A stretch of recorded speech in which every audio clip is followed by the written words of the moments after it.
Edited by John T. Morse, Jr. American Statesman. Daniel Webster by Henry Cabot Lodge, Boston and New York Houghton Mifflin Company. The Riverside Press, Cambridge. 1883 and 1911, by Henry Cabot Lodge. Chapter 1. Childhood and Youth. Chapter 2. Law and Politics in New Hampshire. Chapter 3. The Dartmouth College Case. Mr. Webster as a Lawyer. Chapter 4. The Massachusetts Convention and the Plymouth Oration. Chapter 5. Return to Congress. Chapter 6.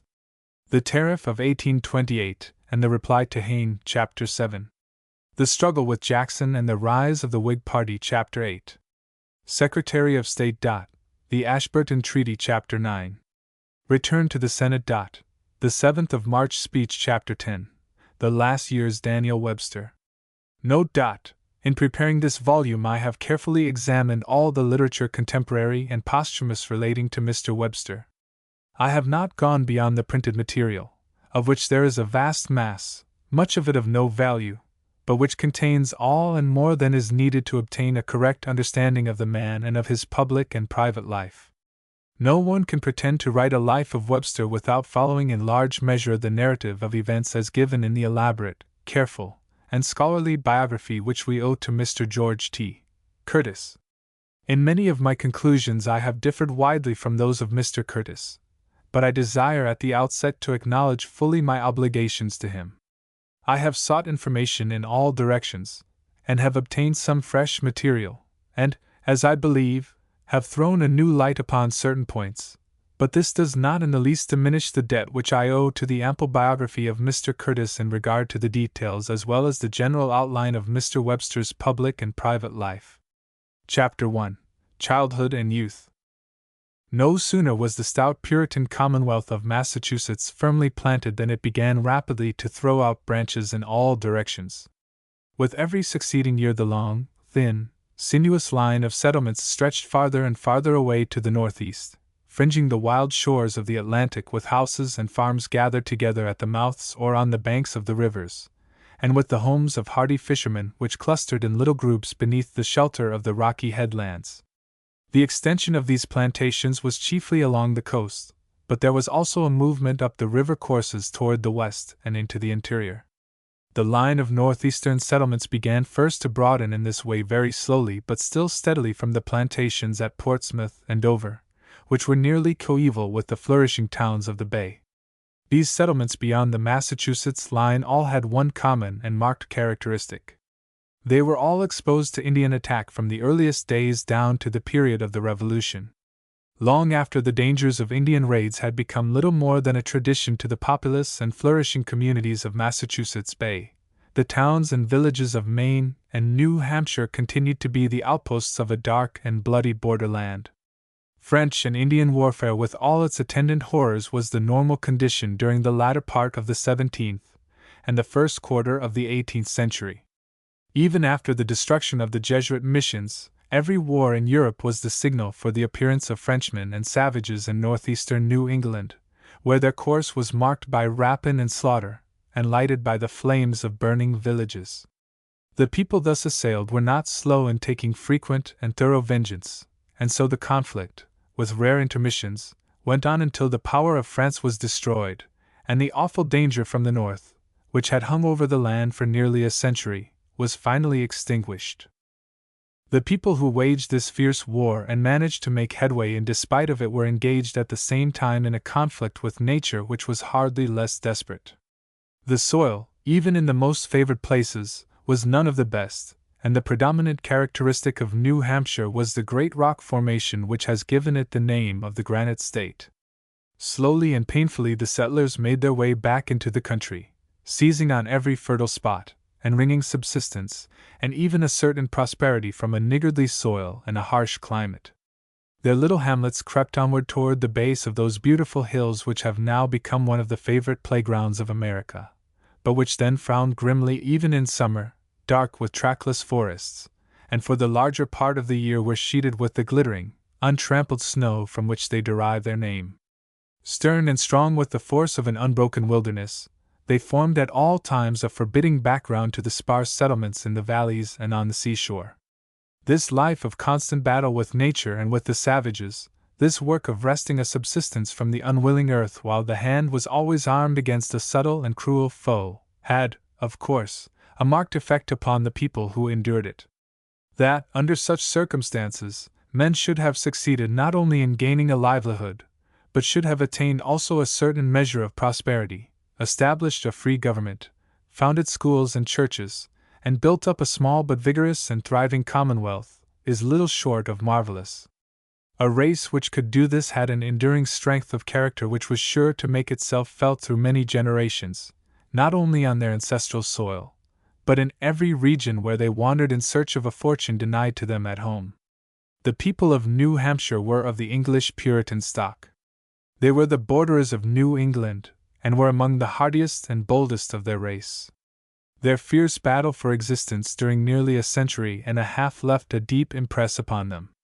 Although it did not add new traits to their character, it strengthened and developed many of the qualities which chiefly distinguished the Puritan Englishman. These borderers, from lack of opportunity, were ruder than their more favored brethren to the south, but they were also more persistent, more tenacious, and more adventurous. They were a vigorous, bold, unforgiving, fighting race, hard and stern even beyond the ordinary standard of Puritanism. Among the Puritans who settled in New Hampshire about the year 1636, during the great emigration which preceded the Long Parliament, was one bearing the name of Thomas Webster. He was said to be of Scotch extraction, but was, if this be true, undoubtedly of the Lowland or Saxon Scotch as distinguished from the Gaels of the Highlands. He was, at all events, a Puritan of English race, and his name indicates that his progenitors were sturdy mechanics or handicraftsmen. This Thomas Webster had numerous descendants, who scattered through New Hampshire to earn a precarious living, found settlements, and fight Indians.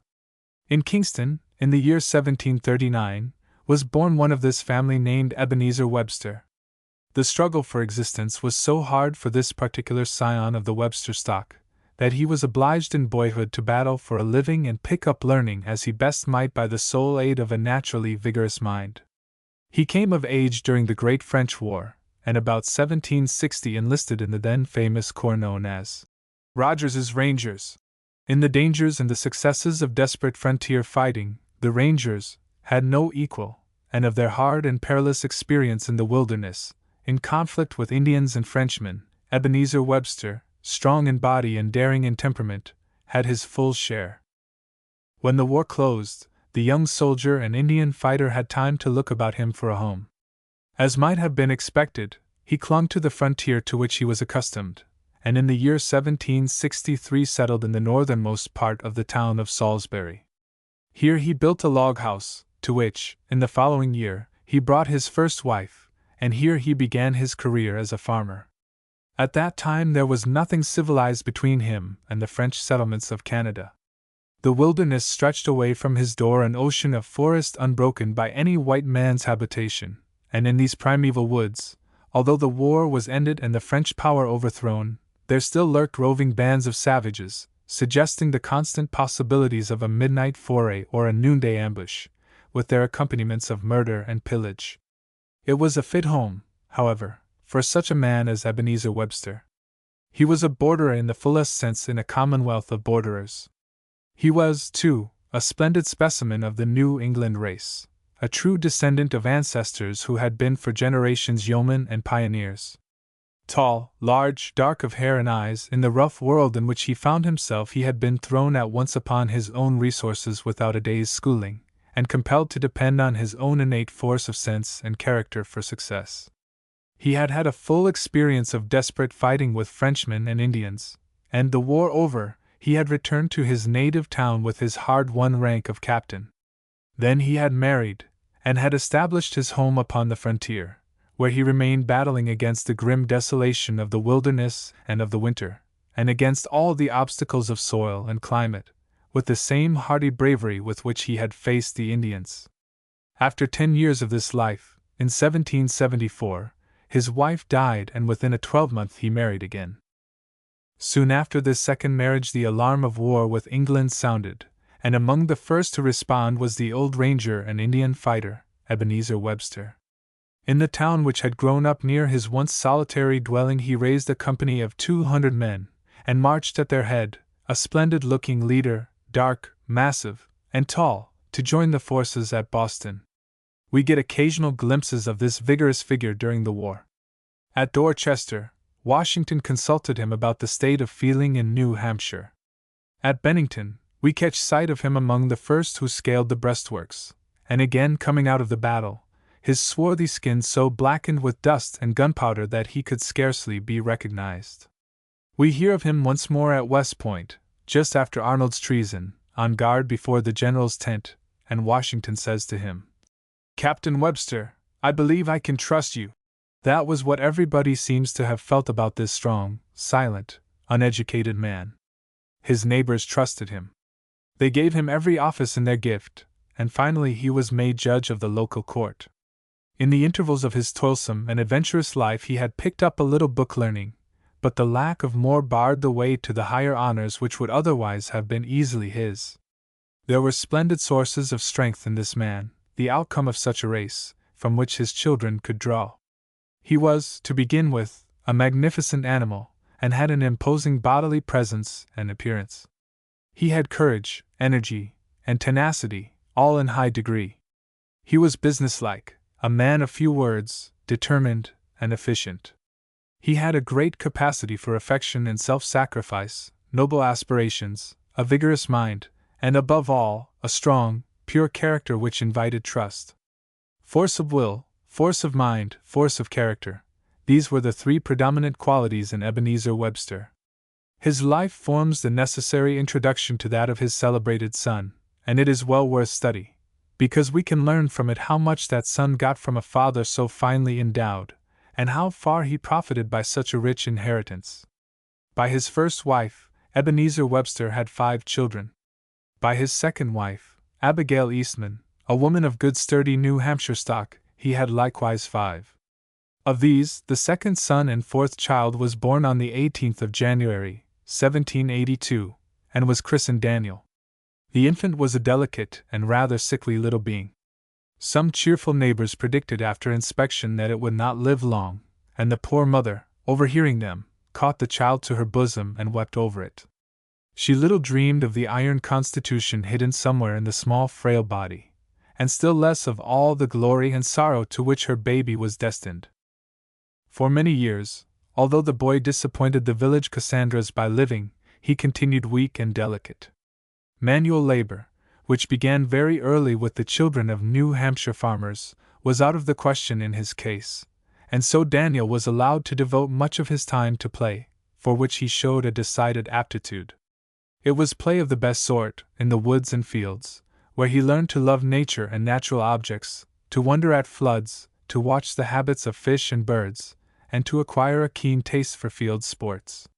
His companion was an old British sailor, who carried the child on his back, rowed with him on the river, taught him the angler's art, and best of all, poured into his delighted ear endless stories of an adventurous life, of Admiral Byng and Lord George Germain, of Minden and Gibraltar, of Prince Ferdinand and General Gage, of Bunker Hill, and finally of the American armies, to which the soldier-sailor had deserted.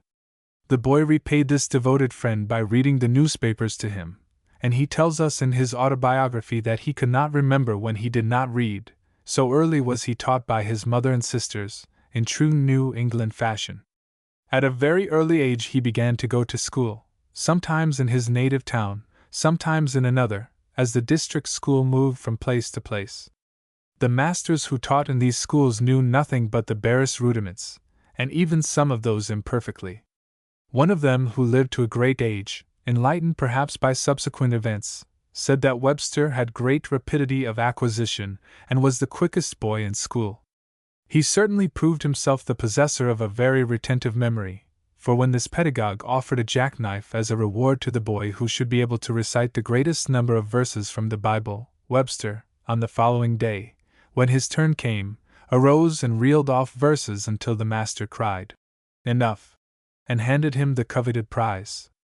Another of his instructors kept a small store, and from him the boy bought a handkerchief on which was printed the Constitution just adopted, and, as he read everything and remembered much, He read that famous instrument to which he was destined to give so much of his time and thought.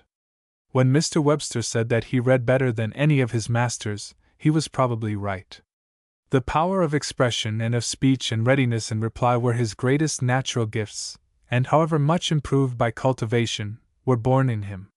His talents were known in the neighborhood, and the passing teamsters, while they watered their horses, delighted to get Webster's boy, with his delicate look and great dark eyes, to come out beneath the shade of the trees and read the Bible to them with all the force of his childish eloquence.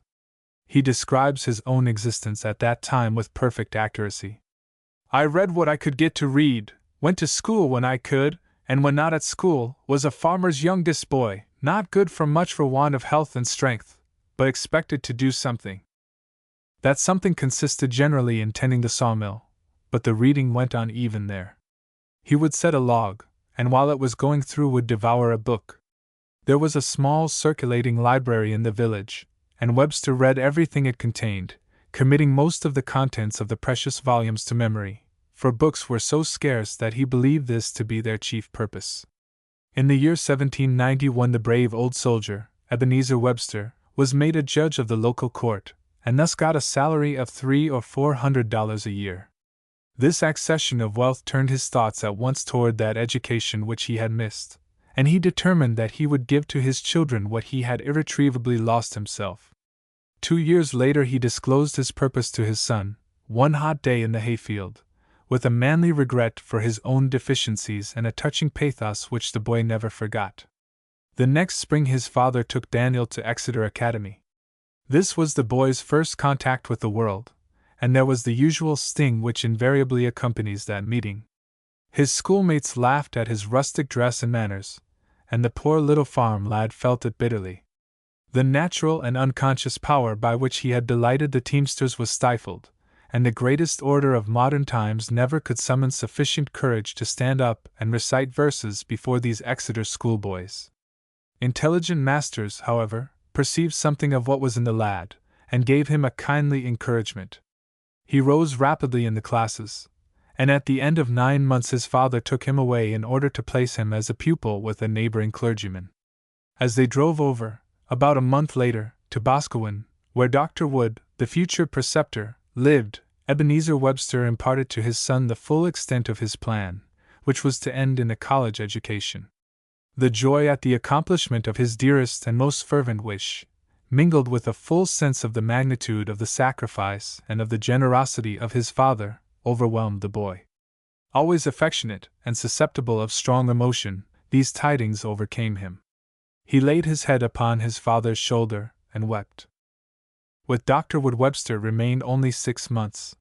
He went home on one occasion, but haying was not to his tastes. He found it dull and lonesome, and preferred rambling in the woods with his sister in search of berries, so that his indulgent father sent him back to his studies. With the help of Dr. Wood in Latin, and another tutor in Greek, he contrived to enter Dartmouth College in August, 1797. He was, of course, hastily and poorly prepared. He knew something of Latin, very little of Greek, and next to nothing of mathematics, geography, or history. He had devoured everything in the little libraries of Salisbury and Boscawen, and thus had acquired a desultory knowledge of a limited amount of English literature, including Addison, Pope, Watts, and Don Quixote. But however little he knew, the gates of learning were open, and he had entered the precincts of her temple, feeling dimly but surely the first pulsations of the mighty intellect with which he was endowed. In those boyish days, he wrote many years afterwards, there were 2 things which I did dearly love, reading and playing, passions which did not cease to struggle when boyhood was over, have they yet altogether? And in regard to which neither Seatham Moors nor the Victoria later could be said of either. In truth they did not cease, these 2 strong passions. One was of the head, the other of the heart. One typified the intellectual, the other the animal strength of the boy's nature, and the 2 contending forces went with him to the end. The childhood of Webster has a deep interest which is by no means usual. Great men in their earliest years are generally much like other boys, despite the efforts of their biographers to the contrary. If they are not, they are very apt to be little prigs like the second Pitt, full of wise saws in modern instances. Webster was neither the one nor the other. He was simple, natural, affectionate, and free from pertness or precocity. At the same time, there was an innate power which impressed all those who approached him without their knowing exactly why, and there was abundant evidence of uncommon talents. Webster's boyish days are pleasant to look upon, but they gain a peculiar luster from the noble character of his father, the deep solicitude of his mother, and the generous devotion and self-sacrifice of both parents. There was in this something prophetic. Every one about the boy was laboring and sacrificing for him from the beginning, and this was not without its effect upon his character. A little anecdote which was current in Boston many years ago condenses the whole situation. The story may be true or false, it is very probably unfounded, but it contains an essential truth and illustrates the character of the boy and the atmosphere in which he grew up. Ezekiel, the oldest son, and Daniel were allowed on one occasion to go to a fair in a neighboring town, and each was furnished with a little money from the slender store at home. When they returned in the evening, Daniel was radiant with enjoyment, Ezekiel rather silent. Their mother inquired as to their adventures, and finally asked Daniel what he did with his money. "Spent it," was the reply. "And what did you do with yours, Ezekiel?" "Lent it to Daniel." That answer well sums up the story of Webster's home life in childhood. All were giving or lending to Daniel of their money, their time, their activity, their love and affection. This petting was partly due to Webster's delicate health, but it was also in great measure owing to his nature. He was one of those rare and fortunate beings who without exertion draw to themselves the devotion of other people, and are always surrounded by men and women eager to do and to suffer for them. The boy accepted all that was showered upon him, not without an obvious sense that it was his due. He took it in the royal spirit which is characteristic of such natures, but in those childish days when laughter and tears came readily, he repaid the generous and sacrificing love with the warm and affectionate gratitude of an earnest nature and a naturally loving heart. He was never cold, or selfish, or designing. Others loved him, and sacrificed to him, but he loved them in return and appreciated their sacrifices. These conditions of his early days must, however, have had an effect upon his disposition and increased his belief in the fitness of having the devotion of other people as one of his regal rights and privileges, while, at the same time, it must have helped to expand his affections and give warmth to every generous feeling. The passions for reading and play went with him to Dartmouth, the little New Hampshire college of which he was always so proud and so fond. The instruction there was of good quality enough, but it was meager in quantity, and of limited range, compared to what is offered by most good high schools of the present day. In the reminiscences of his fellow students there is abundant material for a picture of Webster at that time. He was recognized by all as the foremost man in the college, as easily first, with no second. Yet at the same time Mr. Webster was neither a student nor a scholar in the truest sense of the words. He read voraciously all the English literature he could lay his hands on, and remembered everything he read. He achieved familiarity with Latin and with Latin authors, and absorbed a great deal of history. He was the best general scholar in the college. He was not only not deficient, but he showed excellence at recitation in every branch of study. He could learn anything if he tried. But with all this he never gained more than a smattering of Greek and still less of mathematics, because those studies require, for anything more than a fair proficiency, a love of knowledge for its own sake, a zeal for learning incompatible with indolence, and a close, steady, and disinterested attention. These were not the characteristics of Mr. Webster's mind. He had a marvelous power of rapid acquisition, but he learned nothing unless he liked the subject and took pleasure in it or else was compelled to the task. This is not the stuff from which the real student, with an original or inquiring mind, is made.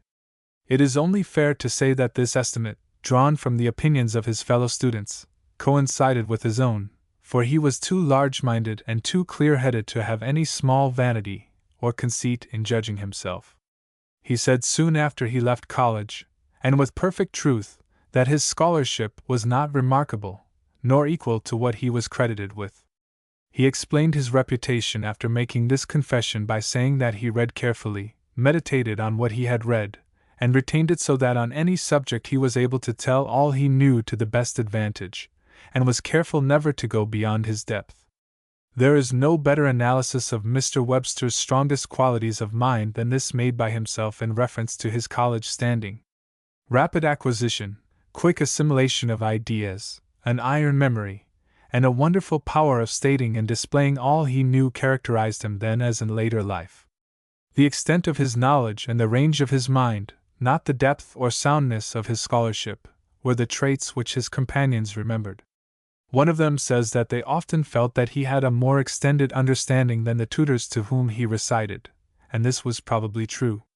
The faculty of the college recognized in Webster the most remarkable man who had ever come among them, but they could not find good grounds to award him the prizes, which, by his standing among his fellows, ought by every rule to have been at his feet. He had all the promise of a great man, but he was not a fine scholar. He was studious, punctual, and regular in all his habits.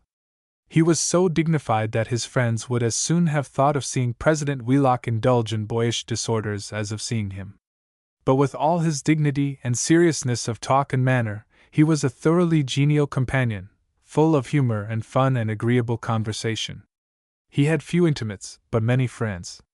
He was generally liked as well as universally admired, was a leader in the college societies, active and successful in sports, simple, hearty, unaffected, without a touch of priggishness and with a wealth of wholesome animal spirits. But in these college days, besides the vague feeling of students and professors that they had among them a very remarkable man, there is a clear indication that the qualities which afterwards raised him to fame and power were already apparent, and affected the little world about him. All his contemporaries of that time speak of his eloquence. The gift of speech, the unequaled power of statement, which were born in him, just like the musical tones of his voice, could not be repressed. There was no recurrence of the diffidence of Exeter. His native genius led him irresistibly along the inevitable path. He loved to speak, to hold the attention of a listening audience. He practiced offhand speaking, but he more commonly prepared himself by meditating on his subject and making notes, which, however, he never used.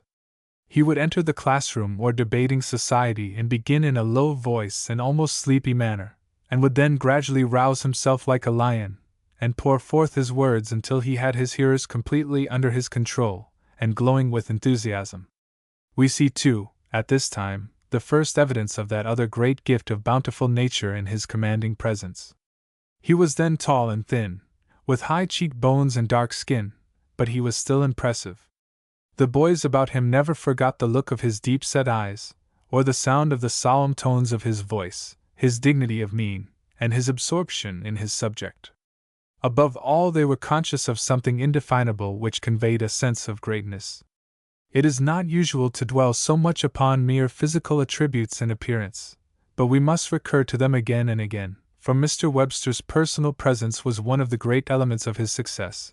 It was the fit companion and even a part of his genius, and was the cause of his influence, and of the wonder and admiration which followed him, as much almost as anything he ever said or did.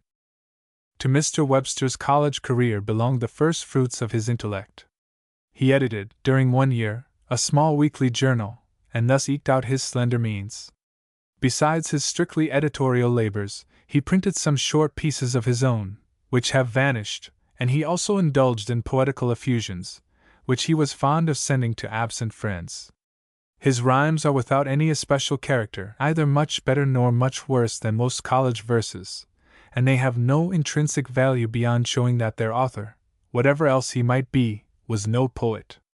But in his own field something of this time, having a real importance, has come down to us. The fame of his youthful eloquence, so far beyond anything ever known in the college, was noised abroad, and in the year 1800 the citizens of Hanover, the college town, asked him to deliver the 4th of July oration. In this production, which was thought of sufficient merit to deserve printing, Mr. Webster sketched rapidly and exultingly the course of the Revolution, threw in a little federal politics, and eulogized the happy system of the new Constitution. Of this and his other early orations he always spoke with a good deal of contempt, as examples of bad taste, which he wished to have buried and forgotten. Accordingly, his wholesale admirers and supporters who have done most of the writing about him, and who always sneezed when Mr. Webster took snuff, have echoed his opinions about these youthful productions, and beyond allowing to them the value which everything Websterian has for the ardent worshipper, have been disposed to hurry them over as of no moment. Compared to the reply to Hayne or the Plymouth Oration, the Hanover speech is, of course, a poor and trivial thing. Considered, as it ought to be, by itself and in itself, it is not only of great interest as Mr. Webster's first utterance on public questions, but it is something of which he had no cause to feel ashamed. The sentiments are honest, elevated, and manly, and the political doctrine is sound. Mr. Webster was then a boy of 18, and he therefore took his politics from his father and his father's friends. For the same reason he was imitative in style and mode of thought. All boys of that age, whether geniuses or not, are imitative, and Mr. Webster, who was never profoundly original in thought, was no exception to the rule. He used the style of the 18th century, then in its decadence, and very florid, inflated, and heavy it was. Yet his work was far better, and his style simpler and more direct than that which was in fashion. He indulged in a good deal of patriotic glorification. We smile at his boyish federalism, describing Napoleon as the Gasconading pilgrim of Egypt, and Columbia as seated in the forum of nations, and the empires of the world amazed at the bright effulgence of her glory. These sentences are the acme of fine writing, very boyish and very poor, but they are not fair examples of the whole, which is much simpler and more direct than might have been expected. Moreover, the thought is the really important thing. We see plainly that the speaker belongs to the new era and the new generation of national measures and nationally minded men. There is no colonialism about him. He is in full sympathy with the Washingtonian policy of independence in our foreign relations and of complete separation from the affairs of Europe. But the main theme and the moving spirit of this oration are most important of all. The boy Webster preached love of country, the grandeur of American nationality, fidelity to the Constitution as the bulwark of nationality, and the necessity and the nobility of the Union of the States. And that was the message which the man Webster delivered to his fellowmen. The enduring work which Mr. Webster did in the world, and his meaning and influence in American history, are all summed up in the principles enunciated in that boyish speech at Hanover. The statement of the great principles was improved and developed until it towered above this first expression as Mont Blanc does above the village nestled at its foot, but the essential substance never altered in the least. 2 other college orations have been preserved. One is a eulogy on a classmate who died before finishing his course, the other is a discourse on opinion, delivered before the Society of the United Fraternity. There is nothing of a special moment in the thought of either, and the improvement in style over the Hanover speech, though noticeable, is not very marked. In the letters of that period, however, amid the jokes and fun, we see that Mr. Webster was already following his natural bent, and turning his attention to politics. He manifests the same spirit as in his oration, and shows occasionally an unusual maturity of judgment. His criticism of Hamilton's famous letter to Adams, to take the most striking instance, is both keen and sound.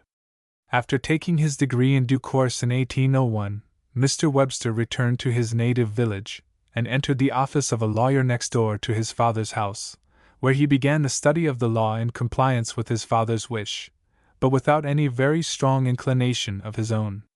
Here he read some law and more English literature, and passed a good deal of time in fishing and shooting. Before the year was out, however, he was obliged to drop his legal studies and accept the post of schoolmaster in the little town of Fryeburg, Maine. This change was due to an important event in the Webster family which had occurred some time before. The affection existing between Daniel and his elder brother Ezekiel was peculiarly strong and deep. The younger and more fortunate son, once started in his education, and knowing the desire of his elder brother for the same advantages, longed to obtain them for him. One night in vacation, after Daniel had been 2 years at Dartmouth, the 2 brothers discussed at length the all-important question. The next day, Daniel broached the matter to his father. The judge was taken by surprise. He was laboring already under heavy pecuniary burdens caused by the expenses of Daniel's education. The farm was heavily mortgaged, and Ebenezer Webster knew that he was old before his time, and not destined to many more years of life. With the perfect and self-sacrificing courage which he always showed, he did not shrink from this new demand, although Ezekiel was the prop and mainstay of the house. He did not think for a moment of himself, yet, while he gave his consent, he made it conditional on that of the mother and daughters whom he felt he was soon to leave. But Mrs. Webster had the same spirit as her husband. She was ready to sell the farm, to give up everything for the boys, provided they would promise to care in the future for her and their sisters. More utter self-abnegation and more cheerful and devoted self-sacrifice have rarely been exhibited, and it was all done with a simplicity which commands our reverence. It was more than should have been asked, and a boy less accustomed than Daniel Webster to the devotion of others, even with the incentive of brotherly love, might have shrunk from making the request. The promise of future support was easily made, but the hard pinch of immediate sacrifice had to be borne at once.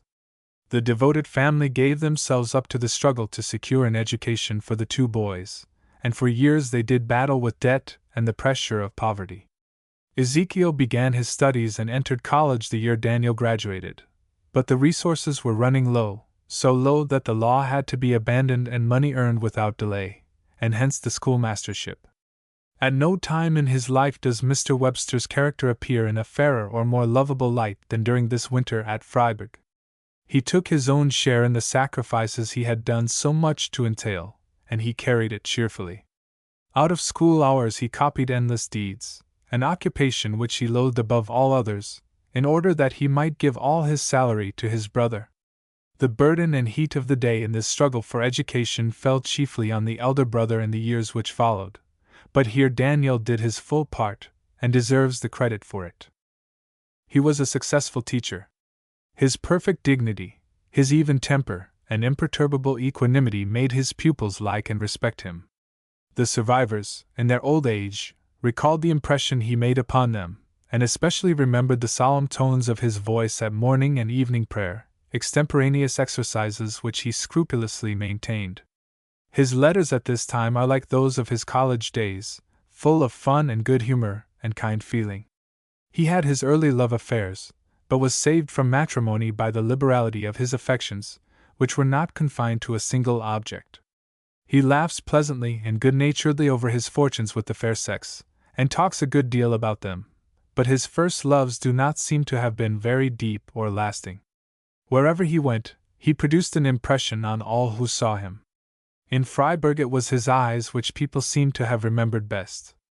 He was still very thin in face and figure, and he tells us himself that he was known in the village as All Eyes, and one of the boys, a friend of later years, refers to Mr. Webster's full, steady, large, and searching eyes.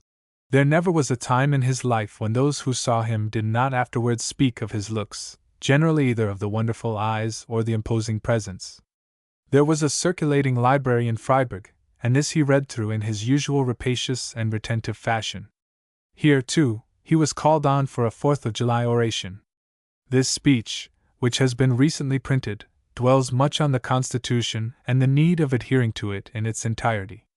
There is a distinct improvement in his style in the direction of simplicity, but there is no marked advance in thought or power of expression over the Hanover oration. 2 months after delivering this address he returned to Salisbury, and resumed the study of the law in Mr. Thompson's office.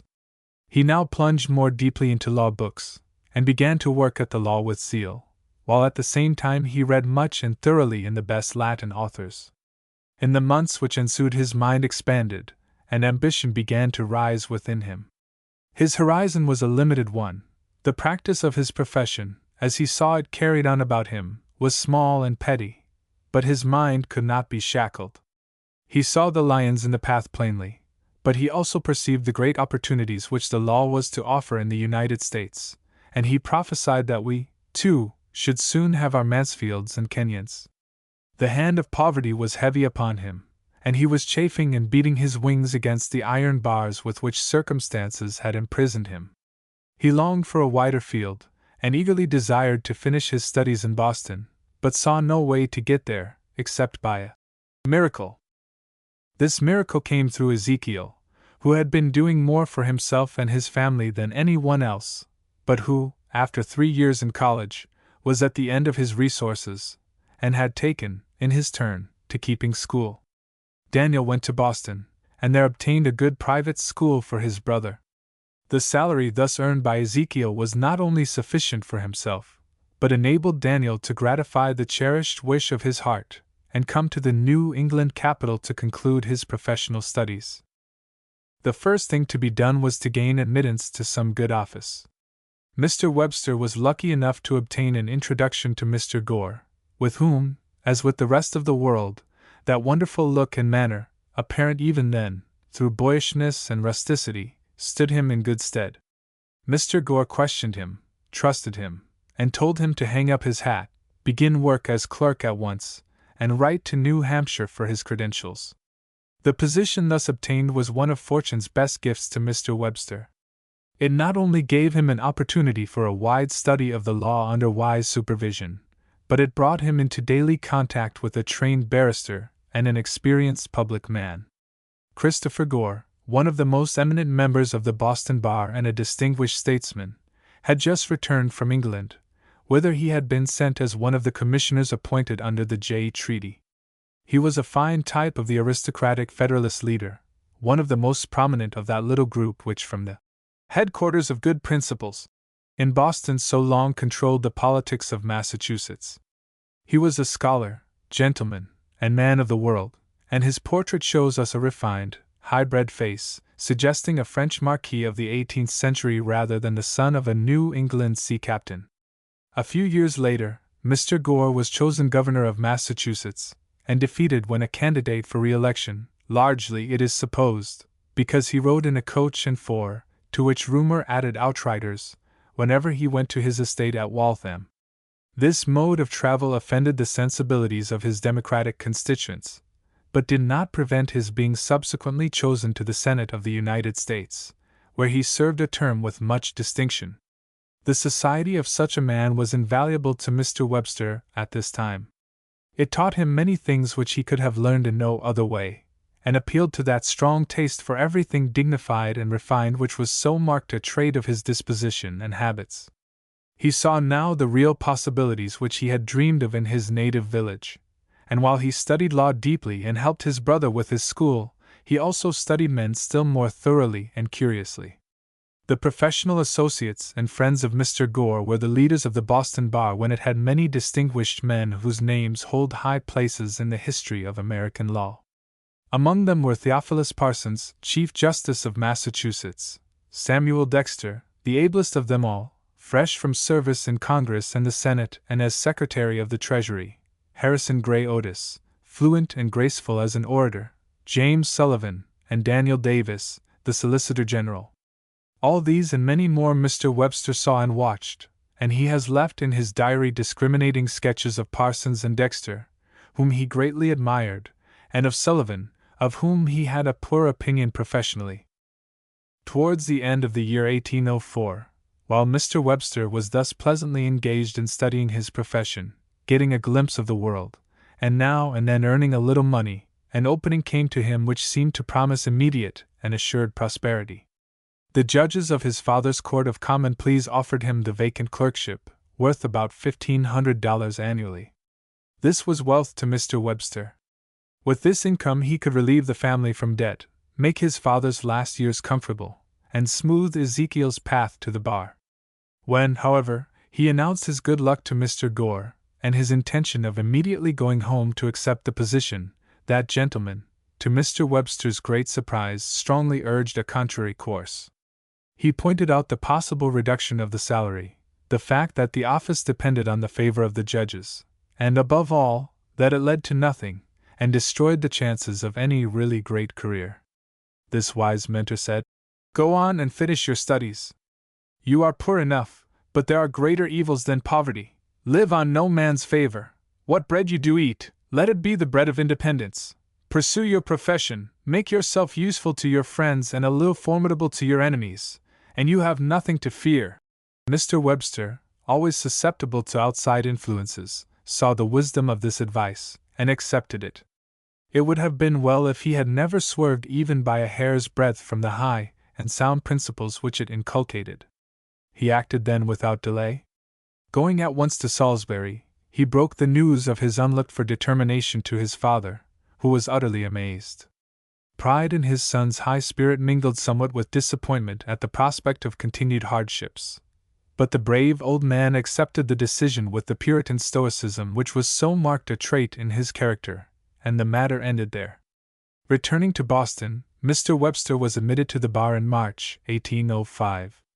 Mr. Gore moved his admission, and in the customary speech, prophesied his student's future eminence with a sure knowledge of the latent powers which had dictated his own advice in the matter of the clerkship. Soon after this, Mr. Webster returned to New Hampshire, and opened his office in the little town of Boscawen, in order that he might be near his father.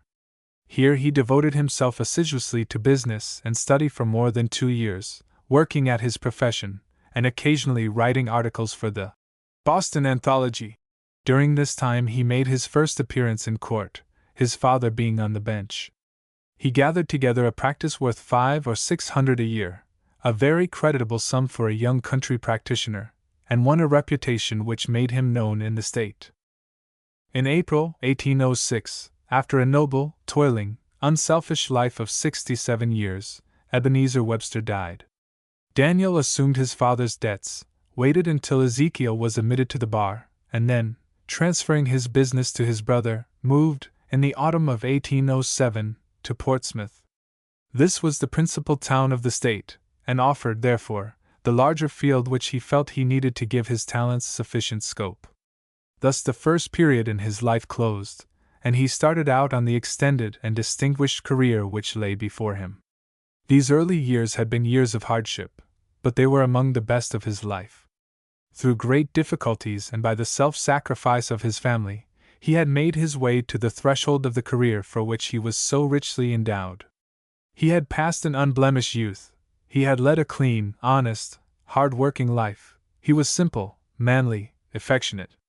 Poverty had been a misfortune, not because it had warped or soured him, for he smiled at it with cheerful philosophy, nor because it had made him avaricious, for he never either then or at any time cared for money for its own sake, and nothing could chill the natural lavishness of his disposition. But poverty accustomed him to borrowing and to debt, and this was a misfortune to a man of Mr. Webster's temperament.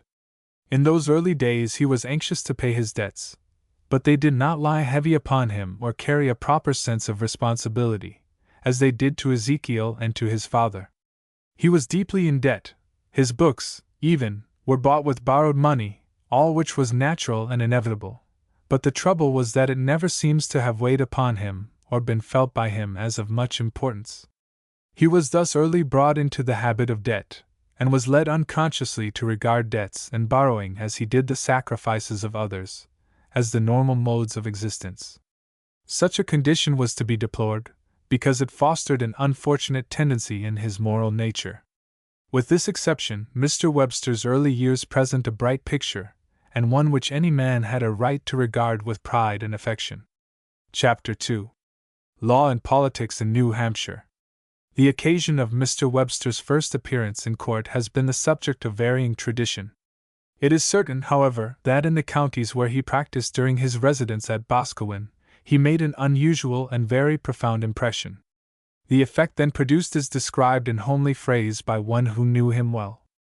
The reference is to a murder trial, in which Mr. Webster gained his first celebrity. There was a man tried for his life, and the judges chose Webster to plead for him, and, from what I can learn, he never has spoken better than he did there where he first began. He was a black, raven-haired fellow, with an eye as black as death's, and as heavy as a lion's, that same heavy look, not sleepy, but as if he didn't care about anything that was going on about him or anything anywhere else. He didn't look as if he was thinking about anything, but as if he would think like a hurricane if he once got waked up to it. They say the lion looks so when he is quiet. Webster would sometimes be engaged to argue a case just as it was coming to trial. That would set him to thinking. It wouldn't wrinkle his forehead, but made him restless. He would shift his feet about, and run his hand up over his forehead through his Indian black hair, and lift his upper lip and show his teeth, which were as white as a hound's. Of course, the speech so admired then was infinitely below what was done afterwards. The very next was probably better, for Mr. Webster grew steadily. This observer, however, tells us not what Mr. Webster said, but how he looked. It was the personal presence which dwelt with everyone at this time.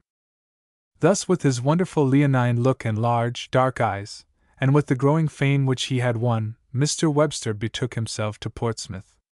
He had met some of the leading lawyers already, but now he was to be brought into direct and almost daily competition with them. At that period in New England there was a great rush of men of talent to the bar, then casting off its colonial fetters and emerging to an independent life. The pulpit had ceased to attract, as of old. Medicine was in its infancy. There were none of the other manifold pursuits of today, and politics did not offer a career apart. Outside of mercantile affairs, therefore, the intellectual forces of the old Puritan commonwealths, overflowing with life, and feeling the thrill of youthful independence and the confidence of rapid growth in business, wealth, and population, were concentrated in the law. Even in a small state like New Hampshire, presenting very limited opportunities, there was, relatively speaking, an extraordinary amount of ability among the members of the bar, notwithstanding the fact that they had but just escaped from the condition of colonists. Common sense was the divinity of both the courts and the profession. The learning was not extensive or profound, but practical knowledge, sound principles, and shrewd management were conspicuous. Jeremiah Smith, the Chief Justice, a man of humor and cultivation, was a well-read and able judge. George Sullivan was ready of speech and fertile in expedients, and Parsons and Dexter of Massachusetts, both men of national reputation, appeared from time to time in the New Hampshire courts. Among the most eminent was William Plumer, then senator, and afterwards governor of the state, a well-trained, clear-headed, judicious man. He was one of Mr. Webster's early antagonists, and defeated him in their first encounter. Yet at the same time, although a leader of the bar and a United States senator, he seems to have been oppressed with a sense of responsibility, and even of inequality by this thin, black-eyed young lawyer from the back country. Mr. Plumer was a man of cool and excellent judgment, and he thought that Mr. Webster on this occasion was too excursive and declamatory. He also deemed him better fitted by mind and temperament for politics than for the law, an opinion fully justified in the future, despite Mr. Webster's eminence at the bar. In another case, where they were opposed, Mr. Plumer quoted a passage from Peake's Law of Evidence. Mr. Webster criticized the citation as bad law, pronounced the book a miserable twopenny compilation, and then, throwing it down with a fine disdain, said, "So much for Mr. Thomas Peake's Compendium of the Law of Evidence." Such was his manner that every one present appeared to think the point settled, and felt rather ashamed of ever having heard of Mr. Peake, or his unfortunate book. Thereupon Mr. Plumer produced a volume of reports by which it appeared that the despised passage was taken word for word from one of Lord Mansfield's decisions. The wretched Peake's character was rehabilitated, and Mr. Webster silenced. This was an illustration of a failing of Mr. Webster at that time. He was rough and unceremonious, and even overbearing, both to court and bar, the natural result of a new sense of power in an inexperienced man. This harshness of manner, however, soon disappeared. He learned rapidly to practice the stately and solemn courtesy which distinguished him through life. There was one lawyer, however, at the head of his profession in New Hampshire, who had more effect upon Mr. Webster than any other whom he ever met there or elsewhere. This was the man to whom the Shaker said, "By thy size and thy language, I judge that thou art Jeremiah Mason." Mr. Mason was one of the greatest common lawyers this country has ever produced.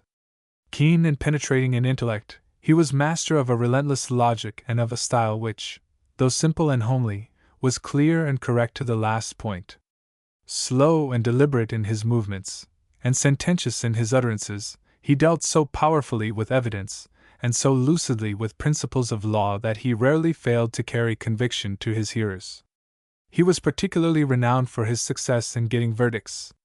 Many years afterwards Mr. Webster gave it as his deliberate opinion that he had never met with a stronger intellect, a mind of more native resources or quicker and deeper vision than were possessed by Mr. Mason, whom in mental reach and grasp and in closeness of reasoning he would not allow to be second even to Chief Justice Marshall. Mr. Mason, on his side, with his usual sagacity, at once detected the great talents of Mr. Webster. In the first case where they were opposed, a murder trial, Mr. Webster took the place of the Attorney General for the prosecution. Mr. Mason, speaking of the impression made by his youthful and then unknown opponent, said, "He broke upon me like a thunder shower in July, sudden, portentous, sweeping all before it. It was the first case in which he appeared at our bar, a criminal prosecution in which I had arranged a very pretty defense, as against the Attorney General, Atkinson, who was able enough in his way, but whom I knew very well how to take. Atkinson being absent, Webster conducted the case for him, and turned, in the most masterly manner, the line of my defenses, carrying with him all but one of the jurors, so that I barely saved my client by my best exertions. I was never more surprised than by this remarkable exhibition of unexpected power. It surpassed, in some respects, anything which I have ever since seen even in him." Footnote 1. Mr. Mason, as is well known, was 6 feet 7 inches in height, and his language, always very forcible and direct, was, when he was irritated, if we may trust tradition, at times somewhat profane. With all his admiration for his young antagonist, however, one cannot help noticing that the generous and modest but astute counsel for the defense ended by winning his case. Fortune showered many favors upon Mr. Webster, but none more valuable than that of having Jeremiah Mason as his chief opponent at the New Hampshire bar. Mr. Mason had no spark of envy in his composition. He not only regarded with pleasure the great abilities of Mr. Webster, but he watched with kindly interest the rapid rise which soon made this stranger from the country his principal competitor, and the champion commonly chosen to meet him in the courts. He gave Mr. Webster his friendship, staunch and unvarying, until his death. He gave freely also of his wisdom and experience in advice and counsel. Best of all was the opportunity of instruction and discipline which Mr. Webster gained by repeated contests with such a man. The strong qualities of Mr. Webster's mind rapidly developed by constant practice, and under such influences. He showed more and more in every case his wonderful instinct for seizing on the very heart of a question, and for extricating the essential points from the midst of confused details and clashing arguments.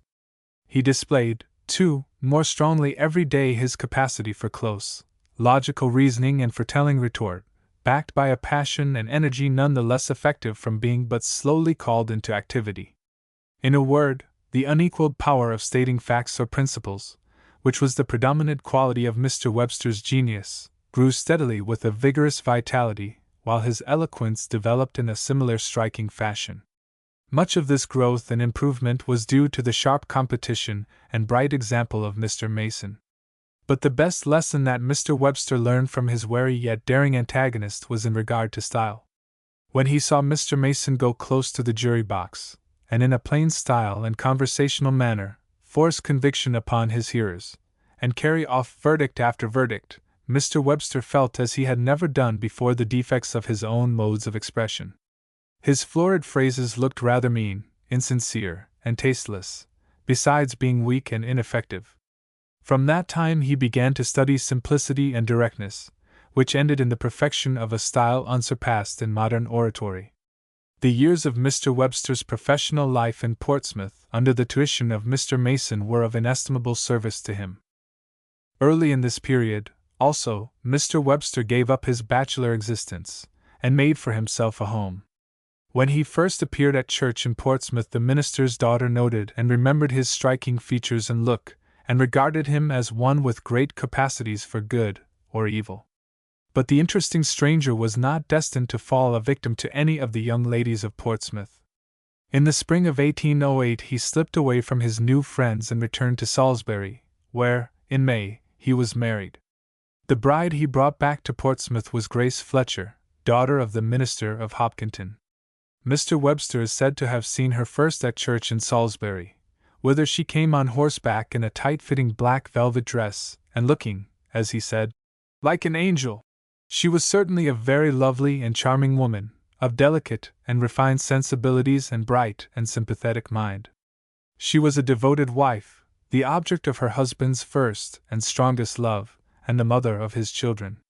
It is very pleasant to look at Mr. Webster in his home during these early years of his married life. It was a happy, innocent, untroubled time. He was advancing in his profession, winning fame and respect, earning a sufficient income, blessed in his domestic relations, and with his children growing up about him. He was social by nature, and very popular everywhere. Genial and affectionate in disposition, he attached everybody to him, and his hearty humor, love of mimicry, and fund of anecdote made him a delightful companion, and led Mr. Mason to say that the stage had lost a great actor in Webster.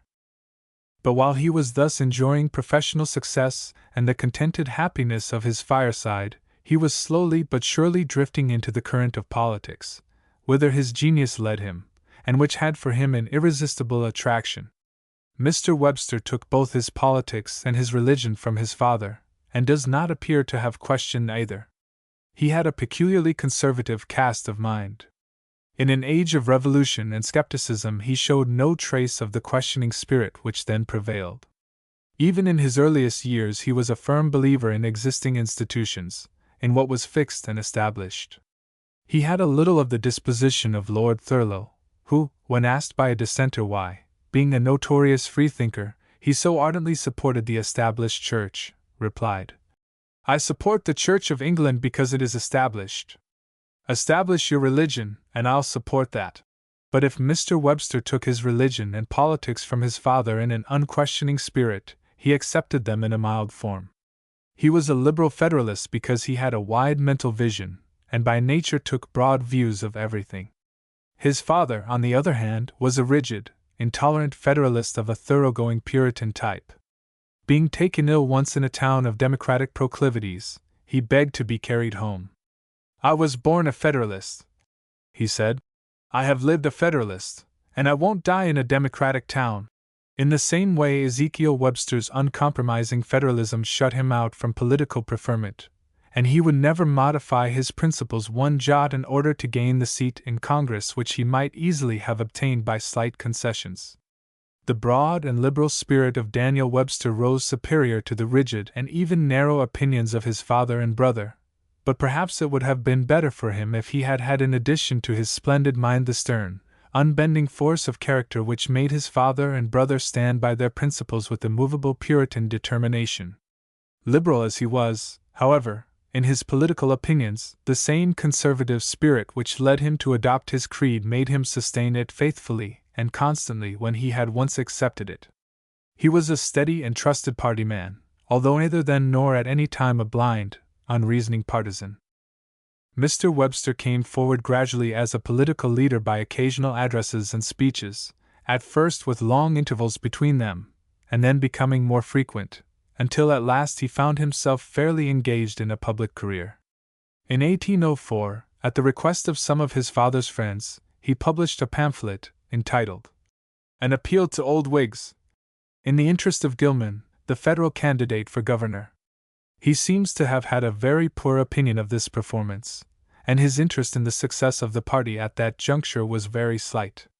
In 1805 he delivered a 4th of July oration at Salisbury, which has not been preserved, and in the following year he gave another before the Federal Gentlemen of Concord, which was published. The tone of this speech is not very partisan, nor does it exhibit the bitter spirit of the Federalists, although he attacked the administration, was violent in urging the protection of commerce, and was extremely savage in his remarks about France. At times the style is forcible, and even rich, but, as a rule, it is still strained and artificial. The oration begins eagerly with an appeal for the Constitution and the Republic, the ideas always uppermost in Mr. Webster's mind. As a whole, it shows a distinct improvement in form, but there are no marks of genius to raise it above the ordinary level of 4th of July speeches. His next production was a little pamphlet, published in 1808, on the embargo, which was then paralyzing New England and crushing out her prosperity. This essay is important because it is the first clear instance of that wonderful faculty which Mr. Webster had of seizing on the vital point of a subject, and bringing it out in such a way that everybody could see and understand it. In this case the point was the distinction between a temporary embargo, and one of unlimited duration. Mr. Webster contended that the latter was unconstitutional. The great mischief of the embargo was in Jefferson's concealed intention that it should be unlimited in point of time, a piece of recklessness and deceit never fully appreciated until it had all passed into history. This Mr. Webster detected and brought out as the most illegal and dangerous feature of the measure, while he also discussed the general policy in its fullest extent. In 1809 he spoke before the Phi Beta Kappa Society, upon the state of our literature, an address without a special interest except as showing a very marked improvement in style, due, no doubt, to the influence of Mr. Mason. During the next 3 years Mr. Webster was completely absorbed in the practice of his profession, and not until the declaration of war with England had stirred and agitated the whole country did he again come before the public. The occasion of his reappearance was the 4th of July celebration in 1812, when he addressed the Washington Benevolent Society at Portsmouth. The speech was a strong, calm statement of the grounds of opposition to the war. He showed that maritime defense, commercial regulations, and national revenue were the very cornerstones of the Constitution, and that these great interests had been crippled and abused by the departure from Washington's policy.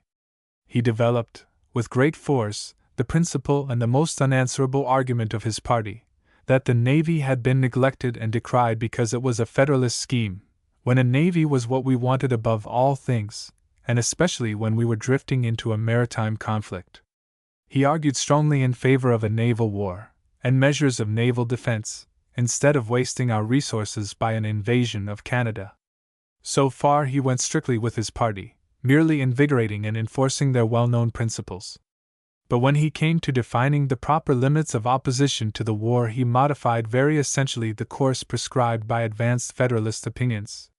The majority of that party in New England were prepared to go to the very edge of the narrow legal line which divides constitutional opposition from treasonable resistance. They were violent, bitter, and uncompromising in their language and purposes. From this Mr. Webster was saved by his breadth of view, his clear perceptions, and his intense national feeling. He says on this point, "With respect to the war in which we are now involved, the course which our principles require us to pursue cannot be doubtful. It is now the law of the land, and as such we are bound to regard it. Resistance and insurrection form no part of our creed. The disciples of Washington are either tyrants in power nor rebels out. If we are taxed to carry on this war, we shall disregard certain distinguished examples and shall pay. If our personal services are required, we shall yield them to the precise extent of our constitutional liability. At the same time, the world may be assured that we know our rights and shall exercise them. We shall express our opinions on this, as on every measure of the government, I trust without passion, I am certain without fear. By the exercise of our constitutional right of suffrage, by the peaceable remedy of election, we shall seek to restore wisdom to our councils, and peace to our country." This was a sensible and patriotic opposition. It represented the views of the moderate Federalists, and traced the lines which Mr. Webster consistently followed during the first years of his public life. The address concluded by pointing out the French trickery which had provoked the war, and by denouncing an alliance with French despotism and ambition. This oration was printed, and ran at once through 2 editions. It led to the selection of Mr. Webster as a delegate to an assembly of the people of the county of Rockingham, a sort of mass convention, held in August 1812. There he was placed on the committee to prepare the address, and was chosen to write their report, which was adopted and published. This important document, widely known at the time as the Rockingham Memorial, was a careful argument against the war, and a vigorous and able presentation of the Federalist views. It was addressed to the President, whom it treated with respectful severity. With much skill it turned Mr. Madison's own arguments against himself, and appealed to public opinion by its clear and convincing reasoning. In one point the memorial differed curiously from the oration of a month before. The latter pointed to the suffrage as the mode of redress. The former distinctly hinted at, and almost threatened secession, even while it deplored a dissolution of the Union as a possible result of the administration's policy. In the one case Mr. Webster was expressing his own views, in the other he was giving utterance to the opinions of the members of his party among whom he stood. This little incident shows the susceptibility to outside influences which formed such an odd trait in the character of a man so imperious by nature. When acting alone, he spoke his own opinions. When in a situation where public opinion was concentrated against him, he submitted to modifications of his views with a curious and indolent indifference. The immediate result to Mr. Webster of the ability and tact which he displayed at the Rockingham Convention was his election to the 13th Congress, where he took his seat in May, 1813. There were then many able men in the House. Mr. Clay was Speaker, and on the floor were John C. Calhoun, Langdon Cheves and William Lowndes of South Carolina, Forsyth and Troup of Georgia, Ingersoll of Pennsylvania, Grundy of Tennessee, and McLean of Ohio, all conspicuous in the young Nationalist war party. Macon and Epps were representatives of the old Jeffersonian Republicans, while the Federalists were strong in the possession of such leaders as Pickering of Massachusetts, Pitkin of Connecticut, Grosvenor and Benson of New York, Hanson of Maryland, and William Gaston of North Carolina. It was a house in which any one might have been glad to win distinction. That Mr. Webster was considered, at the outset, to be a man of great promise is shown by the fact that he was placed on the Committee on Foreign Relations, of which Mr. Calhoun was the head, and which, in the wartime, was the most important committee of the House. Mr. Webster's first act was a characteristic one. Early in June he introduced a set of resolutions calling upon the President for information as to the time and mode in which the repeal of the French decrees had been communicated to our government. His unerring sagacity in singling out the weak point in his enemy's armor, and in choosing his own keenest weapon, was never better illustrated than on this occasion. We know now that in the negotiations for the repeal of the decrees, the French government tricked us into war with England by most profligate lying. It was apparent then that there was something wrong, and that either our government had been deceived, or had withheld the publication of the repealing decree until war was declared, so that England might not have a pretext for rescinding the obnoxious orders. Either horn of the dilemma, therefore, was disagreeable to the administration, and a disclosure could hardly fail to benefit the Federalists. Mr. Webster supported his resolutions with a terse and simple speech of explanation, so far as we can judge from the meager abstract which has come down to us. The resolutions, however, were a firebrand, and lighted up an angry and protracted debate, but the ruling party, as Mr. Webster probably foresaw, did not dare to vote them down, and they passed by large majorities. Mr. Webster spoke but once, and then very briefly, during the progress of the debate, and soon after returned to New Hampshire. With the exception of these resolutions, he took no active part whatever in the business of the House beyond voting steadily with his party, a fact of which we may be sure because he was always on the same side as that staunch old partisan, Timothy Pickering. After a summer passed in the performance of his professional duties, Mr. Webster returned to Washington. He was late in his coming, Congress having been in session nearly 3 weeks when he arrived to find that he had been dropped from the Committee on Foreign Relations. The dominant party probably discovered that he was a young man of rather too much promise, and too formidable an opponent for such an important post. His resolutions had been answered at the previous session, after his departure, and the report, which consisted of a lame explanation of the main point, and an elaborate defense of the war, had been quietly laid aside. Mr. Webster desired debate on this subject, and succeeded in carrying a reference of the report to a committee of the whole, but his opponents prevented its ever coming to discussion. In the long session which ensued, Mr. Webster again took comparatively little part in general business, but he spoke oftener than before. He seems to have been reserving his strength and making sure of his ground. He defended the Federalists as the true friends of the Navy, and he resisted with great power the extravagant attempt to extend martial law to all citizens suspected of treason. On January 14, 1814, he made a long and well-reported speech against a bill to encourage enlistments. This is the first example of the eloquence which Mr. Webster afterwards carried to such high perfection. Some of his subsequent speeches far surpass this one, but they differ from it in degree, not in kind. He was now master of the style at which he aimed. The vehicle was perfected, and his natural talent gave that vehicle abundance of thought to be conveyed. The whole speech is simple in form, direct and forcible. It has the elasticity and vigor of great strength, and glows with eloquence in some passages. Here, too, we see for the first time that power of deliberate and measured sarcasm which was destined to become in his hands such a formidable weapon. The florid rhetoric of the early days is utterly gone, and the thought comes to us in those short and pregnant sentences and in the choice and effective words which were afterwards so typical of the speaker. The speech itself was a party speech and a presentation of party arguments. It offered nothing new, but the familiar principles had hardly ever been stated in such a striking and impressive fashion. Mr. Webster attacked the war policy and the conduct of the war, and advocated defensive warfare, a navy, and the abandonment of the restrictive laws that were ruining our commerce, which had been the main cause of the adoption of the Constitution. The conclusion of this speech is not far from the level of Mr. Webster's best work. It is too long for quotation, but a few sentences will show its quality. Give up your futile projects of invasion. Extinguish the fires that blaze on your inland frontier. Establish perfect safety and defense there by adequate force. Let every man that sleeps on your soil sleep in security. Stop the blood that flows from the veins of unarmed yeomanry and women and children.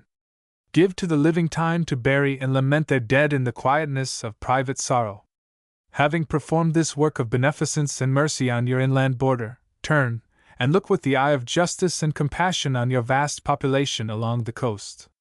Unclench the iron grasp of your embargo. Take measures for that end before another sun sets. Let it no longer be said that not one ship of force, built by your hands, yet floats upon the ocean. If then the war must be continued, go to the ocean. If you are seriously contending for maritime rights, go to the theater where alone those rights can be defended. Thither every indication of your fortune points you. There the united wishes and exertions of the nation will go with you. Even our party divisions, acrimonious as they are, cease at the water's edge. Events soon forced the policy urged by Mr. Webster upon the administration, whose friends carried first a modification of the embargo, and before the close of the session introduced a bill for its total repeal. The difficult task of advocating this measure devolved upon Mr. Calhoun, who sustained his cause more ingeniously than ingenuously. He frankly admitted that restriction was a failure as a war measure, but he defended the repeal on the ground that the condition of affairs in Europe had changed since the restrictive policy was adopted. It had indeed changed since the embargo of 1807, but not since the imposition of that of 1813, which was the one under discussion. Mr. Calhoun laid himself open to most unmerciful retorts, which was his misfortune, not his fault, for the embargo had been utterly and hopelessly wrong from the beginning. Mr. Webster, however, took full advantage of the opportunity thus presented. His opening congratulations are in his best vein of stately sarcasm, and are admirably put. He followed this up by a new argument of great force, showing the colonial spirit of the restrictive policy. He also dwelt with fresh vigor on the identification with France necessitated by the restrictive laws, a reproach which stung Mr. Calhoun and his followers more than anything else. He then took up the embargo policy and tore it to pieces, no very difficult undertaking, but well performed. The shifty and shifting policy of the government was especially distasteful to Mr. Webster, with his lofty conception of consistent and steady statesmanship, a point which is well brought out in the following passage. In a commercial country, nothing can be more objectionable than frequent and violent changes.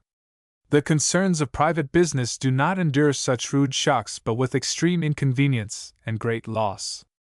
It would seem, however, that there is a class of politicians to whose taste all change is suited, to whom whatever is unnatural seems wise, and all that is violent appears great.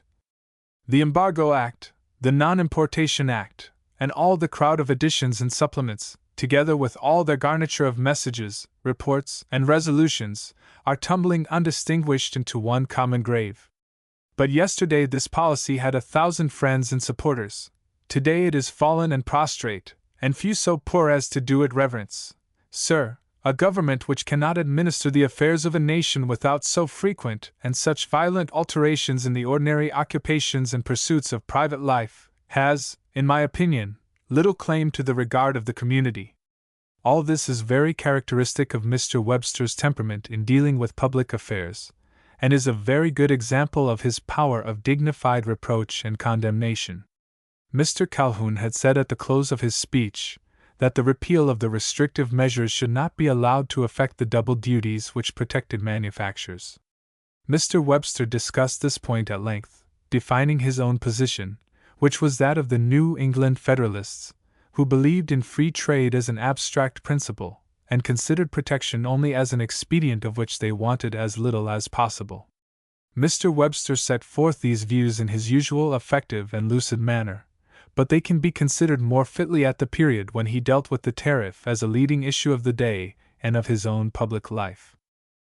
Mr. Webster took no further action of importance at this session, not even participating in the great debate on the Loan Bill, but by the manner in which these two speeches were referred to and quoted in Congress for many days after they were delivered, we can perceive the depth of their first impression. I have dwelt upon them at length because they are not in the collected edition of his speeches, where they well deserve a place, and still more, because they are the first examples of his parliamentary eloquence which show his characteristic qualities and the action of his mind.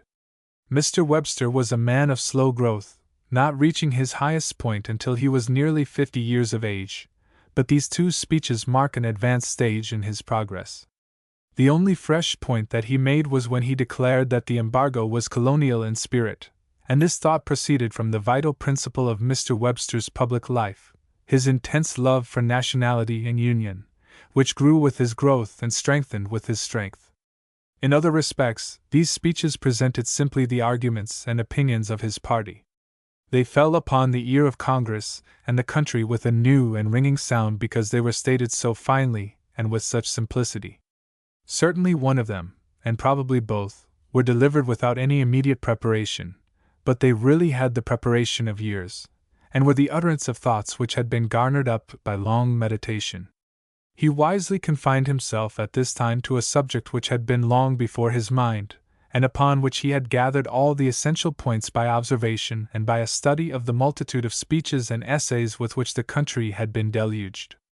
These early speeches, like some of the best of his prime, although nominally unprepared, were poured forth from the overflowing resources which had been the fruit of months of reflection, and which had been stored up by an unyielding memory.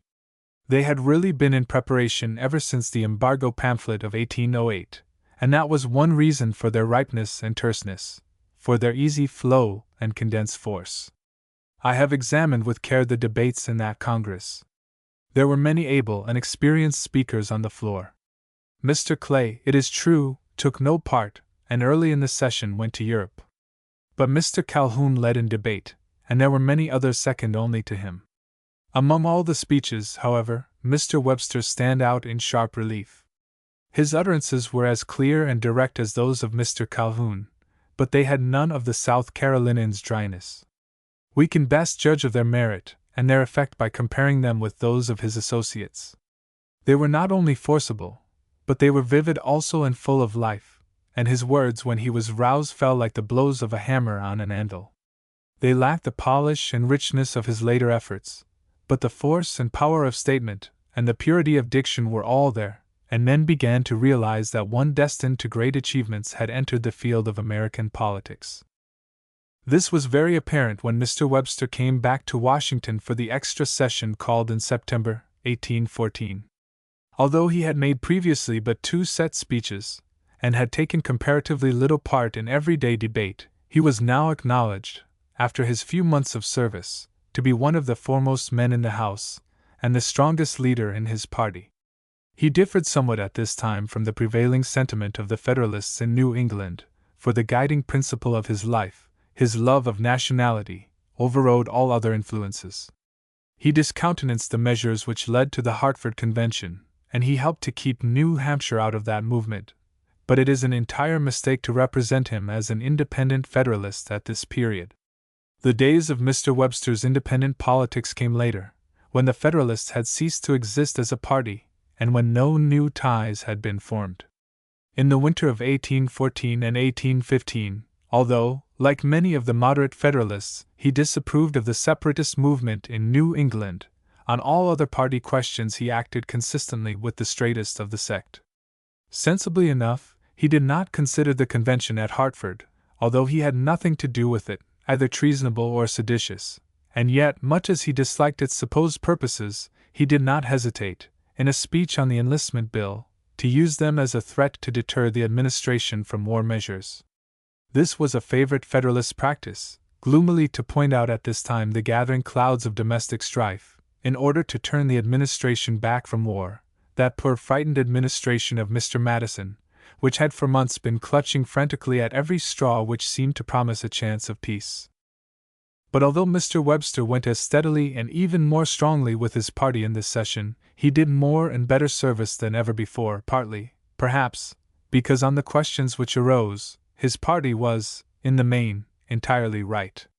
The strength of his party feeling is shown by his attitude in regard to the war taxes, upon which he made a quiet but effective speech. He took the ground that, as a member of the minority, he could not prevent the taxes nor stop hostilities, but he could protest against the war, its conduct, and its authors, by voting against the taxes. There is a nice question of political ethics here as to how far an opposition ought to go in time of national war and distress, but it is certainly impossible to give a more extreme expression to parliamentary opposition than to refuse the supplies at a most critical moment in a severe conflict. To this last extreme of party opposition to the administration, Mr. Webster went. It was as far as he could go, and remain loyal to the Union. But there he stopped absolutely. With the next step, which went outside the Union, and which his friends at home were considering, he would have nothing to do, and he would not countenance any separatist schemes. In the National Congress, however, he was prepared to advance as far as the boldest and bitterest in opposition, and he either voted against the war taxes or abstained from voting on them, in company with the strictest partisans of the Pickering type. There is no need to suppose from this that Mr. Webster had lost in the least the liberality or breadth of view which always characterized him. He was no narrower than when he entered Congress, or than when he left it. He went with his party because he believed it to be right, as at that moment it undoubtedly was. The party, however, was still extreme and bitter, as it had been for 10 years, but Mr. Webster was neither. He went all lengths with his friends in Congress, but he did not share their intensity of feeling or their fierce hostility to individuals. The Federalists, for instance, as a rule had ceased to call upon Mr. Madison, but in such intolerance Mr. Webster declined to indulge. He was always on good terms with the President, and with all the hostile leaders. His opposition was extreme in principle, but not in manner. It was vigorous and uncompromising, but also stately and dignified. It was part of his large and indolent nature to accept much and question little, to take the ideas most easy and natural to him, those of his friends and associates, and of his native New England, without needless inquiry and investigation.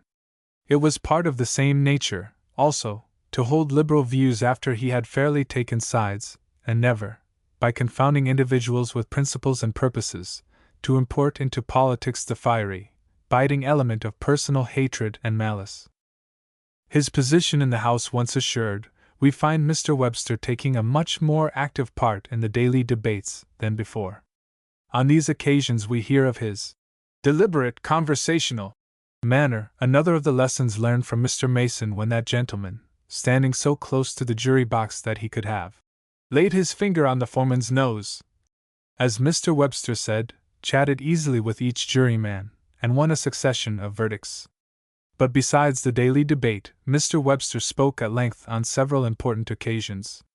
This was the case with the enlistment bill, which involved a forced draft, including minors, and was deemed unconstitutional by the Federalists.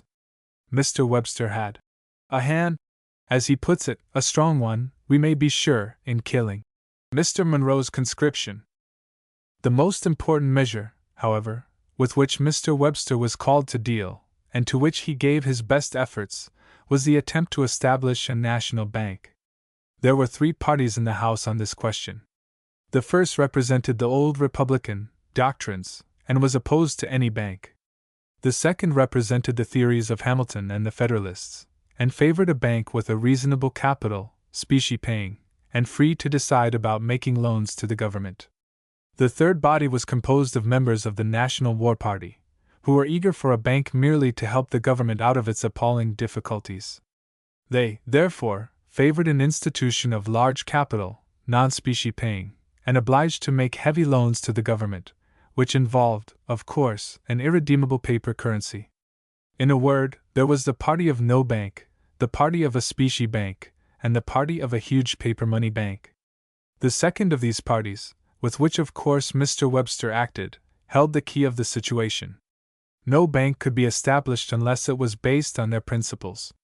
The first bill, proposing a paper money bank, originated in the House, and was killed there by a strong majority, Mr. Webster making a long speech against it which has not been preserved. The next bill came from the Senate, and was also for a paper money bank.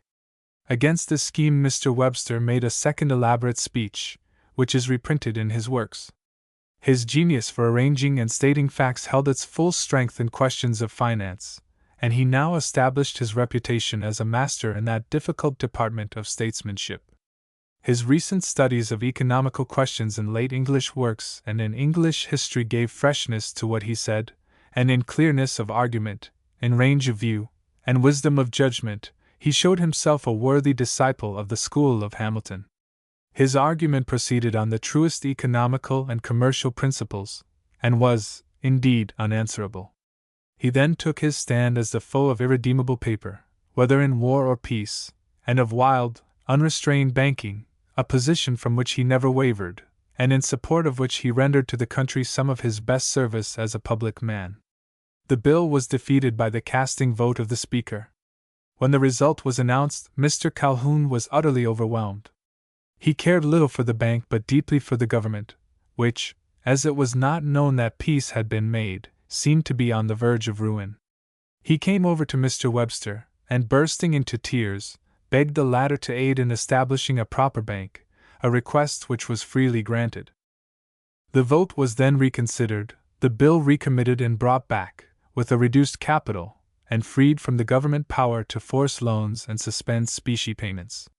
This measure was passed by a large majority, composed of the Federalists and the friends of the government, but it was the plan of the former which had prevailed. The President vetoed the bill for a variety of reasons, duly stated, but really, as Mr. Webster said, because a sound bank of this sort was not in favor with the administration. Another paper money scheme was introduced, and the conflict began again, but was abruptly terminated by the news of peace, and on March 4 the 13th Congress came to an end. The 14th Congress, to which he had been re-elected, Mr. Webster said many years afterward, was the most remarkable for talents of any he had ever seen.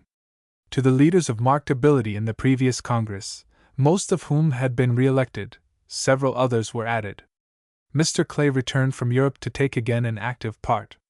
Mr. Pinckney, the most eminent practicing lawyer in the country, recently Attorney General and Minister to England, whom John Randolph, with characteristic insolence, believed to be from Maryland, was there until his appointment to the Russian mission.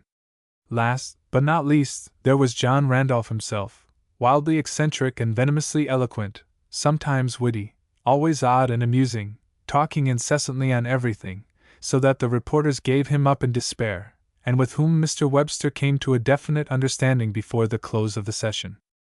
Mr. Webster did not take his seat until February, being detained at the North by the illness of his daughter Grace. When he arrived, he found Congress at work upon a bank bill possessing the same objectionable features of paper money and large capital as the former schemes which he had helped to overthrow.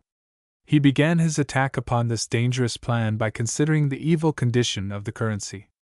He showed that the currency of the United States was sound because it was gold and silver, in his opinion the only constitutional medium, but that the country was flooded by the irredeemable paper of the state banks.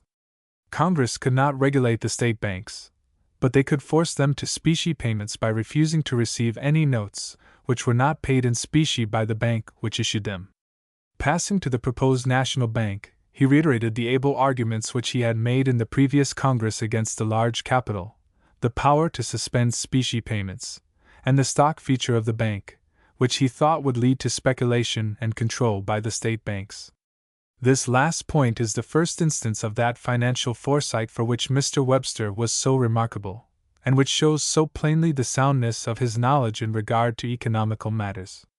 A violent speculation in bank stock did ensue, and the first years of the new institution were troubled, disorderly, and anything but creditable. The opposition of Mr. Webster, and those who thought with him, resulted in the reduction of the capital and the removal of the power to suspend specie payments.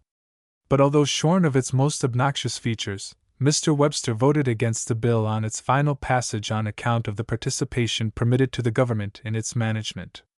He was quite right, but after the bank was well established, he supported it as Lord Thurlow promised to do in regard to the dissenters' religion. Indeed, Mr. Webster ultimately so far lost his original dislike to this bank that he became one of its warmest adherents. The plan was defective, but the scheme, on the whole, worked better than had been expected. Immediately after the passage of the bank bill, Mr. Calhoun introduced a bill requiring the revenue to be collected in lawful money of the United States. A sharp debate ensued, and the bill was lost. Mr. Webster at once offered resolutions requiring all government dues to be paid in coin, in Treasury notes, or in notes of the Bank of the United States. He supported these resolutions, thus daringly put forward just after the principle they involved had been voted down, in a speech of singular power, clear, convincing, and full of information and illustration. He elaborated the ideas contained in his previous remarks on the currency, displaying with great force the evils of irredeemable paper, and the absolute necessity of a sound currency based on specie payments. He won a signal victory by the passage of his resolutions, which brought about resumption, and, after the bank was firmly established, gave us a sound currency and a safe medium of exchange. This was one of the most conspicuous services ever rendered by Mr. Webster to the business interests and good government of the country, and he deserves the full credit, for he triumphed where Mr. Calhoun had just been defeated. Mr. Webster took more or less part in all the questions which afterwards arose in the House, especially on the tariff, but his great efforts were those devoted to the bank and the currency. The only other incident of the session was an invitation to fight a duel sent him by John Randolph. This was the only challenge ever received by Mr. Webster. He never could have seemed a very happy subject for such missives, and moreover, he never indulged in language calculated to provoke them. Randolph, however, would have challenged anybody or anything, from Henry Clay to a field mouse, if the fancy happened to strike him. Mr. Webster's reply is a model of dignity and veiled contempt. He refused to admit Randolph's right to an explanation, alluded to that gentleman's lack of courtesy in the House, denied his right to call him out, and wound up by saying that he did not feel bound to risk his life at any one's bidding, but should always be prepared to repel, in a suitable manner, the aggression of any man who may presume on this refusal. One cannot help smiling over this last clause, with its suggestion of personal violence, as the two men rise before the fancy the big, swarthy black-haired son of the northern hills, with his robust common sense, and the sallow, lean, sickly Virginia planter, not many degrees removed mentally from the patients in Bedlam. In the affairs of the next session of the 14th Congress Mr. Webster took scarcely any part. He voted for Mr. Calhoun's Internal Improvement Bill, although without entering the debate, and he also voted to pass the bill over Mr. Madison's veto. This was sound Hamiltonian federalism, and in entire consonance with the national sentiments of Mr. Webster. On the constitutional point, which he is said to have examined with some care, he decided in accordance with the opinions of his party, and with the doctrine of liberal construction, to which he always adhered. On March 4, 1817, the 14th Congress expired, and with it the term of Mr. Webster's service. 5 years were to intervene before he again appeared in the arena of national politics. This retirement from active public life was due to professional reasons. In 9 years Mr. Webster had attained to the very summit of his profession in New Hampshire. He was earning $2,000 a year, and in that hardy and poor community he could not hope to earn more.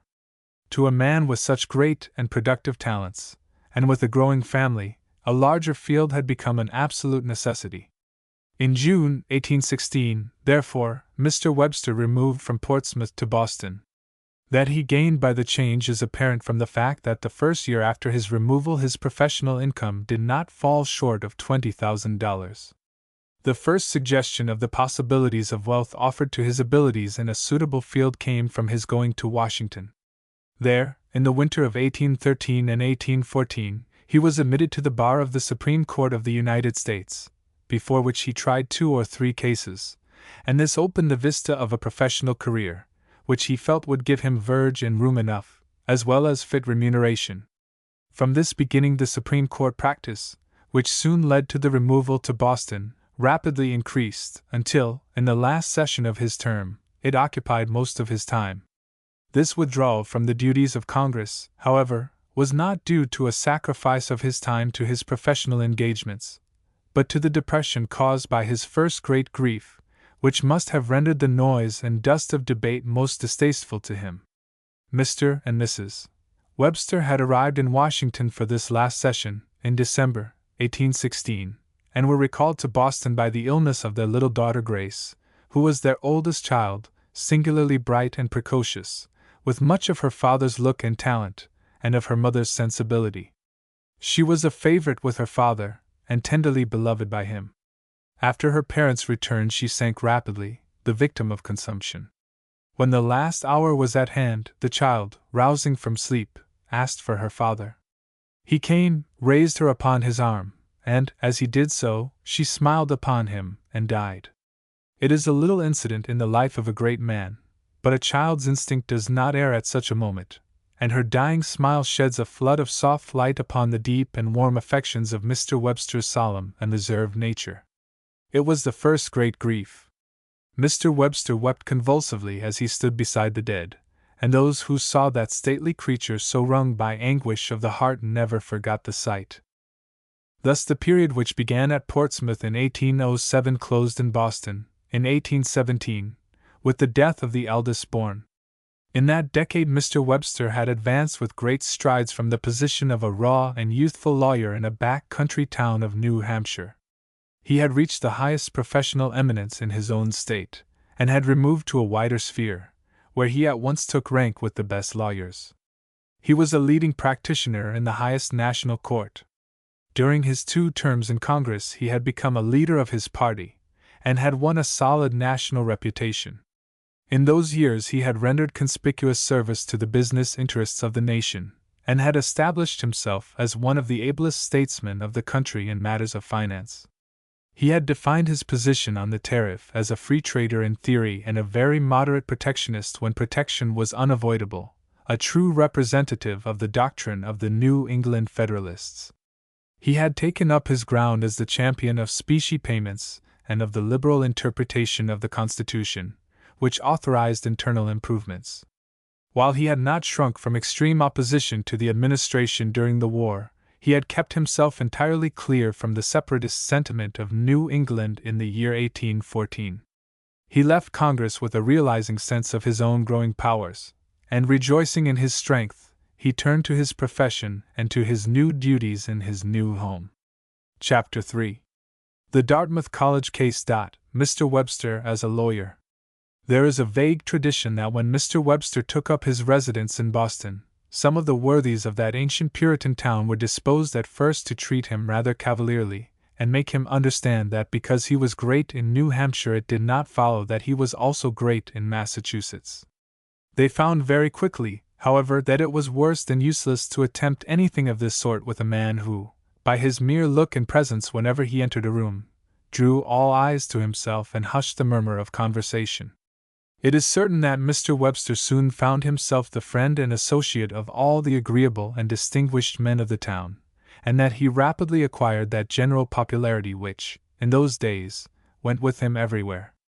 It is also certain that he at once and without effort assumed the highest position at the bar as the recognized equal of its most eminent leaders. With an income increased tenfold and promising still further enlargement, a practice in which one fee probably surpassed the earnings of 3 months in New Hampshire, with an agreeable society about him, popular abroad, happy and beloved at home, nothing could have been more auspicious than these opening years of his life in Boston. The period upon which he then entered, and during which he withdrew from active public service to devote himself to his profession, was a very important one in his career. It was a period marked by a rapid intellectual growth and by the first exhibition of his talents on a large scale. It embraces, moreover, two events, landmarks in the life of Mr. Webster, which placed him before the country as one of the first and the most eloquent of her constitutional lawyers, and as the great master in the art of occasional oratory. The first of these events was the argument in the Dartmouth College case. The second was the delivery of the Plymouth Oration. I do not propose to enter into or discuss the merits or demerits of the constitutional and legal theories and principles involved in the famous college causes, or in any other of the great cases subsequently argued by Mr. Webster.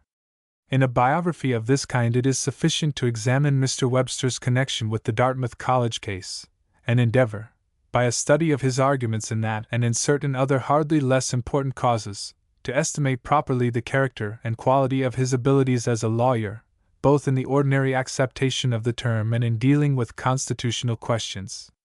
The complete history of the Dartmouth College case is very curious, and deserves more than a passing notice. Until within 3 years it is not too much to say that it was quite unknown, and its condition is but little better now. In 1879 Mr. John M. Shirley published a volume entitled The Dartmouth College Causes, which is a monument of careful study and thorough research. Most persons would conclude that it was a work of merely legal interest, appealing to a limited class of professional readers. Even those into whose hands it chanced to come have probably been deterred from examining it as it deserves by the first chapter, which is very obscure, and by the confusion of the narrative which follows. Yet this monograph, which has so unfortunately suffered from a defective arrangement of material, is of very great value, not only to our legal and constitutional history, but to the political history of the time and to a knowledge of the distinguished actors in a series of events which resulted in the establishment of one of the most far-reaching of constitutional doctrines, one that has been a living question ever since the year 1819, and is at this moment of vast practical importance. Mr. Shirley has drawn forth from the oblivion of manuscript a collection of documents which, taken in conjunction with those already in print, throws a flood of light upon a dark place of the past and gives to a dry constitutional question the vital and human interest of political and personal history.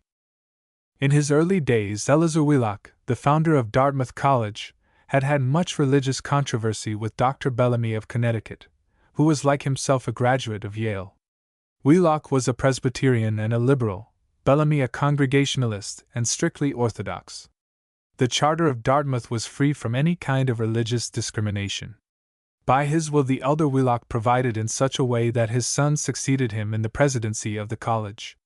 In 1793 Judge Niles, a pupil of Bellamy, became a trustee of the college, and he and John Wheelock represented the opposite views which they respectively inherited from tutor and father. They were formed for mutual hostility, and the contest began some 12 years before it reached the public. The trustees and the president were then all Federalists, and there would seem to have been no differences of either a political or a religious nature. The trouble arose from the resistance of a minority of the trustees to what they termed the family dynasty. Wheelock, however, maintained his ascendancy until 1809, when his enemies obtained a majority in the Board of Trustees, and thereafter admitted no friend of the president to the government, and used every effort to subdue the dominant dynasty. In New Hampshire, at that period, the Federalists were the ruling party, and the Congregationalists formed the state church. The people were, in practice, taxed to support congregational churches, and the clergy of that denomination were exempted from taxation. All the congregational ministers were stanch Federalists, and most of their parishioners were of the same party.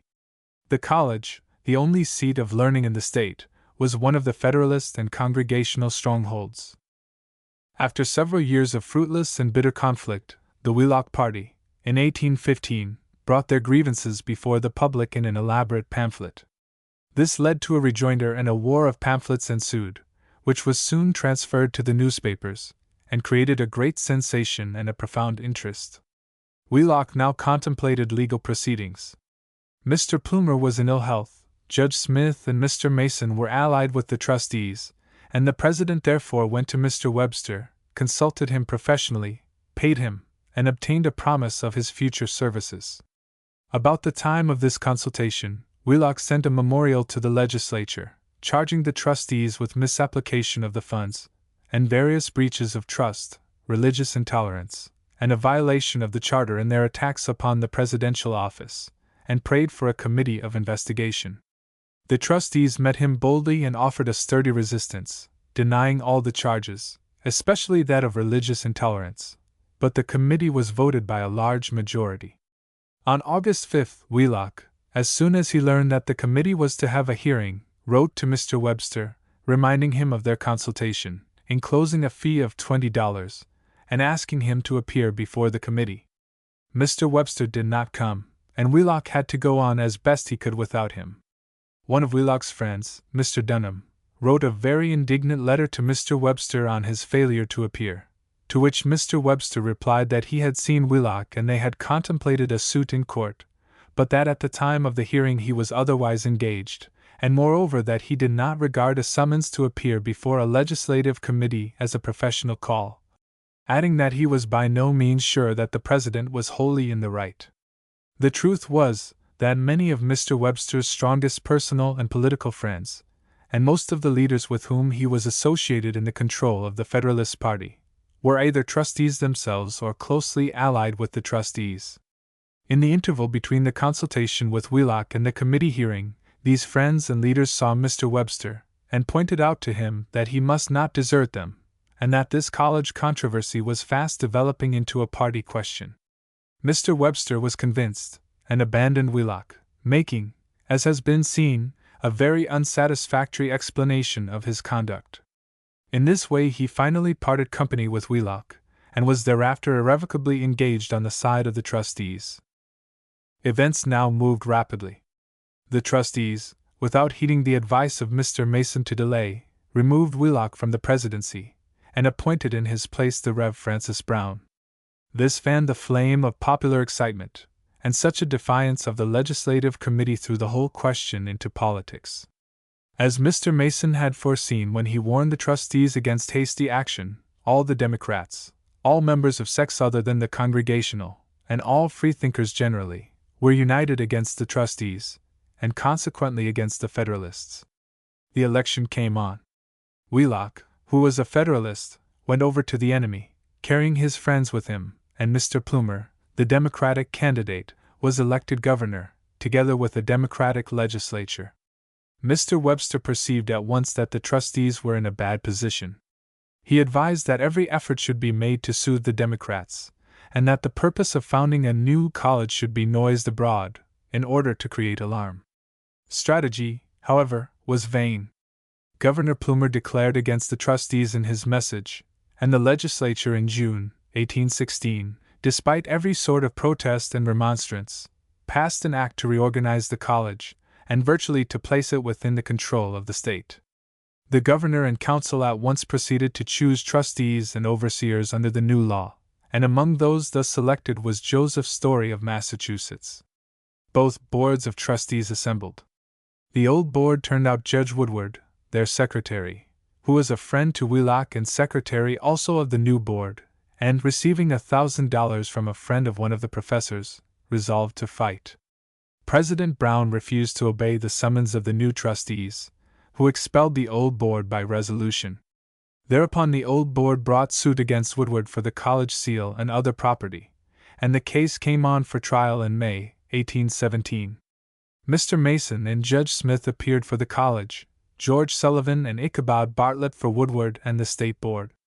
The case was argued and then went over to the September term of the same year, at Exeter, when Mason and Smith were joined by Mr. Webster. The cause was then argued again on both sides and with signal ability. In point of talent the counsel for the college were vastly superior to their opponents, but Sullivan and Bartlett were nevertheless strong men and thoroughly prepared. Sullivan was a good lawyer and a fluent and ready speaker, with great power of illustration. Bartlett was a shrewd, hard-headed man, very keen and incisive, and one whom it was impossible to outwit or deceive. He indulged, in his argument, in some severe reflections upon Mr. Webster's conduct toward Wheelock, which so much incensed Mr. Webster that he referred to Mr. Bartlett's argument in a most contemptuous way, and strenuously opposed the publication of the remarks, personal or injurious to counsel.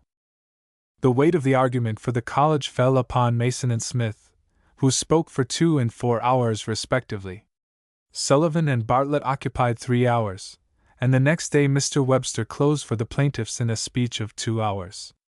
Mr. Webster spoke with great force, going evidently beyond the limits of legal argument, and winding up with a splendid sentimental appeal which drew tears from the crowd in the Exeter courtroom, and which he afterwards used in an elaborated form and with similar effect before the Supreme Court at Washington.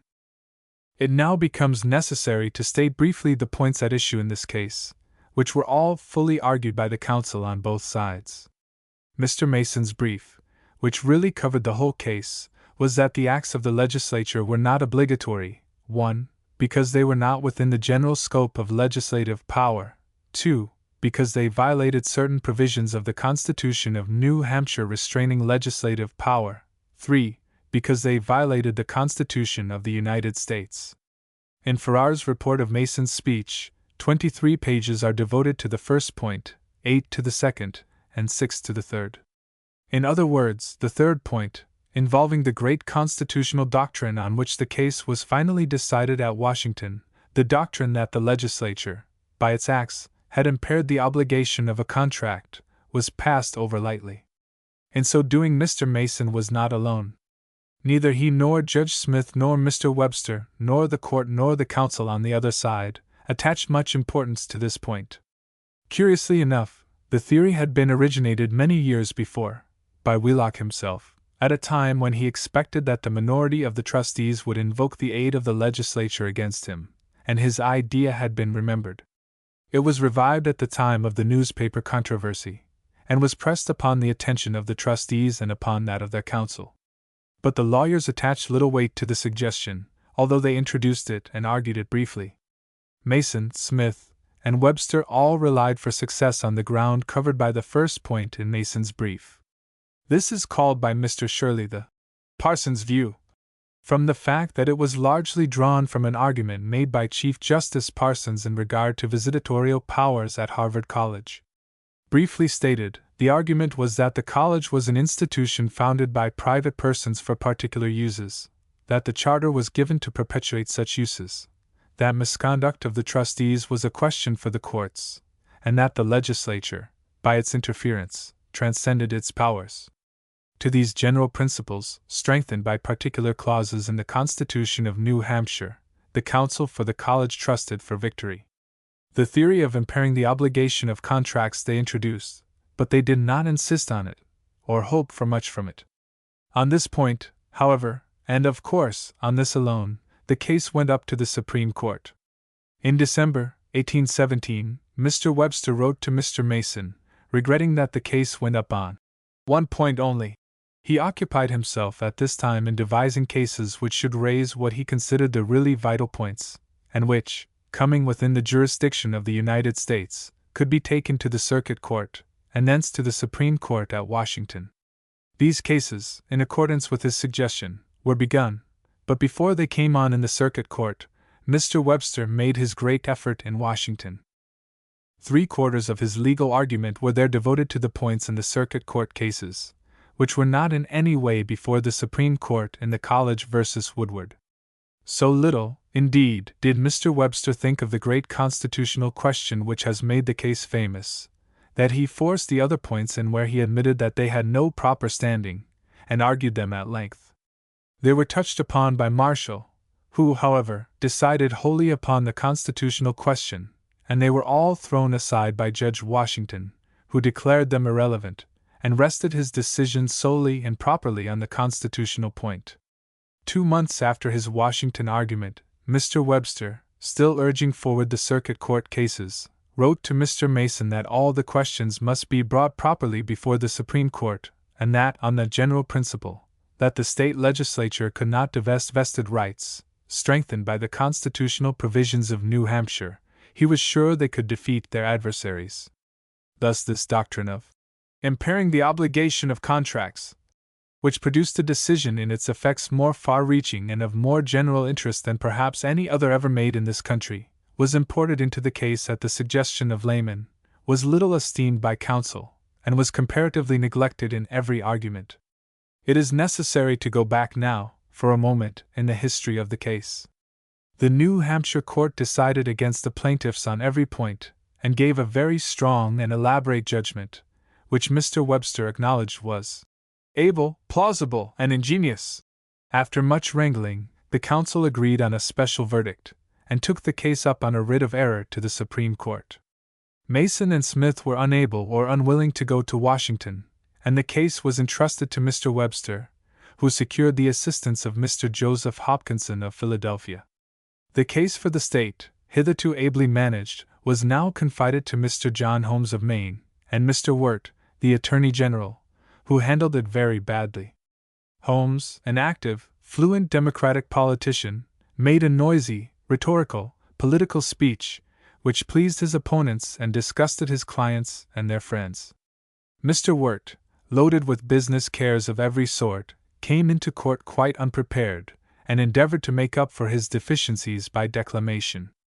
On the other side the case was managed with consummate skill.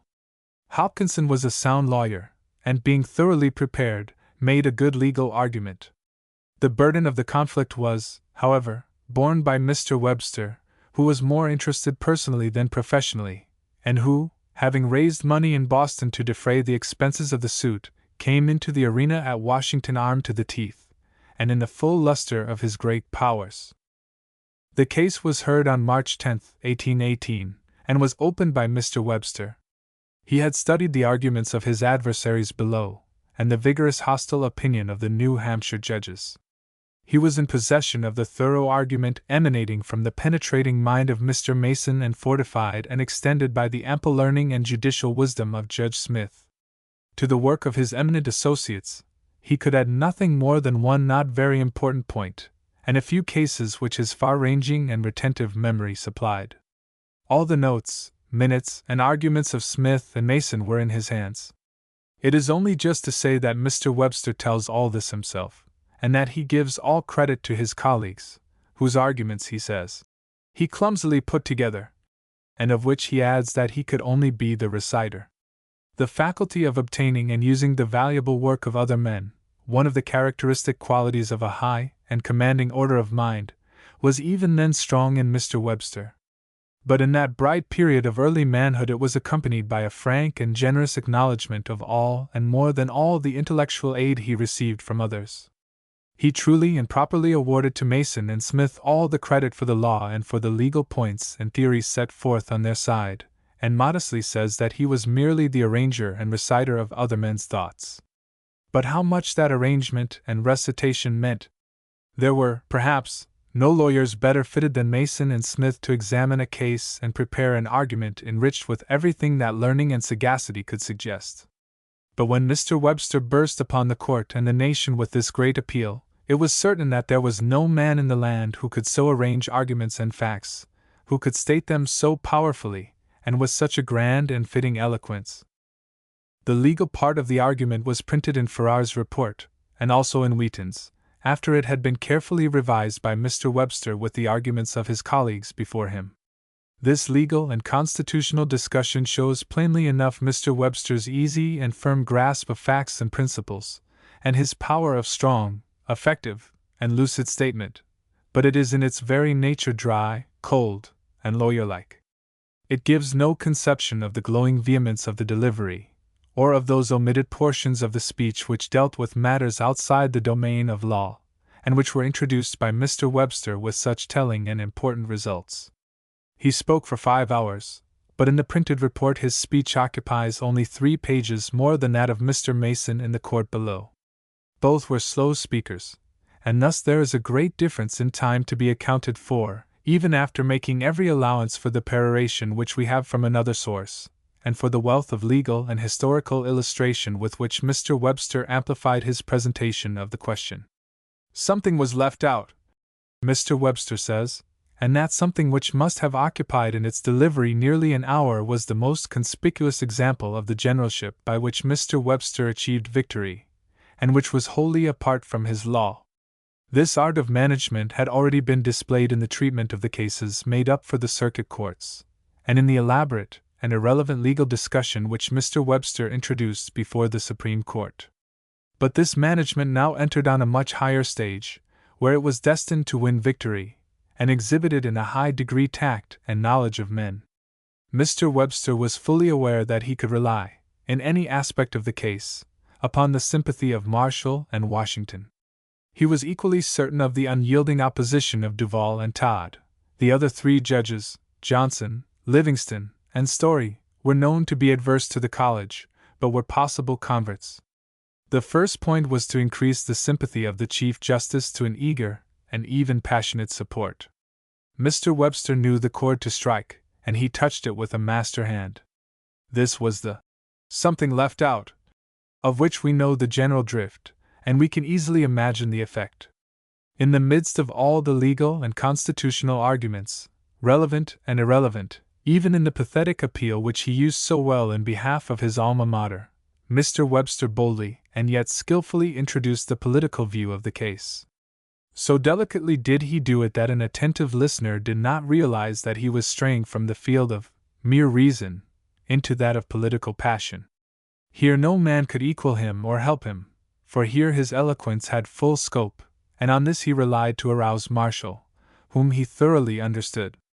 In occasional sentences he pictured his beloved college under the wise rule of Federalists and of the Church.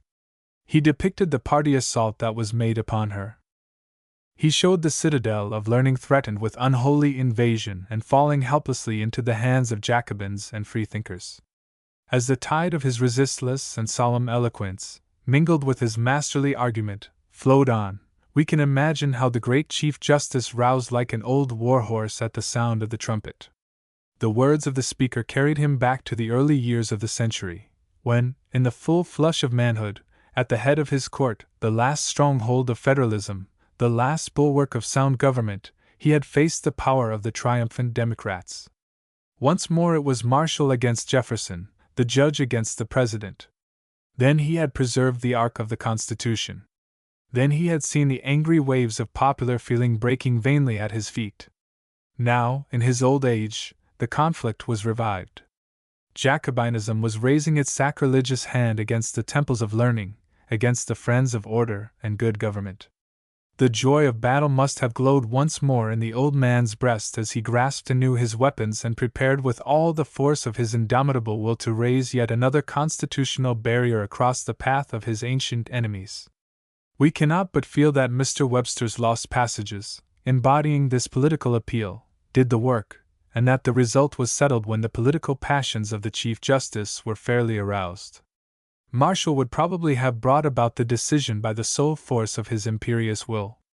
But Mr. Webster did a good deal of effective work after the arguments were all finished, and no account of the case would be complete without a glance at the famous peroration with which he concluded his speech and in which he boldly flung aside all vestige of legal reasoning, and spoke directly to the passions and emotions of his hearers. When he had finished his argument he stood silent for some moments, until every eye was fixed upon him. Then, addressing the Chief Justice, he said, "This, sir, is my case. It is the case not merely of that humble institution, it is the case of every college in our land. Sir, you may destroy this little institution, it is weak, it is in your hands. I know it is one of the lesser lights in the literary horizon of our country. You may put it out. But if you do so, you must carry through your work. You must extinguish, one after another, all those greater lights of science which for more than a century have thrown their radiance over our land. It is, sir, as I have said, a small college. And yet there are those who love it." Here his feelings mastered him. His eyes filled with tears, his lips quivered, his voice was choked. In broken words of tenderness he spoke of his attachment to the college, and his tones seemed filled with the memories of home and boyhood, of early affections and youthful privations and struggles. "The courtroom," says Mr. Goodrich, to whom we owe this description, "during these 2 or 3 minutes presented an extraordinary spectacle. Chief Justice Marshall, with his tall and gaunt figure bent over as if to catch the slightest whisper, The deep furrows of his cheek expanded with emotion and his eyes suffused with tears. Mr. Justice Washington, at his side, with his small and emaciated frame, and countenance more like marble than I ever saw on any other human being, leaning forward with an eager, troubled look. And the remainder of the court at the two extremities pressing, as it were, to a single point, while the audience below were wrapping themselves round in closer folds beneath the bench, to catch each look and every movement of the speaker's face.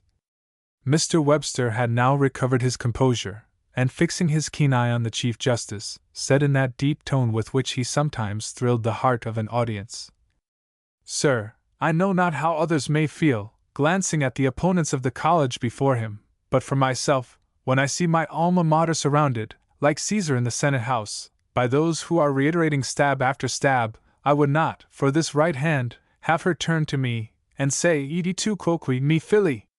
And now too, my son!" This outbreak of feeling was perfectly genuine.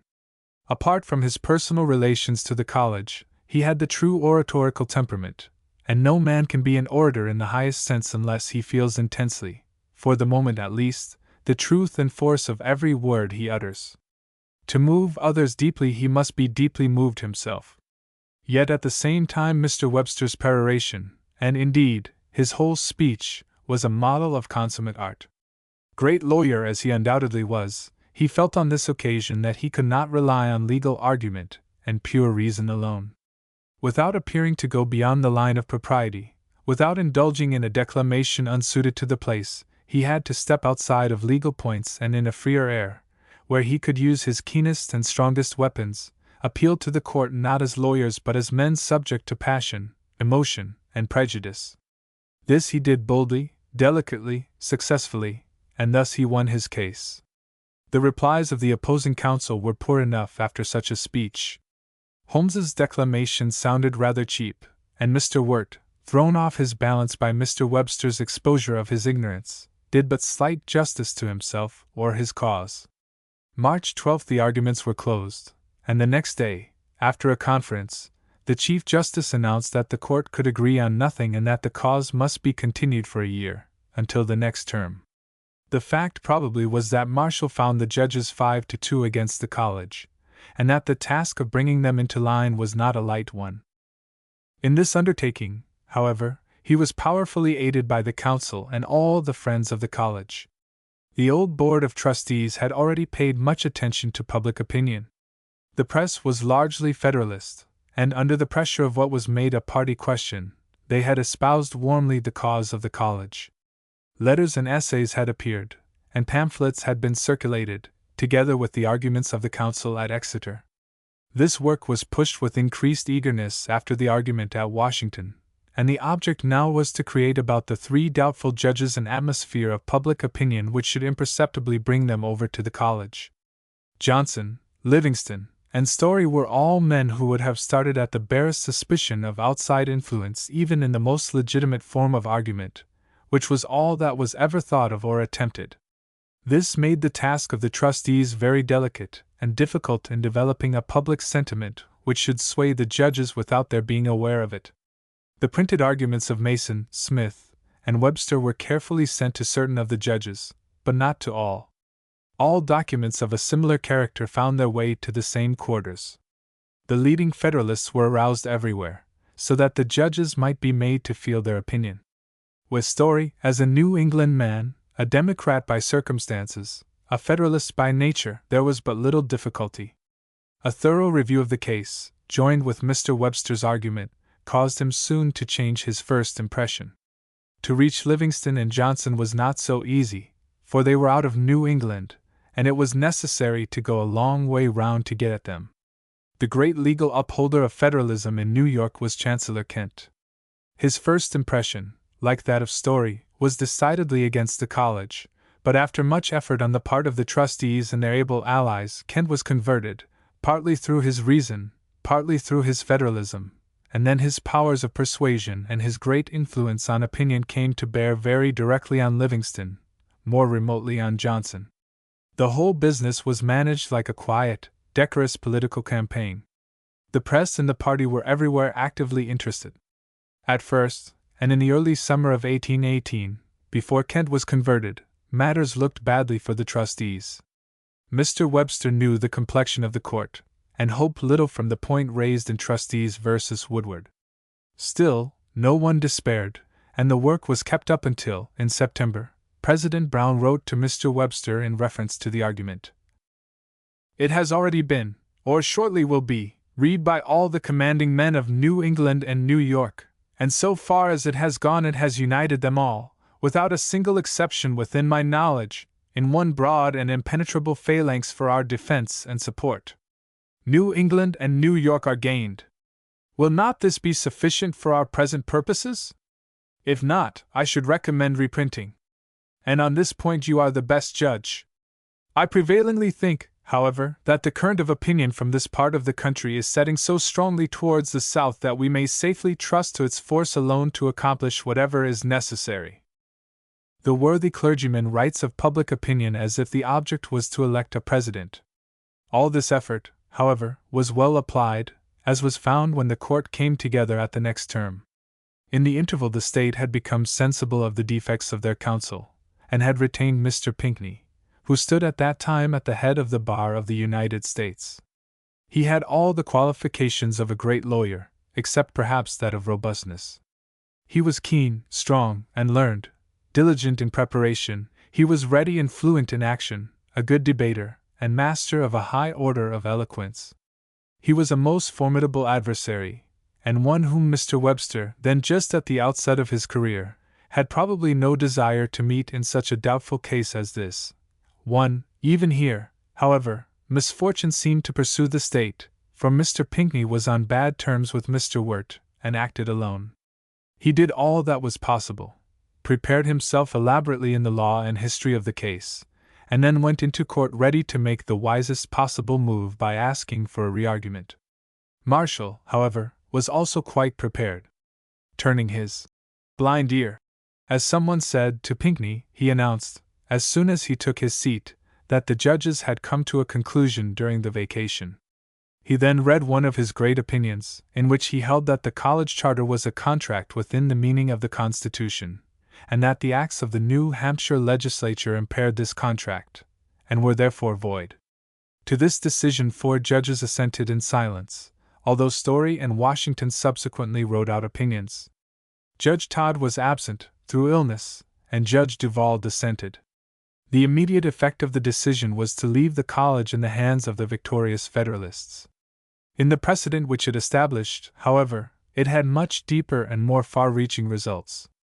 It brought within the scope of the Constitution of the United States every charter granted by a state, limited the action of the states in a most important attribute of sovereignty, and extended the jurisdiction of the highest federal court more than any other judgment ever rendered by them. From the day when it was announced to the present time, the doctrine of Marshall in the Dartmouth College case has continued to exert an enormous influence, and has been constantly sustained and attacked in litigation of the greatest importance.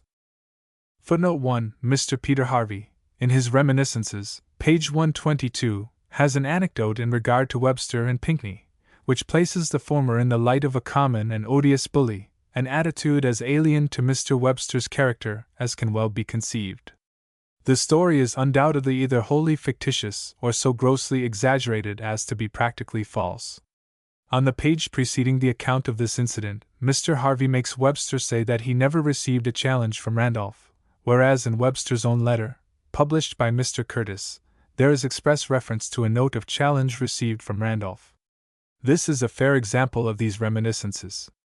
A more untrustworthy book it would be impossible to imagine.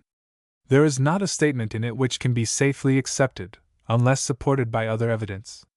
It puts its subject throughout in the most unpleasant light, and nothing has ever been written about Webster so well calculated to injure and belittle him as these feeble and distorted recollections of his loving and devoted Boswell.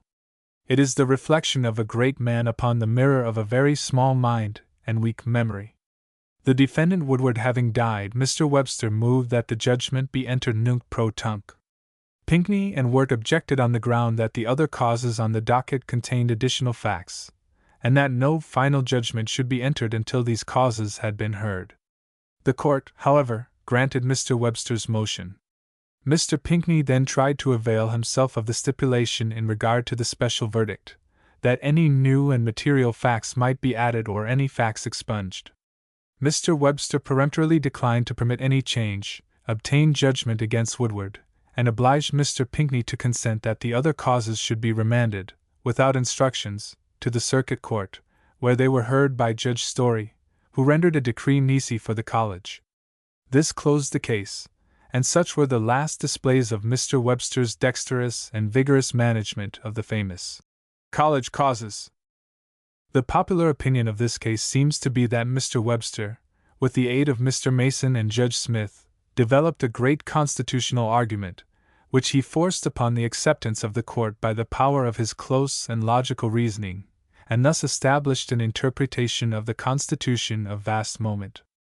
The truth is, that the suggestion of the constitutional point, not a very remarkable idea in itself, originated, as has been said, with a layman, was regarded by Mr. Webster as a forlorn hope, and was very briefly discussed by him before the Supreme Court. He knew, of course, that if the case were to be decided against Woodward, it could only be on the constitutional point, but he evidently thought that the court would not take the view of it which was favorable to the college. The Dartmouth College case was unquestionably one of Mr. Webster's great achievements at the bar, but it has been rightly praised on mistaken grounds. Mr. Webster made a very fine presentation of the arguments, mainly prepared by Mason and Smith. He transcended the usual legal limits with a burst of eloquent appeal which stands high among the famous passages of his oratory. In what may be called the strategy of the case, he showed the best generalship and the most skillful management. He also proved himself to be possessed of great tact and to be versed in the knowledge of men, qualities not usually attributed to him because their exercise involved an amount of care and painstaking foreign to his indolent and royal temperament, which almost always relied on weight and force for victory. Mr. Webster no doubt improved in details, and made better arguments at the bar than he did upon this occasion, but the Dartmouth College case, on the whole, shows his legal talents so nearly at their best, and in such unusual variety, that it is a fit point at which to pause in order to consider some of his other great legal arguments and his position and abilities as a lawyer. For this purpose it is quite sufficient to confine ourselves to the cases mentioned by Mr. Curtis, and to the legal arguments preserved in the collection of Mr. Webster's speeches. 5 years after the Dartmouth College decision, Mr. Webster made his famous argument in the case of Gibbons versus Ogden. The case was called suddenly, and Mr. Webster prepared his argument in a single night of intense labor. The facts were all before him, but he showed a readiness in arrangement only equaled by its force. The question was whether the state of New York had a right under the Constitution to grant a monopoly of steam navigation in its waters to Fulton and Livingston. Mr. Webster contended that the acts making such a grant were unconstitutional, because the power of Congress to regulate commerce was, within certain limitations, exclusive. He won his cause, and the decision, from its importance, probably enhanced the contemporary estimate of his effort. The argument was badly reported, but it shows all its author's strongest qualities of close reasoning and effective statement. The point in issue was neither difficult nor obscure, and afforded no opportunity for a display of learning. It was purely a matter of constitutional interpretation, and could be discussed chiefly in a historical manner and from the standpoint of public interests. This was particularly fitted to Mr. Webster's cast of mind, and he did his subject full justice. It was pure argument on general principles. Mr. Webster does not reach that point of intense clearness and condensation which characterized Marshall and Hamilton, in whose writings we are fascinated by the beauty of the intellectual display, and are held fast by each succeeding line, which always comes charged with fresh meaning. Nevertheless, Mr. Webster touches a very high point in this most difficult form of argument, and the impressiveness of his manner and voice carried all that he said to its mark with a direct force in which he stood unrivaled. In Ogden v. Saunders, heard in 1827, Mr. Webster argued that the clause prohibiting state laws impairing the obligation of contracts covered future as well as past contracts. He defended his position with astonishing ability, but the court very correctly decided against him. The same qualities which appear in these cases are shown in the others of a like nature, which were conspicuous among the multitude with which he was entrusted. We find them also in cases involving purely legal questions, such as the Bank of the United States v. Primrose, and the Providence Railroad Company v. the City of Boston, accompanied always with that ready command of learning which an extraordinary memory made easy. There seemed to be no diminution of Mr. Webster's great powers in this field as he advanced in years. In the Rhode Island case and in the passenger tax cases, argued when he was 66 years old, he rose to the same high plane of clear, impressive, effective reasoning as when he defended his alma mater. Two causes, however, demand more than a passing mention: the Girardville case and the Rhode Island case. The former involved no constitutional points.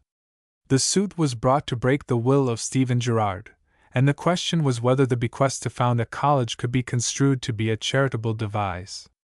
On this question Mr. Webster had a weak case in point of law, but he readily detected a method by which he could go boldly outside the law, as he had done to a certain degree in the Dartmouth College case, and substitute for argument an eloquent and impassioned appeal to emotion and prejudice. Girard was a freethinker, and he provided in his will that no priest or minister of any denomination should be admitted to his college. Assuming that this excluded all religious teaching, Mr. Webster then laid down the proposition that no bequest or gift could be charitable which excluded Christian teaching. In other words, he contended that there was no charity except Christian charity, which, the poet assures us, is so rare. At this day such a theory would hardly be gravely propounded by anyone. But Mr. Webster, on the ground that Girard's bequest was derogatory to Christianity, pronounced a very fine discourse defending and eulogizing, with much eloquence, the Christian religion. The speech produced a great effect. One is inclined to think that it was the cause of the courts evading the question raised by Mr. Webster, and sustaining the will, a result they were bound to reach in any event, on other grounds. The speech certainly produced a great sensation, and was much admired, especially by the clergy, who caused it to be printed and widely distributed. It did not impress lawyers quite so favorably, and we find Judge Story writing to Chancellor Kent that Webster did his best for the other side, but it seems to me altogether an address to the prejudices of the clergy. The subject, in certain ways, had a deep attraction for Mr. Webster. His imagination was excited by the splendid history of the Church, and his conservatism was deeply stirred by a system which, whether in the guise of the Romish hierarchy, as the Church of England, or in the form of powerful dissenting sects, was, as a whole, imposing by its age, its influence, and its moral grandeur.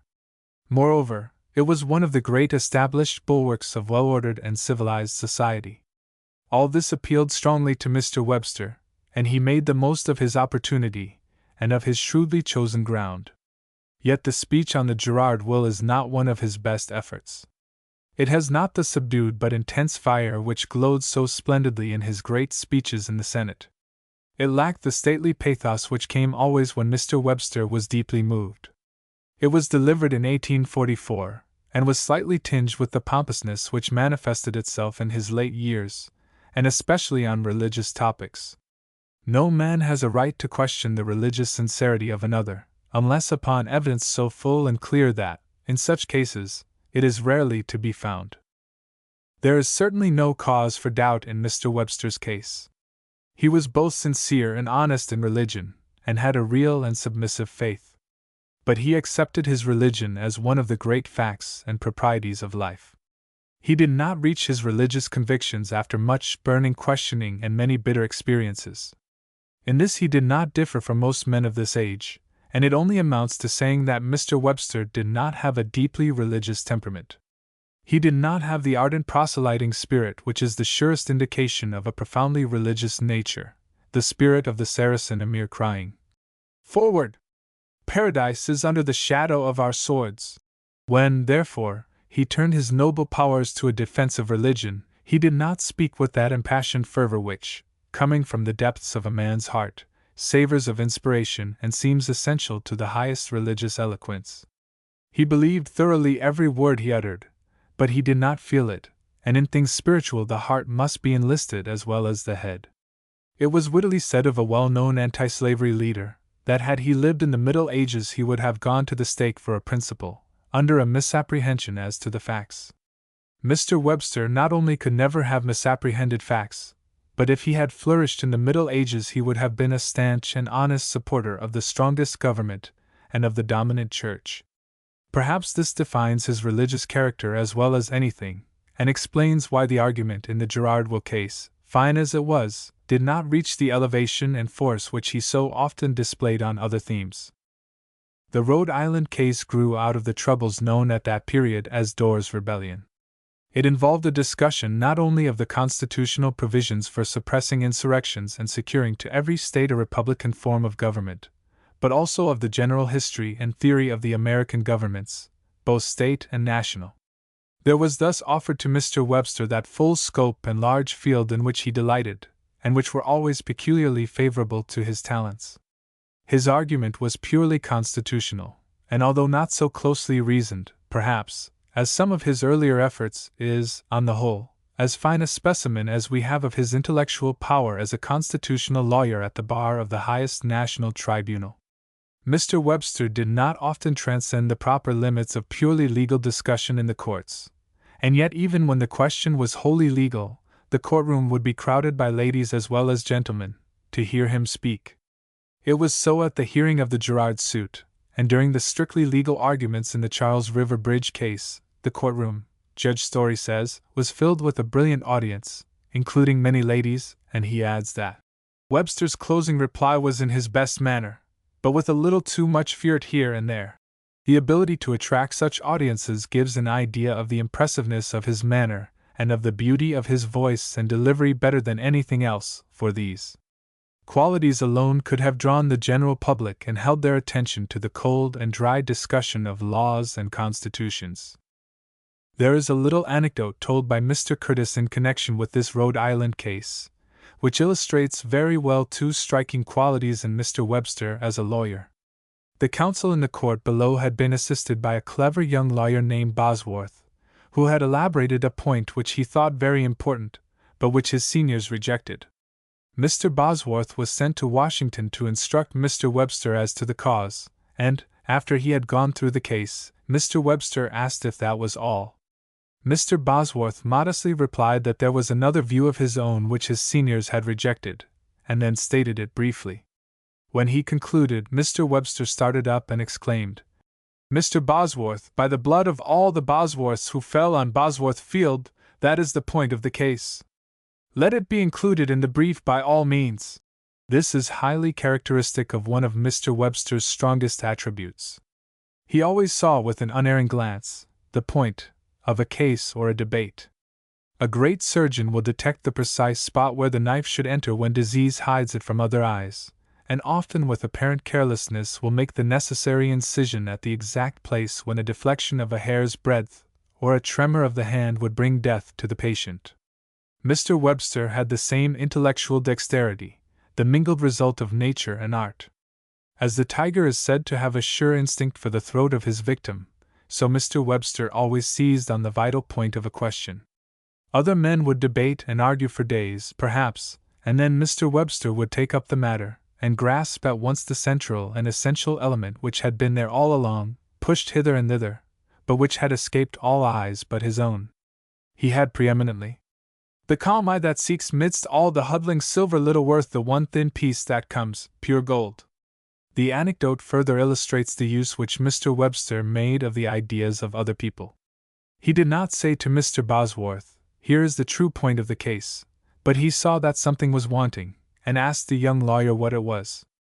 The moment the proposition was stated he recognized its value and importance at a glance. He might and probably would have discovered it for himself, but his instinct was to get it from someone else.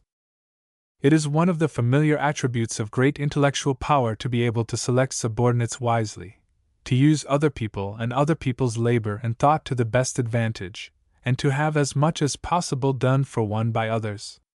This power of assimilation Mr. Webster had to a marked degree.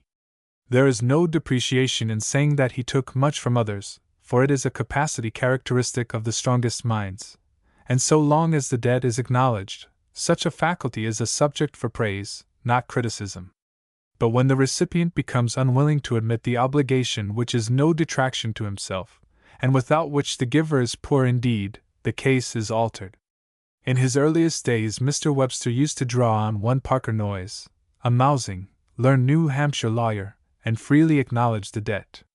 In the Dartmouth College case, as has been seen, he over and over again gave simply and generously all the credit for the learning and the points of the brief to Mason and Smith, and yet the glory of the case has rested with Mr. Webster, and always will. He gained by his frank honesty and did not lose a whit. But in his latter days, when his sense of justice had grown somewhat blunted and his nature was perverted by the unmeasured adulation of the little immediate circle which then hung about him, he ceased to admit his obligations as in his earlier and better years. From no one did Mr. Webster receive so much hearty and generous advice and assistance as from Judge Story, whose calm judgment and wealth of learning were always at his disposal. They were given not only in questions of law, but in regard to the Crimes Act, the Judiciary Act, and the Ashburton Treaty. After Judge Story's death, Mr. Webster not only declined to allow the publication by the judge's son and biographer of Story's letters to himself, but he refused to permit even the publication of extracts from his own letters, intended merely to show the nature of the services rendered to him by Story. A cordial assent would have enhanced the reputation of both. The refusal is a blot on the intellectual greatness of the one, and a source of bitterness to the descendants and admirers of the other. It is to be regretted that the extraordinary ability which Mr. Webster always showed in grasping and assimilating masses of theories and facts, and in drawing from them what was best, should ever have been sullied by a want of gratitude which, properly and freely rendered, would have made the luster of his own fame shine still more brightly. A close study of Mr. Webster's legal career, in the light of contemporary reputation and of the best examples of his work, leads to certain quite obvious conclusions. He had not a strongly original or creative legal mind. This was chiefly due to nature, but in some measure to a dislike to the slow processes of investigation and inquiry which were always distasteful to him, although he was entirely capable of intense and protracted exertion. He cannot, therefore, be ranked with the illustrious few, among whom we count Mansfield and Marshall as the most brilliant examples, who not only declared what the law was, but who made it. Mr. Webster's powers were not of this class, but except in these highest and rarest qualities, he stands in the front rank of the lawyers of his country and his age. Without extraordinary profundity of thought or depth of learning, he had a wide, sure, and ready knowledge both of principles and cases. Add to this quick apprehension, unerring sagacity for vital and essential points, a perfect sense of proportion, an almost unequaled power of statement, backed by reasoning at once close and lucid, and we may fairly say that Mr. Webster, who possessed all these qualities, need fear comparison with but very few among the great lawyers of that period either at home or abroad. Chapter 4. The Massachusetts Convention and the Plymouth Oration. The conduct of the Dartmouth College case, and its result, at once raised Mr. Webster to a position at the bar second only to that held by Mr. Pinckney. He was now constantly occupied by most important and lucrative engagements, but in 1820 he was called upon to take a leading part in a great public work which demanded the exertion of all his talents as statesman, lawyer, and debater. The lapse of time and the setting off of the Maine district as a state had made a convention necessary, in order to revise the Constitution of Massachusetts. This involved the direct resort to the people, the source of all power, which is only required to effect a change in the fundamental law of the state. On these rare occasions it has been the honored custom in Massachusetts to lay aside all the qualifications attaching to ordinary legislatures and to choose the best men, without regard to party, public office, or domicile, for the performance of this important work. No better or abler body could have been assembled for this purpose than that which met in convention at Boston in November, 1820. Among these distinguished men were John Adams, then in his 85th year, and one of the framers of the original Constitution of 1780, Chief Justice Parker, of the Supreme Bench, the federal judges, and many of the leaders at the bar and in business.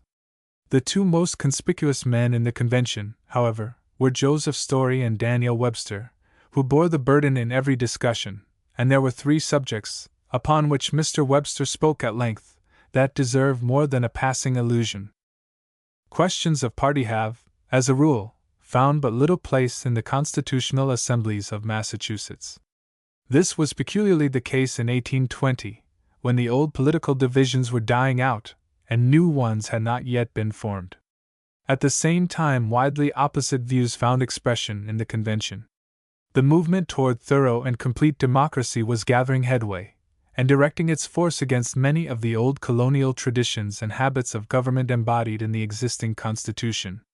That portion of the delegates which favored certain radical changes was confronted and stoutly opposed by those who, on the whole, inclined to make as few alterations as possible, and desired to keep things about as they were.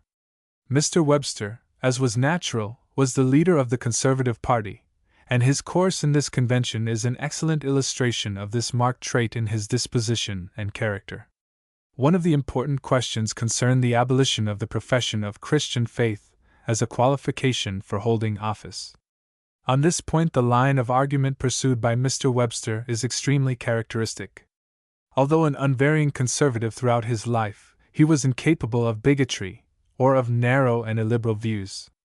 At the same time, the process by which he reached his opinion in favor of removing the religious test shows more clearly than even ultra-conservatism could how free he was from any touch of the reforming or innovating spirit. He did not urge that, on general principles, religious tests were wrong, that they were relics of the past and in hopeless conflict with the fundamental doctrines of American liberty and democracy.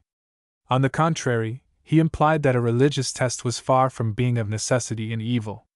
He laid down the sound doctrine that qualifications for office were purely matters of expediency, and then argued that it was wise to remove the religious test because, while its principle would be practically enforced by a Christian community, it was offensive to some persons to have it engrafted on the Constitution. The speech in which he set forth these views was an able and convincing one, entirely worthy of its author, and the removal of the test was carried by a large majority. It is an interesting example of the combination of steady conservatism and breadth of view which Mr. Webster always displayed. But it also brings into strong relief his aversion to radical general principles as grounds of action, and his inborn hostility to far-reaching change. His two other important speeches in this convention have been preserved in his works, and are purely and wholly conservative, in tone and spirit. The first related to the basis of representation in the Senate, whose members were then apportioned according to the amount of taxable property in the districts. This system, Mr. Webster thought, should be retained, and his speech was a most masterly discussion of the whole system of government by two houses. He urged the necessity of a basis of representation for the upper house different from that of the lower, in order to make the former fully serve its purpose of a check and balance to the popular branch. This important point he handled in the most skillful manner, and there is no escape from his conclusion that a difference of origin in the two legislative branches of the government is essential to the full and perfect operation of the system. This difference of origin, he argued, could be obtained only by the introduction of property as a factor in the basis of representation. The weight of his speech was directed to defending the principle of a suitable representation of property, which was a subject requiring very adroit treatment. The doctrine is one which probably would not be tolerated now in any part of this country, and even in 1820, in Massachusetts, it was a delicate matter to advocate it, for it was hostile to the general sentiment of the people. Having established his position that it was all important to make the upper branch a strong and effective check, he said that the point in issue was not whether property offered the best method of distinguishing between the two houses, but whether it was not better than no distinction at all. This being answered affirmatively, the next question to be considered was whether property, not in the sense of personal possessions and personal power, but in a general sense, ought not to have its due influence in matters of government. He maintained the justice of this proposition by showing that our constitutions rest largely on the general equality of property, which, in turn, is due to our laws of distribution. This led him into a discussion of the principles of the distribution of property. He pointed out the dangers arising in England from the growth of a few large estates, while on the other hand he predicted that the rapid and minute subdivision of property in France would change the character of the government, and far from strengthening the crown, as was then generally prophesied, would have a directly opposite effect, by creating a large and united body of small proprietors, who would sooner or later control the country. He illustrated, in this way, the value and importance of a general equality of property, and of steadiness in legislation affecting it. These were the reasons, he contended, for making property the basis of the check and balance furnished to our system of government by an upper house. Moreover, all property being subject to taxation for the purpose of educating the children of both rich and poor, it deserves some representation for this valuable aid to government. It is impossible, in a few lines, 1. To do justice to Mr. Webster's argument. It exhibited a great deal of tact and ingenuity, especially in the distinction so finely drawn between property as an element of personal power and property in a general sense, and so distributed as to be a bulwark of liberty. The speech is, on this account, an interesting one, for Mr. Webster was rarely ingenious, and hardly ever got over difficulties by fine-spun distinctions. In this instance adroitness was very necessary, and he did not hesitate to employ it. By his skillful treatment, by his illustrations drawn from England and France, which show the accuracy and range of his mental vision in matters of politics and public economy, both at home and abroad, and with the powerful support of Judge Story, Mr. Webster carried his point. The element of property representation in the Senate was retained, but so wholly by the ability of its advocate, that it was not long afterwards removed. Footnote 1. My brief statement is merely a further condensation of the excellent abstract of this speech made by Mr. Curtis. Mr. Webster's other important speech related to the judiciary. The Constitution provided that the judges, who held office during good behavior, should be removable by the governor on an address from the legislature. This was considered to meet cases of incompetency or of personal misconduct, which could not be reached by impeachment. Mr. Webster desired to amend the clause so as to require a 2/3 vote for the passage of the address, and that reasons should be assigned, and a hearing assured to the judge who was the subject of the proceedings. These changes were all directed to the further protection of the bench, and it was in this connection that Mr. Webster made a most admirable and effective speech on the well-worn but noble theme of judicial independence. He failed to carry conviction, however, and his amendments were all lost.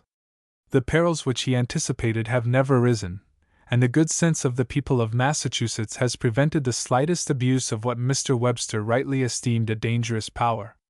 Mr. Webster's continual and active exertion throughout the session of this convention brought him great applause and admiration, and showed his powers in a new light. Judge Story, with generous enthusiasm, wrote to Mr. Mason, after the convention adjourned. Our friend Webster has gained a noble reputation. He was before known as a lawyer, but he has now secured the title of an eminent and enlightened statesman. It was a glorious field for him, and he has had an ample harvest. The whole force of his great mind was brought out, and in several speeches, he commanded universal admiration. He always led the van, and was most skillful and instantaneous in attack and retreat. He fought, as I have told him, in the imminent deadly breach, and all I could do was to skirmish, in aid of him, upon some of the enemy's outposts. On the whole, I never was more proud of any display than his in my life, and I am much deceived if the well-earned popularity, so justly and so boldly acquired by him on this occasion, does not carry him, if he lives, to the presidency. While this convention, so memorable in the career of Mr. Webster, and so filled with the most absorbing labors, was in session, he achieved a still wider renown in a very different field. On the 22d of December, 1820, he delivered at Plymouth the oration which commemorated the 200th anniversary of the landing of the Pilgrims. The theme was a splendid one, both in the intrinsic interest of the event itself, in the character of the Pilgrims, in the vast results which had grown from their humble beginnings, and in the principles of free government, which had spread from the cabins of the exiles over the face of a continent, and had become the common heritage of a great people. We are fortunate in having a description of the orator, written at the time by a careful observer and devoted friend, Mr. Ticknor, who says, Friday evening. I have run away from a great levee there is downstairs, thronging in admiration round Mr. Webster, to tell you a little word about his oration. Yet I do not dare to trust myself about it, and I warn you beforehand that I have not the least confidence in my own opinion. His manner carried me away completely. Not, I think, that I could have been so carried away if it had been a poor oration, for of that, I apprehend, there can be no fear. It must have been a very great performance, but whether it was so absolutely unrivaled as I imagined when I was under the immediate influence of his presence, of his tones, of his looks, I cannot be sure till I have read it, for it seems to me incredible. I was never so excited by public speaking before in my life. 3 or 4 times I thought my temples would burst with the gush of blood, for, after all, you must know that I am aware it is no connected and compacted whole, but a collection of wonderful fragments of burning eloquence, to which his whole manner gave tenfold force. When I came out I was almost afraid to come near to him. It seemed to me as if he was like the mount that might not be touched and that burned with fire. I was beside myself, and am so still. Saturday. Mr. Webster was in admirable spirits. On Thursday evening he was considerably agitated and oppressed, and yesterday morning he had not his natural look at all, but since his entire success he has been as gay and playful as a kitten. The party came in one after another, and the spirits of all were kindled brighter and brighter, and we fairly sat up till after 2 o'clock. I think, therefore, we may now safely boast the Plymouth expedition has gone off admirably. Mr. Ticknor was a man of learning and scholarship, just returned from a prolonged sojourn in Europe, where he had met and conversed with all the most distinguished men of the day, both in England and on the Continent. He was not, therefore, disposed by training or recent habits to indulge a facile enthusiasm, and such deep emotion as he experienced must have been due to no ordinary cause.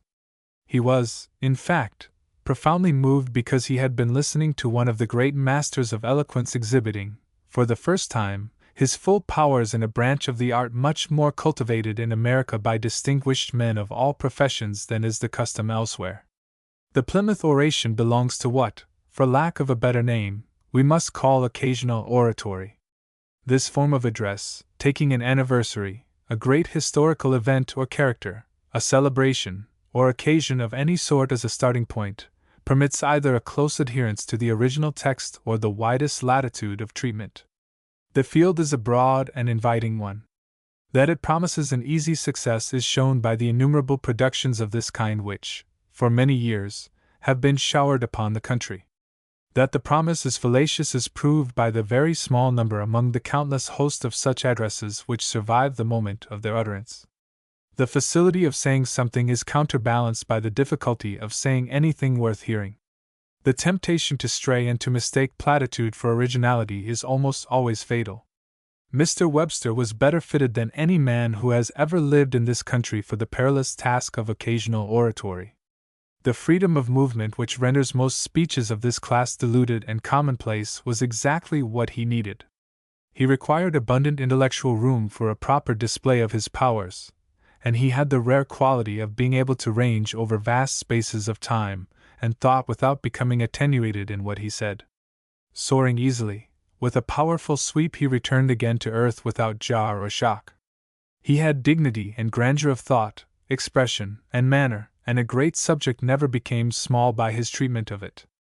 He had, too, a fine historical imagination, and could breathe life and passion into the dead events of the past.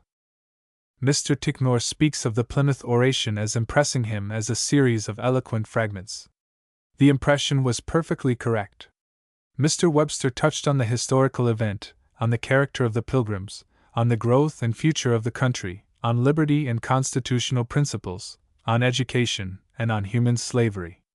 This was entirely proper to such an address. The difficulty lay in doing it well, and Mr. Webster did it as perfectly as it ever has been done. The thoughts were fine, and were expressed in simple and beautiful words. The delivery was grand and impressive, and the presentation of each successive theme glowed with subdued fire. There was no straining after mere rhetorical effect, but an artistic treatment of a succession of great subjects in a general and yet vivid and picturesque fashion. The emotion produced by the Plymouth oration was akin to that of listening to the strains of music issuing from a full-toned organ. Those who heard it did not seek to gratify their reason or look for conviction to be brought to their understanding. It did not appeal to the logical faculties or to the passions, which are roused by the keen contests of parliamentary debate. It was the divine gift of speech, the greatest instrument given to man, used with surpassing talent, and the joy and pleasure which it brought were those which come from listening to the song of a great singer, or looking upon the picture of a great artist.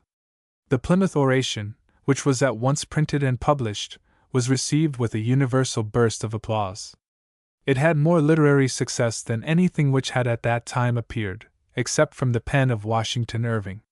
The public, without stopping to analyze their own feelings, or the oration itself, recognized at once that a new genius had come before them, a man endowed with the noble gift of eloquence, and capable by the exercise of his talents of moving and inspiring great masses of his fellowmen. Mr. Webster was then of an age to feel fully the glow of a great success, both at the moment and when the cooler and more critical approbation came. He was fresh and young, a strong man rejoicing to run the race. Mr. Ticknor says, in speaking of the oration, "The passage at the end, where, spreading his arms as if to embrace them, he welcomed future generations to the great inheritance which we have enjoyed, was spoken with the most attractive sweetness and that peculiar smile which in him was always so charming. The effect of the whole was very great.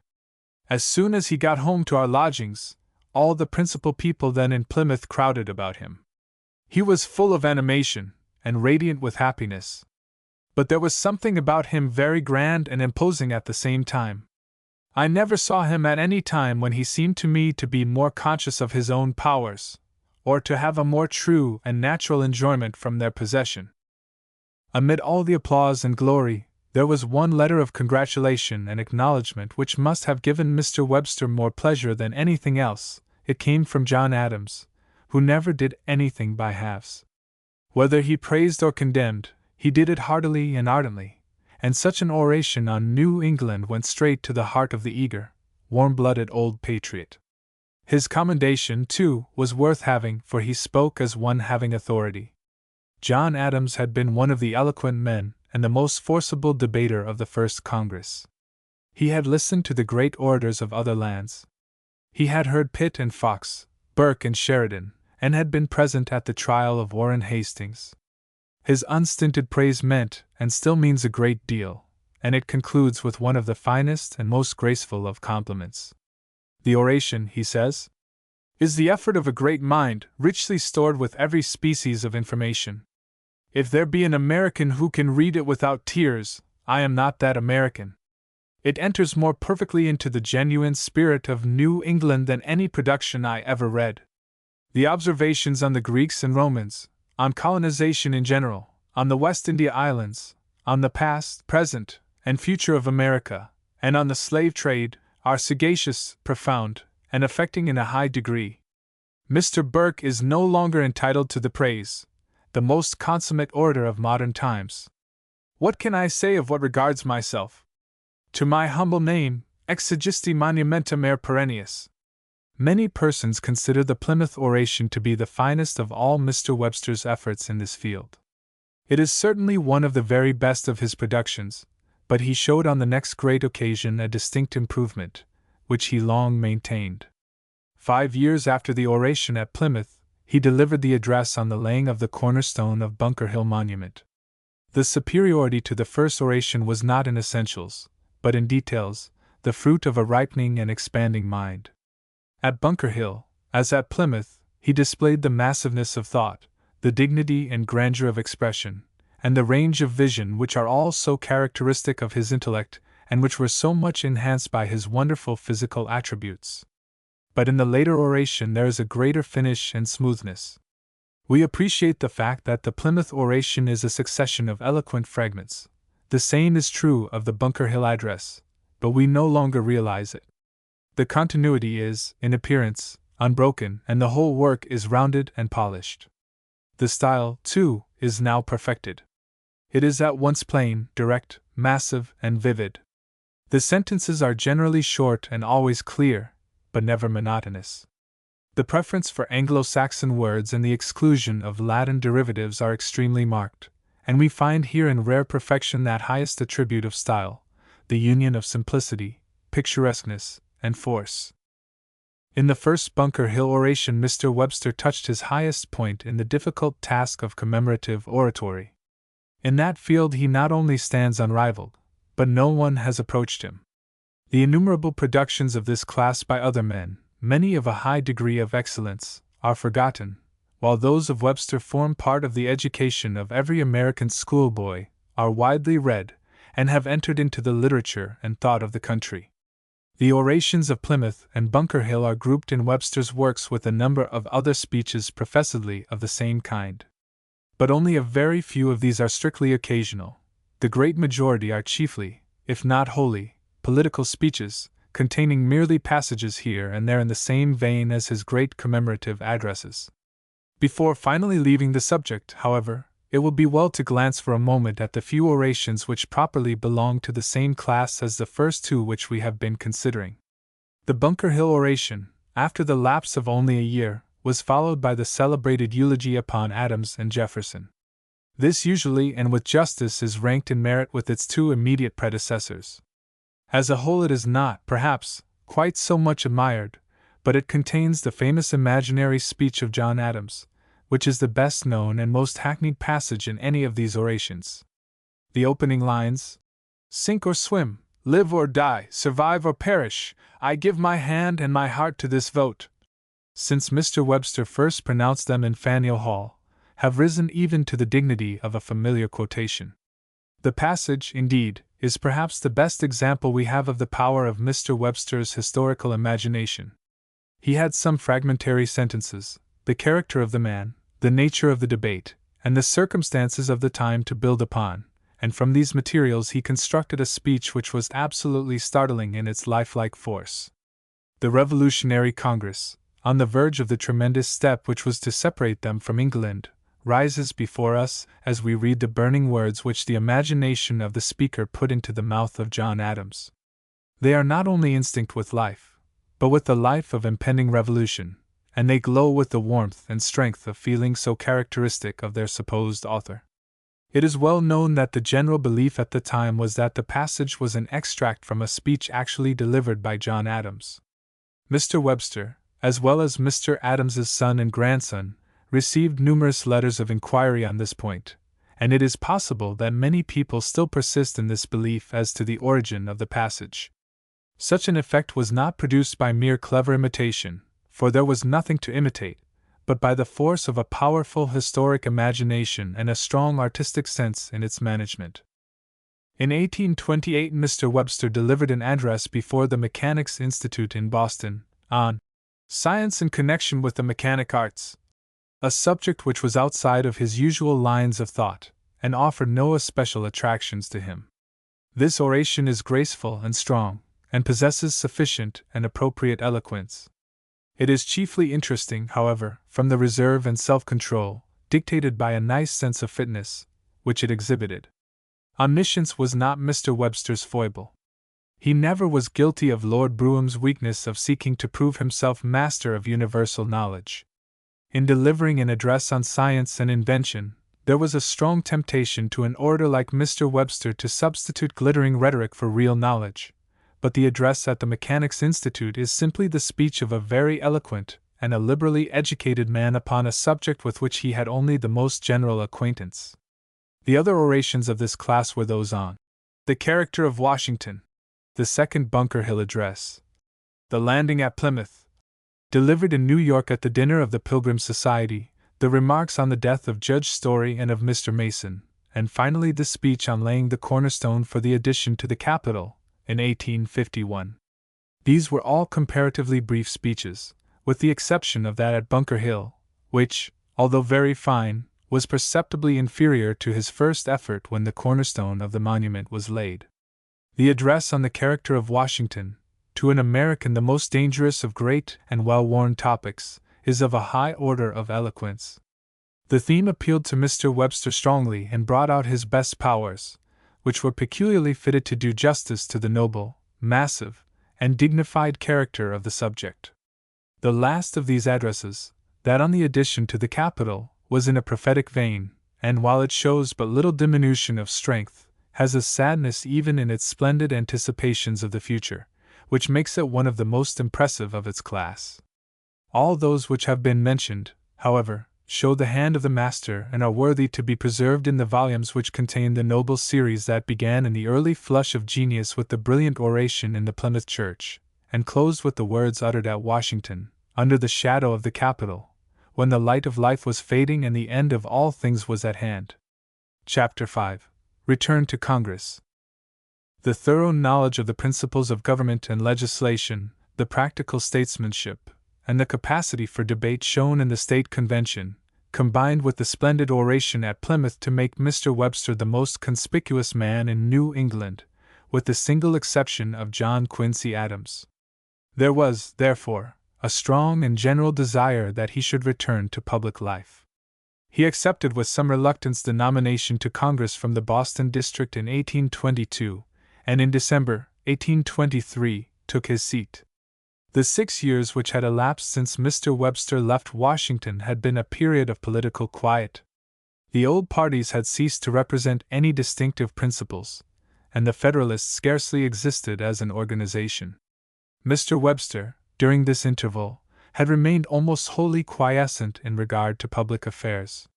He had urged the visit of Mr. Monroe to the North, which had done so much to hasten the inevitable dissolution of parties. He had received Mr. Calhoun when that gentleman visited Boston, and their friendship and apparent intimacy were such that the South Carolinian was thought to be his host's candidate for the presidency.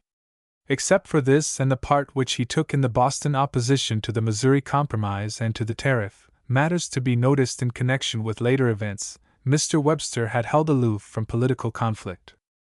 When he returned to Washington in 1823, the situation was much altered from that which he had left in 1817.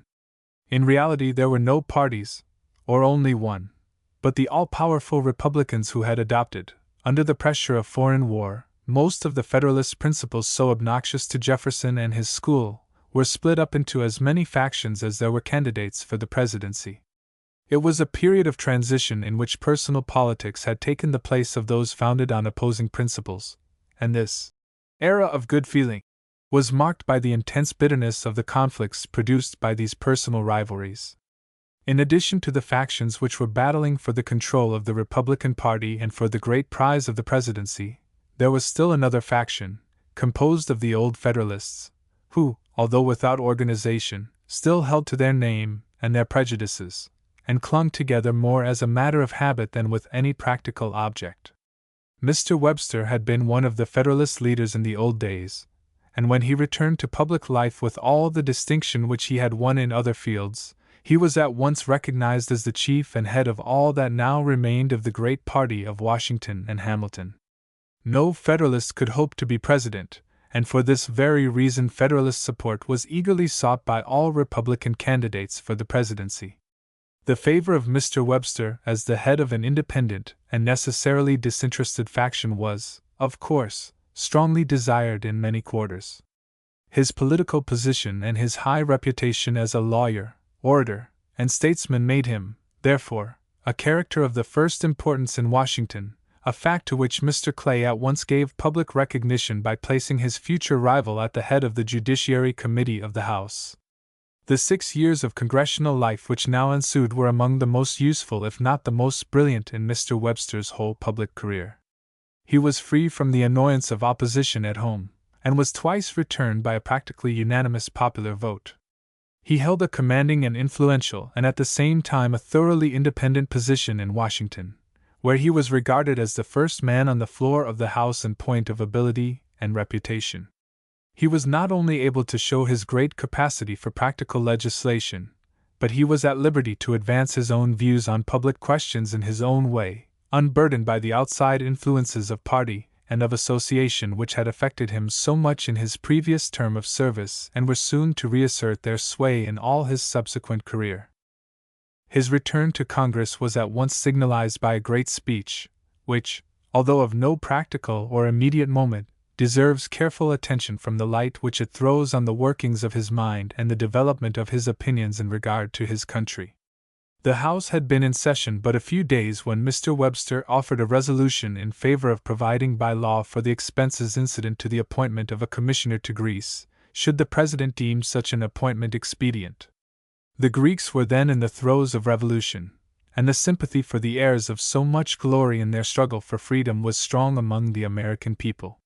When Mr. Webster rose on January 19, 1824, to move the adoption of the resolution which he had laid upon the table of the House, the chamber was crowded and the galleries were filled by a large and fashionable audience attracted by the reputation of the orator and the interest felt in his subject.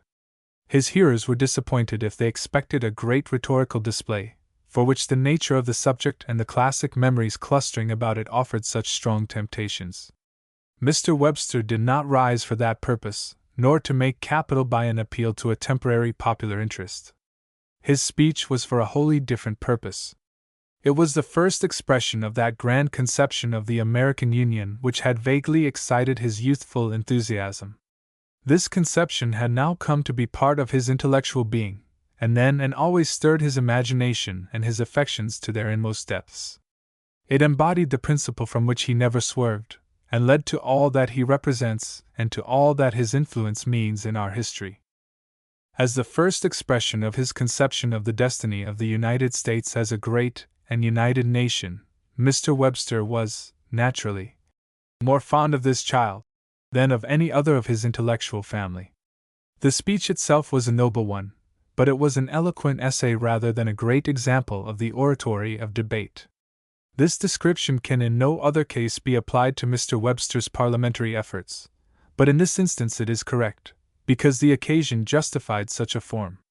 Mr. Webster's purpose was to show that, though the true policy of the United States absolutely debarred them from taking any part in the affairs of Europe, yet they had an important duty to perform in exercising their proper influence on the public opinion of the world. Europe was then struggling with the monstrous principles of the Holy Alliance. Those principles Mr. Webster reviewed historically. He showed their pernicious tendency, their hostility to all modern theories of government, and their especial opposition to the principles of American liberty. If the doctrines of the Congress of Laibach were right and could be made to prevail, then those of America were wrong and the systems of popular government adopted in the United States were doomed. Against such infamous principles it behooved the people of the United States to raise their voice. Mr. Webster sketched the history of Greece, and made a fine appeal to Americans to give an expression of their sympathy to a people struggling for freedom.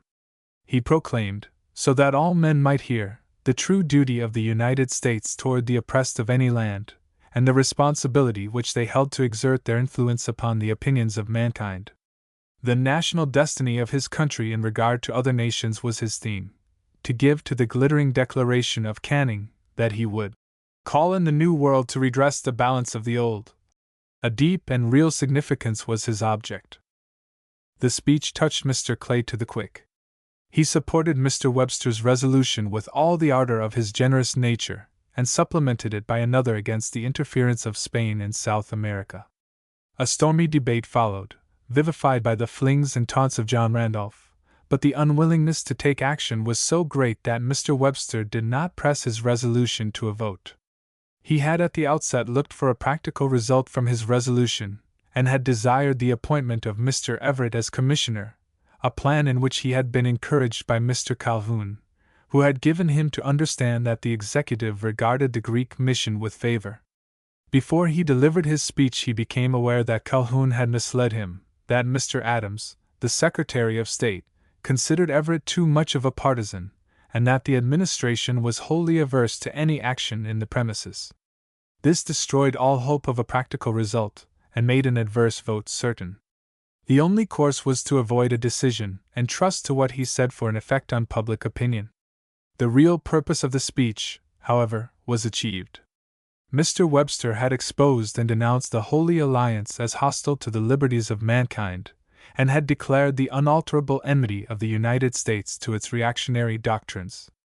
The speech was widely read, not only wherever English was spoken, but it was translated into all the languages of Europe, and was circulated throughout South America. It increased Mr. Webster's fame at home and laid the foundation of his reputation abroad. Above all, it stamped him as a statesman of a broad and national cast of mind. He now settled down to hard and continuous labor at the routine business of the House, and it was not until the end of March that he had occasion to make another elaborate and important speech. At that time Mr. Clay took up the bill for laying certain protective duties and advocated it strenuously as part of a general and steady policy which he then christened with the name of the American System. Against this bill, known as the Tariff of 1824, Mr. Webster made, as Mr. Adams wrote in his diary at the time, an able and powerful speech, which can be more properly considered when we come to his change of position on this question a few years later. As chairman of the Judiciary Committee, the affairs of the national courts were his particular care. Western expansion demanded an increased number of judges for the circuits, but, unfortunately, decisions in certain recent cases had offended the sensibilities of Virginia and Kentucky, and there was a renewal of the old Jeffersonian efforts to limit the authority of the Supreme Court. Instead of being able to improve, he was obliged to defend the court, and this he did successfully, defeating all attempts to curtail its power by alterations of the Act of 1789.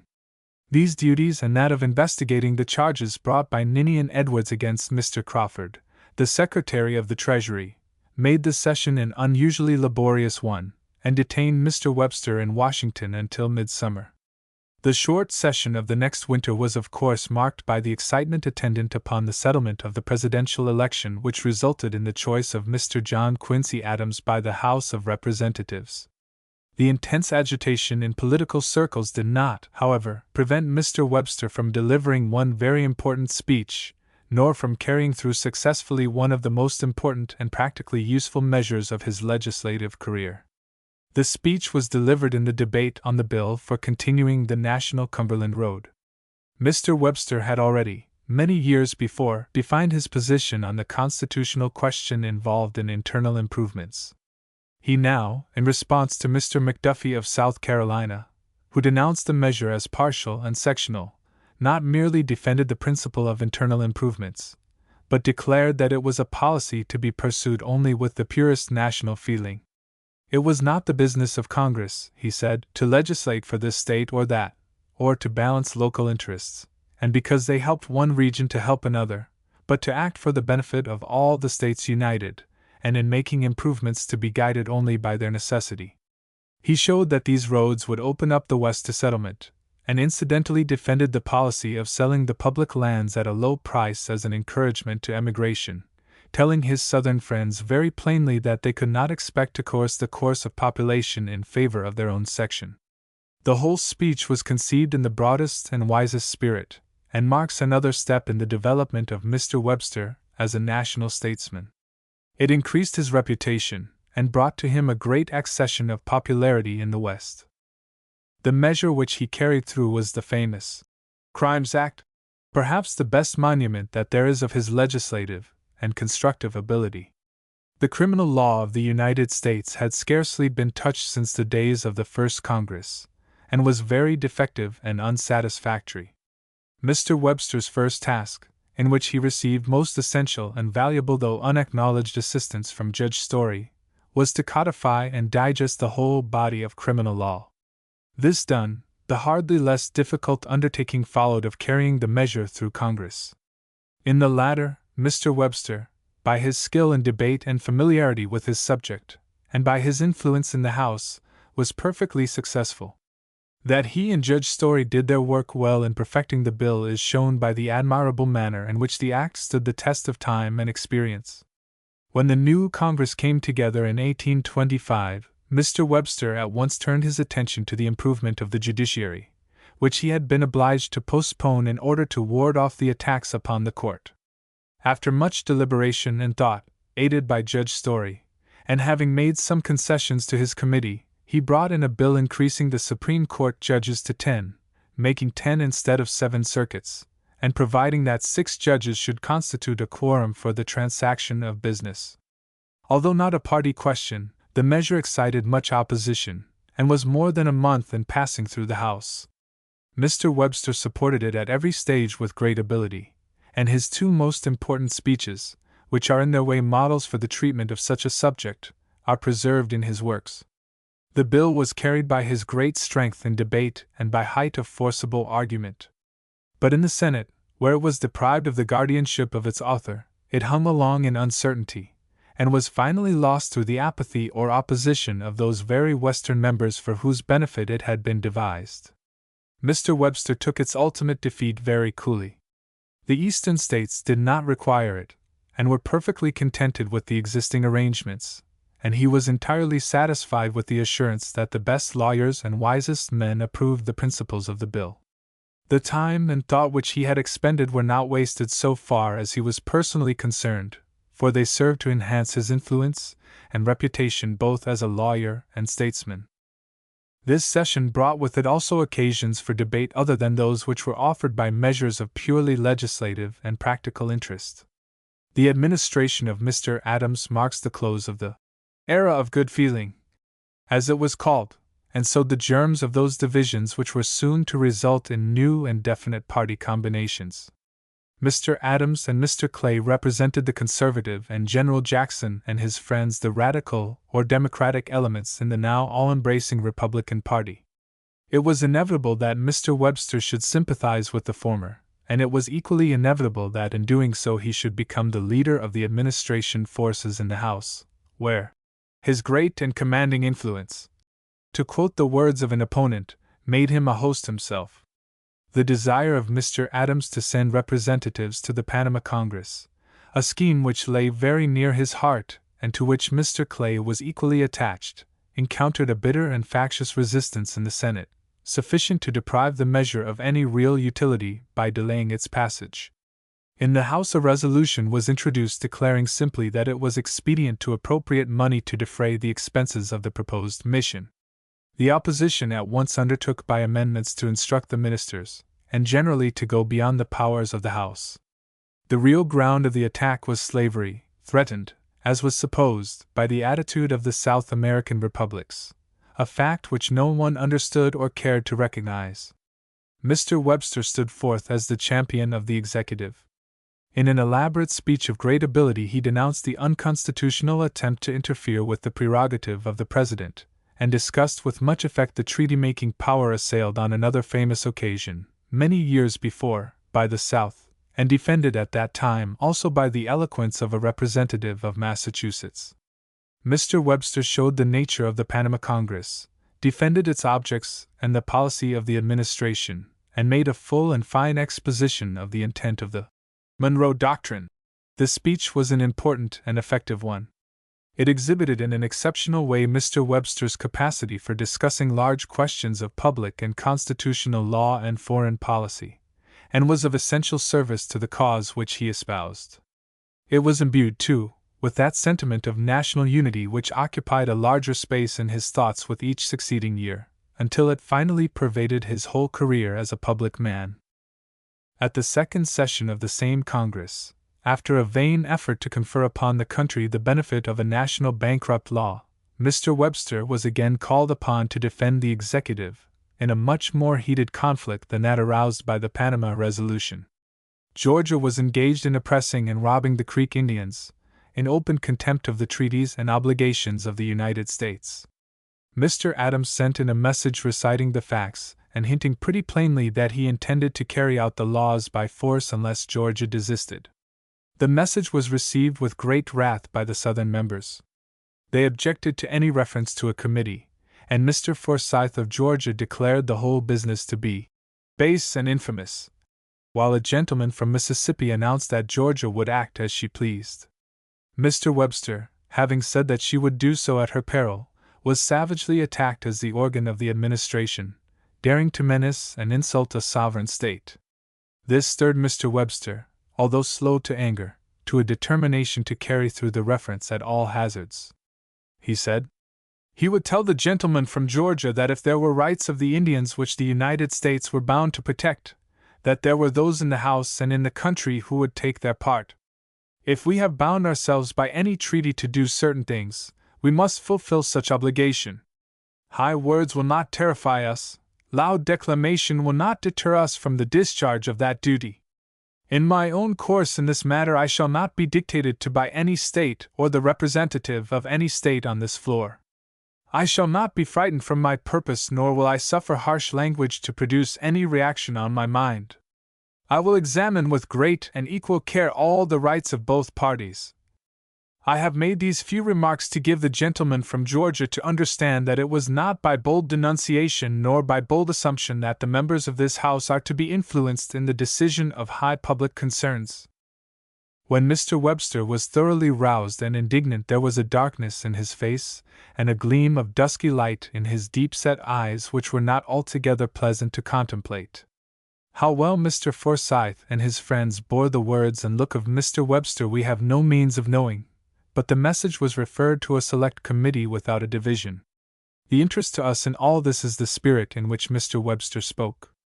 He loved the Union as intensely then as at any period of his life, but he was still far distant from the frame of mind which induced him to think that his devotion to the Union would be best expressed and the cause of the Union best served by mildness toward the South and rebuke to the North. He believed in 1826 that dignified courage and firm language were the surest means of keeping the peace.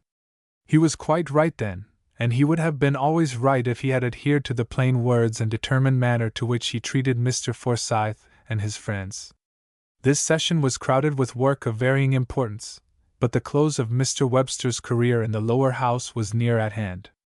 The failing health of Mr. H. Mills made it certain that Massachusetts would soon have a vacant seat in the Senate, and every one turned to Mr. Webster as the person above all others entitled to this high office. He himself was by no means so quick in determining to accept the position. He would not even think of it until the impossibility of Mr. Mills's return was assured, and then he had to meet the opposition of the administration and all its friends, who regarded with alarm the prospect of losing such a tower of strength in the House.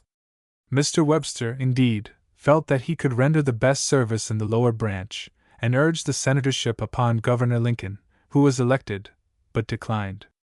After this there seemed to be no escape from a manifest destiny. Despite the opposition of his friends in Washington, and his own reluctance, he finally accepted the office of United States Senator, which was conferred upon him by the legislature of Massachusetts in June, 1827.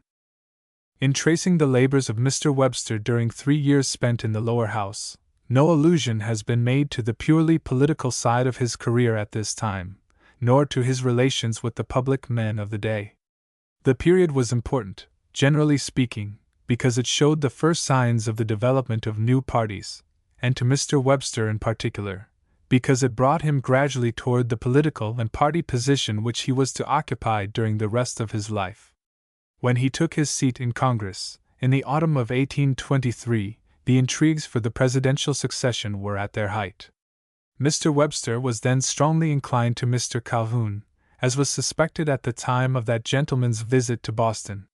He soon became convinced, however, that Mr. Calhoun's chances of success were slight, and his good opinion of the distinguished South Carolinian seems also to have declined.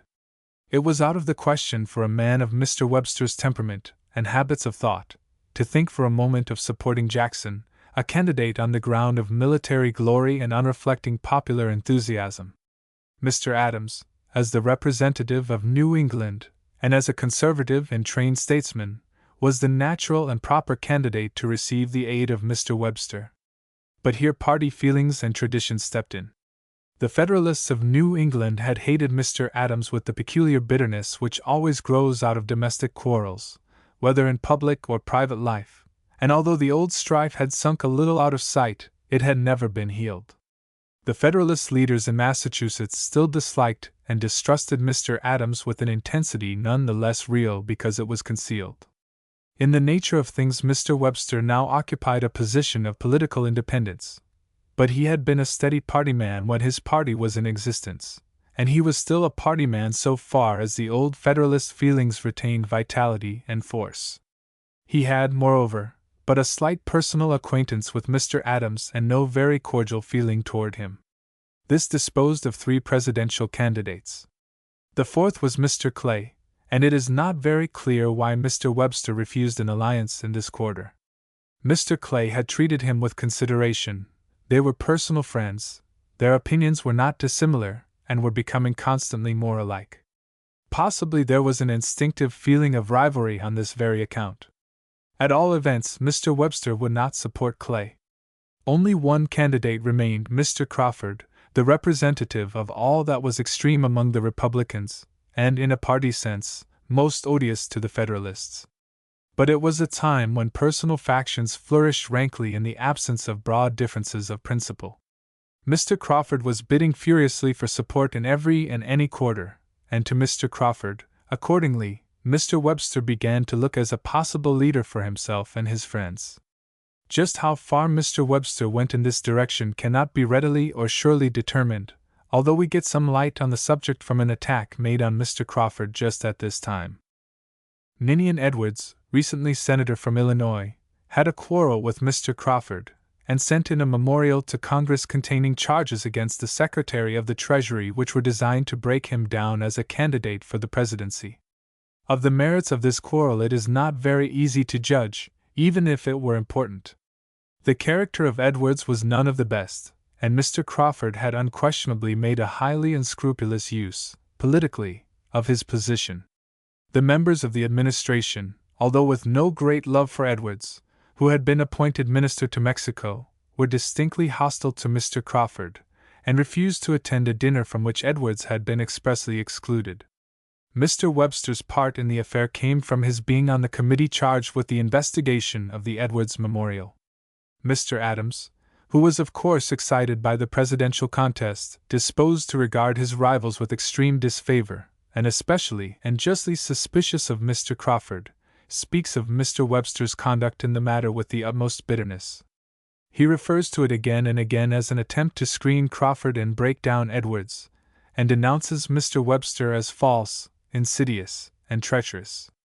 Much of this may be credited to the heated animosities of the moment, but there can be no doubt that Mr. Webster took the matter into his own hands in the committee, and made every effort to protect Mr. Crawford, in whose favor he also spoke in the House. It is likewise certain that there was an attempt to bring about an alliance between Crawford and the Federalists of the North and East.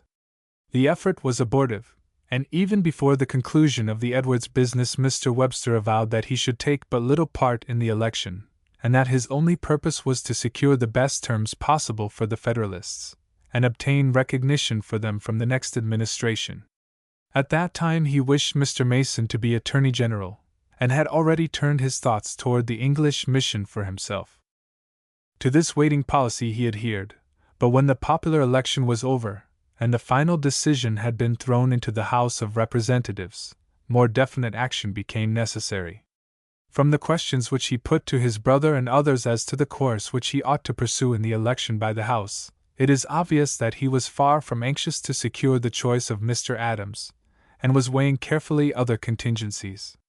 The feeling of New England could not, however, be mistaken. Public opinion there demanded that the members of the House should stand by the New England candidate to the last. To this sentiment Mr. Webster submitted, and soon afterwards took occasion to have an interview with Mr. Adams in order to make the best terms possible for the Federalists, and obtain for them suitable recognition. Mr. Adams assured Mr. Webster that he did not intend to proscribe any section or any party, and added that although he could not give the Federalists representation in the cabinet, he should give them one of the important appointments. Mr. Webster was entirely satisfied with this promise, and with all that was said by Mr. Adams, who, as everybody knows, was soon after elected by the House on the first ballot. Mr. Adams on his side saw plainly the necessity of conciliating Mr. Webster, whose great ability and influence he thoroughly understood. He told Mr. Clay that he had a high opinion of Mr. Webster, and wished to win his support, and the savage tone displayed in regard to the Edwards affair now disappears from the diary. Mr. Adams, however, although he knew, as he says, that Webster was panting for the English mission, and hinted that the wish might be gratified hereafter, was not ready to go so far at the moment, and at the same time he sought to dissuade Mr. Webster from being a candidate for the speakership, for which in truth the latter had no inclination. Their relations, indeed, soon grew very pleasant. Mr. Webster naturally became the leader of the administration forces in the House, while the President on his side sought Mr. Webster's advice, admired his oration on Adams and Jefferson, dined at his house, and lived on terms of friendship and confidence with him. It is to be feared, however, that all this was merely on the surface. Mr. Adams at the bottom of his heart never, in reality, relaxed in his belief that Mr. Webster was morally unsound. Mr. Webster, on the other hand, whose Federalist opposition to Mr. Adams had only been temporarily allayed, was not long in coming to the conclusion that his services, if appreciated, were not properly recognized by the administration. There was a good deal of justice in this view. The English mission never came, no help was to be obtained for Mr. Mason's election as senator from New Hampshire, the speakership was to be refused in order to promote harmony and strength in the House. To all this Mr. Webster submitted, and fought the battles of the administration in debate as no one else could have done. Nevertheless, all men like recognition, and Mr. Webster would have preferred something more solid than words and confidence, or the triumph of a common cause. When the Massachusetts senatorship was in question, Mr. Adams urged the election of Governor Lincoln, and objected on the most flattering grounds to Mr. Webster's withdrawal from the House. It is not a too violent conjecture to suppose that Mr. Webster's final acceptance of a seat in the Senate was due in large measure to a feeling that he had sacrificed enough for the administration. There can be no doubt that coolness grew between the President and the Senator, and that the appointment to England, if still desired, never was made, so that when the next election came on Mr. Webster was inactive, and despite his hostility to Jackson, viewed the overthrow of Mr. Adams with a good deal of indifference and some satisfaction. It is none the less true, however, that during these years when the first foundations of the future Whig party were laid, Mr. Webster formed the political affiliations which were to last through life. He inevitably found himself associated with Clay and Adams, and opposed to Jackson, Benton, and Van Buren, while at the same time he and Calhoun were fast drifting apart. He had no specially cordial feeling to his new associates, but they were at the head of the conservative elements of the country, they were nationalists in policy, and they favored the views which were most affected in New England. As a conservative and nationalist by nature and education, and as the great New England leader, Mr. Webster could not avoid becoming the parliamentary chief of Mr. Adams's administration, and thus paved the way for leadership in the Whig party of the future. In narrating the history of these years, I have confined myself to Mr. Webster's public services and political course. But it was a period in his career which was crowded with work and achievement, bringing fresh fame and increased reputation, and also with domestic events both of joy and sorrow. Mr. Webster steadily pursued the practice of the law, and was constantly engaged in the Supreme Court. To these years belong many of his great arguments, and also the prosecution of the Spanish claims, a task at once laborious and profitable. In the summer of 1824 Mr. Webster first saw Marshfield, his future home, and in the autumn of the same year he visited Monticello, where he had a long interview with Mr. Jefferson, of whom he has left a most interesting description. During the winter he formed the acquaintance, and lived much in the society of some well-known Englishmen then traveling in this country. This party consisted of the Earl of Derby, then Mr. Stanley, Lord Warncliffe, then Mr. Stuart Wortley, Lord Taunton, then Mr. Labouchere, and Mr. Denison, afterwards Speaker of the House of Commons. With Mr. Denison this acquaintance was the foundation of a lasting and intimate friendship maintained by correspondence. In June 1825 came the splendid oration at Bunker Hill, and then a visit to Niagara, which, of course, appealed strongly to Mr. Webster. His account of it, however, although indicative of a deep mental impression, shows that his power of describing nature fell far short of his wonderful talent for picturing human passions and action. The next vacation brought the eulogy on Adams and Jefferson, when perhaps Mr. Webster may be considered to have been in his highest physical and intellectual perfection.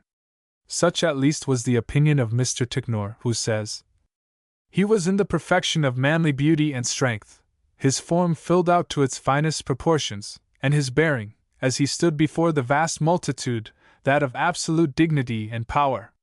His manner of speaking was deliberate and commanding. I never heard him when his manner was so grand and appropriate. When he ended, the minds of men were wrought up to an uncontrollable excitement, and then followed 3 tremendous cheers, inappropriate indeed, but as inevitable as any other great movement of nature." He had held the vast audience mute for over 2 hours, as John Quincy Adams said in his diary, and finally their excited feelings found vent in cheers. He spoke greatly because he felt greatly. His emotions, his imagination, his entire oratorical temperament were then full of quick sensibility. When he finished writing the imaginary speech of John Adams in the quiet of his library and the silence of the morning hour, his eyes were wet with tears. A year passed by after this splendid display of eloquence, and then the second congressional period, which had been so full of work and intellectual activity and well-earned distinction, closed, and he entered upon that broader field which opened to him in the Senate of the United States, where his greatest triumphs were still to be achieved. Chapter 6. The Tariff of 1828 and the Reply to Hayne. The new dignity conferred on Mr. Webster by the people of Massachusetts had hardly been assumed when he was called upon to encounter a trial which must have made all his honors seem poor indeed. He had scarcely taken his seat when he was obliged to return to New York, where failing health had arrested Mrs. Webster's journey to the capital, and where, after much suffering, she died, January 21, 1828. The blow fell with terrible severity upon her husband. He had many sorrows to bear during his life, but this surpassed all others. His wife was the love of his youth, the mother of his children, a lovely woman whose strong but gentle influence for good was now lost to him irreparably. In his last days his thoughts reverted to her, and as he followed her body to the grave, on foot in the wet and cold, and leading his children by the hand, it must indeed have seemed as if the wine of life had been drunk and only the lees remained. He was excessively pale, and to those who looked upon him seemed crushed and heartbroken. The only relief was to return to his work and to the excitement of public affairs. But the cloud hung over him long after he was once more in his place in the Senate. Death had made a wound in his life which time healed but of which the scar remained. Whatever were Mr. Webster's faults, his affection for those nearest to him, and especially for the wife of his youth, was deep and strong. The very first day of Mr. Webster's arrival and taking his seat in the Senate, Judge Story writes to Mr. Ticknor, there was a process bill on its third reading, filled, as he thought, with inconvenient and mischievous provisions.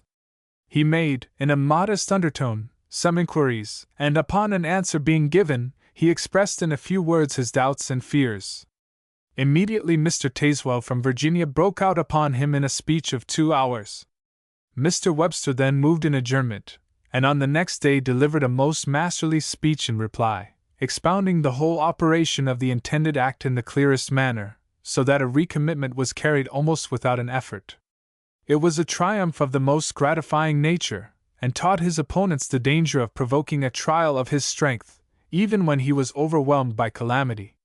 In the labors of the court he has found it difficult to work himself up to high efforts, but occasionally he comes out with all his powers, and when he does, it is sure to attract a brilliant audience. It would be impossible to give a better picture than that presented by Judge Story of Mr. Webster's appearance and conduct in the month immediately following the death of his wife.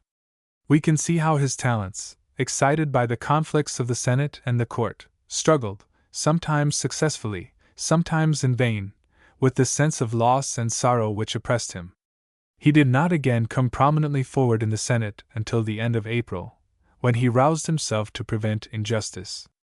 The bill for the relief of the surviving officers of the Revolution seemed on the point of being lost.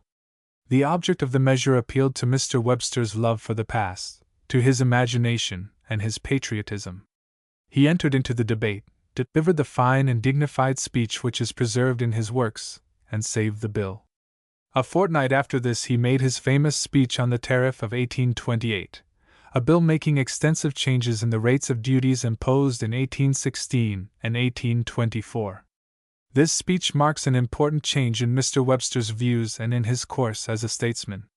He now gave up his position as the ablest opponent in the country of the protective policy, and went over to the support of the tariff and then American system of Mr. Clay. This change, in every way of great importance, subjected Mr. Webster to severe criticism both then and subsequently. It is, therefore, necessary to examine briefly his previous utterances on this question in order to reach a correct understanding of his motives in taking this important step, and to appreciate his reasons for the adoption of a policy with which, after the year 1828, he was so closely identified. When Mr. Webster first entered Congress, he was a thoroughgoing Federalist. But the Federalists of New England differed from their great chief, Alexander Hamilton, on the question of a protective policy. Hamilton, in his report on manufactures, advocated with consummate ability the adoption of the principle of protection for nascent industries as an integral and essential part of a true national policy, and urged it on its own merits, without any reference to its being incident to revenue. The New England Federalists, on the other hand, coming from exclusively commercial communities, were in principle free traders. They regarded with disfavor the doctrine that protection was a good thing in itself, and desired it, if at all, only in the most limited form and purely as an incident to raising revenue. With these opinions Mr. Webster was in full sympathy, and he took occasion when Mr. Calhoun, in 1814, spoke in favor of the existing double duties as a protective measure, and also in favor of manufactures, during the debate on the repeal of the embargo, to define his position on this important question. A few brief extracts will show his views, which were expressed very clearly and with his wonted ability and force. "I consider," he said, "the imposition of double duties as a mere financial measure. Its great object was to raise revenue, not to foster manufactures. I do not say the double duties ought to be continued. I think they ought not. But what I particularly object to is the holding out of delusive expectations to those concerned in manufactures. In respect to manufactures, it is necessary to speak with some precision. I am not, generally speaking, their enemy. I am their friend, but I am not for rearing them or any other interest in hotbeds. I would not legislate precipitately, even in favor of them. Above all, I would not profess intentions in relation to them which I did not purpose to execute. I feel no desire to push capital into extensive manufactures faster than the general progress of our wealth and population propels it. I am not in haste to see Sheffields and Birminghams in America. Until the population of the country shall be greater in proportion to its extent, such establishments would be impracticable if attempted, and if practicable they would be unwise." He then pointed out the inferiority and the perils of manufactures as an occupation in comparison with agriculture, and concluded as follows: "I am not anxious to accelerate the approach of the period when the great mass of American labor shall not find its employment in the field, when the young men of the country shall be obliged to shut their eyes upon external nature, upon the heavens and the earth, and immerse themselves in close and unwholesome workshops, when they shall be obliged to shut their ears to the bleatings of their own flocks upon their own hills, and to the voice of the lark that cheers them at the plough, that they may open them in dust and smoke and steam to the perpetual whirl of spools and spindles, and the grating of rasps and saws. I have made these remarks, sir, not because I perceive any immediate danger of carrying our manufactures to an extensive height, but for the purpose of guarding and limiting my opinions, and of checking, perhaps, a little the high-wrought hopes of some who seem to look to our present infant establishments for more than their nature or their state can bear. It is the true policy of government to suffer the different pursuits of society to take their own course, and not to give excessive bounties or encouragements to one over another. This, also, is the true spirit of the Constitution. It has not, in my opinion, conferred on the government the power of changing the occupations of the people of different states and sections, and of forcing them into other employments. It cannot prohibit commerce any more than agriculture, nor manufactures any more than commerce. It owes protection to all. The sentences in italics constitute a pretty strong and explicit statement of the laissez-faire doctrine, and it will be observed that the tone of all the extracts is favorable to free trade and hostile to protection and even to manufactures in a marked degree. We see, also, that Mr. Webster, with his usual penetration and justice of perception, saw very clearly that uniformity and steadiness of policy were more essential than even the policy itself, and in his opinion were most likely to be attained by refraining from protection as much as possible. When the tariff of 1816 was under discussion, Mr. Webster made no elaborate speech against it, probably feeling that it was hopeless to attempt to defeat the measure as a whole, but he devoted himself with almost complete success to the task of reducing the proposed duties and to securing modifications of various portions of the bill. In 1820, when the tariff recommended at the previous session was about to come before Congress, Mr. Webster was not in public life. He attended, however, a meeting of merchants and agriculturists, held in Faneuil Hall in the summer of that year, to protest against the proposed tariff, and he spoke strongly in favor of the free trade resolutions which were then adopted. He began by saying that he was a friend to manufactures, but not to the tariff, which he considered as most injurious to the country. He certainly thought it might be doubted whether Congress would not be acting somewhat against the spirit and intention of the Constitution in exercising a power to control essentially the pursuits and occupations of individuals in their private concerns, a power to force great and sudden changes both of occupation and property upon individuals, not as incidental to the exercise of any other power, but as a substantial and direct power. It will be observed that he objects to the constitutionality of protection as a direct power, and in the speech of 1814, in the portion quoted in italics, he declared against any general power still more forcibly and broadly.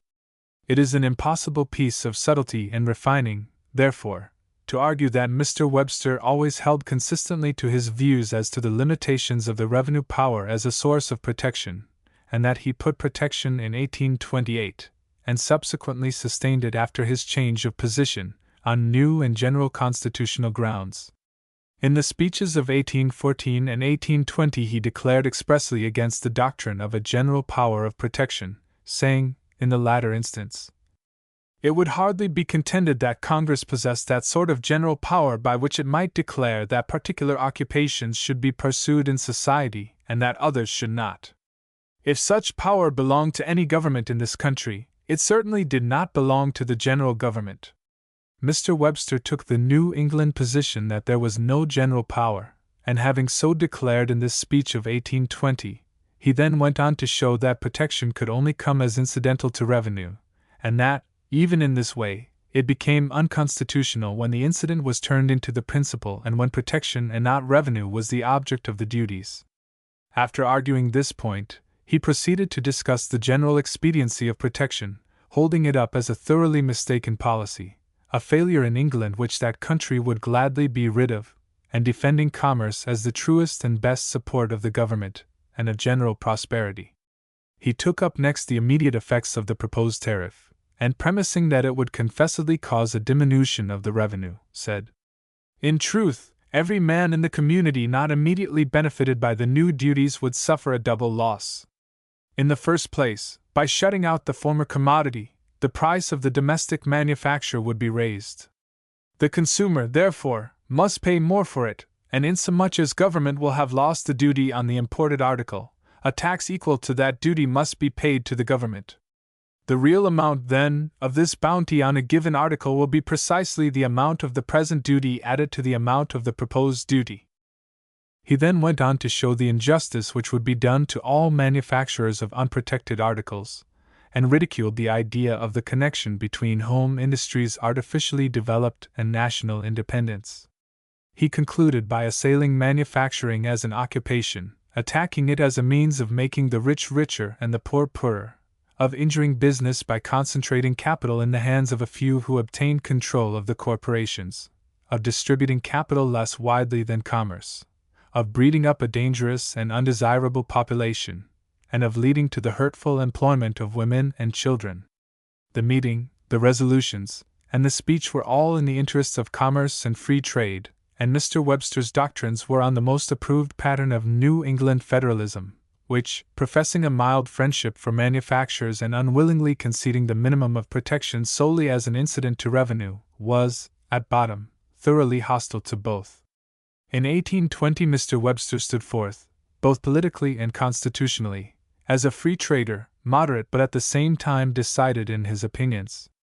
When the tariff of 1824 was brought before Congress and advocated with great zeal by Mr. Clay, who upheld it as the American system, Mr. Webster opposed the policy in the fullest and most elaborate speech he had yet made on the subject. A distinguished American economist, Mr. Edward Atkinson, has described this speech of 1824 briefly and exactly in the following words. It contains a refutation of the exploded theory of the balance of trade, of the fallacy with regard to the exportation of specie, and of the claim that the policy of protection is distinctively the American policy which can never be improved upon, and it indicates how thoroughly his judgment approved and his better nature sympathized with the movement towards enlightened and liberal commercial legislation, then already commenced in Great Britain. This speech was in truth one of great ability, showing a remarkable capacity for questions of political economy, and opening with an admirable discussion of the currency and of finance, in regard to which Mr. Webster always held and advanced the soundest, most scientific, and most enlightened views. Now, as in 1820, he stood forth as the especial champion of commerce, which, as he said, had thriven without protection, had brought revenue to the government and wealth to the country, and would be grievously injured by the proposed tariff. He made his principal objection to the protection policy on the ground of favoritism to some interests at the expense of others when all were entitled to equal consideration. Of England he said, "Because a thing has been wrongly done, it does not follow that it can be undone, and this is the reason, as I understand it, for which exclusion, prohibition, and monopoly are suffered to remain in any degree in the English system." After examining at length the different varieties of protection, and displaying very thoroughly the state of current English opinion, he defined the position which he, in common with the Federalists of New England, then as always adhered to in the following words: "Protection, when carried to the point which is now recommended, that is, to entire prohibition, seems to me destructive of all commercial intercourse between nations. We are urged to adopt the system on general principles. I do not admit the general principle. On the contrary, I think freedom of trade the general principle, and restriction the exception." He pointed out that the proposed protective policy involved a decline of commerce, and that steadiness and uniformity, the most essential requisites in any policy, were endangered. He then with great power dealt with the various points summarized by Mr. Atkinson, and concluded with a detailed and learned examination of the various clauses of the bill, which finally passed by a small majority and became law. In 1828 came another tariff bill, so bad and so extreme in many respects that it was called the Bill of Abominations. It originated in the agitation of the woolen manufacturers which had started the year before, and for this bill Mr. Webster spoke and voted.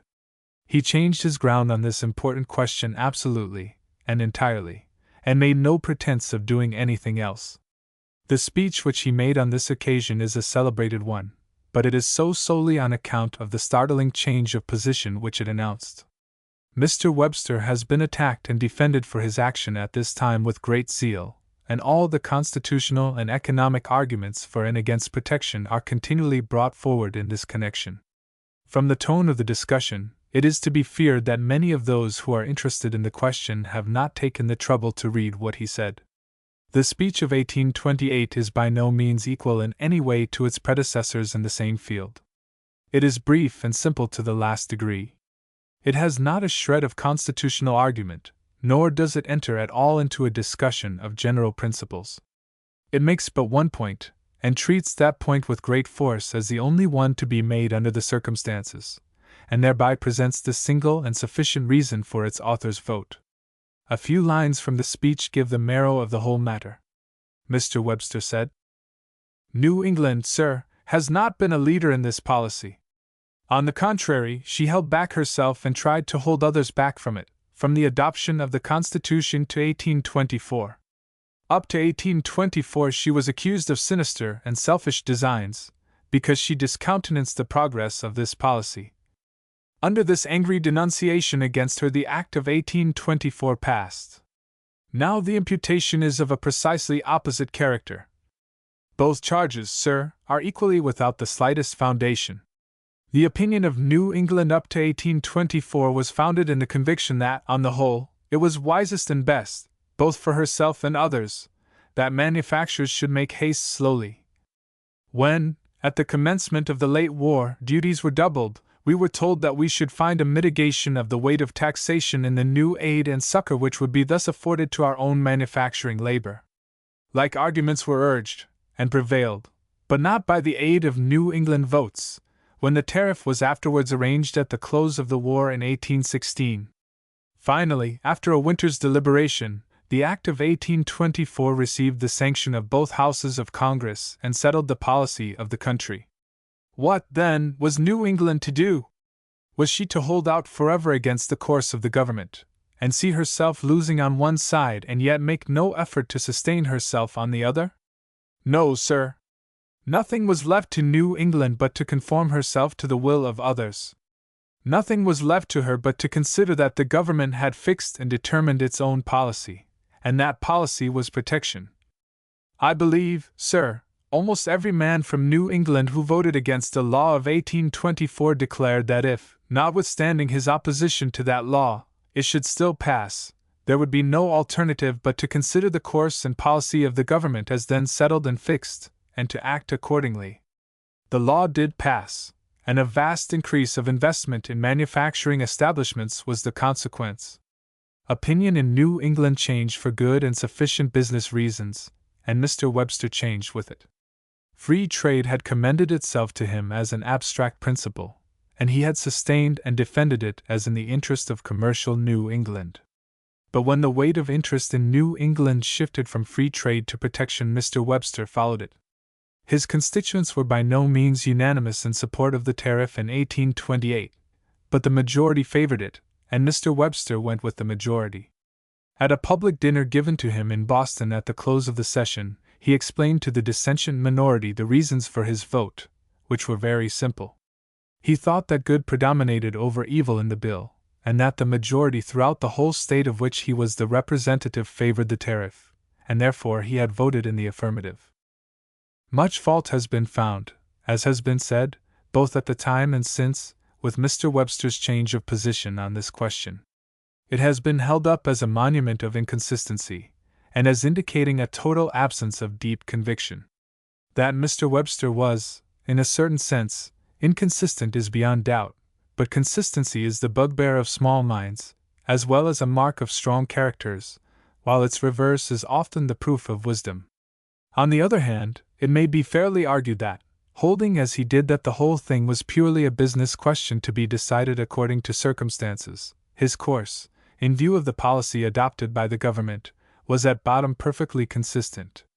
As to the want of deep conviction, Mr. Webster's vote on this question proves nothing. He believed in free trade as an abstract general principle, and there is no reason to suppose that he ever abandoned his belief on this point. But he had too clear a mind ever to be run away with by the extreme vagaries of the Manchester school. He knew that there was no morality, no immutable right and wrong, in an impost or a free list.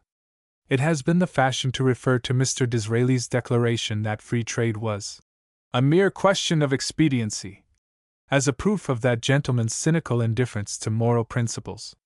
That the late Earl of Beaconsfield had no deep convictions on any subject may be readily admitted, but in this instance he uttered a very plain and simple truth, which all the talk in the world about free trade as the harbinger and foundation of universal peace on earth cannot disguise. Mr. Webster never at any time treated the question of free trade or protection as anything but one of expediency. Under the lead of Mr. Calhoun, in 1816, the South and West initiated a protective policy, and after 12 years it had become firmly established, and New England had adapted herself to it. Mr. Webster, as a New England representative, resisted the protective policy at the outset as against her interests, but when she had conformed to the new conditions, he came over to its support simply on the ground of expediency. He rested the defense of his new position upon the doctrine which he had always consistently preached, that uniformity and permanency were the essential and sound conditions of any policy, whether of free trade or protection. In 1828, either at the dinner in Boston nor in the Senate, did he enter into any discussion of general principles or constitutional theories. He merely said, in substance, "You have chosen to make protection necessary to New England, and therefore I am now forced to vote for it." This was the position which he continued to hold to the end of his life. As he was called upon, year after year, to defend protection, and as New England became more and more wedded to the tariff, he elaborated his arguments on many points, but the essence of all he said afterwards is to be found in the speech of 1828. On the constitutional point he was obliged to make a more violent change. He held, of course, to his opinion that, under the revenue power, protection could be incidental only, because from that doctrine there was no escape.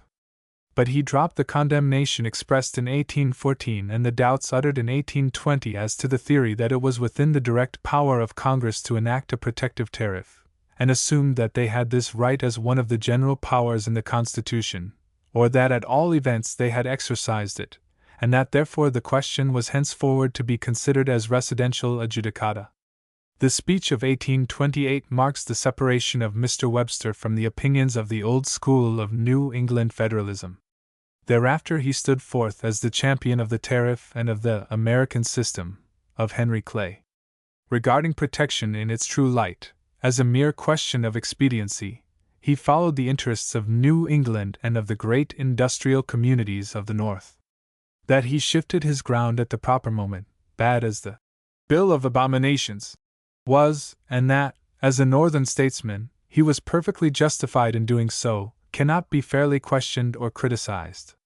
It is true that his course was a sectional one, but everybody else's on this question was the same, and it could not be, it never has been, and never will be otherwise. The tariff of 1828 was destined indirectly to have far more important results to Mr. Webster than the brief speech in which he signalized his change of position on the question of protection.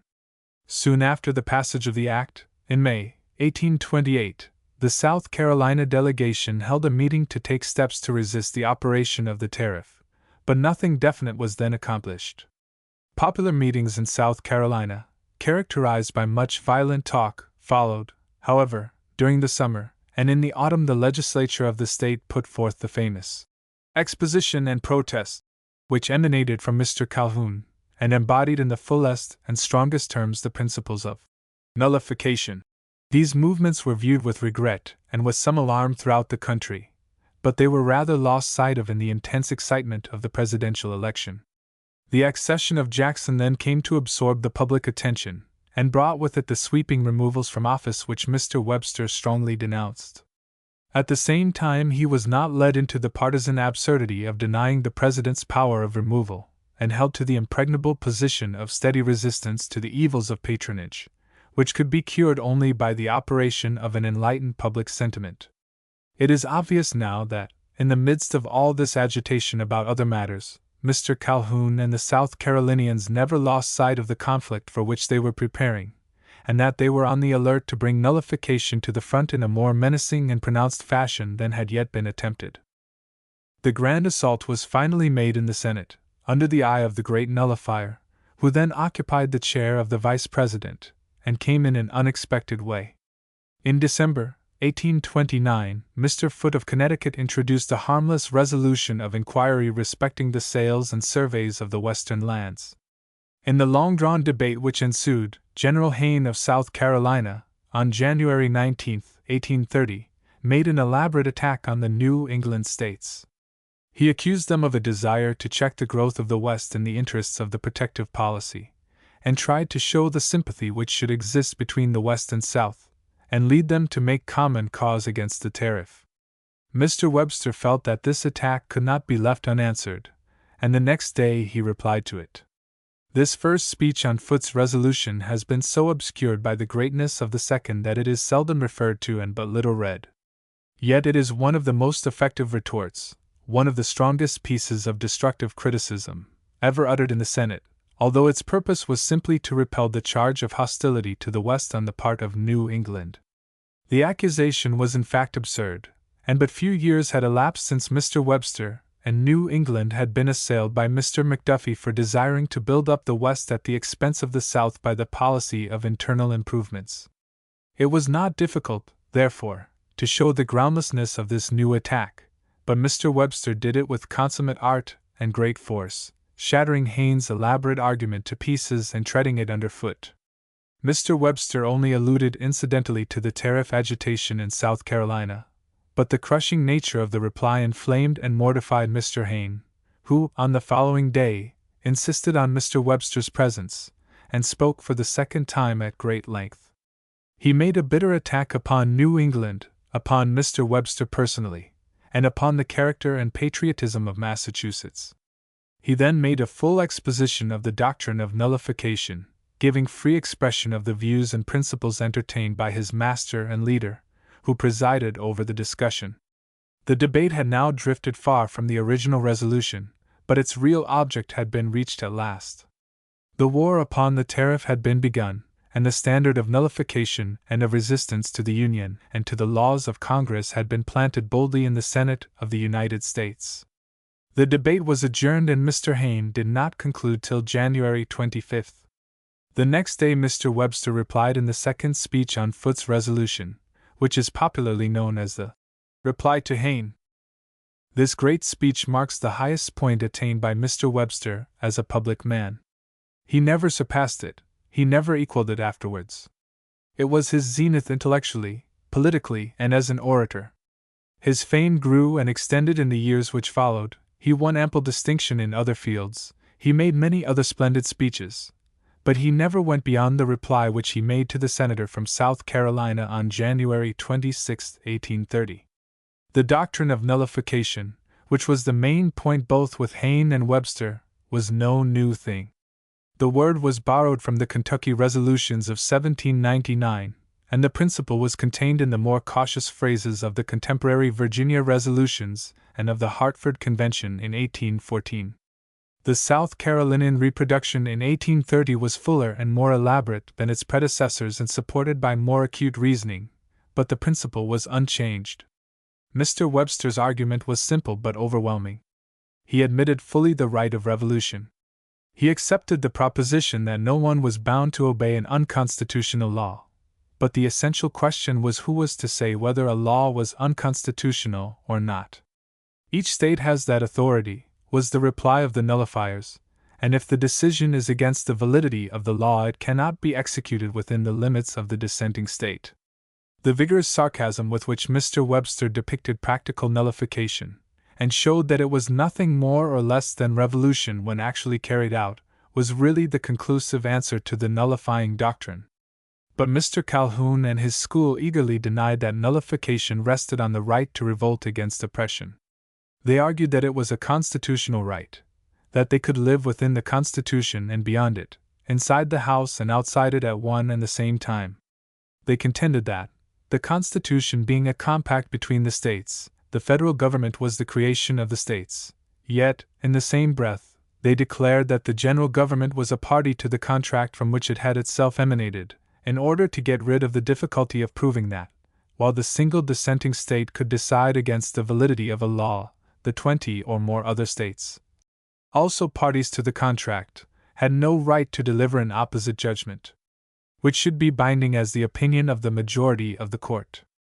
There was nothing very ingenious or very profound in the argument by which Mr. Webster demonstrated the absurdity of the doctrine which attempted to make nullification a peaceable constitutional privilege, when it could be in practice nothing else than revolution. But the manner in which he put the argument was magnificent and final. As he himself said, in this very speech of Samuel Dexter, his statement was argument, his inference demonstration. The weak places in his armor were historical in their nature.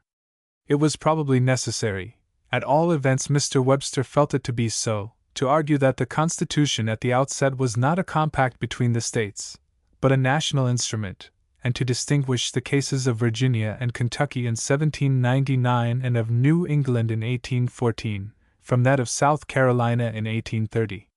The former point he touched upon lightly, the latter he discussed ably, eloquently, ingeniously, and at length.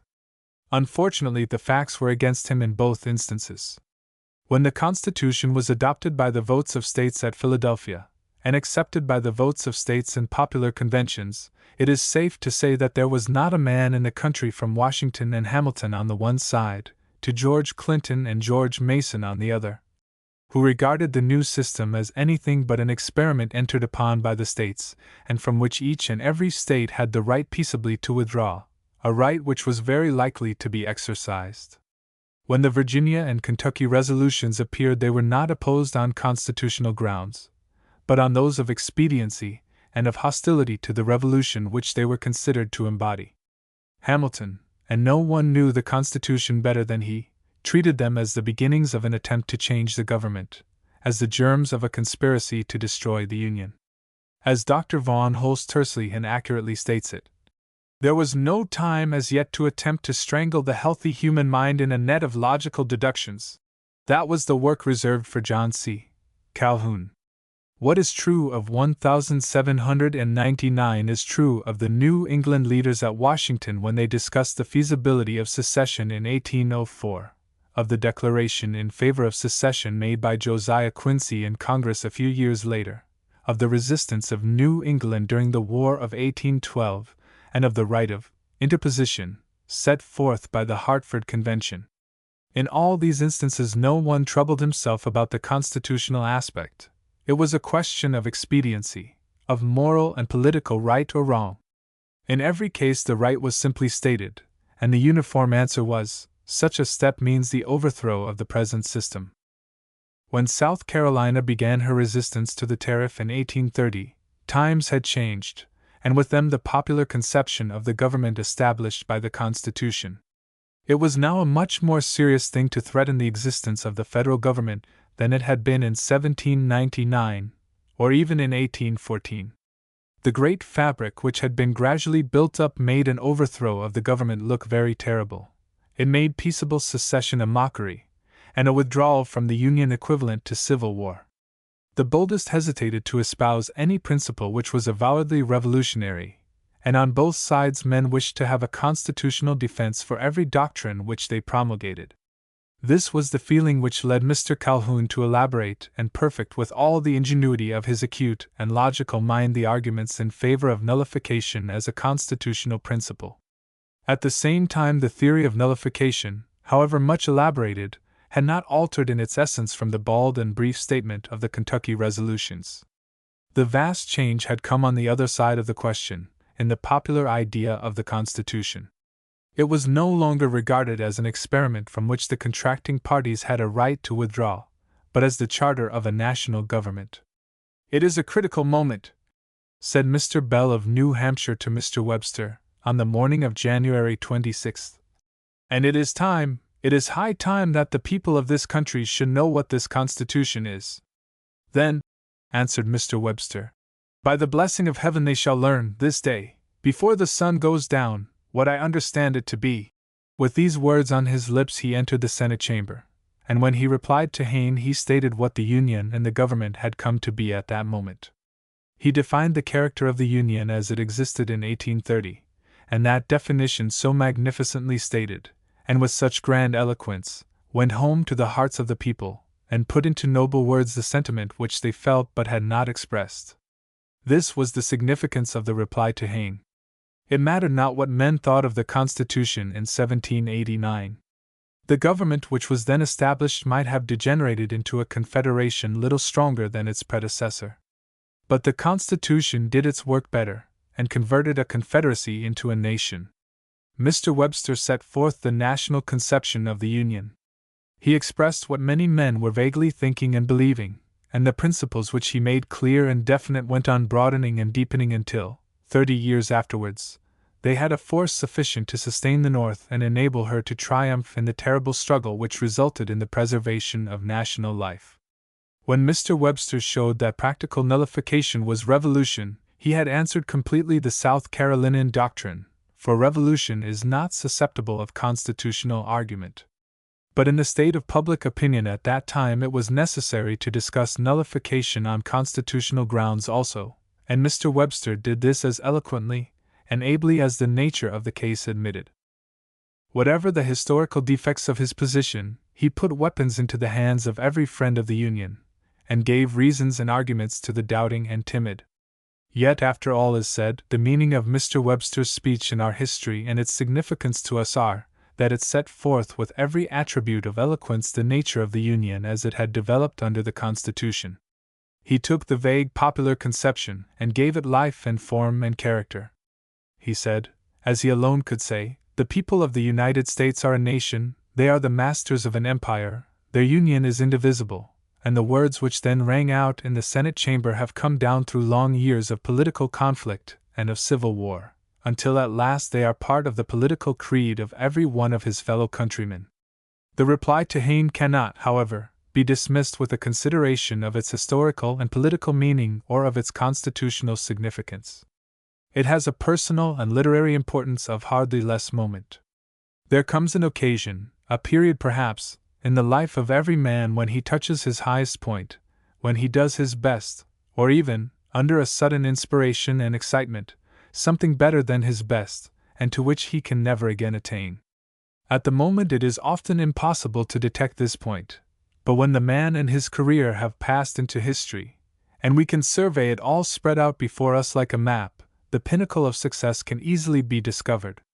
The reply to Hayne was the zenith of Mr. Webster's life, and it is the place of all others where it is fit to pause and study him as a parliamentary orator and as a master of eloquence. Before attempting, however, to analyze what he said, let us strive to recall for a moment the scene of his great triumph. On the morning of the memorable day, the Senate chamber was packed by an eager and excited crowd. Every seat on the floor and in the galleries was occupied, and all the available standing room was filled. The protracted debate, conducted with so much ability on both sides, had excited the attention of the whole country, and had given time for the arrival of hundreds of interested spectators from all parts of the Union, and especially from New England. The fierce attacks of the Southern leaders had angered and alarmed the people of the North. They longed with an intense longing to have these assaults met and repelled, and yet they could not believe that this apparently desperate feat could be successfully accomplished. Men of the North and of New England could be known in Washington, in those days, by their indignant but dejected looks and downcast eyes. They gathered in the Senate chamber on the appointed day, quivering with anticipation, and with hope and fear struggling for the mastery in their breasts. With them were mingled those who were there from mere curiosity, and those who had come rejoicing in the confident expectation that the Northern champion would suffer failure and defeat. In the midst of the hush of expectation, in that dead silence which is so peculiarly oppressive because it is possible only when many human beings are gathered together, Mr. Webster rose. He had sat impassive and immovable during all the preceding days, while the storm of argument and invective had beaten about his head. At last his time had come, and as he rose and stood forth, drawing himself up to his full height, his personal grandeur and his majestic calm thrilled all who looked upon him.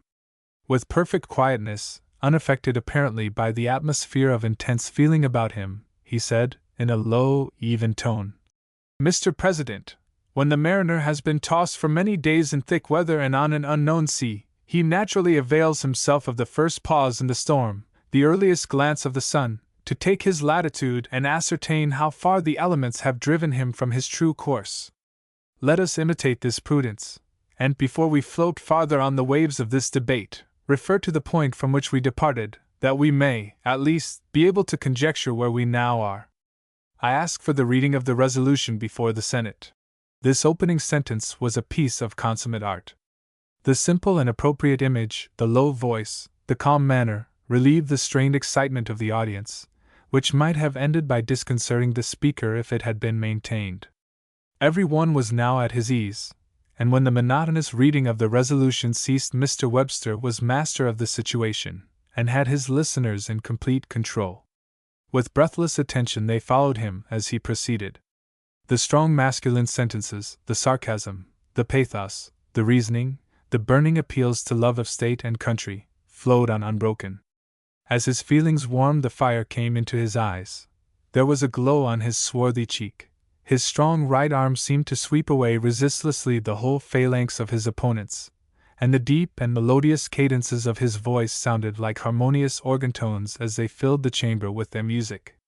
As the last words died away into silence, those who had listened looked wonderingly at each other, dimly conscious that they had heard one of the grand speeches which are landmarks in the history of eloquence, and the men of the North and of New England went forth full of the pride of victory, for their champion had triumphed, and no assurance was needed to prove to the world that this time no answer could be made. As everyone knows, this speech contains much more than the argument against nullification, which has just been discussed, and exhibits all its author's intellectual gifts in the highest perfection. Mr. Hayne had touched on every conceivable subject of political importance, including slavery, which, however covered up, was really at the bottom of every Southern movement, and was certain sooner or later to come to the surface.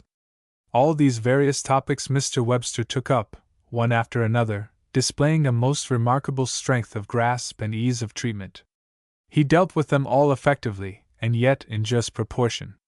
Throughout there are bursts of eloquence skillfully mingled with statement and argument, so that the listeners were never wearied by a strained and continuous rhetorical display, and yet, while the attention was closely held by the even flow of lucid reasoning, the emotions and passions were from time to time deeply aroused and strongly excited.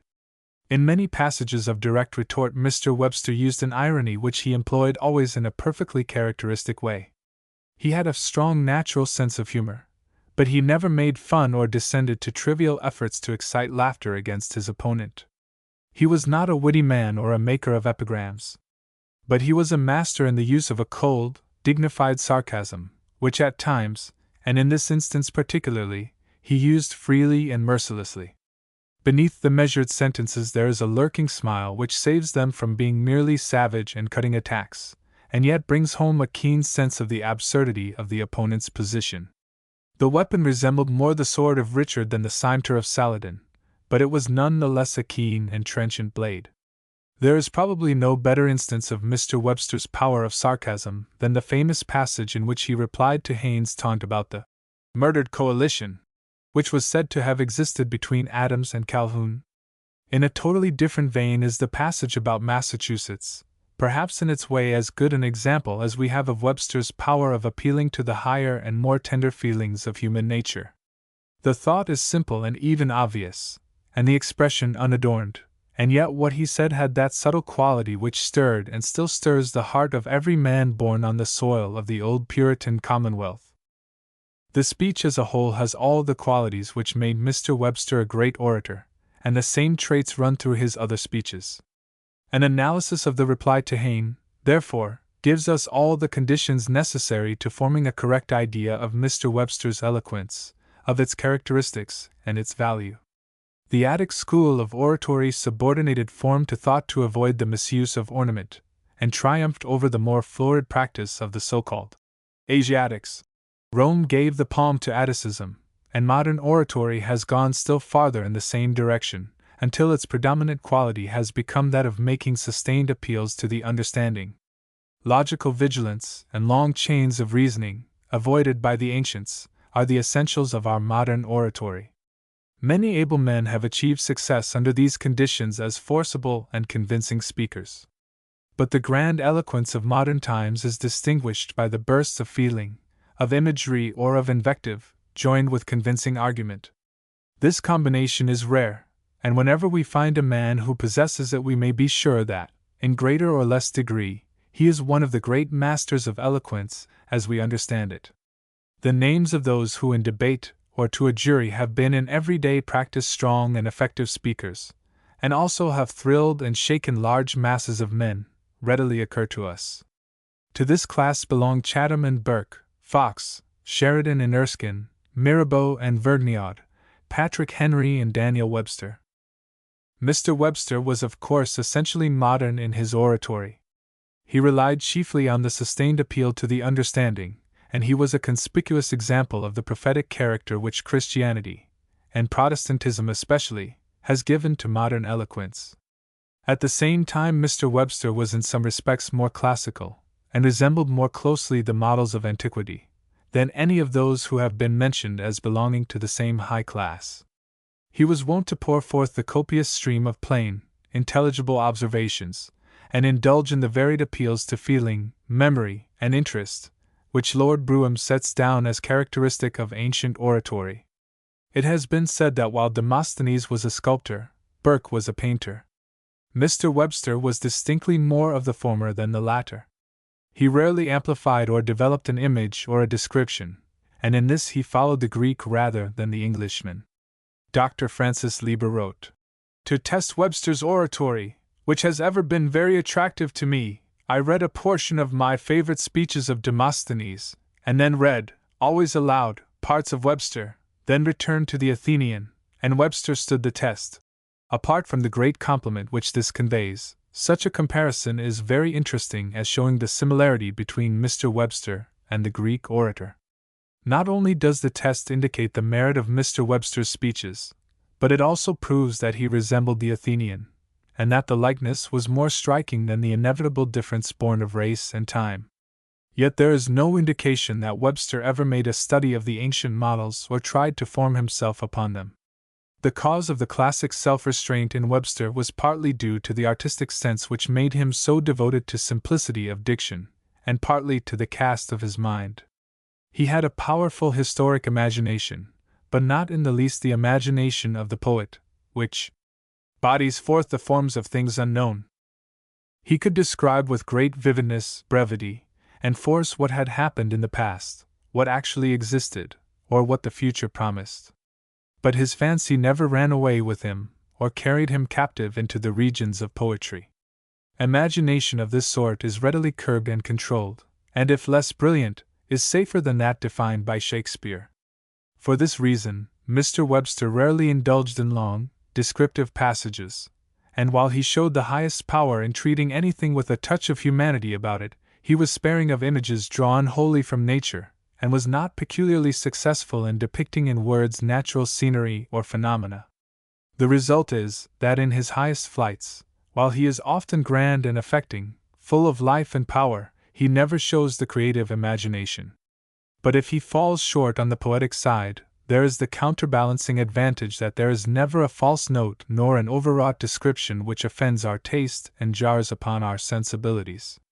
Mr. Webster showed his love of direct simplicity in his style even more than in his thought, or the general arrangement and composition of his speeches.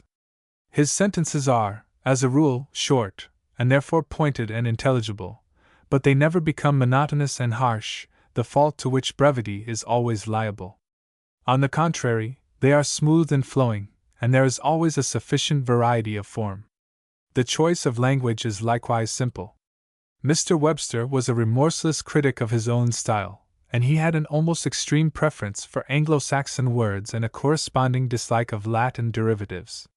The only exception he made was in his habit of using commence instead of its far superior synonym, begin. His style was vigorous, clear, and direct in the highest degree, and at the same time warm and full of vitality. He displayed that rare union of strength with perfect simplicity, the qualities which made Swift the great master of pure and forcible English. Charles Fox is credited with saying that a good speech never reads well. This opinion, taken in the sense in which it was intended, that a carefully prepared speech, which reads like an essay, lacks the freshness and glow that should characterize the oratory of debate, is undoubtedly correct. But it is equally true that when a speech which we know to have been good in delivery is equally good in print, a higher intellectual plane is reached and a higher level of excellence is attained than is possible to either the mere essay or to the effective retort or argument, which loses its flavor with the occasion which draws it forth. Mr. Webster's speeches on the tariff, on the bank, and on like subjects, able as they are necessarily dry, but his speeches on nobler themes are admirable reading. This is, of course, due to the variety and ease of treatment, to their power, and to the purity of the style. At the same time, the immediate effect of what he said was immense, greater, even, than the intrinsic merit of the speech itself. There has been much discussion as to the amount of preparation which Mr. Webster made. His occasional orations were, of course, carefully written out beforehand, a practice which was entirely proper, but in his great parliamentary speeches, and often in legal arguments as well, he made but slight preparation in the ordinary sense of the term. The notes for the 2 speeches on Foot's resolution were jotted down on a few sheets of note paper. The delivery of the second one, his masterpiece, was practically extemporaneous, and yet it fills 70 octavo pages and occupied 4 hours. He is reported to have said that his whole life had been a preparation for the reply to Hayne. Whether he said it or not, the statement is perfectly true. The thoughts on the Union and on the grandeur of American nationality had been garnered up for years, and this in a greater or less degree was true of all his finest efforts. The preparation on paper was trifling, but the mental preparation extending over weeks or days, sometimes, perhaps, over years, was elaborate to the last point. When the moment came, a night's work would put all the stored-up thoughts in order, and on the next day they would pour forth with all the power of a strong mind thoroughly saturated with its subject, and yet with the vitality of unpremeditated expression, having the fresh glow of morning upon it, and with no trace of the lamp. More than all this, however, in the immediate effect of Mr. Webster's speeches was the physical influence of the man himself.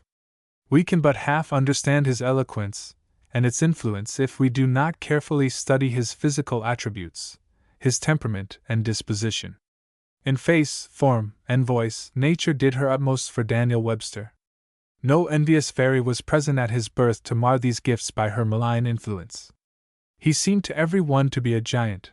That, at least, is the word we most commonly find applied to him, and there is no better proof of his enormous physical impressiveness than this well-known fact, for Mr. Webster was not a man of extraordinary stature.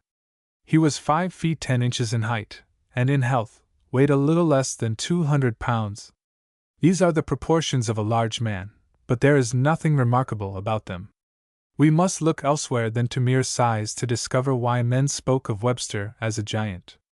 He had a swarthy complexion and straight black hair.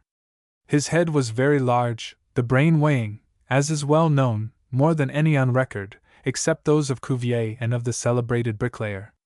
At the same time his head was of noble shape, with a broad and lofty brow, and his features were finely cut and full of massive strength.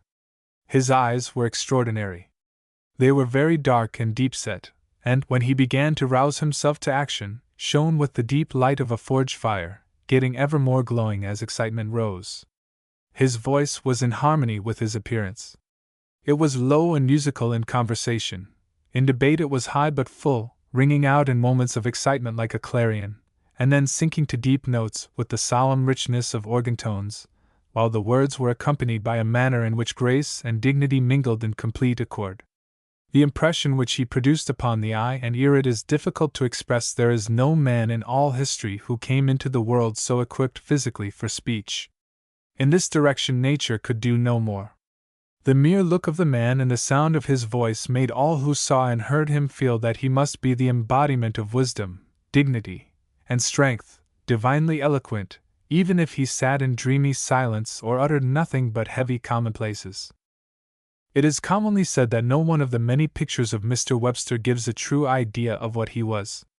We can readily believe this when we read the descriptions which have come down to us. That indefinable quality which we call personal magnetism, the power of impressing by one's personality every human being who comes near, was at its height in Mr. Webster. He never, for instance, punished his children, but when they did wrong he would send for them and look at them silently. The look, whether of anger or sorrow, was punishment and rebuke enough. It was the same with other children. The little daughter of Mr. Wirt once came into a room where Mr. Webster was sitting with his back toward her, and touched him on the arm. He turned suddenly, and the child started back with an affrighted cry at the sight of that dark, stern, melancholy face. But the cloud passed as swiftly as the shadows on a summer sea, and the next moment the look of affection and humor brought the frightened child into Mr. Webster's arms, and they were friends and playmates in an instant. The power of a look and of changing expression, so magical with a child, was hardly less so with men. There have been very few instances in history where there is such constant reference to merely physical attributes as in the case of Mr. Webster. His general appearance and his eyes are the first and last things alluded to in every contemporary description.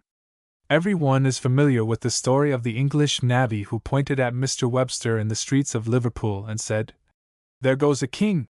Sidney Smith exclaimed when he saw him, "Good heavens, he is a small cathedral by himself." Carlyle, no lover of America, wrote to Emerson, "Not many days ago I saw at breakfast the notablest of all your notabilities, Daniel Webster.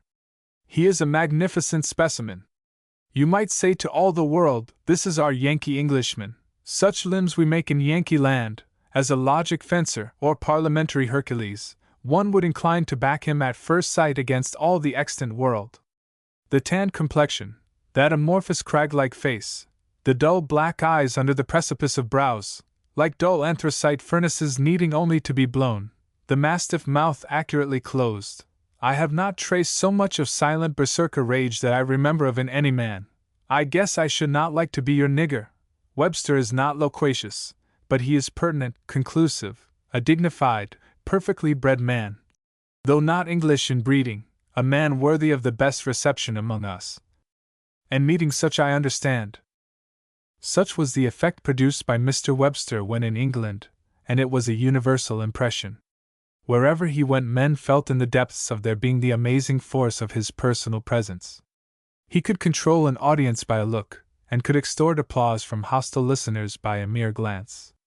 On one occasion, after the 7th of March speech, there is a story that a noted abolitionist leader was present in the crowd gathered to hear Mr. Webster, and this bitter opponent is reported to have said afterwards, "When Webster, speaking of secession, asked what is to become of me, I was thrilled with a sense of some awful impending calamity."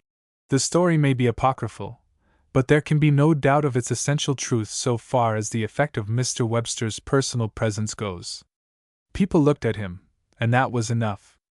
Mr. Parton in his essay speaks of seeing Webster at a public dinner, sitting at the head of the table with a bottle of Madeira under his yellow waistcoat, and looking like Jove.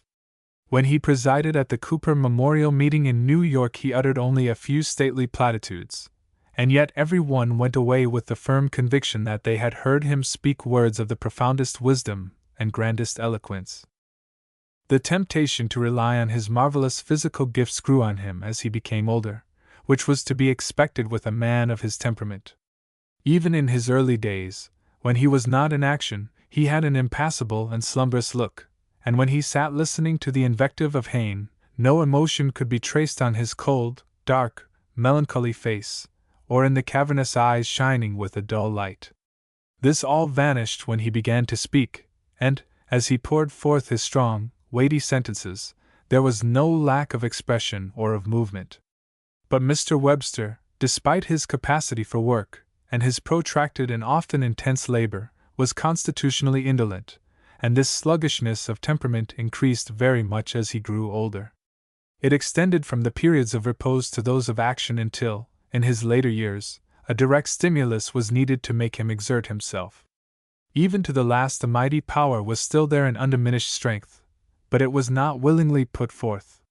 Sometimes the outside impulse would not come, sometimes the most trivial incident would suffice, and like a spark on the train of gunpowder would bring a sudden burst of eloquence, electrifying all who listened.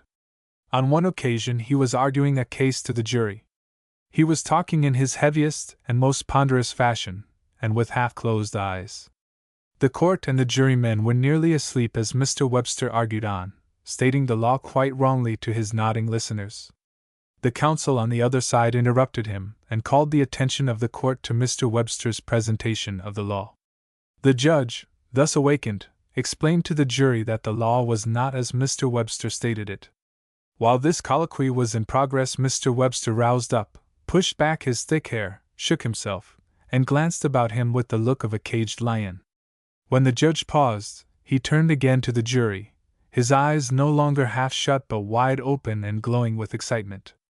Raising his voice, he said, in tones which made everyone start, "If my client could recover under the law as I stated it, how much more is he entitled to recover under the law as laid down by the court?"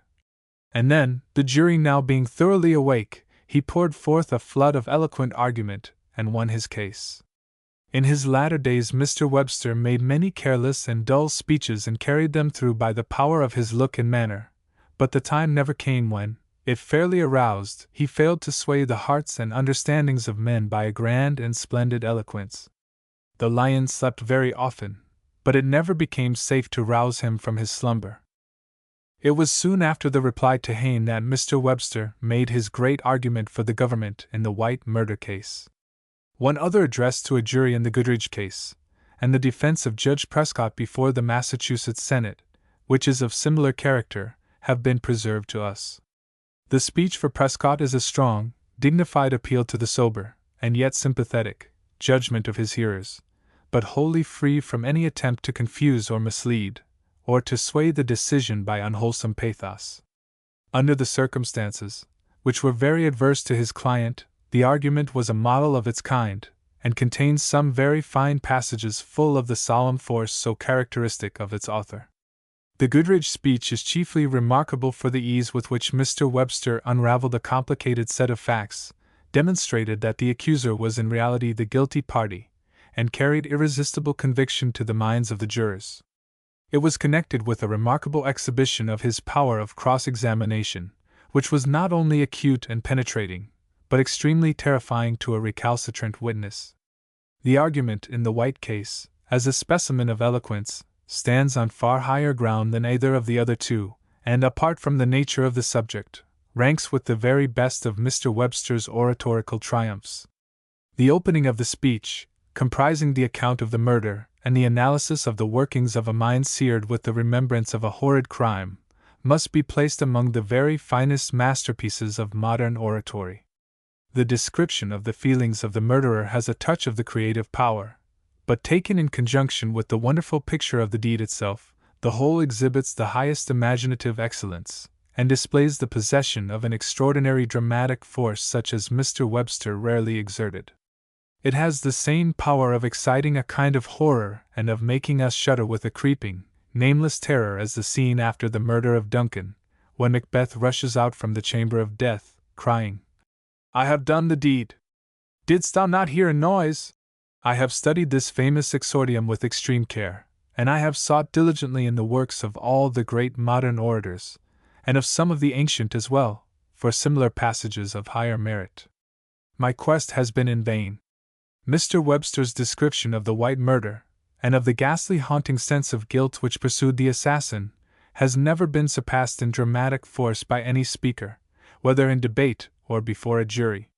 Perhaps the most celebrated descriptive passage in the literature of modern eloquence is the picture drawn by Burke of the descent of Hyder Ali upon the plains of the Carnatic, but even that certainly falls short of the opening of Webster's speech in simple force as well as in dramatic power. Burke depicted with all the ardor of his nature and with a wealth of color a great invasion which swept thousands to destruction. Webster's theme was a cold-blooded murder in a quiet New England town. Comparison between such topics, when one is so infinitely larger than the other, seems at first sight almost impossible. But Mr. Webster also dealt with the workings of the human heart under the influence of the most terrible passions, and those have furnished sufficient material for the genius of Shakespeare. The test of excellence is in the treatment, and in this instance Mr. Webster has never been excelled. The effect of that exordium, delivered as he alone could have delivered it, must have been appalling. He was accused of having been brought into the case to hurry the jury beyond the law and evidence, and his whole speech was certainly calculated to drive any body of men, terror-stricken by his eloquence, wherever he wished them to go. Mr. Webster did not have that versatility and variety of eloquence which we associate with the speakers who have produced the most startling effect upon that complex thing called a jury.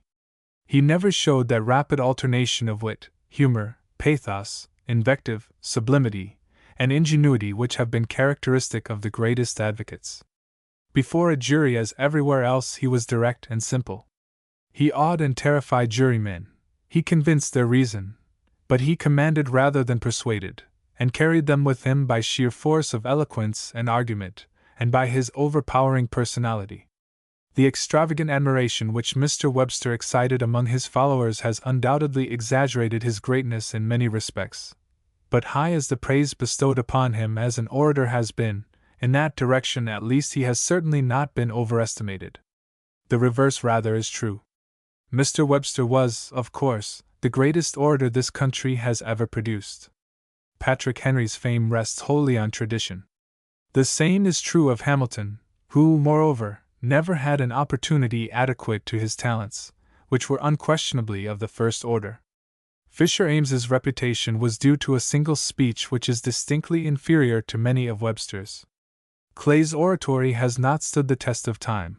His speeches, which were so wonderfully effective when he uttered them, seem dead and cold and rather thin as we read them today. Calhoun was a great debater, but was too dry and hard for the highest eloquence. John Quincy Adams, despite his physical limitations, carried the eloquence of combat and bitter retort to the highest point in the splendid battles of his congressional career, but his learning, readiness, power of expression, argument, and scathing sarcasm were not rounded into a perfect whole by the more graceful attributes which also form an essential part of oratory. Mr. Webster need not fear comparison with any of his countrymen, and he has no reason to shun it with the greatest masters of speech in England. He had much of the grandeur of Chatham, with whom it is impossible to compare him, or indeed any one else, for the great commoner lives only in fragments of doubtful accuracy. Sheridan was universally considered to have made the most splendid speech of his day. Yet the speech on the Begums as given by Moore does not cast Webster's best work at all into the shade. Webster did not have Sheridan's brilliant wit, but on the other hand he was never forced, never involved, never guilty of ornament, which fastidious judges would now pronounce tawdry. Webster's best speeches read much better than anything of Sheridan, and so far as we can tell from careful descriptions, his manner, look, and delivery were far more imposing. The manly eloquence of Fox seems to have resembled Webster's more closely than that of any other of his English rivals. Fox was more fertile, more brilliant, more surprising than Webster, and had more quickness and dash, and a greater ease and charm of manner. But he was often careless, and sometimes fell into repetitions, from which, of course, no great speaker can be wholly free any more than he can keep entirely clear of commonplaces. Webster gained upon him by superior finish and by greater weight of argument. Before a jury Webster fell behind Erskine as he did behind Choate, although either of them ever produced anything at all comparable to the speech on the White murder. But in the Senate, and in the general field of oratory, he rises high above them both. The man with whom Webster is oftenest compared, and the last to be mentioned, is of course Burke. It may be conceded at once that in creative imagination, and in richness of imagery and language, Burke ranks above Webster.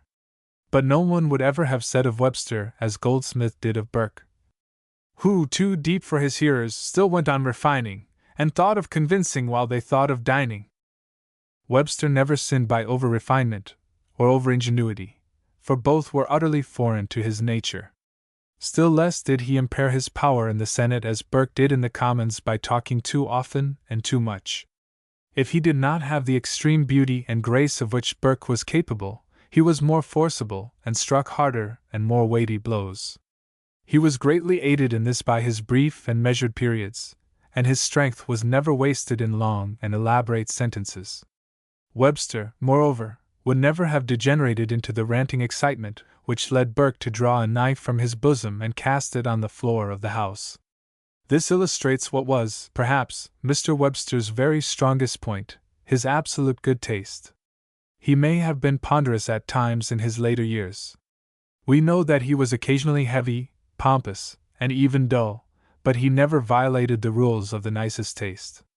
Other men have been more versatile, possessed of a richer imagination, and more gorgeous style, with a more brilliant wit and a keener sarcasm, but there is not one who is so absolutely free from faults of taste as Webster, or who is so uniformly simple and pure in thought and style, even to the point of severity. 1.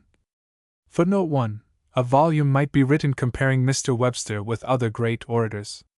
Only the briefest and most rudimentary treatment of the subject is possible here.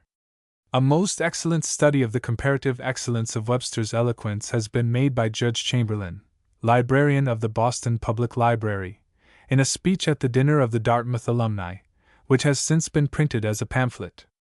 It is easy to compare Mr. Webster with this and the other great orator, and to select points of resemblance and of difference, and show where Mr. Webster was superior and where he fell behind. But the final verdict must be upon all his qualities taken together. He had the most extraordinary physical gifts of face, form, and voice, and employed them to the best advantage.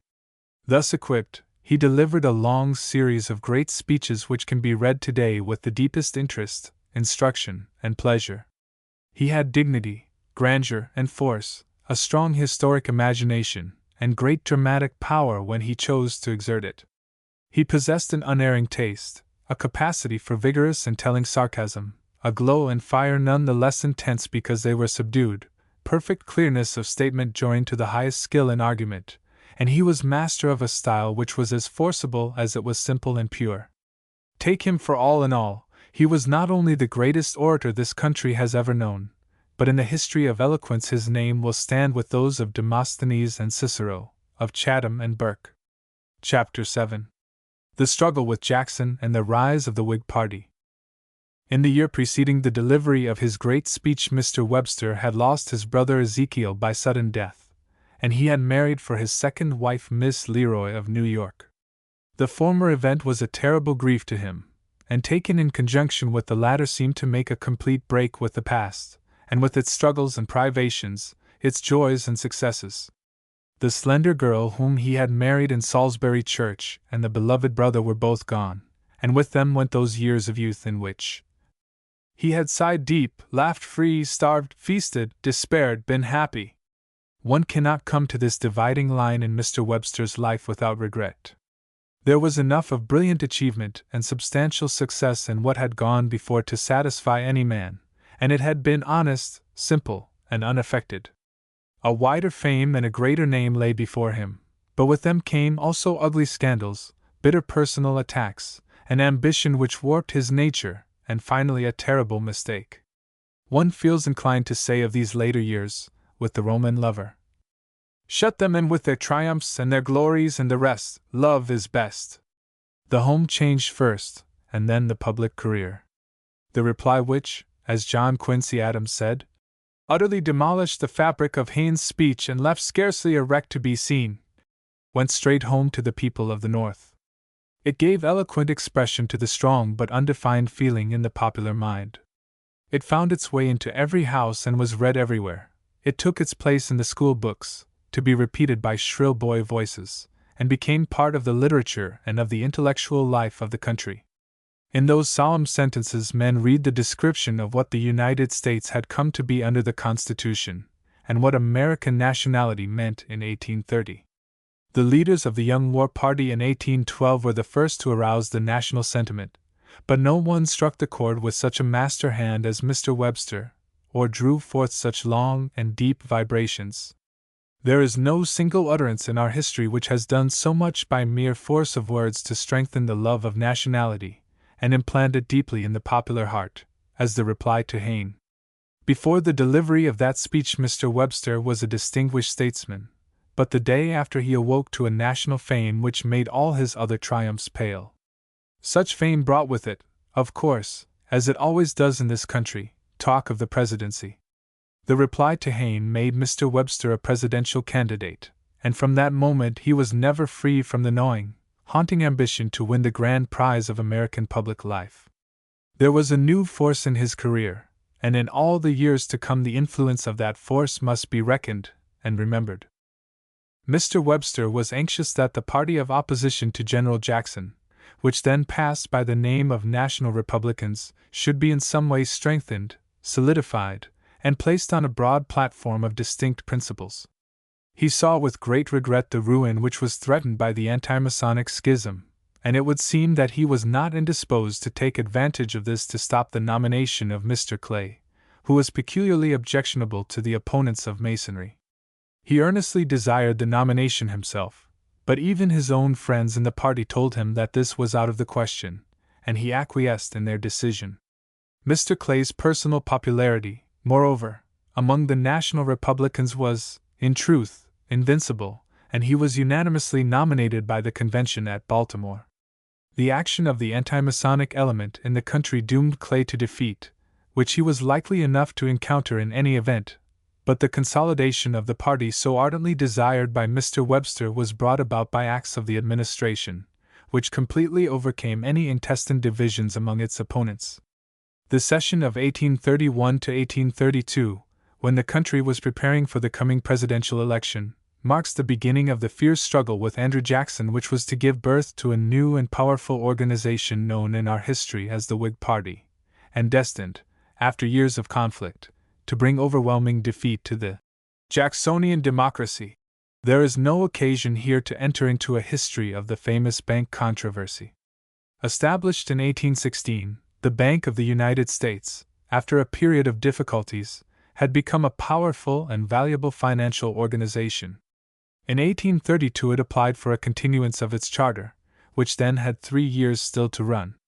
Mr. Webster did not enter into the personal contest which had already begun, but in a speech of great ability advocated a renewal of the charter, showing, as he always did on such themes, a knowledge and a grasp of the principles and intricacies of public finance unequaled in our history except by Hamilton.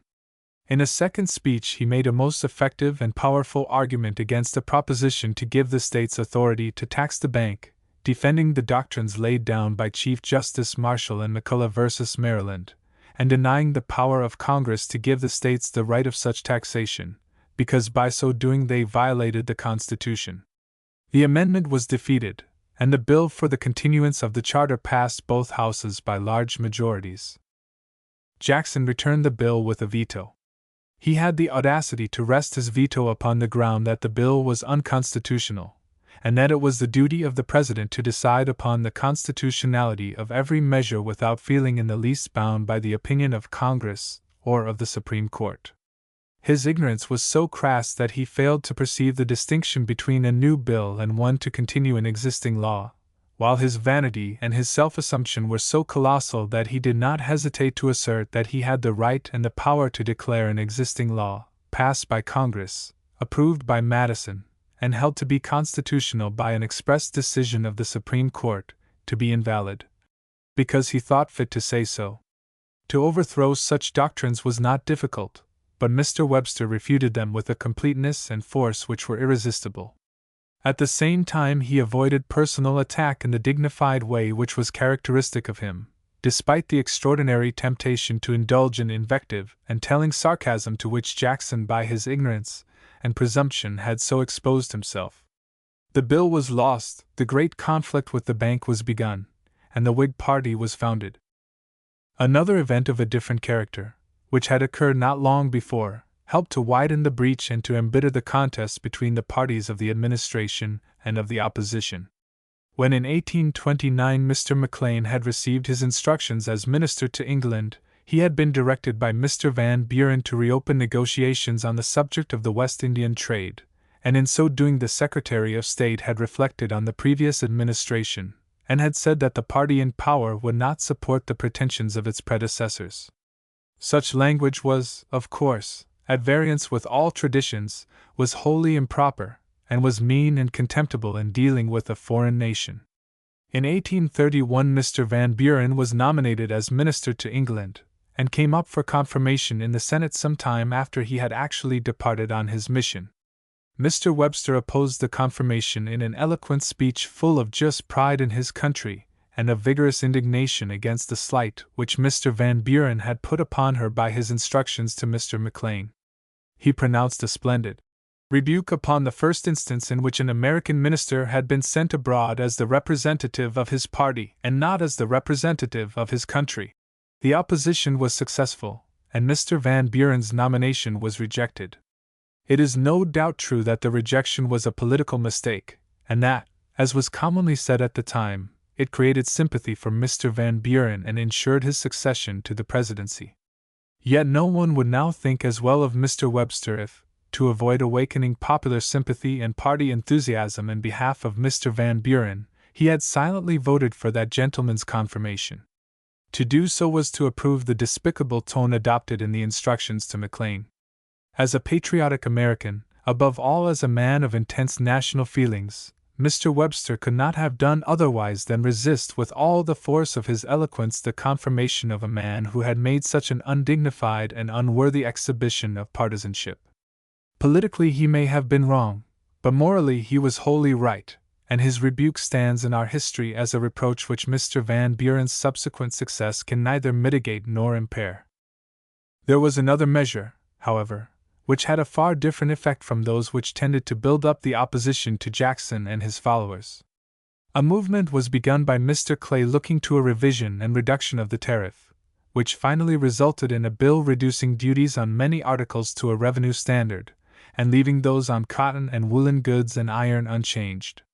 In the debates which occurred during the passage of this bill Mr. Webster took but little part, but they caused a furious outbreak on the part of the South Carolinians led by Hayne, and ended in the confirmation of the protective policy. When Mr. Webster spoke at the New York dinner in 1831, he gave his hearers to understand very clearly that the nullification agitation was not at an end, and after the passage of the new tariff bill he saw close at hand the danger which he had predicted. In November 1832, South Carolina in convention passed her famous ordinance nullifying the revenue laws of the United States, and her legislature, which assembled soon after, enacted laws to carry out the ordinance, and gave an open defiance to the federal government. The country was filled with excitement. It was known that Mr. Calhoun, having published a letter in defense of nullification, had resigned the vice presidency, accepted the senatorship of South Carolina, and was coming to the Capitol to advocate his favorite doctrine. But the South Carolinians had made one trifling blunder. They had overlooked the president. Jackson was a Southerner and a Democrat, but he was also the head of the nation, and determined to maintain its integrity. On December 10th, before Congress assembled, he issued his famous proclamation in which he took up rigorously the position adopted by Mr. Webster in his reply to Hayne, and gave the South Carolinians to understand that he would not endure treason, but would enforce constitutional laws even though he should be compelled to use bayonets to do it. The legislature of the recalcitrant state replied in an offensive manner which only served to make Jackson angry. He, too, began to say some pretty violent things, and, as he generally meant what he said, the gallant leaders of nullification and other worthy people grew very uneasy. There can be no doubt that the outlook was very threatening, and the nullifiers were extremely likely to be the first to suffer from the effects of the impending storm. Mr. Webster was in New Jersey, on his way to Washington, when he first received the proclamation, and at Philadelphia he met Mr. Clay, and from a friend of that gentleman received a copy of a bill which was to do away with the tariff by gradual reductions, prevent the imposition of any further duties, and which at the same time declared against protection, and in favor of a tariff for revenue only. This headlong plunge into concession and compromise was not at all to Mr. Webster's taste. He was opposed to the scheme for economical reasons, but still more on the far higher ground that there was open resistance to laws of undoubted constitutionality, and until that resistance was crushed underfoot any talk of compromise was a blow at the national dignity and the national existence which ought not to be tolerated for an instant. His own course was plain. He proposed to sustain the administration, and when the national honor should be vindicated and all unconstitutional resistance ended, then would come the time for concessions. Jackson was not slow in giving Mr. Webster something to support. At the opening of the session, a message was sent to Congress asking that provision might be made to enable the President to enforce the laws by means of the land and naval forces if necessary. The message was referred to a committee, who at once reported the celebrated Force Bill, which embodied the principles of the message and had the entire approval of the President. But Jackson's party broke, despite the attitude of their chief, for many of them were from the South and could not bring themselves to the point of accepting the Force Bill. The moment was critical, and the administration turned to Mr. Webster and took him into their councils. On February 8 Mr. Webster rose, and, after explaining in a fashion which no one was likely to forget, that this was wholly an administration measure, he announced his intention, as an independent senator, of giving it his hearty and inflexible support. The combination thus effected was overwhelming. Mr. Calhoun was now thoroughly alarmed, and we can well imagine that the threats of hanging, in which it was rumored that the President had indulged, began to have a good deal of practical significance to a gentleman who, as Secretary of War, had been familiar with the circumstances attending the deaths of Arbuthnot and Ambrister. At all events, Mr. Calhoun lost no time in having an interview with Mr. Clay, and the result was that the latter, on February 11, announced that he should, on the following day, introduce a tariff bill, a measure of the same sort having already been started in the House. The bill as introduced did not involve such a complete surrender as that which Mr. Webster had seen in Philadelphia, but it necessitated most extensive modifications and gave all that South Carolina could reasonably demand. Mr. Clay advocated it in a brilliant speech, resting his defense on the ground that this was the only way to preserve the tariff, and that it was founded on the great constitutional doctrine of compromise. Mr. Webster opposed the bill briefly, and then introduced a series of resolutions combating the proposed measure on economical principles and on those of justice, and especially assailing the readiness to abandon the rightful powers of Congress and yield them up to any form of resistance. Before, however, he could speak in support of his resolutions, the Force Bill came up, and Mr. Calhoun made his celebrated argument in support of nullification. This Mr. Webster was obliged to answer, and he replied with the great speech known in his works as "The Constitution not a compact between sovereign states." In a general way, the same criticism is applicable to this debate as to that with Hayne, but there were some important differences. Mr. Calhoun's argument was superior to that of his follower. It was dry and hard, but it was a splendid specimen of close and ingenious reasoning, and, as was to be expected, the originator and master surpassed the imitator and pupil. Mr. Webster's speech, on the other hand, in respect to eloquence, was decidedly inferior to the masterpiece of 1830. Mr. Curtis says, "Perhaps there is no speech ever made by Mr. Webster that is so close in its reasoning, so compact, and so powerful. To the first two qualities we can readily assent, but that it was equally powerful may be doubted." So long as Mr. Webster confined himself to defending the Constitution as it actually was and as what it had come to mean in point of fact, he was invincible. Just in proportion as he left this ground and attempted to argue on historical premises that it was a fundamental law, he weakened his position, for the historical facts were against him. In the reply to Hayne he touched but slightly on the historical, legal, and theoretical aspects of the case, and he was overwhelming. In the reply to Calhoun he devoted his strength chiefly to these topics, and meeting his keen antagonist on the latter's own chosen ground, he put himself at a disadvantage. In the actual present, and in the steady course of development, the facts were wholly with Mr. Webster. Whatever the people of the United States understood the Constitution to mean in 1789, there can be no question that a majority in 1833 regarded it as a fundamental law, and not as a compact, an opinion which has now become universal. But it was quite another thing to argue that what the Constitution had come to mean was what it meant when it was adopted. The identity of meaning at these two periods was the proposition which Mr. Webster undertook to maintain, and he upheld it as well and as plausibly as the nature of the case admitted. His reasoning was close and vigorous, but he could not destroy the theory of the Constitution as held by leaders and people in 1789, or reconcile the Virginia and Kentucky resolutions or the Hartford Convention with the fundamental law doctrines. Nevertheless, it would be an error to suppose that because the facts of history were against Mr. Webster in these particulars, this able, ingenious, and elaborate argument was thrown away. It was a fitting supplement and complement to the reply to Hayne. It reiterated the national principles, and furnished those whom the statement and demonstration of an existing fact could not satisfy, with an immense magazine of lucid reasoning and plausible and effective arguments. The reply to Hayne gave magnificent expression to the popular feeling, while that to Calhoun supplied the arguments which, after years of discussion, converted that feeling into a fixed opinion, and made it strong enough to carry the North through 4 years of civil war. But in his final speech in this debate Mr. Webster came back to his original ground, and said, in conclusion, "Shall we have a general government? Shall we continue the union of states under a government instead of a league? This vital and all-important question the people will decide." The vital question went to the great popular jury, and they cast aside all historical premises and deductions, all legal subtleties and refinements, and gave their verdict on the existing facts. The world knows what that verdict was, and will never forget that it was largely due to the splendid eloquence of Daniel Webster when he defended the cause of nationality against the slave-holding separatists of South Carolina. While this great debate was in progress, and Mr. Webster and the faithful adherents of Jackson were pushing the force bill to a vote, Mr. Clay was making every effort to carry the compromise tariff. In spite of his exertions, the force bill passed on February 20th, but close behind came the tariff, which Mr. Webster opposed, on its final passage, in a vigorous speech.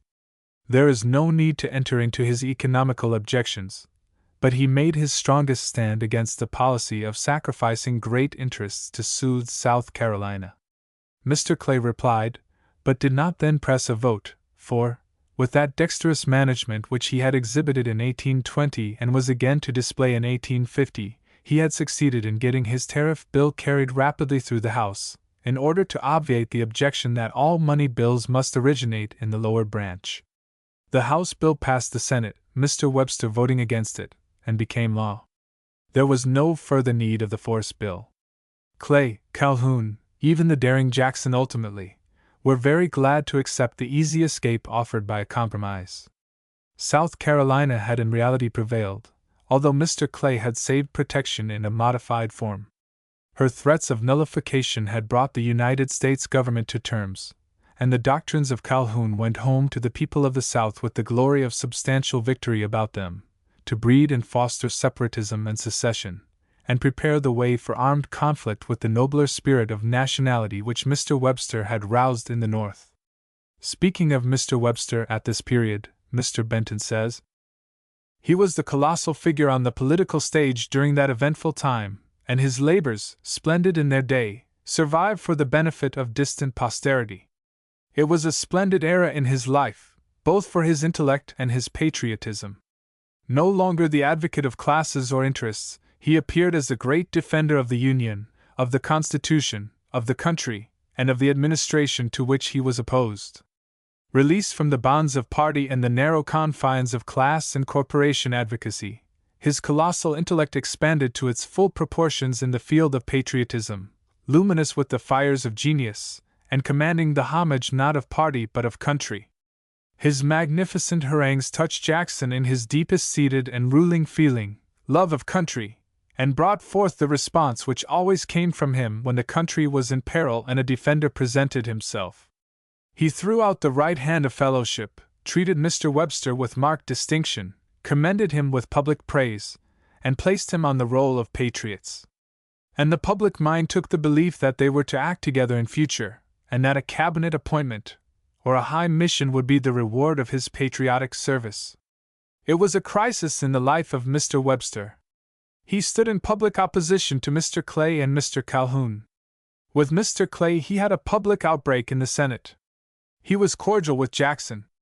The mass of his party stood by him on the proclamation. He was at a point from which a new departure might be taken, one at which he could not stand still, from which there must be either advance or recul. It was a case in which will more than intellect was to rule. He was above Mr. Clay and Mr. Calhoun in intellect, below them in will, and he was soon seen cooperating with them, Mr. Clay in the lead, in the great measure condemning President Jackson. This is of course the view of a Jacksonian leader, but it is none the less full of keen analysis and comprehension of Mr. Webster, and in some respects embodies very well the conditions of the situation. Mr. Benton naturally did not see that an alliance with Jackson was utterly impossible for Mr. Webster, whose proper course was therefore much less simple than it appeared to the senator from Missouri. There was in reality no common ground possible between Webster and Jackson except defense of the national integrity. Mr. Webster was a great orator, a splendid advocate, a trained statesman and economist, a remarkable constitutional lawyer, and a man of immense dignity, not headstrong in temper and without peculiar force of will.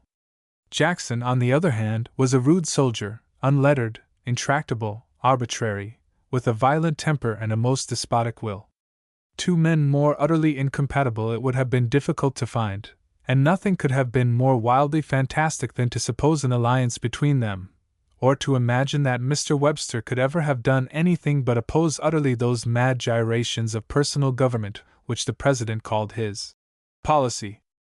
Yet at the same time it is perfectly true that just after the passage of the tariff bill Mr. Webster was at a great crisis in his life. He could not act with Jackson. That way was shut to him by nature, if by nothing else. But he could have maintained his position as the independent and unbending defender of nationality, and as the foe of compromise. He might then have brought Mr. Clay to his side, and remained himself the undisputed head of the Whig party. The coalition between Clay and Calhoun was a hollow, ill-omened thing, certain to go violently to pieces, as, in fact, it did, within a few years, and then Mr. Clay, if he had held out so long, would have been helpless without Mr. Webster. But such a course required a very strong will and great tenacity of purpose, and it was on this side that Mr. Webster was weak, as Mr. Benton points out. Instead of waiting for Mr. Clay to come to him, Mr. Webster went over to Clay and Calhoun, and formed for a time the third in that ill-assorted partnership. There was no reason for his doing so. In fact, every good reason was against it. Mr. Clay had come to Mr. Webster with his compromise, and had been met with the reply that it would be yielding great principles to faction, and that the time had come to test the strength of the Constitution and the government. This was a brave, manly answer, but Mr. Clay, nationalist as he was, had straightway deserted his friend and ally, and gone over to the Separatists for support. Then a sharp contest had occurred between Mr. Webster and Mr. Clay in the debate on the tariff, and when it was all over, the latter wrote with frank vanity and a slight tinge of contempt, "Mr. Webster and I came in conflict, and I have the satisfaction to tell you that he gained nothing. My friends flatter me with my having completely triumphed. There is no permanent breach between us. I think he begins already to repent his course."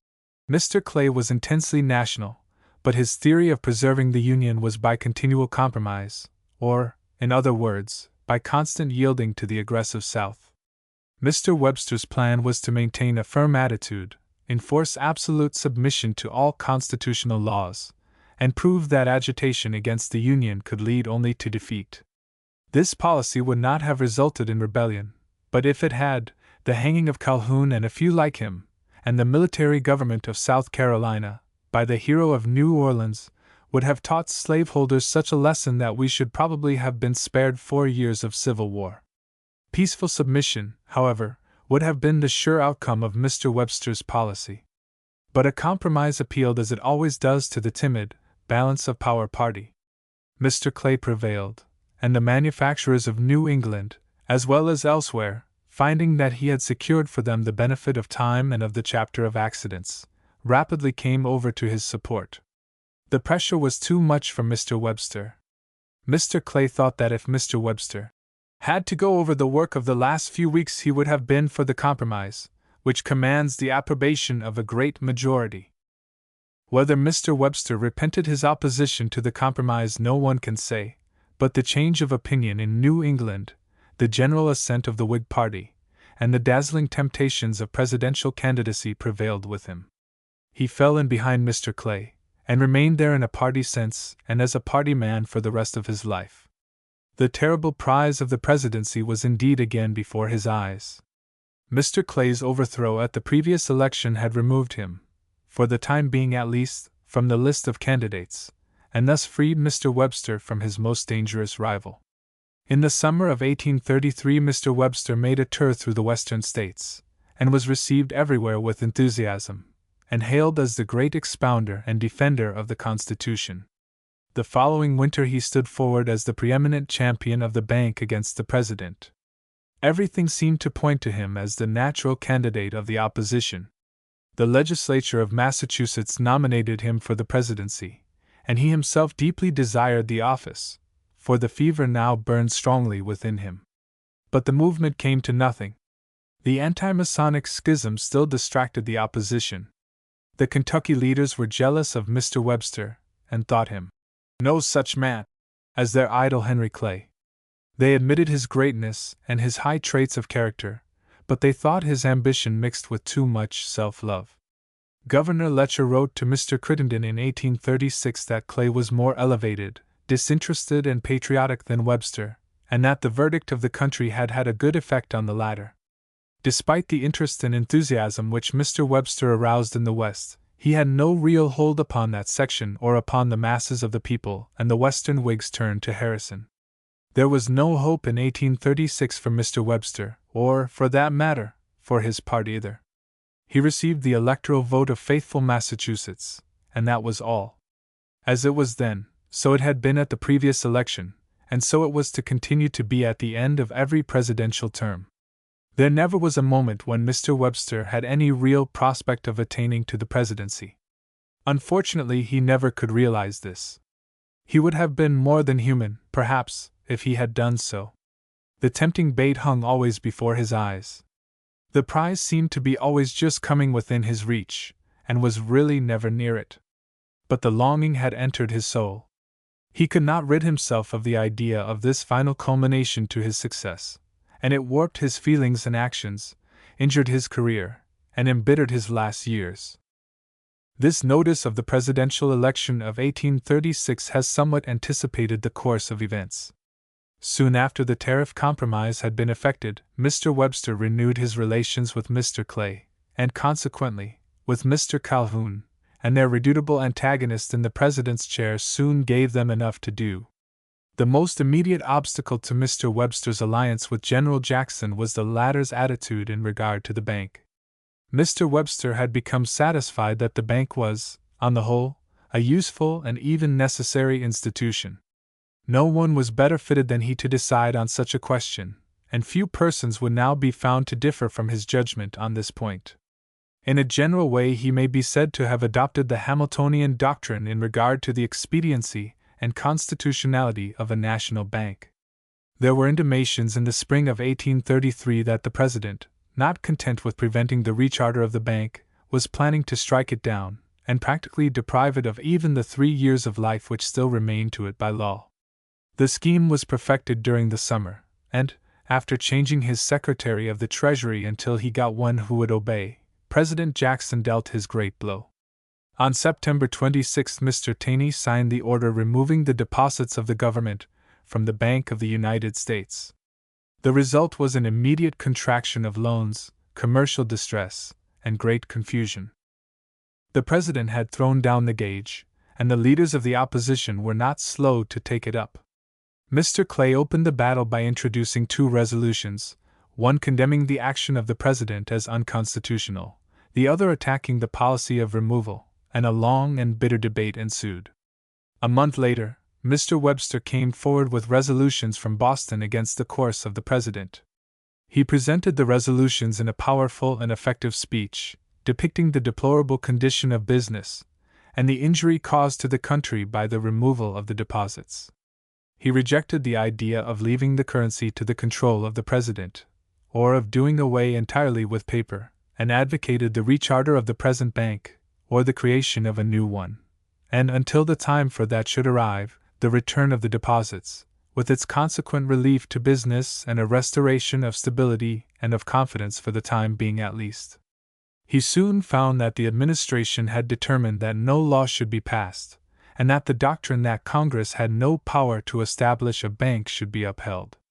He also discovered that the constitutional pundit in the White House, who was so opposed to a single national bank, had created, by his own fiat, a large number of small national banks in the guise of state banks, to which the public deposits were committed, and the collection of the public revenues entrusted. Such an arbitrary policy, at once so ignorant, illogical, and dangerous, aroused Mr. Webster thoroughly, and he entered immediately upon an active campaign against the President. Between the presentation of the Boston resolutions and the close of the session he spoke on the bank, and the subjects necessarily connected with it, no less than 64 times. He dealt entirely with financial topics, chiefly those relating to the currency, and with the constitutional questions raised by the extension of the executive authority. This long series of speeches is one of the most remarkable exhibitions of intellectual power ever made by Mr. Webster, or indeed by any public man in our history.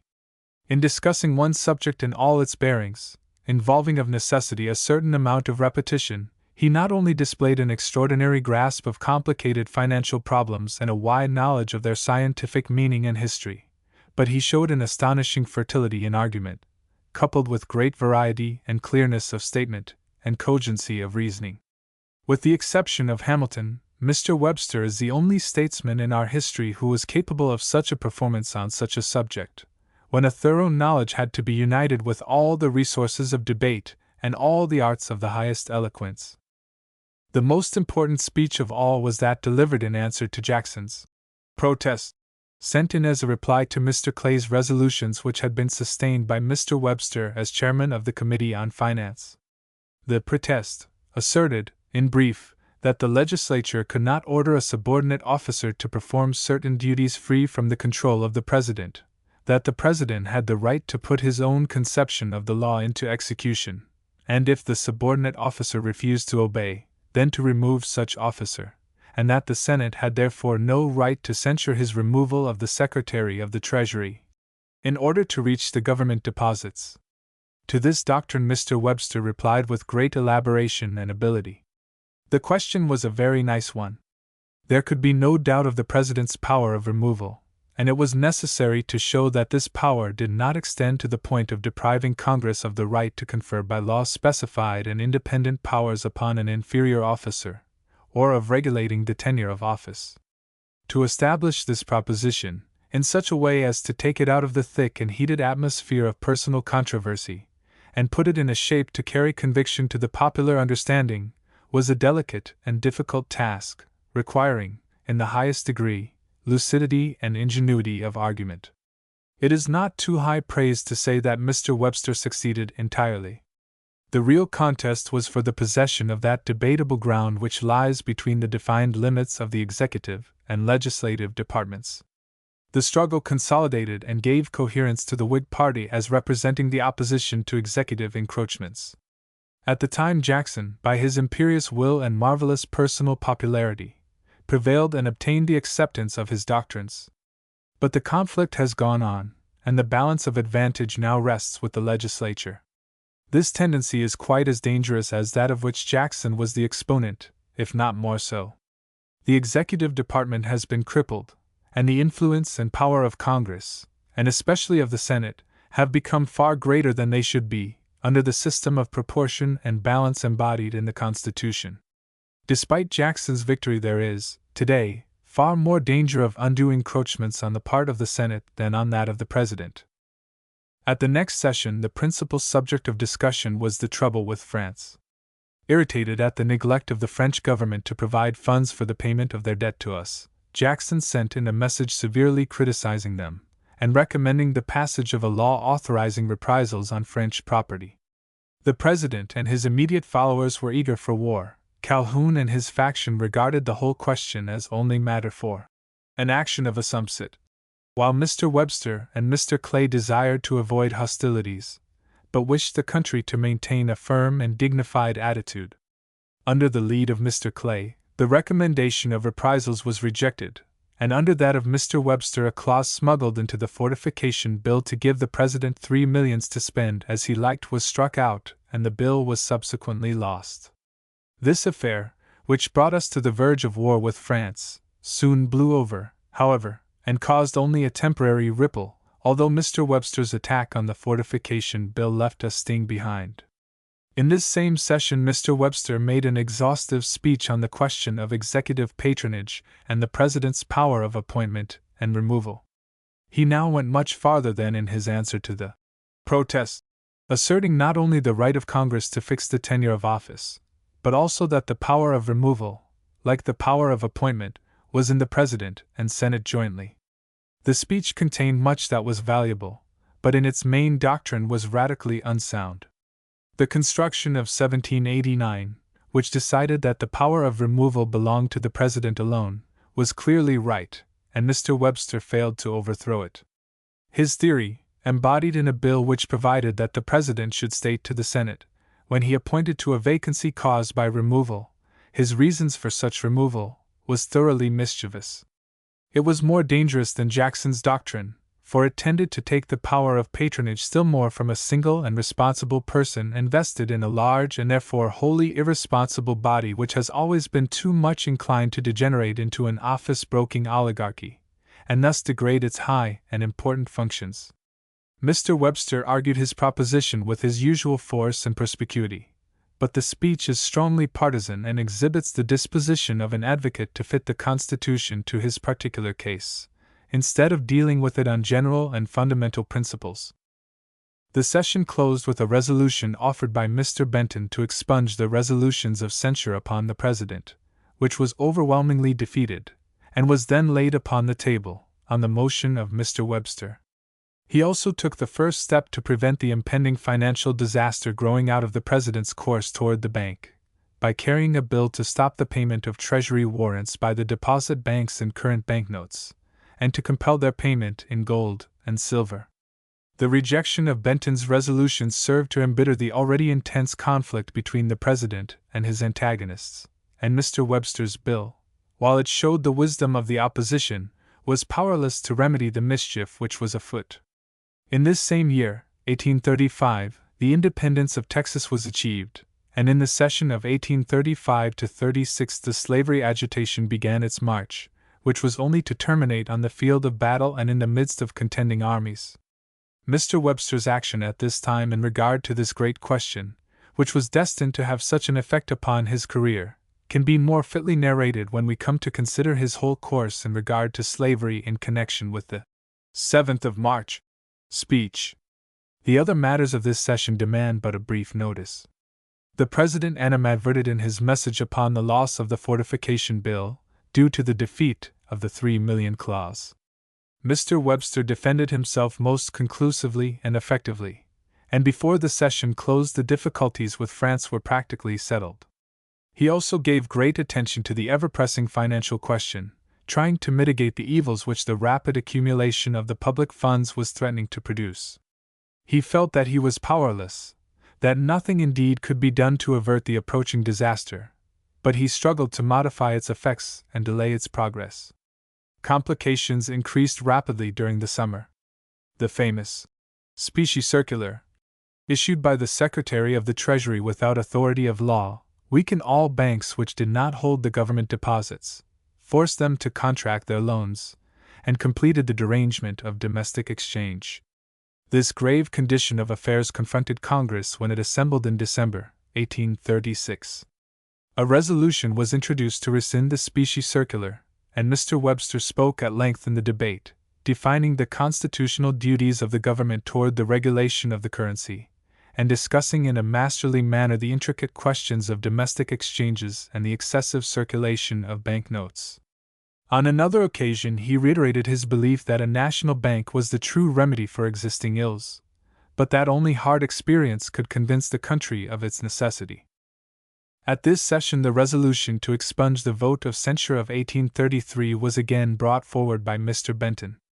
The Senate had at last come under the sway of the President, and it was clear that the resolution would pass. This precious scheme belongs to the same category of absurdities as the placing Oliver Cromwell's skull on Temple Bar, and throwing Robert Blake's body on a dunghill by Charles Stuart and his friends. It was not such a mean and cowardly performance as that of the heroes of the Restoration, but it was far more childish foolish. The miserable and ludicrous nature of such a proceeding disgusted Mr. Webster beyond measure. Before the vote was taken he made a brief speech that is a perfect model of dignified and severe protest against a silly outrage upon the Constitution and upon the rights of senators, which he was totally unable to prevent. The original censure is part of history. No black lines can take it out. The expunging resolution, which Mr. Curtis justly calls fantastic and theatrical, is also part of history, and carries with it the ineffaceable stigma affixed by Mr. Webster's indignant protest. Before the close of the session Mr. Webster made up his mind to resign his seat in the Senate. He had private interests which demanded his attention, and he wished to travel both in the United States and in Europe. He may well have thought, also, that he could add nothing to his fame by remaining longer in the Senate. But besides the natural craving for rest, it is quite possible that he believed that a withdrawal from active and official participation in politics was the best preparation for a successful candidacy for the presidency in 1840. This certainly was in his mind in the following year, 1838, when the rumor was abroad that he was again contemplating retirement from the Senate, and it is highly probable that the same motive was at bottom the controlling one in 1837. But whatever the cause of his wish to resign, the opposition of his friends everywhere, and of the legislature of Massachusetts, formally and strongly expressed, led him to forego his purpose. He consented to hold his seat for the present, at least, and in the summer of 1837 made an extended tour through the West, where he was received as before with the greatest admiration and enthusiasm. The distracted condition of the still inchoate Whig party in 1836, and the extraordinary popularity of Jackson, resulted in the complete victory of Mr. Van Buren. But the general's chosen successor and political heir found the great office to which he had been called, and which he so eagerly desired, anything but a bed of roses. The ruin which Jackson's wild policy had prepared was close at hand, and 3 months after the inauguration the storm burst with full fury. The banks suspended specie payments and universal bankruptcy reigned throughout the country. Our business interests were in the violent throes of the worst financial panic which had ever been known in the United States. The history of Mr. Van Buren's administration, in its main features, is that of a vain struggle with a hopeless network of difficulties, and with the misfortune and prostration which grew out of this widespread disaster. It is not necessary here to enter into the details of these events. Mr. Webster devoted himself in the Senate to making every effort to mitigate the evils which he had prophesied, and to prevent their aggravation by further injudicious legislation. His most important speech was delivered at the special session against the first sub-treasury bill and Mr. Calhoun's amendment. Mr. Calhoun, who had wept over the defeat of the bank bill in 1815, was now convinced that all banks were mistakes, and wished to prevent the acceptance of the notes of specie paying banks for government dues. Mr. Webster's speech was the fullest and most elaborate he ever made on the subject of the currency, and the relations of the government to it. His theme was the duty and right of the general government under the Constitution to regulate and control the currency, and his masterly argument was the best that has ever been made, leaving in fact nothing to be desired. In the spring of 1839 there was talk of sending Mr. Webster to London as commissioner to settle the boundary disputes, but it came to nothing, and in the following summer he went to England in his private capacity accompanied by his family. The visit was in every way successful. It brought rest and change as well as pleasure, and was full of interest. Mr. Webster was very well received, much attention was paid him, and much admiration shown for him. He commanded all this, not only by his appearance, his reputation, and his intellectual force, but still more by the fact that he was thoroughly and genuinely American in thought, feeling, and manner. He reached New York on his return at the end of December, and was there met by the news of General Harrison's nomination by the Whigs. In the previous year it had seemed as if, with Clay out of the way by the defeat of 1832, and Harrison by that of 1836, the great prize must fall to Mr. Webster. His name was brought forward by the Whigs of Massachusetts, but it met with no response even in New England. It was the old story. Mr. Clay and his friends were cool, and the masses of the party did not desire Mr. Webster. The convention turned from the Massachusetts statesman and again nominated the old Western soldier. Mr. Webster did not hesitate as to the course he should pursue upon his return. He had been re-elected to the Senate in January, 1839, and after the session closed in July, 1840, he threw himself into the campaign in support of Harrison.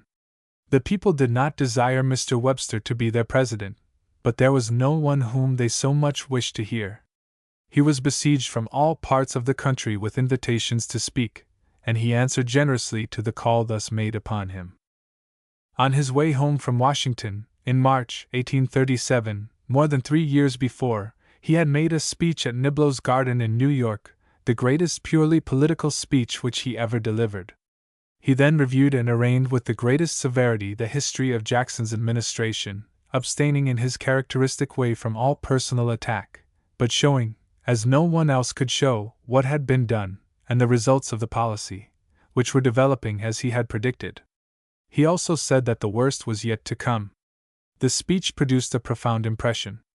People were still reading it when the worst really came, and the great panic broke over the country. Mr. Webster had, in fact, struck the keynote of the coming campaign in the Niblo Garden speech of 1837. In the summer of 1840 he spoke in Massachusetts, New York, Pennsylvania, and Virginia, and was almost continually upon the platform. The great feat of 1833-34, when he made 64 speeches in the Senate on the bank question, was now repeated under much more difficult conditions. In the first instance he was addressing a small and select body of trained listeners, all more or less familiar with the subject. In 1840 he was obliged to present these same topics, with all their infinite detail and inherent dryness, to vast popular audiences, but nevertheless he achieved a marvelous success.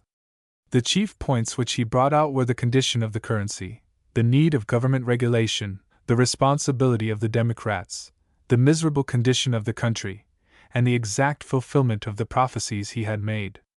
The argument and the conclusion were alike irresistible, but Mr. Webster showed, in handling his subject, not only the variety, richness, and force which he had displayed in the Senate, but the capacity of presenting it in a way thoroughly adapted to the popular mind, and yet, at the same time, of preserving the impressive tone of a dignified statesman, without any degeneration into mere stump oratory. This wonderful series of speeches produced the greatest possible effect. They were heard by thousands and read by tens of thousands. They fell, of course, upon willing ears.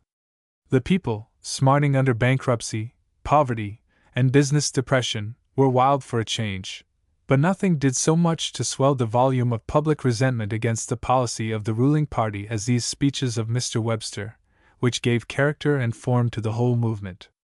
Jackson had sown the wind, and his unlucky successor was engaged in the agreeable task of reaping the proverbial crop. There was a political revolution. The Whigs swept the country by an immense majority, the great Democratic party was crushed to the earth, and the ignorant misgovernment of Andrew Jackson found at last its fit reward.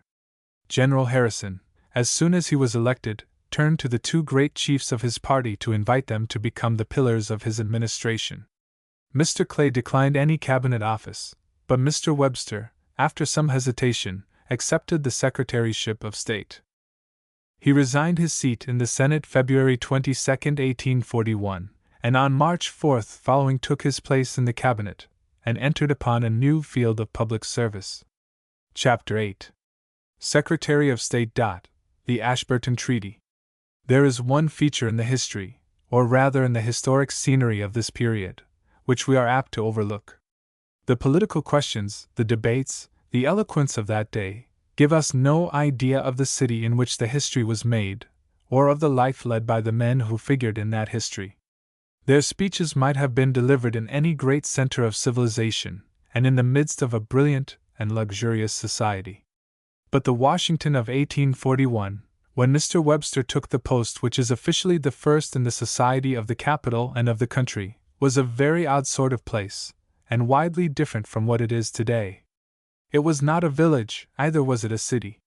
It had not grown, but had been created for a special purpose. A site had been arbitrarily selected, and a city laid out on the most magnificent scale. But there was no independent life, for the city was wholly official in its purposes and its existence. There were a few great public buildings, a few large private houses, a few hotels and boarding houses, and a large number of Negro shanties. The general effect was of attempted splendor, which had resulted in slovenliness and straggling confusion. The streets were unpaved, dusty in summer, and deep with mud in winter, so that the mere difficulty of getting from place to place was a serious obstacle to general society. Cattle fed in the streets, and were milked by their owners on the sidewalk. There was a grotesque contrast between the stately capital where momentous questions were eloquently discussed and such queerly primitive and rude surroundings. Few persons were able to entertain because few persons had suitable houses. Members of Congress usually clubbed together and took possession of a house, and these messes, as they were called, although without doubt very agreeable to their members, did not offer a mode of life which was easily compatible with the demands of general society. Social enjoyments, therefore, were pursued under difficulties, and the city, although improving, was dreary enough. Society, too, was in a bad condition. The old forms and ceremonies of the men of 1789 and the manners and breeding of our earliest generation of statesmen had passed away, and the new democracy had not as yet a system of its own. It was a period of transition. The old customs had gone, the new ones had not crystallized. The civilization was crude and raw, and in Washington had no background whatever, such as was to be found in the old cities and towns of the original 13 states. The tone of the men in public life had deteriorated and was growing worse, approaching rapidly its lowest point, which it reached during the Polk administration. This was due partly to the Jacksonian democracy, which had rejected training and education as necessary to statesmanship, and had loudly proclaimed the great truths of rotation in office, and the spoils to the victors, and partly to the slavery agitation which was then beginning to make itself felt. The rise of the irrepressible conflict between freedom and slavery made the South overbearing and truculent. It produced that class of politicians known as Northern men with Southern principles, or, in the slang of the day, as dough-faces. And it had not yet built up a strong, vigorous, and aggressive party in the North. the lack of proper social opportunities, and this deterioration among men in public life, led to an increasing violence and roughness in debate, and to a good deal of coarse dissipation in private. There was undoubtedly a brighter side, but it was limited, and the surroundings of the distinguished men who led our political parties in 1841 at the national capital do not present a very cheerful or attractive picture. When the new president appeared upon the scene, he was followed by a general rush of hungry office-seekers, who had been starving for places for many years. General Harrison was a brave, honest soldier and pioneer, simple in heart and manners, unspoiled and untaught by politics of which he had had a good share. He was not a great man, but he was honorable and well-intentioned. He wished to have about him the best and ablest men of his party, and to trust to their guidance for a successful administration. But although he had no desire to invent a policy, or to draft state papers, he was determined to be the author of his own inaugural speech, and he came to Washington with a carefully prepared manuscript in his pocket. When Mr. Webster read this document, he found it full of gratitude to the people, and abounding in allusions to Roman history. With his strong sense of humor, and of the unities and proprieties as well, he was a good deal alarmed at the proposed speech, and after much labor, and the expenditure of a good deal of tact, he succeeded in effecting some important changes and additions. When he came home in the evening, Mrs. Seton, at whose house he was staying, remarked that he looked worried and fatigued, and asked if anything had happened. Mr. Webster replied, "You would think that something had happened if you knew what I have done. I have killed 17 Roman proconsuls." It was a terrible slaughter for poor Harrison, for the proconsuls were probably very dear to his heart. His youth had been passed in a time when the pseudo-classicism of the French Republic and Empire was rampant, and now that, in his old age, he had been raised to the presidency, his head was probably full of the republics of antiquity, and of Cincinnatus called from the plough to take the helm of state. M. de Becourt, the French minister at this period, a rather shallow and illiberal man who disliked Mr. Webster, gives, in his recently published correspondence, the following amusing account of the presentation of the diplomatic corps to President Harrison, a little bit of contemporary gossip which carries us back to those days better than anything else could possibly do. The diplomatic corps assembled at the house of Mr. Fox, the British minister, who was to read a speech in behalf of the whole body, and thence proceeded to the White House, where the new Secretary of State, Mr. Webster, who is much embarrassed by his new functions, came to make his arrangements with Mr. Fox. This done, we were ranged along the wall in order of seniority, and after too long a delay for a country where the chief magistrate has no right to keep people waiting, the old general came in, followed by all the members of his cabinet, who walked in single file, and so kept behind him. He then advanced toward Mr. Fox, whom Mr. Webster presented to him. Mr. Fox read to him his address. Then the president took out his spectacles and read his reply.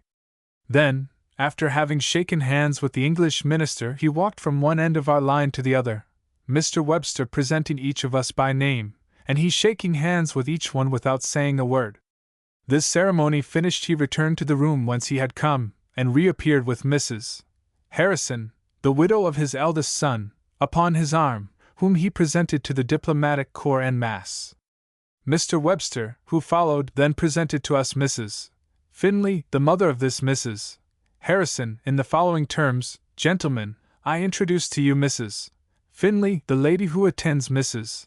Harrison, and observe that this good lady who attends the others, takes care of them, is blind." Then all at once, a crowd of people rushed into the room. They were the wives, sisters, daughters, cousins, and lady friends of the president and of all his ministers, who were presented to us, and vice versa, in the midst of an inconceivable confusion. Fond, however, as Mr. Webster was of society, and punctilious as he was in matters of etiquette and propriety, M. de Becourt to the contrary notwithstanding, he had far more important duties to perform than those of playing host and receiving foreign ministers. Our relations with England when he entered the cabinet were such as to make war seem almost inevitable. The northeastern boundary, undetermined by the Treaty of 1783, had been the subject of continual and fruitless negotiation ever since that time, and was still unsettled and more complicated than ever. It was agreed that there should be a new survey and a new arbitration, but no agreement could be reached as to who should arbitrate or what questions should be submitted to the arbitrators, and the temporary arrangements for the possession of the territory in dispute were unsatisfactory and precarious. Much more exciting and perilous than this old difficulty was a new one and its consequences growing out of the Canadian Rebellion in 1837. Certain of the rebels fled to the United States, and there, in conjunction with American citizens, prepared to make incursions into Canada. For this purpose they fitted out an American steamboat, the Caroline. An expedition from Canada crossed the Niagara River to the American shore, set fire to the Caroline, and let her drift over the falls. In the fray which occurred, an American named Durfee was killed. The British government avowed this invasion to be a public act and a necessary measure of self-defense, but it was a question when Mr. Van Buren went out of office whether this avowal had been made in an authentic manner. There was another incident, however, also growing out of this affair, even more irritating and threatening than the invasion itself. In November 1840, one Alexander MacLeod came from Canada to New York, where he boasted that he was the slayer of Durfee, and thereupon was at once arrested on a charge of murder and thrown into prison. This aroused great anger in England, and the conviction of MacLeod was all that was needed to cause immediate war. In addition to these complications was the question of the right of search for the impressment of British seamen and for the suppression of the slave trade. Our government was, of course, greatly hampered in action by the rights of Maine and Massachusetts on the northeastern boundary, and by the fact that MacLeod was within the jurisdiction and in the power of the New York courts, and wholly out of reach of those of the United States. The character of the national representatives on both sides in London tended, moreover, to aggravate the growing irritation between the two countries. Lord Palmerston was sharp and domineering, and Mr. Stevenson, our minister, was by no means mild or conciliatory. Between them they did what they could to render accommodation impossible. To evolve a satisfactory and permanent peace from these conditions was the task which confronted Mr. Webster, and he was hardly in office before he received a demand from Mr. Fox for the release of MacLeod, in which full avowal was made that the burning of the Caroline was a public act. Mr. Webster determined that the proper method of settling the boundary question, when that subject should be reached, was to agree upon a conventional and arbitrary line, and that in the meantime the only way to dispose of MacLeod was to get him out of prison, separate him, diplomatically speaking, from the affair of the Caroline, and then take that up as a distinct matter for negotiation with the British government. The difficulty in regard to MacLeod was the most pressing, and so to that he gave his immediate attention. His first step was to instruct the Attorney General to proceed to Lockport, where MacLeod was imprisoned, and communicate with the counsel for the defense, furnishing them with authentic information that the destruction of the Caroline was a public act, and that therefore MacLeod could not be held responsible. He then replied to the British minister that MacLeod could, of course, be released only by judicial process, but he also informed Mr. Fox of the steps which had been taken by the administration to assure the prisoner a complete defense based on the avowal of the British government that the attack on the Caroline was a public act. This threw the responsibility for MacLeod, and for consequent peace or war, where it belonged, on the New York authorities, who seemed, however, but little inclined to assist the general government. MacLeod came before the Supreme Court of New York in July, on a writ of habeas corpus, but they refused to release him on the grounds set forth in Mr. Webster's instructions to the Attorney General, and he was remanded for trial in October, which was highly embarrassing to our government, as it kept this dangerous affair open. But this and all other embarrassments to the Secretary of State sank into insignificance beside those caused him by the troubles in his own political party. Between the time of the instructions to the Attorney General and that of the letter to Mr. Fox, President Harrison died, after only a month of office. Mr. Tyler, of whose views but little was known, at once succeeded, and made no change in the cabinet of his predecessor. On the last day of May, Congress, called an extra session by President Harrison, convened. A bill establishing a bank was passed, and Mr. Tyler vetoed it on account of constitutional objections to some of its features. The triumphant Whigs were filled with wrath at this unlooked-for check. Mr. Clay reflected on the President with great severity in the Senate. The members of the party in the House were very violent in their expressions of disapproval, and another measure, known as the Fiscal Corporation Act, was at once prepared. Mr. Webster regarded this state of affairs with great anxiety and alarm. He said that such a contest, if persisted in, would ruin the party and deprive them of the fruits of their victory, besides imperiling the important foreign policy then just initiated. He strove to allay the excitement, and resisted the passage of any new bank measure, much as he wished the establishment of such an institution, advising postponement and delay for the sake of procuring harmony if possible. But the party in Congress would not be quieted. They were determined to force Mr. Tyler's hand at all hazards, and while the new bill was pending, Mr. Clay, stung by the taunts of Mr. Buchanan, made a savage attack upon the President. As a natural consequence, the Fiscal Corporation scheme shared the fate of its predecessor. The breach between the President and his party was opened irreparably, and 4 members of the Cabinet at once resigned. Mr. Webster was averse to becoming a party to an obvious combination between the Senate and the Cabinet to harass the President, and he was determined not to sacrifice the success of his foreign negotiations to a political quarrel. He therefore resolved to remain in the Cabinet for the present, at least, and, after consulting the Massachusetts delegation in Congress, who fully approved his course, he announced his decision to the public in a letter to the National Intelligencer. His action soon became the subject of much adverse criticism from the Whigs, but at this day no one would question that he was entirely right. It was not such an easy thing to do, however, as it now appears, for the excitement was running high among the Whigs, and there was great bitterness of feeling toward the President. Mr. Webster behaved in an independent and patriotic manner, showing a liberality of spirit, a breadth of view, and a courage of opinion which entitle him to the greatest credit. Events, which had seemed thus far to go steadily against him in his negotiations, and which had been supplemented by the attacks of the opposition in Congress for his alleged interference with the course of justice in New York, now began to turn in his favor.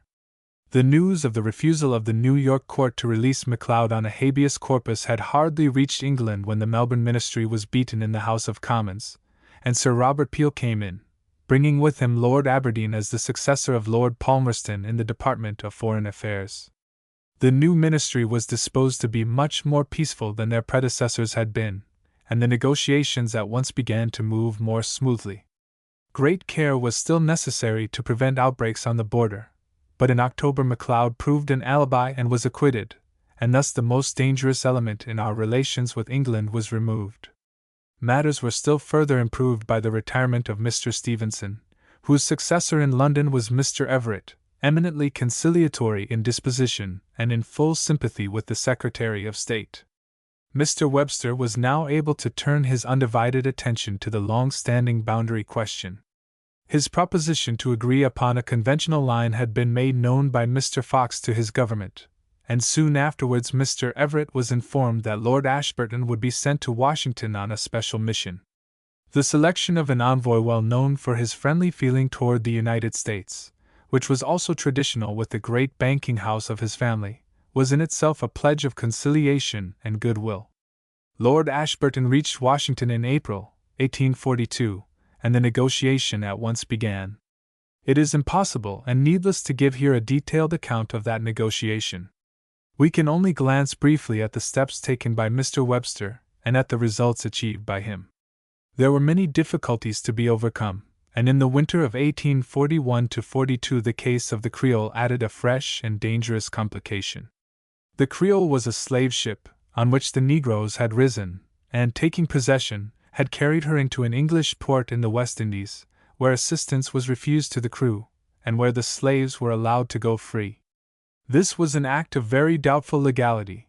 It touched both England and the Southern States in a very sensitive point, and it required all Mr. Webster's tact and judgment to keep it out of the negotiation until the main issue had been settled. The principal obstacle in the arrangement of the boundary dispute arose from the interests and the attitude of Massachusetts and Maine. Mr. Webster obtained with sufficient ease the appointment of commissioners from the former state, and through the agency of Mr. Sparks, who was sent to Augusta for the purpose, commissioners were also appointed in Maine, but these last were instructed to adhere to the line of 1783 as claimed by the United States. Lord Ashburton and Mr. Webster readily agreed that a treaty must come from mutual conciliation and compromise. But, after a good deal of correspondence, it became apparent that the Maine commissioners and the English envoy could not be brought to an agreement. A deadlock and consequent loss of the treaty were imminent.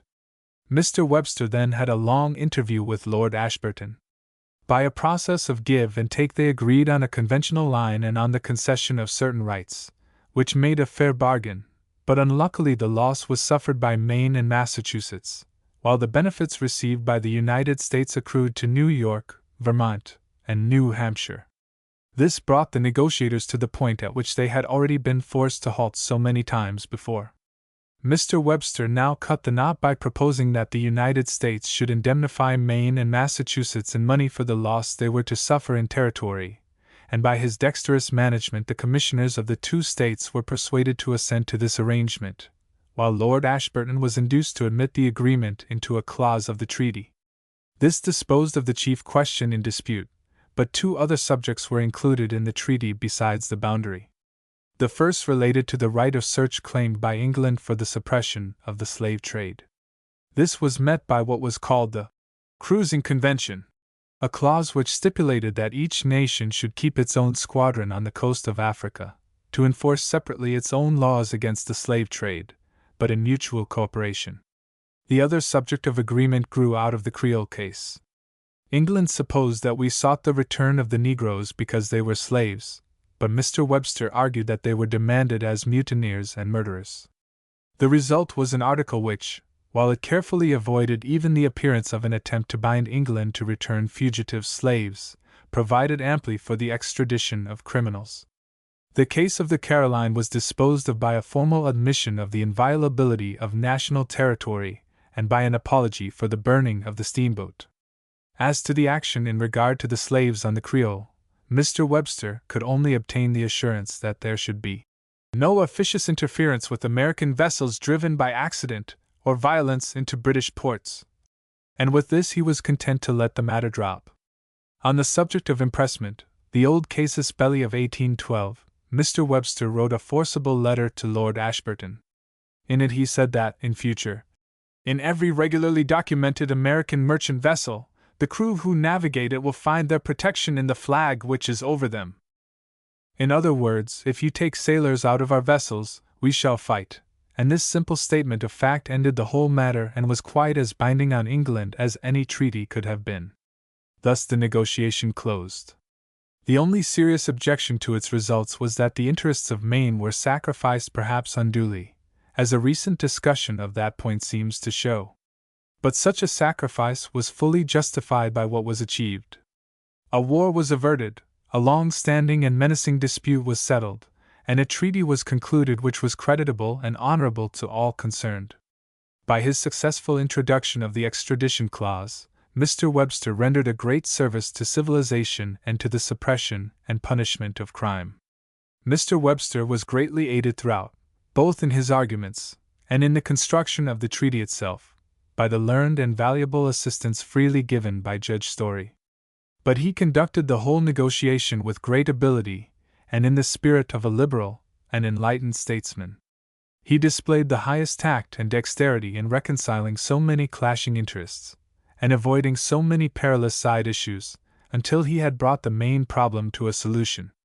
In all that he did and said he showed a dignity and an entire sufficiency, which make this negotiation one of the most creditable, so far as its conduct was concerned, in which the United States was ever engaged.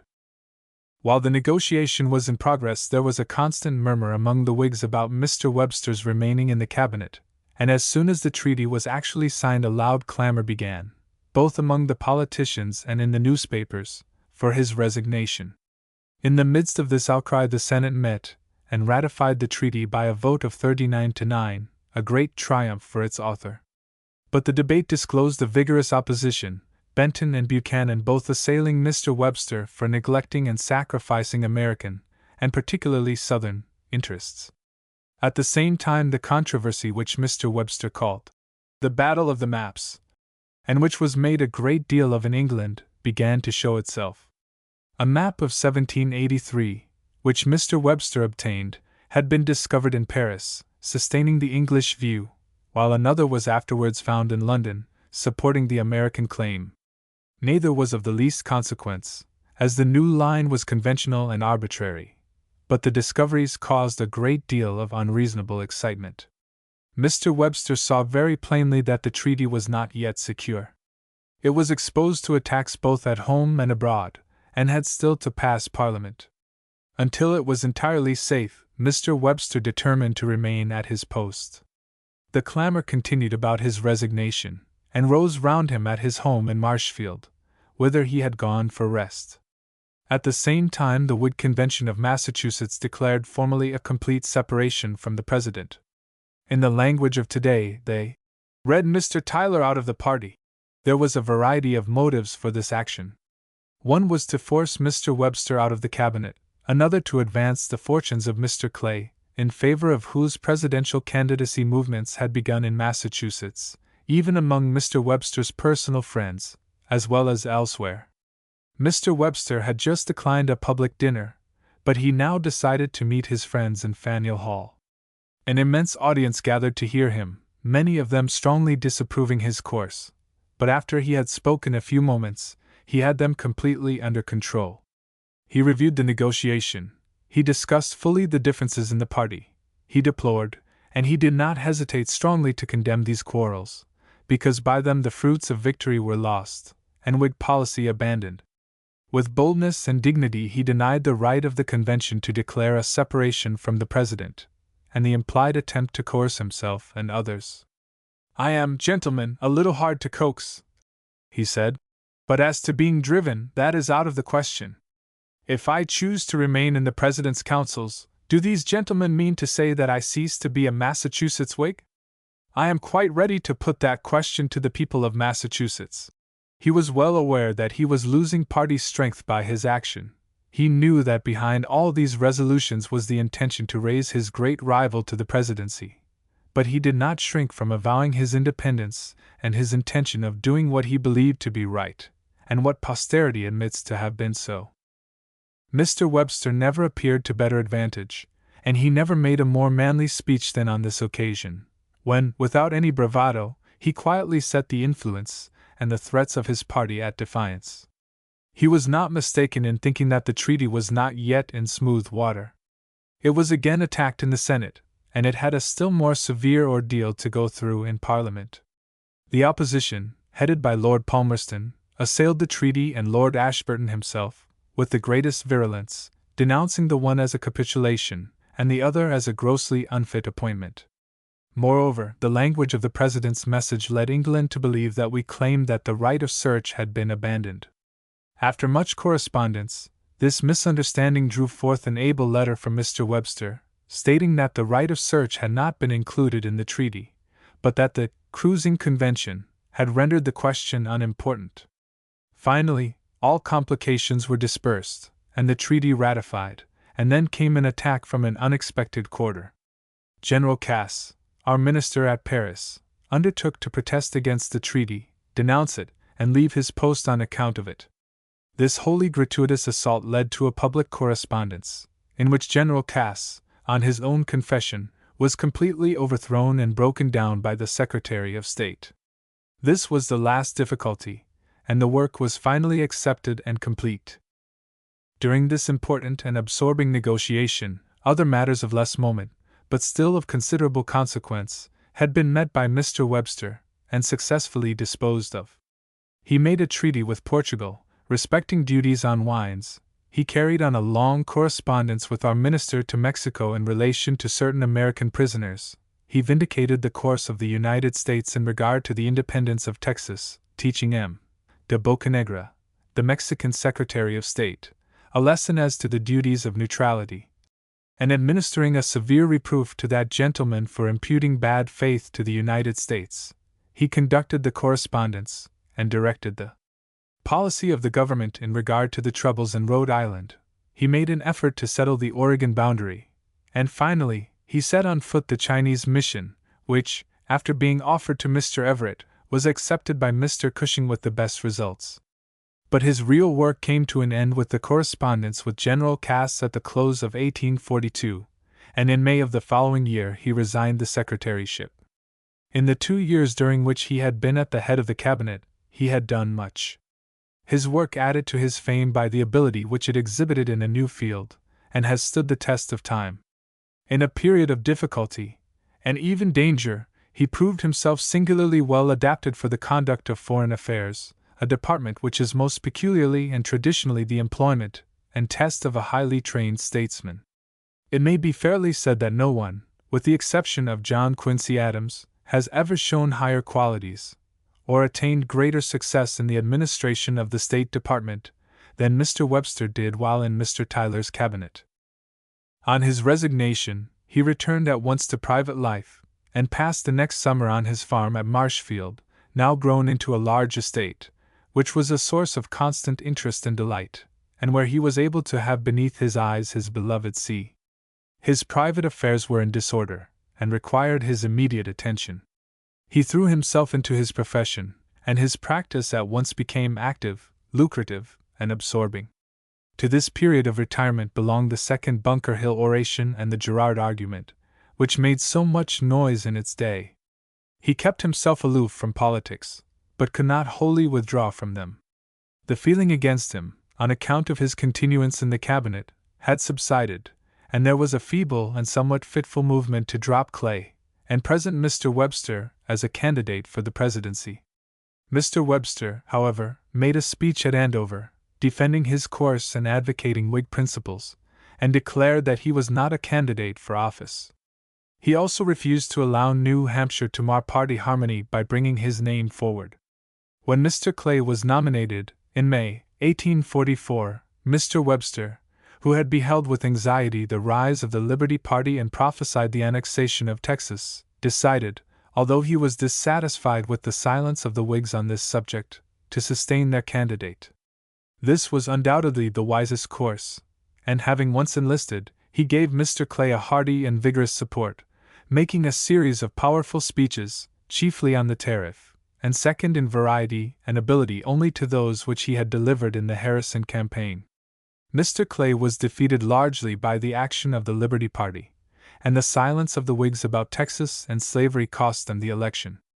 At the beginning of the year Mr. Webster had declined a re-election to the Senate, but it was impossible for him to remain out of politics, and the pressure to return soon became too strong to be resisted.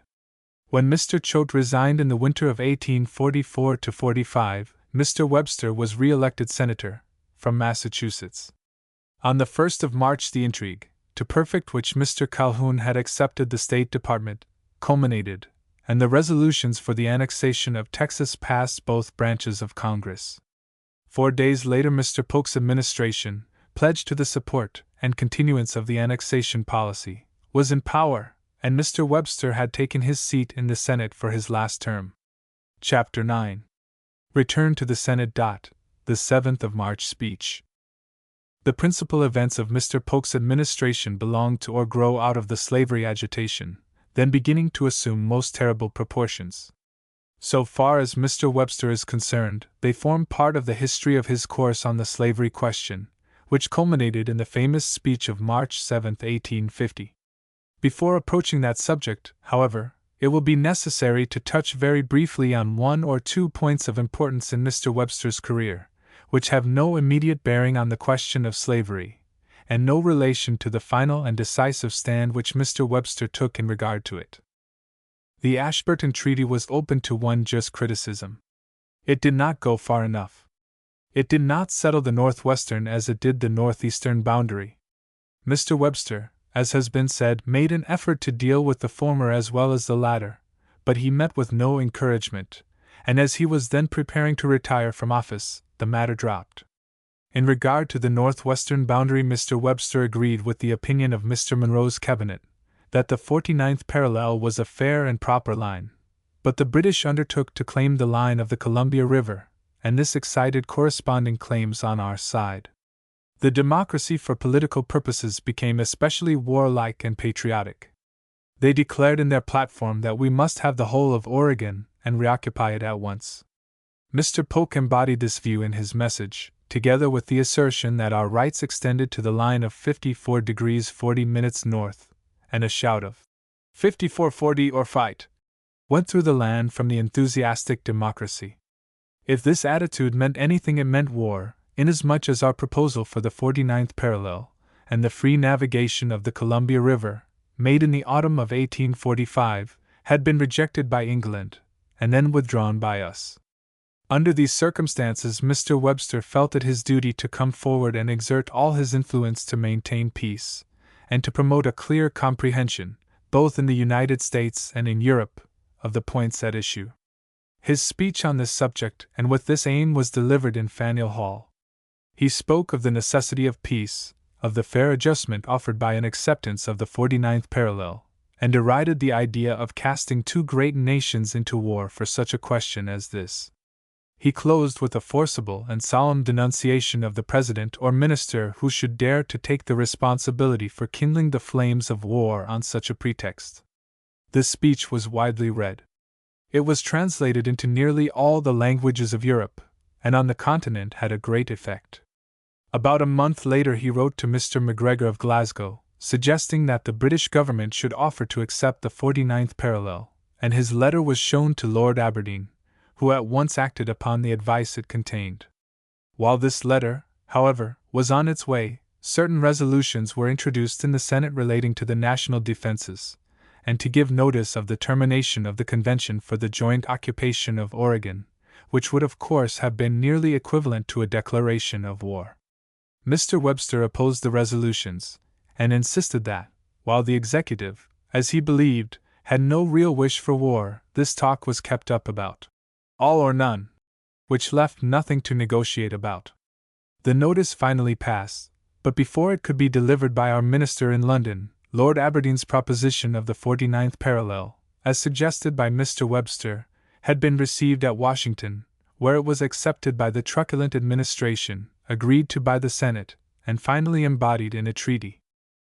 Mr. Webster's opposition had served its purpose in delaying action and saving bluster from being converted into actual war, a practical conclusion by no means desired by the dominant party, who had talked so loud that they came very near blundering into hostilities merely as a matter of self-justification.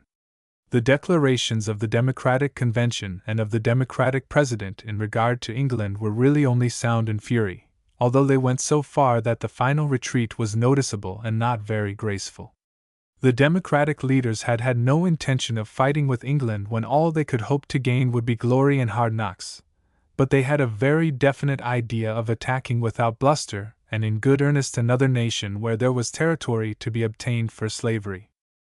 The Oregon question led, however, to an attack upon Mr. Webster which cannot be wholly passed over. He had, of course, his personal enemies in both parties, and his effective opposition to war with England greatly angered some of the most warlike of the Democrats, and especially Mr. C.J. Ingersoll of Pennsylvania, a bitter Anglophobist.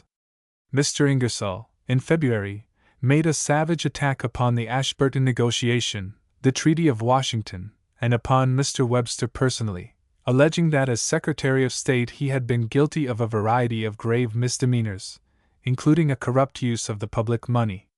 Some of these charges, those relating to the payment of McLeod's counsel by our government, to instructions to the Attorney General to take charge of McLeod's defense, and to a threat by Mr. Webster that if McLeod were not released New York would be laid in ashes, were repeated in the Senate by Mr. Dickinson of New York. Mr. Webster peremptorily called for all the papers relating to the negotiation of 1842, and on the 6th and 7th of April, 1846, he made the elaborate speech in defense of the Ashburton Treaty, which is included in his collected works. It is one of the strongest and most virile speeches he ever delivered. He was profoundly indignant, and he had the completest mastery of his subject. In fact, he was so deeply angered by the charges made against him that he departed from his almost invariable practice, and indulged in a severe personal denunciation of Ingersoll and Dickinson. Although he did not employ personal invective in his oratory, it was a weapon which he was capable of using with most terrible effect, and his blows fell with crushing force upon Ingersoll, who writhed under the strokes. through some inferior officers of the State Department, Ingersoll got what he considered proofs, and then introduced resolutions calling for an account of all payments from the Secret Service Fund, for communications made by Mr. Webster to Messrs.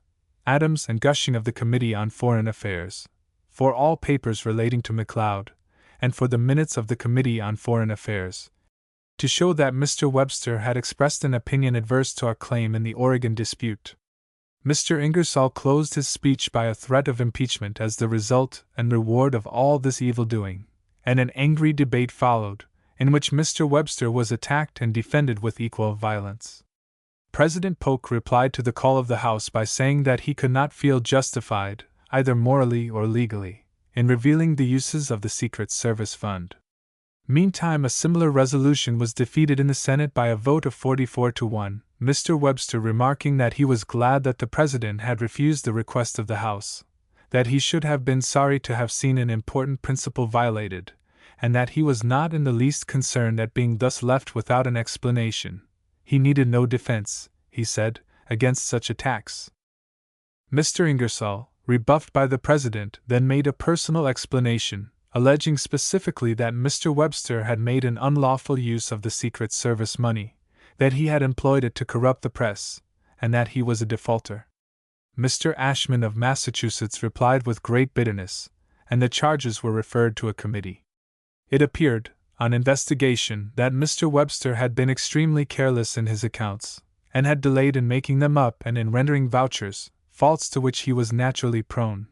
But it also appeared that the money had been properly spent, that the accounts had ultimately been made up, and that there was no evidence of improper use.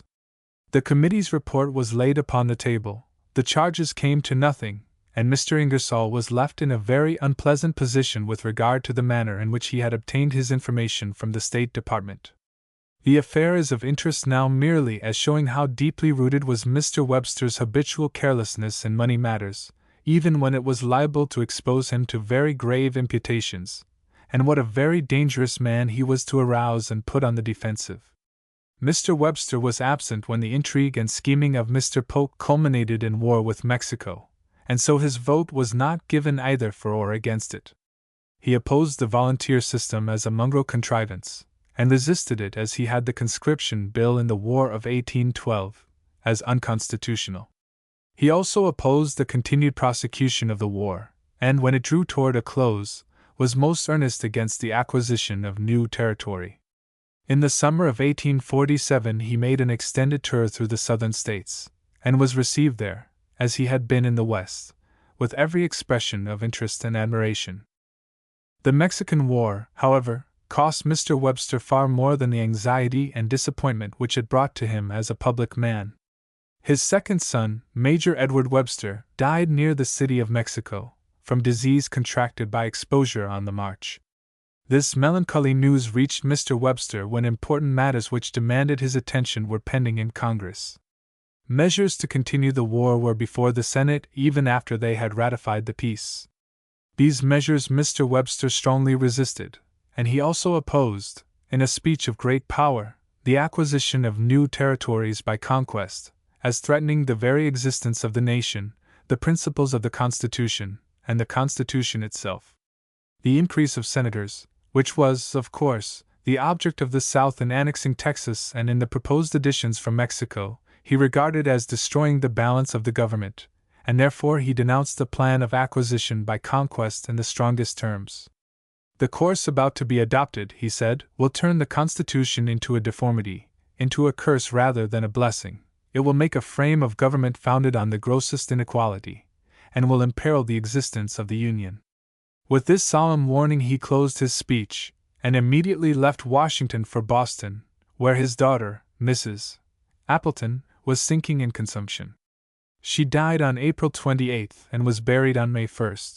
3 days later, Mr. Webster followed to the grave the body of his son Edward, which had been brought from Mexico. Two such terrible blows, coming so near together, need no comment. They tell their own sad story. One child only remained to him of all who had gathered about his knees in the happy days at Portsmouth and Boston, and his mind turned to thoughts of death as he prepared at Marshfield a final resting place for himself and those he had loved. Whatever successes or defeats were still in store for him, the heavy cloud of domestic sorrow could never be dispersed in the years that remained, nor could the gaps which had been made be filled or forgotten. But the sting of personal disappointment, and of frustrated ambition, trivial enough in comparison with such griefs as these, was now added to this heavy burden of domestic affliction. The success of General Taylor in Mexico rendered him a most tempting candidate for the Whigs to nominate.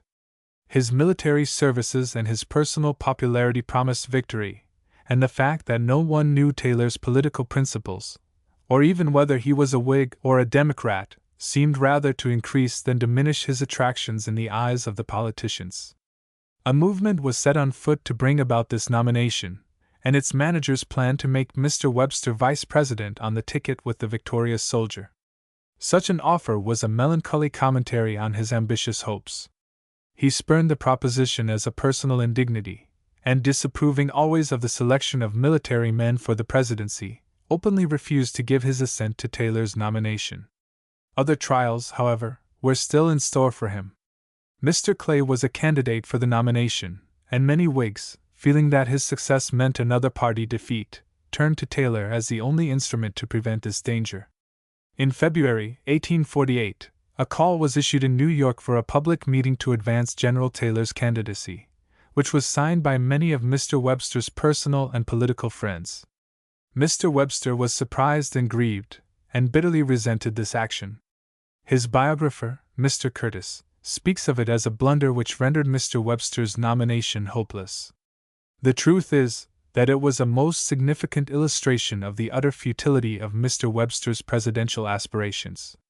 These friends in New York, who no doubt honestly desired his nomination, were so well satisfied that it was perfectly impracticable, that they turned to General Taylor to avoid the disaster threatened, as they believed, by Mr. Clay's success.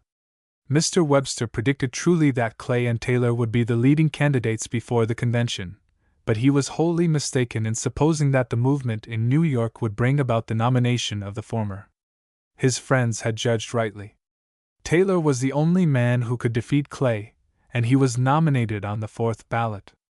Massachusetts voted steadily for Webster, but he never approached a nomination.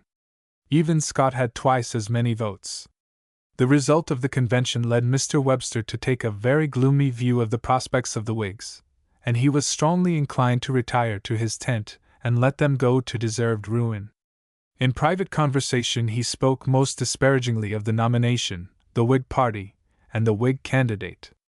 His strictures were well deserved, but, as the election drew on, he found or believed it to be impossible to live up to them. He was not ready to go over to the Free Soil party. He could not remain silent, yet he could not give Taylor a full support. In September 1848, he made his famous speech at Marshfield, in which, after declaring that the sagacious, wise, far-seeing doctrine of availability lay at the root of the whole matter, and that the nomination was one not fit to be made, he said that General Taylor was personally a brave and honorable man, and that, as the choice lay between him and the Democratic candidate, General Cass, he should vote for the former and advised his friends to do the same. He afterwards made another speech, in a similar but milder strain, in Faneuil Hall. Mr. Webster's attitude was not unlike that of Hamilton when he published his celebrated attack on Adams, which ended by advising all men to vote for that objectionable man. The conclusion was a little impotent in both instances, but in Mr. Webster's case the results were better. The politicians and lovers of availability had judged wisely, and Taylor was triumphantly elected. Before the new president was inaugurated, in the winter of 1848-49, the struggle began in Congress, which led to the delivery of the 7th of March speech by Mr. Webster in the following year. At this point, therefore, it becomes necessary to turn back and review briefly and rapidly Mr. Webster's course in regard to the question of slavery. His first important utterance on this momentous question was in 1819, when the land was distracted with the conflict which had suddenly arisen over the admission of Missouri. Massachusetts was strongly in favor of the exclusion of slavery from the new states, and utterly averse to any compromise. A meeting was held in the State House at Boston, and a committee was appointed to draft a memorial to Congress, on the subject of the prohibition of slavery in the territories. This memorial, which was afterwards adopted, was drawn by Mr. Webster, as chairman of the committee. It set forth, first, the belief of its signers that Congress had the constitutional power to make such a prohibition a condition on the admission of a new state into the Union, and that it is just and proper that they should exercise that power. Then came an argument on the constitutional question, and then the reasons for the exercise of the power as a general policy. The first point was that it would prevent further inequality of representation, such as existed under the Constitution in the old states, but which could not be increased without danger. The next argument went straight to the merits of the question, as involved in slavery as a system. After pointing out the value of the Ordinance of 1787 to the Northwest, the memorial continued: "We appealed to the justice and the wisdom of the national councils to prevent the further progress of a great and serious evil. We appealed to those who look forward to the remote consequences of their measures, and who cannot balance a temporary or trifling convenience, if there were such, against a permanent growing and desolating evil. The Missouri Territory is a new country. If its extensive and fertile field shall be opened as a market for slaves, the government will seem to become a party to a traffic, which in so many acts, through so many years, it has denounced as impolitic, unchristian, and inhuman. The laws of the United States have denounced heavy penalties against the traffic in slaves, because such traffic is deemed unjust and inhuman. We appeal to the spirit of these laws. We appeal to this justice and humanity. We ask whether they ought not to operate, on the present occasion, with all their force. We have a strong feeling of the injustice of any toleration of slavery. Circumstances have entailed it on a portion of our community, which cannot be immediately relieved from it without consequences more injurious than the suffering of the evil. But to permit it in a new country, where yet no habits are formed which render it indispensable, what is it but to encourage that rapacity and fraud and violence against which we have so long pointed the denunciation of our penal code? What is it but to tarnish the proud fame of the country? What is it but to render questionable all its professions of regard for the rights of humanity and the liberties of mankind?" A year later Mr. Webster again spoke on one portion of this subject, and in the same tone of deep hostility and reproach. This second instance was that famous and much quoted passage of his Plymouth oration in which he denounced the African slave trade. Every one remembers the ringing words: "I hear the sound of the hammer, I see the smoke of the furnaces where manacles and fetters are still forged for human limbs. I see the visages of those who, by stealth and at midnight, labor in this work of hell, foul and dark as may become the artificers of such instruments of misery and torture. Let that spot be purified, or let it cease to be of New England. Let it be purified, or let it be set aside from the Christian world. Let it be put out of the circle of human sympathies and human regards, and let civilized man henceforth have no communion with it." This is directed against the African slave trade, the most hideous feature, perhaps, in the system. But there was no real distinction between slavers plying from one American port to another, and those which crossed the ocean for the same purpose. There was no essential difference between slaves raised for the market in Virginia, whence they were exported and sold, and those kidnapped for the same object on the Guinea coast. The physical suffering of a land journey might be less than that of a long sea voyage, but the anguish of separation between mother and child was the same in all cases. The chains which clanked on the limbs of the wretched creatures, driven from the auction block along the road which passed beneath the national capital, and the fetters of the captured fugitive were no softer or lighter than those forged for the cargo of the slave ships. Yet the man who so magnificently denounced the one in 1820 found no cause to repeat the denunciation in 1850, when only domestic traffic was in question. The memorial of 1819 and the oration of 1820 placed the African slave trade and the domestic branch of the business on precisely the same ground of infamy and cruelty. In 1850 Mr. Webster seems to have discovered that there was a wide gulf fixed between them, for the latter wholly failed to excite the stern condemnation poured forth by the memorialist of 1819 and the orator of 1820. The fugitive slave law, more inhuman than either of the forms of traffic, was defended in 1850 on good constitutional grounds, but the eloquent invective of the early days against an evil which constitutions might necessitate but could not alter or justify, does not go hand in hand with the legal argument. The next occasion after the Missouri Compromise, on which slavery made its influence strongly felt at Washington, was when Mr. Adams's scheme of the Panama Mission aroused such bitter and unexpected resistance in Congress. Mr. Webster defended the policy of the President with great ability, but he confined himself to the international and constitutional questions which it involved, and did not discuss the underlying motive and true source of the opposition. The debate on Foote's resolution in 1830, in the wide range which it took, of course included slavery, and Mr. Hayne had a good deal to say on that subject, which lay at the bottom of the tariff agitation, as it did at that of every Southern movement of any real importance. In his reply, Mr. Webster said that he had made no attack upon this sensitive institution, that he had simply stated that the Northwest had been greatly benefited by the exclusion of slavery, and that it would have been better for Kentucky if she had come within the scope of the Ordinance of 1787. The weight of his remarks was directed to showing that the complaint of Northern attacks on slavery as existing in the Southern states, or of Northern schemes to compel the abolition of slavery, was utterly groundless and fallacious. At the same time, he pointed out the way in which slavery was continually used to unite the South against the North. This feeling, he said, always carefully kept alive, and maintained at too intense a heat to admit discrimination or reflection, is a lever of great power in our political machine. There is not and never has been a disposition in the North to interfere with these interests of the South. Such interference has never been supposed to be within the power of government, nor has it been in any way attempted. The slavery of the South has always been regarded as a matter of domestic policy left with the states themselves, and with which the federal government had nothing to do. Certainly, sir, I am and ever have been of that opinion. The gentleman, indeed, argues that slavery, in the abstract, is no evil. Most assuredly, I need not say I differ with him altogether and most widely on that point. I regard domestic slavery as one of the greatest evils, both moral and political. His position is here clearly defined. He admits fully that slavery within the states cannot be interfered with by the general government, under the Constitution.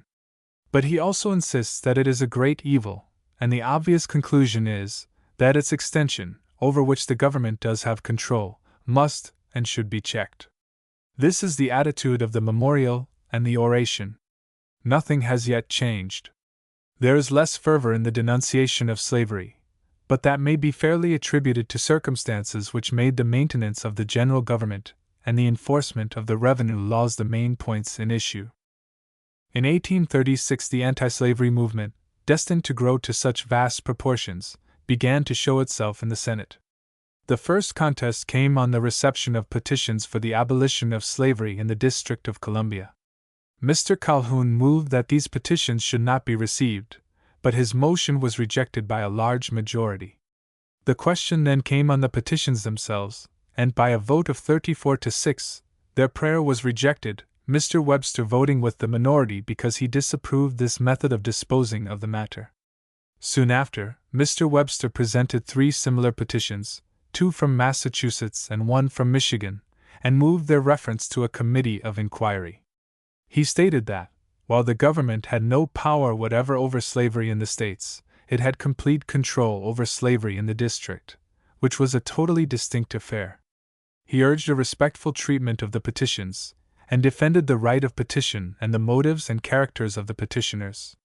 He spoke briefly, and except when he was charged with placing himself at the head of the petitioners, coldly, and did not touch on the merits of the question, either as to the abolition of slavery in the district or as to slavery itself.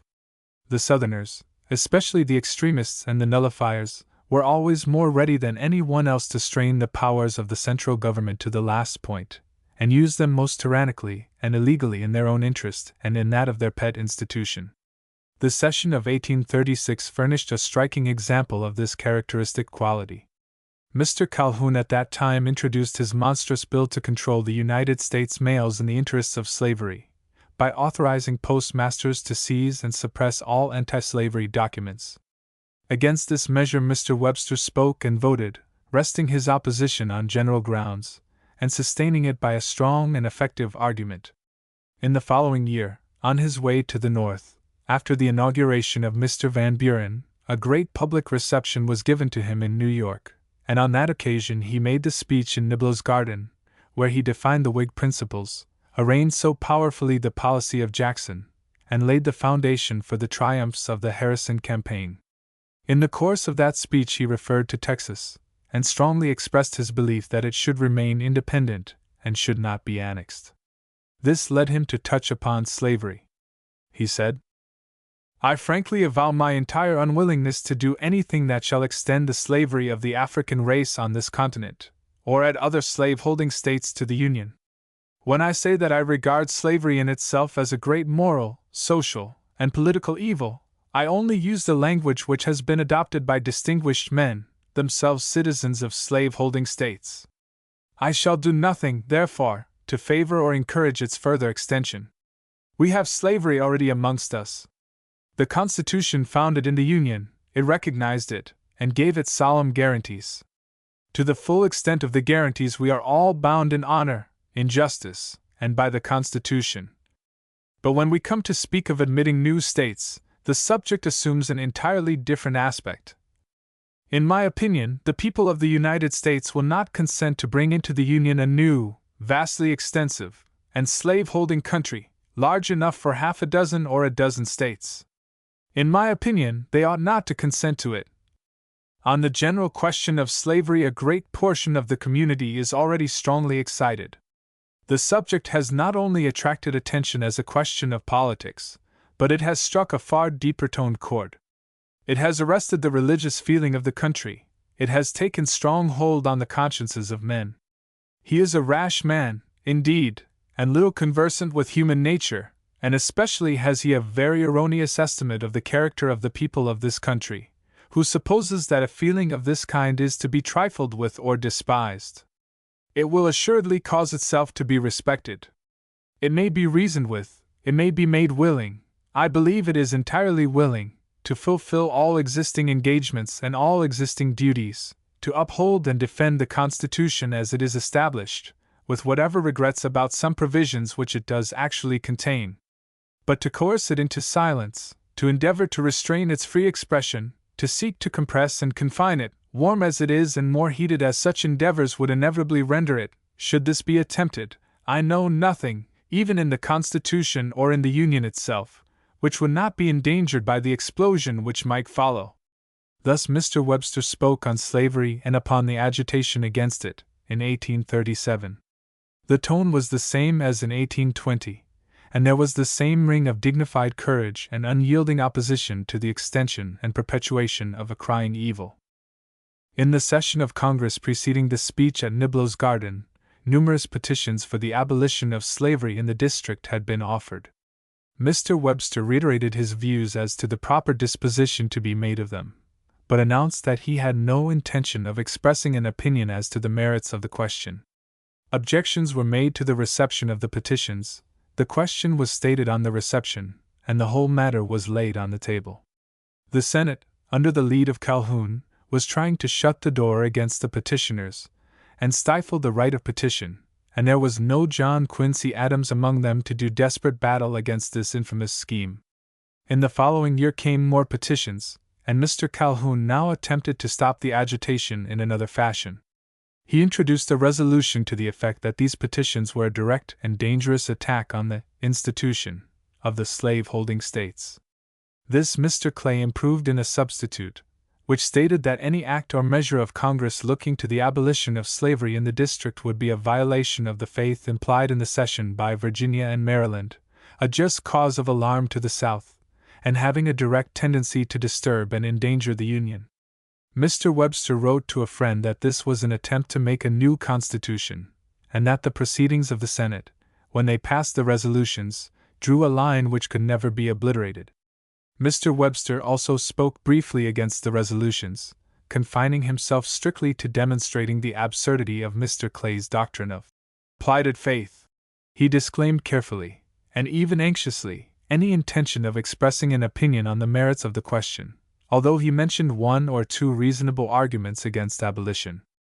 The resolutions were adopted by a large majority, Mr. Webster voting against them on the grounds set forth in his speech. Whether the approaching presidential election had any connection with his careful avoidance of everything except the constitutional point, which contrasted so strongly with his recent utterances at Niblo's Garden, it is, of course, impossible to determine.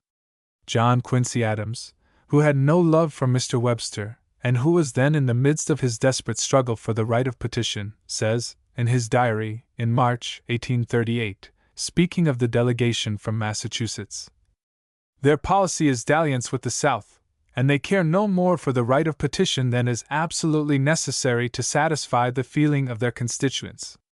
They are jealous of Cushing, who, they think, is playing a double game. They are envious of my position as the supporter of the right of petition, and they truckle to the South to court their favor for Webster. He is now himself tampering with the South on the slavery and the Texas question."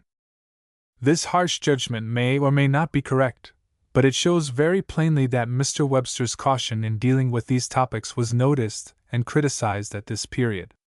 The annexation of Texas, moreover, which he had so warmly opposed, seemed to him, at this juncture, and not without reason, to be less threatening, owing to the course of events in the young republic. Mr. Adams did not, however, stand alone in thinking that Mr. Webster, at this time, was lukewarm on the subject. In 1839 Mr. Giddings says, that it was impossible for any man, who submitted so quietly to the dictation of slavery as Mr. Webster, to command that influence which was necessary to constitute a successful politician. How much Mr. Webster's attitude had weakened, just at this period, is shown better by his own action than by anything Mr. Giddings could say. The ship Enterprise, engaged in the domestic slave trade from Virginia to New Orleans, had been driven into Port Hamilton, and the slaves had escaped. Great Britain refused compensation. Thereupon, early in 1840, Mr. Calhoun introduced resolutions declaratory of international law on this point, and setting forth that England had no right to interfere with, or to permit, the escape of slaves from vessels driven into her ports.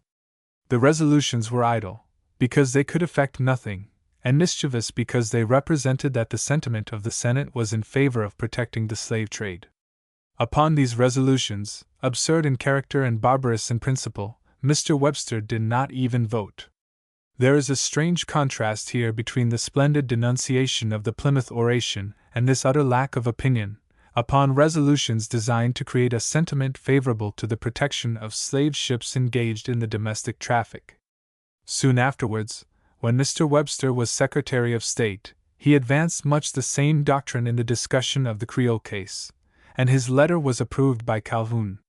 There may be merit in the legal argument, but the character of the cargo, which it was sought to protect, put it beyond the reach of law. We have no need to go farther than the Plymouth Oration to find the true character of the trade in human beings as carried on upon the high seas.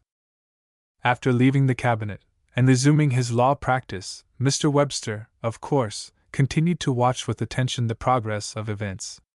The formation of the Liberty Party, in the summer of 1843, appeared to him a very grave circumstance. He had always understood the force of the anti-slavery movement at the North, and it was with much anxiety that he now saw it take definite shape and assume extreme grounds of opposition. This feeling of anxiety was heightened when he discovered, in the following winter, while in attendance upon the Supreme Court at Washington, the intention of the administration to bring about the annexation of Texas, and spring the scheme suddenly upon the country. This policy, with its consequence of an enormous extension of slave territory, Mr. Webster had always vigorously and consistently opposed, and he was now thoroughly alarmed. He saw what an effect the annexation would produce upon the anti-slavery movement, and he dreaded the results. He therefore procured the introduction of a resolution in Congress against annexation, wrote some articles in the newspapers against it himself, stirred up his friends in Washington and New York to do the same, and endeavored to start public meetings in Massachusetts. His friends in Boston and elsewhere, and the Whigs generally, were disposed to think his alarm ill-founded. They were absorbed in the coming presidential election, and were too ready to do Mr. Webster the injustice of supposing that his views upon the probability of annexation sprang from jealousy of Mr. Clay. The suspicion was unfounded and unfair. Mr. Webster was wholly right and perfectly sincere. He did a good deal in an attempt to rouse the North. The only criticism to be made is that he did not do more. One public meeting would have been enough, if he had spoken frankly, declared that he knew, no matter how, that annexation was contemplated, and had then denounced it as he did at Niblo's Garden. One blast upon his bugle-horn were worth 1,000 men. Such a speech would have been listened to throughout the length and breadth of the land, but perhaps it was too much to expect this of him in view of his delicate relations with Mr. Clay. At a later period, in the course of the campaign, he denounced annexation and the increase of slave territory, but unfortunately it was then too late. The Whigs had preserved silence on the subject at their convention, and it was difficult to deal with it without reflecting on their candidate. Mr. Webster vindicated his own position and his own wisdom, but the mischief could not then be averted. The annexation of Texas after the rejection of the treaty in 1844 was carried through, nearly a year later, by a mixture of trickery and audacity in the last hours of the Tyler administration. 4 days after the consummation of this project, Mr. Webster took his seat in the Senate, and on March 11 wrote to his son that, "While we feel as we ought about the annexation of Texas, we ought to keep in view the true grounds of objection to that measure. Those grounds are, want of constitutional power, danger of too great an extent of territory, and opposition to the increase of slavery and slave representation. It was properly considered, also, as a measure tending to produce war." He then goes on to argue that Mexico had no good cause for war, but it is evident that he already dreaded just that result. When Congress assembled again, in the following December, the first matter to engage their attention was the admission of Texas as a state of the Union. It was impossible to prevent the passage of the resolution, but Mr. Webster stated his objections to the measure. His speech was brief and very mild in tone, if compared with the language which he had frequently used in regard to the annexation. He expressed his opposition to this method of obtaining new territory by resolution instead of treaty, and to acquisition of territory as foreign to the true spirit of the Republic, and as endangering the Constitution and the Union by increasing the already existing inequality of representation, and extending the area of slavery. He dwelt on the inviolability of slavery in the States, and did not touch upon the evils of the system itself. By the following spring the policy of Mr. Polk had culminated, intrigue had done its perfect work, hostilities had been brought on with Mexico, and in May Congress was invited to declare a war which the administration had taken care should already exist. Mr. Webster was absent at this time, and did not vote on the declaration of war, and when he returned he confined himself to discussing the war measures, and to urging the cessation of hostilities, and the renewal of efforts to obtain peace. The next session, that of the winter of 1846-47, was occupied, of course, almost entirely with the affairs of the war. In these measures Mr. Webster took scarcely any part, but toward the close of the session, when the terms on which the war should be concluded were brought up, he again came forward. February 1, 1847, Mr. Wilmot of Pennsylvania introduced the famous proviso, which bears his name, as an amendment to the bill appropriating $3 millions for extraordinary expenses. By this proviso slavery was to be excluded from all territory thereafter acquired or annexed by the United States. A fortnight later Mr. Webster, who was opposed to the acquisition of more territory on any terms, introduced 2 resolutions in the Senate, declaring that the war ought not to be prosecuted for the acquisition of territory, and that Mexico should be informed that we did not aim at seizing her domain. A similar resolution was offered by Mr. Berrien of Georgia, and defeated by a party vote. On this occasion Mr. Webster spoke with great force and in a tone of solemn warning against the whole policy of territorial aggrandizement. He denounced all that had been done in this direction, and attacked with telling force the Northern democracy, which, while it opposed slavery and favored the Wilmot proviso, was yet ready to admit new territory, even without the proviso.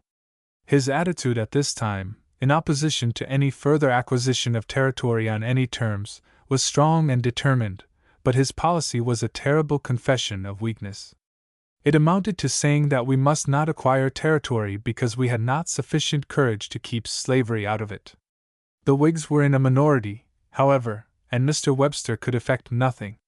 When the Wilmot Proviso came before the Senate, Mr. Webster voted for it, but it was defeated, and the way was clear for Mr. Polk and the South to bring in as much territory as they could get, free of all conditions which could interfere with the extension of slavery.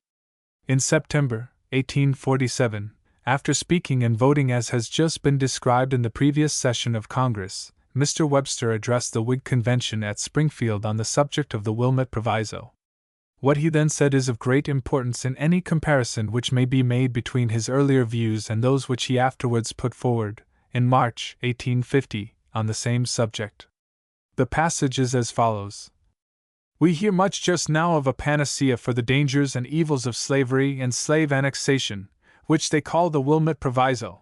That certainly is a just sentiment, but it is not a sentiment to found any new party upon. It is not a sentiment on which Massachusetts Whigs differ. There is not a man in this hall who holds to it more firmly than I do, nor one who adheres to it more than another. I feel some little interest in this matter, sir. Did I not commit myself in 1837 to the whole doctrine, fully, entirely?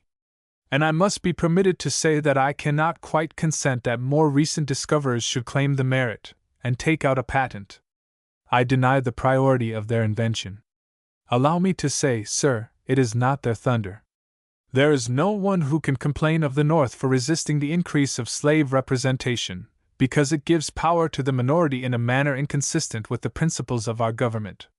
What is passed must stand, what is established must stand, and with the same firmness with which I shall resist every plan to augment the slave representation, or to bring the Constitution into hazard by attempting to extend our dominions, shall I contend to allow existing rights to remain. Sir, I can only say that, in my judgment, we are to use the first, the last, and every occasion which occurs, in maintaining our sentiments against the extension of the slave power. In the following winter, Mr. Webster continued his policy of opposition to all acquisitions of territory. Although the cloud of domestic sorrow was already upon him, he spoke against the legislative powers involved in the 10-regiment bill, and on the 23rd of March, after the ratification of the Treaty of Peace, which carried with it large cessions of territory, he delivered a long and elaborate speech on the objects of the Mexican War. The weight of his speech was directed against the acquisition of territory, on account of its effect on the Constitution, and the increased inequality of representation which it involved. He referred to the plan of cutting up Texas so as to obtain 10 senators as borough-mongering on a grand scale, a course which he proposed to resist to the last, and he concluded by denouncing the whole project as one calculated to turn the Constitution into a curse rather than a blessing. I resist it today and always, he said. Whoever falters or whoever flies, I continue the contest. In June, General Taylor was nominated, and soon after Mr. Webster left Washington, although Congress was still in session. He returned in August, in time to take part in the settlement of the Oregon question. The South, with customary shrewdness, was endeavoring to use the territorial organization of Oregon as a lever to help them in their struggle to gain control of the new conquests. A bill came up from the House with no provision in regard to slavery, and Mr. Douglas carried an amendment to it, declaring the Missouri Compromise to be in full force in Oregon. The House disagreed, and on the question of receding, Mr. Webster took occasion to speak on the subject of slavery in the territories. He was disgusted with the nomination of Taylor, and with the cowardly silence of the Whigs on the question of the extension of slavery. In this frame of mind he made one of the strongest and best speeches he ever delivered on this topic. He denied that slavery was an institution. He denied that the local right to hold slaves implied the right of the owner to carry them with him, and keep them in slavery on free soil. He stated in the strongest possible manner the right of Congress to control slavery or to prohibit it in the territories, and he concluded with a sweeping declaration of his opposition to any extension of slavery or any increase of slave representation. The Oregon bill finally passed under the pressure of the Free Soil nominations, with a clause inserted in the House, embodying substantially the principles of the Wilmot Proviso. When Congress adjourned, Mr. Webster returned to Marshfield, where he made the speech on the nomination of General Taylor. It was a crisis in his life. At that moment he could have parted with the Whigs and put himself at the head of the constitutional anti-slavery party. The Free Soilers had taken the very ground against the extension of slavery which he had so long occupied. He could have gone consistently, he could have separated from the Whigs on a great question of principle, and such a course would have been no stronger evidence of personal disappointment than was afforded by the declaration that the nomination of Taylor was one not fit to be made. Mr. Webster said that he fully concurred in the main object of the Buffalo Convention, that he was as good a Free Soiler as any of them, but that the Free Soil party presented nothing new or valuable, and he did not believe in Mr. Van Buren. He then said it was not true that General Taylor was nominated by the South, as charged by the Free Soilers, but he did not confess, what was equally true, that Taylor was nominated through fear of the South, as was shown by his election by Southern votes. Mr. Webster's conclusion was that it was safer to trust a slaveholder, a man without known political opinions, and a party which had not the courage of its convictions, than to run the risk of the election of another Democrat. Mr. Webster's place at that moment was at the head of a new party based on the principles which he had himself formulated against the extension of slavery.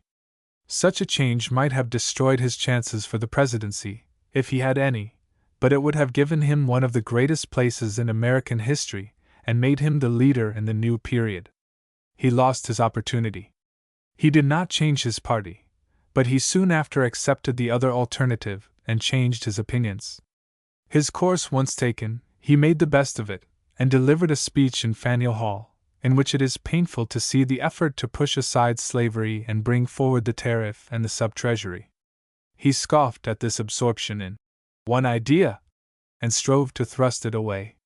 It was the cry of peace, peace, when there was no peace, and when Daniel Webster knew there could be none until the momentous question had been met and settled. Like the great composer who heard in the first notes of his symphony the hand of fate knocking at the door, the great New England statesman heard the same warning in the hoarse murmur against slavery, but he shut his ears to the dread sound and passed on. When Mr. Webster returned to Washington, after the election of General Taylor, the strife had already begun over our Mexican conquests. The South had got the territory, and the next point was to fasten slavery upon it.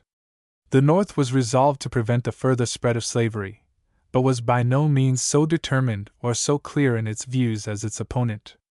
President Polk urged in his message that Congress should not legislate on the question of slavery in the territories, but that if they did, the right of slaveholders to carry their slaves with them to the new lands should be recognized, and that the best arrangement was to extend the line of the Missouri Compromise to the Pacific. For the originator and promoter of the Mexican War, this was a very natural solution, and was a fit conclusion to one of the worst presidential careers this country has ever seen. The plan had only one defect. It would not work.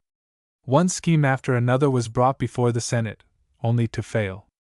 Finally, Mr. Webster introduced his own, which was merely to authorize military government and the maintenance of existing laws in the Mexican cessions, and a consequent postponement of the question.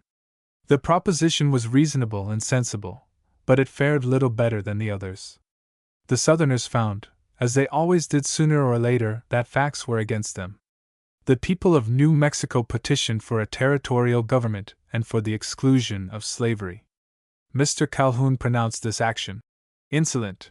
Slavery was not only to be permitted, but the United States government was to be made to force it upon the people of the territories.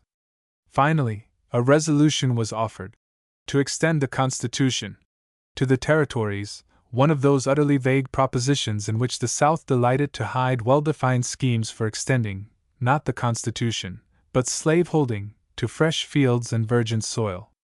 This gave rise to a sharp debate between Mr. Webster and Mr. Calhoun as to whether the Constitution extended to the territories or not.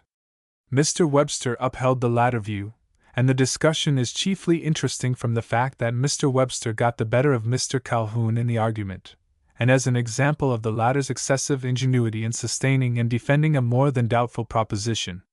The result of the whole business was that nothing was done except to extend the revenue laws of the United States to New Mexico and California. Before Congress again assembled, one of the subjects of their debates had taken its fortunes into its own hands. California, rapidly peopled by the discoveries of gold, had held a convention and adopted a frame of government with a clause prohibiting slavery. When Congress met, the senators and representatives of California were in Washington with their free constitution in their hands, demanding the admission of their state into the Union. New Mexico was involved in a dispute with Texas as to boundaries, and if the claim of Texas was sanctioned, 2/3 of the disputed territory would come within the scope of the annexation resolutions, and be slave-holding states. Then there was the further question whether the Wilmot Proviso should be applied to New Mexico on her organization as a territory.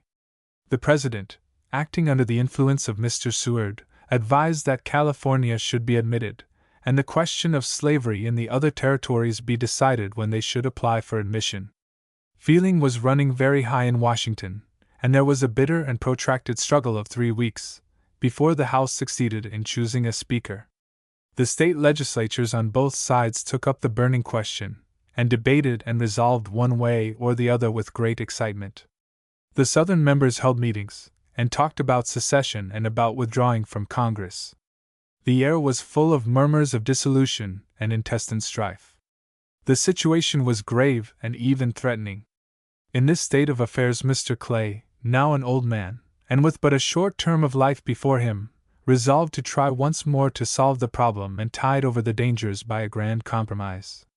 The main features of his plan were the admission of California with her free constitution, the organization of territorial governments in the Mexican conquests without any reference to slavery, the adjustment of the Texan boundary, a guarantee of the existence of slavery in the District of Columbia until Maryland should consent to its abolition, the prohibition of the slave trade in the district, provision for the more effectual enforcement of the fugitive slave law, and a declaration that Congress had no power over the slave trade between the slave-holding states. As the admission of California was certain, the proposition to bring about the prohibition of the slave trade in the district was the only concession to the North. Everything else was in the interest of the South, but then that was always the manner in which compromises with slavery were made. They could be effected in no other way. This outline Mr. Clay submitted to Mr. Webster January 21, 1850, and Mr. Webster gave it his full approval, subject, of course, to further and more careful consideration. February 5 Mr. Clay introduced his plan in the Senate, and supported it in an eloquent speech. On the 13th the President submitted the Constitution of California, and Mr. Foote moved to refer it, together with all matters relating to slavery, to a select committee. It now became noised about that Mr. Webster intended to address the Senate on the pending measures, and on the 7th of March he delivered the memorable speech which has always been known by its date. It may be premised that in a literary and rhetorical point of view the speech of the 7th of March was a fine one. The greater part of it is taken up with argument and statement, and is very quiet in tone. But the famous passage beginning, "Peaceable secession," which came straight from the heart, and the peroration also, have the glowing eloquence which shone with so much splendor all through the reply to Hayne. The speech can be readily analyzed. With extreme calmness of language Mr. Webster discussed the whole history of slavery in ancient and modern times, and under the Constitution of the United States. His attitude is so judicial and historical, that if it is clear he disapproved of the system, it is not equally evident that he condemned it. He reviewed the history of the annexation of Texas, defended his own consistency, belittled the Wilmot Proviso, admitted substantially the boundary claims of Texas, and declared that the character of every part of the country, so far as slavery or freedom was concerned, was now settled, either by law or nature, and that he should resist the insertion of the Wilmot Proviso in regard to New Mexico, because it would be merely a wanton taunt and reproach to the South. He then spoke of the change of feeling and opinion both at the North and the South in regard to slavery, and passed next to the question of mutual grievances. He depicted at length the grievances of the South, including the tone of the Northern press, the anti-slavery resolutions of the legislature, the utterances of the abolitionists, and the resistance to the fugitive slave law. The last, which he thought the only substantial and legally remediable complaint, he dwelt on at great length, and severely condemned the refusal of certain states to comply with this provision of the Constitution.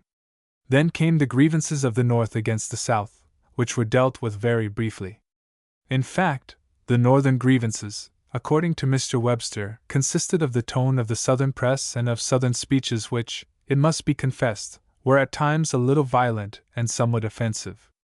The short paragraph reciting the unconstitutional and high-handed action of the South in regard to free Negroes employed as seamen on Northern vessels, and the outrageous treatment of Mr. Hoare at Charleston in connection with this matter, was not delivered, Mr. Giddings says, but was inserted afterwards and before publication, at the suggestion of a friend. After this came the fine burst about secession, and a declaration of faith that the Southern Convention called at Nashville would prove patriotic and conciliatory. The speech concluded with a strong appeal in behalf of nationality and union. Mr. Curtis correctly says that a great majority of Mr. Webster's constituents, if not of the whole North, disapproved this speech. He might have added that that majority has steadily increased. The popular verdict has been given against the 7th of March speech, and that verdict has passed into history.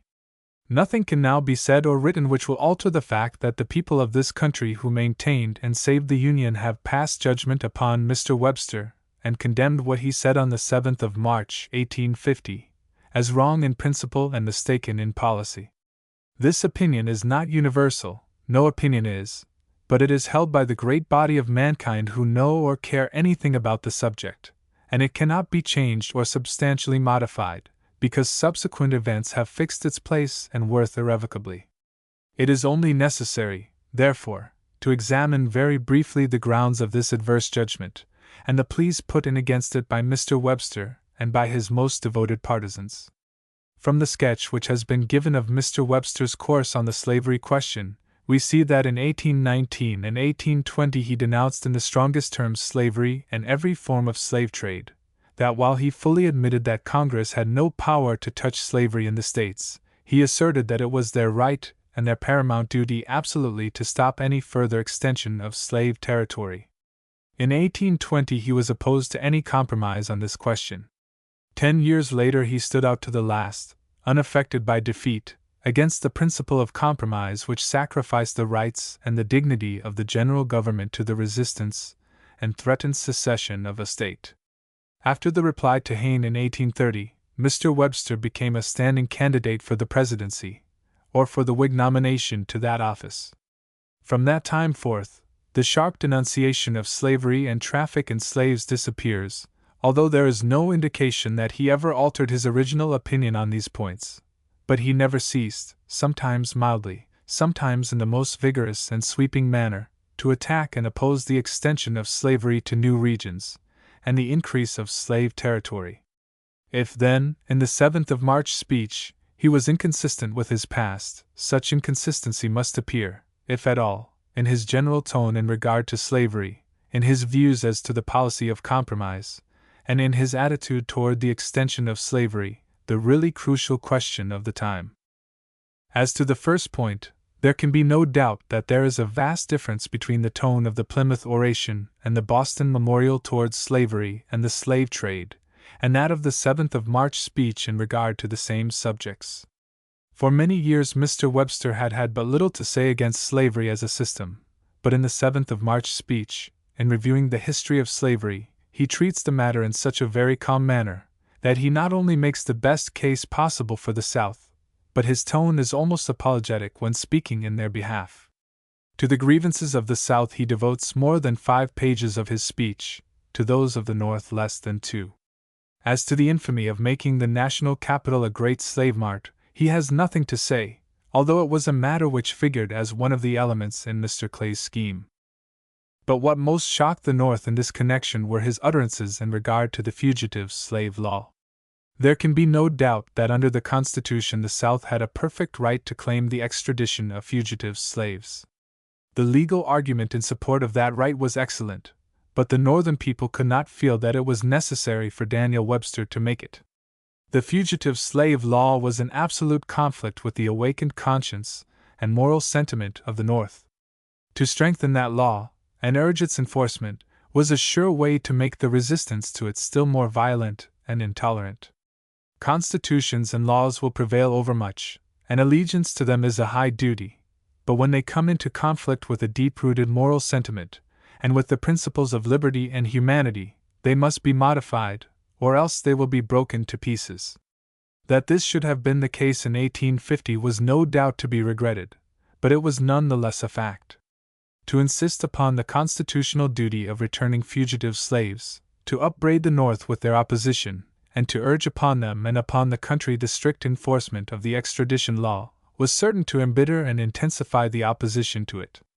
The statesmanlike course was to recognize the ground of Northern resistance, to show the South that a too violent insistence upon their constitutional rights would be fatal, and to endeavor to obtain such concessions as would allay excited feelings. Mr. Webster's strong argument in favor of the fugitive slave law pleased the South, of course, but it irritated and angered the North. It promoted the very struggle which it proposed to allay, for it admitted the existence of only one side to the question. The consciences of men cannot be coerced, and when Mr. Webster undertook to do it, he dashed himself against the rocks. People did not stop to distinguish between a legal argument and a defense of the merits of catching runaway slaves. To refer to the original law of 1793 was idle. Public opinion had changed in half a century, and what had seemed reasonable at the close of the 18th century was monstrous in the middle of the 19th. All this Mr. Webster declined to recognize. He upheld without diminution or modification the constitutional duty of sending escaping slaves back to bondage, and from the legal soundness of this position there is no escape. The trouble was that he had no word to say against the cruelty and barbarity of the system. To insist upon the necessity of submitting to the hard and repulsive duty imposed by the Constitution was one thing. To urge submission without a word of sorrow or regret was another. The North felt, and felt rightly, that while Mr. Webster could not avoid admitting the force of the constitutional provisions about fugitive slaves, and was obliged to bow to their behest, yet to defend them without reservation, to attack those who opposed them, and to urge the rigid enforcement of a fugitive slave law, was not in consonance with his past, his conscience, and his duty to his constituents. The constitutionality of a fugitive slave law may be urged and admitted over and over again, but this could not make the North believe that advocacy of slave catching was a task suited to Daniel Webster. The simple fact was that he did not treat the general question of slavery as he always had treated it. Instead of denouncing and deploring it, and striking at it whenever the Constitution permitted, he apologized for its existence, and urged the enforcement of its most obnoxious laws. This was not his attitude in 1820. This was not what the people of the North expected of him in 1850.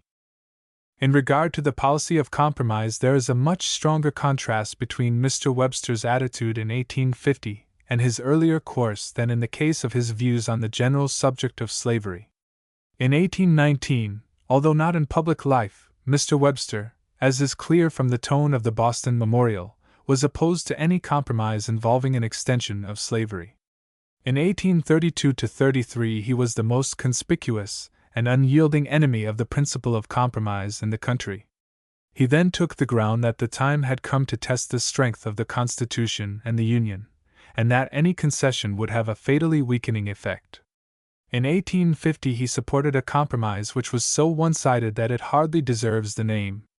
The defense offered by his friends on this subject, and it is the strongest point they have been able to make, is that these sacrifices, or compromises, were necessary to save the Union, and that, although they did not prevent ultimate secession, they caused a delay of 10 years, which enabled the North to gather sufficient strength to carry the Civil War to a successful conclusion. It is not difficult to show historically that the policy of compromise between the national principle and unlawful opposition to that principle was an entire mistake from the very outset, and that if illegal and partisan state resistance had always been put down with a firm hand, civil war might have been avoided. Nothing strengthened the general government more than the well-judged and well-timed display of force by which Washington and Hamilton crushed the Whiskey Rebellion, or than the happy accident of peace in 1814, which brought the separatist movement in New England to a sudden end. After that period Mr. Clay's policy of compromise prevailed, and the result was that the separatist movement was identified with the maintenance of slavery, and steadily gathered strength. In 1819, the South threatened and blustered in order to prevent the complete prohibition of slavery in the Louisiana Purchase. In 1832, South Carolina passed the nullification ordinance because she suffered by the operation of a protective tariff. In 1850, a great advance had been made in their pretensions. Secession was threatened because the South feared that the Mexican conquests would not be devoted to the service of slavery. Nothing had been done, nothing was proposed even, prejudicial to Southern interests, but the inherent weakness of slavery, and the mild conciliatory attitude of Northern statesmen, incited the South to make imperious demands for favors, and seek for positive gains.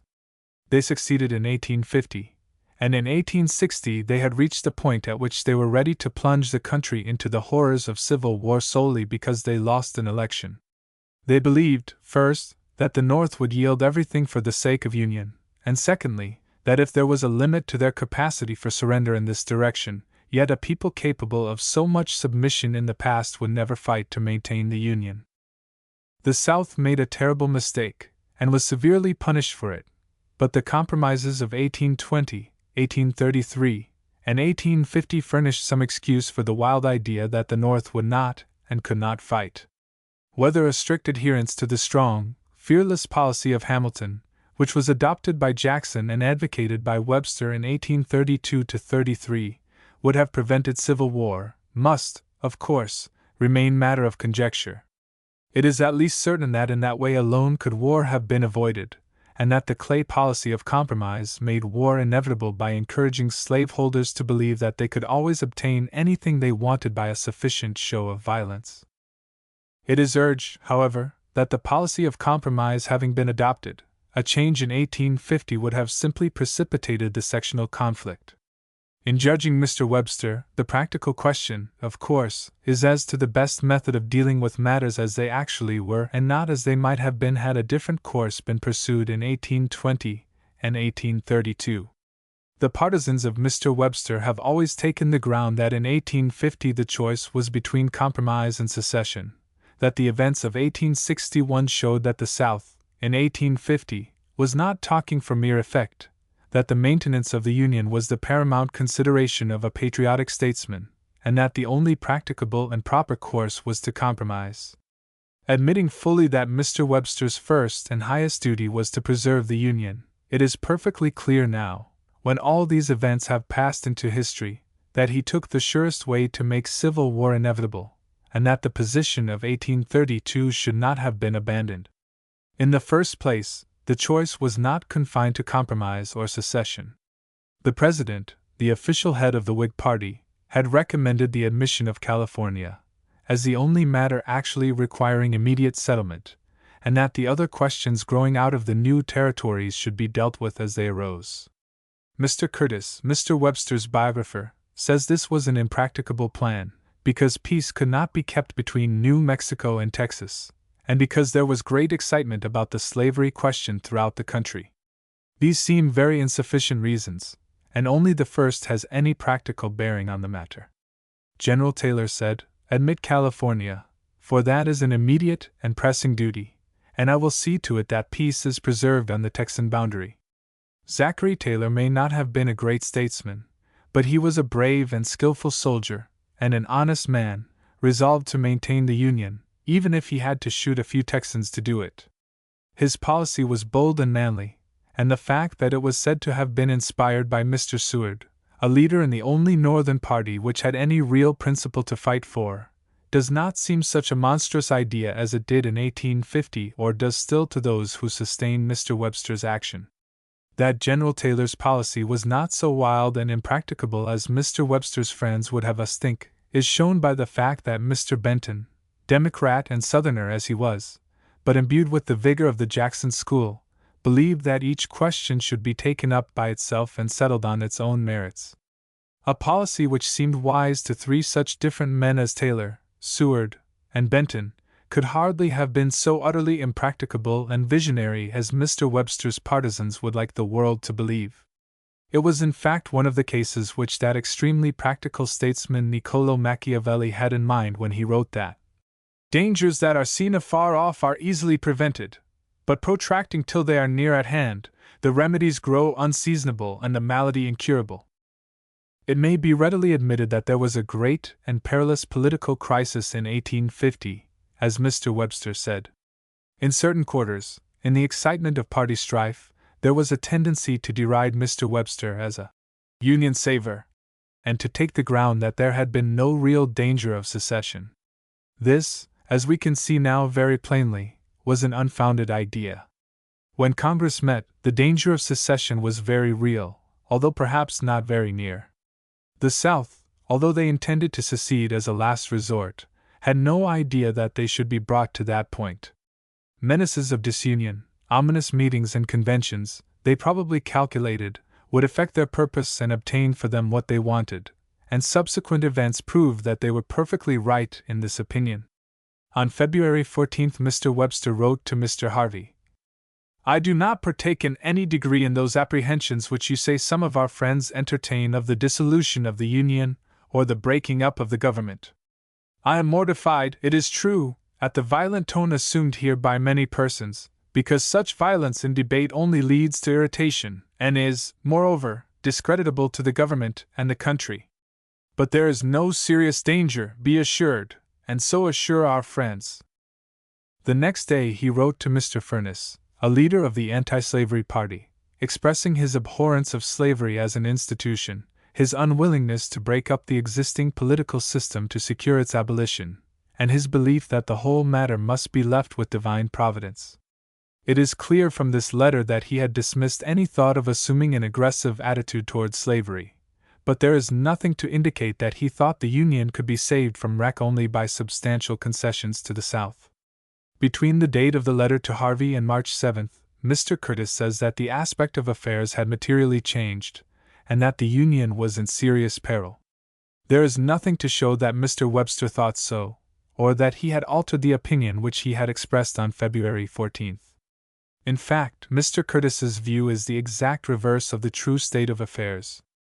If there was any real and immediate danger to the Union, it existed on February 14, and ceased immediately afterwards, on February 16, as Dr. Vaughan Holst correctly says, when the House of Representatives laid on the table the resolution of Mr. Root of Ohio, prohibiting the extension of slavery to the territories.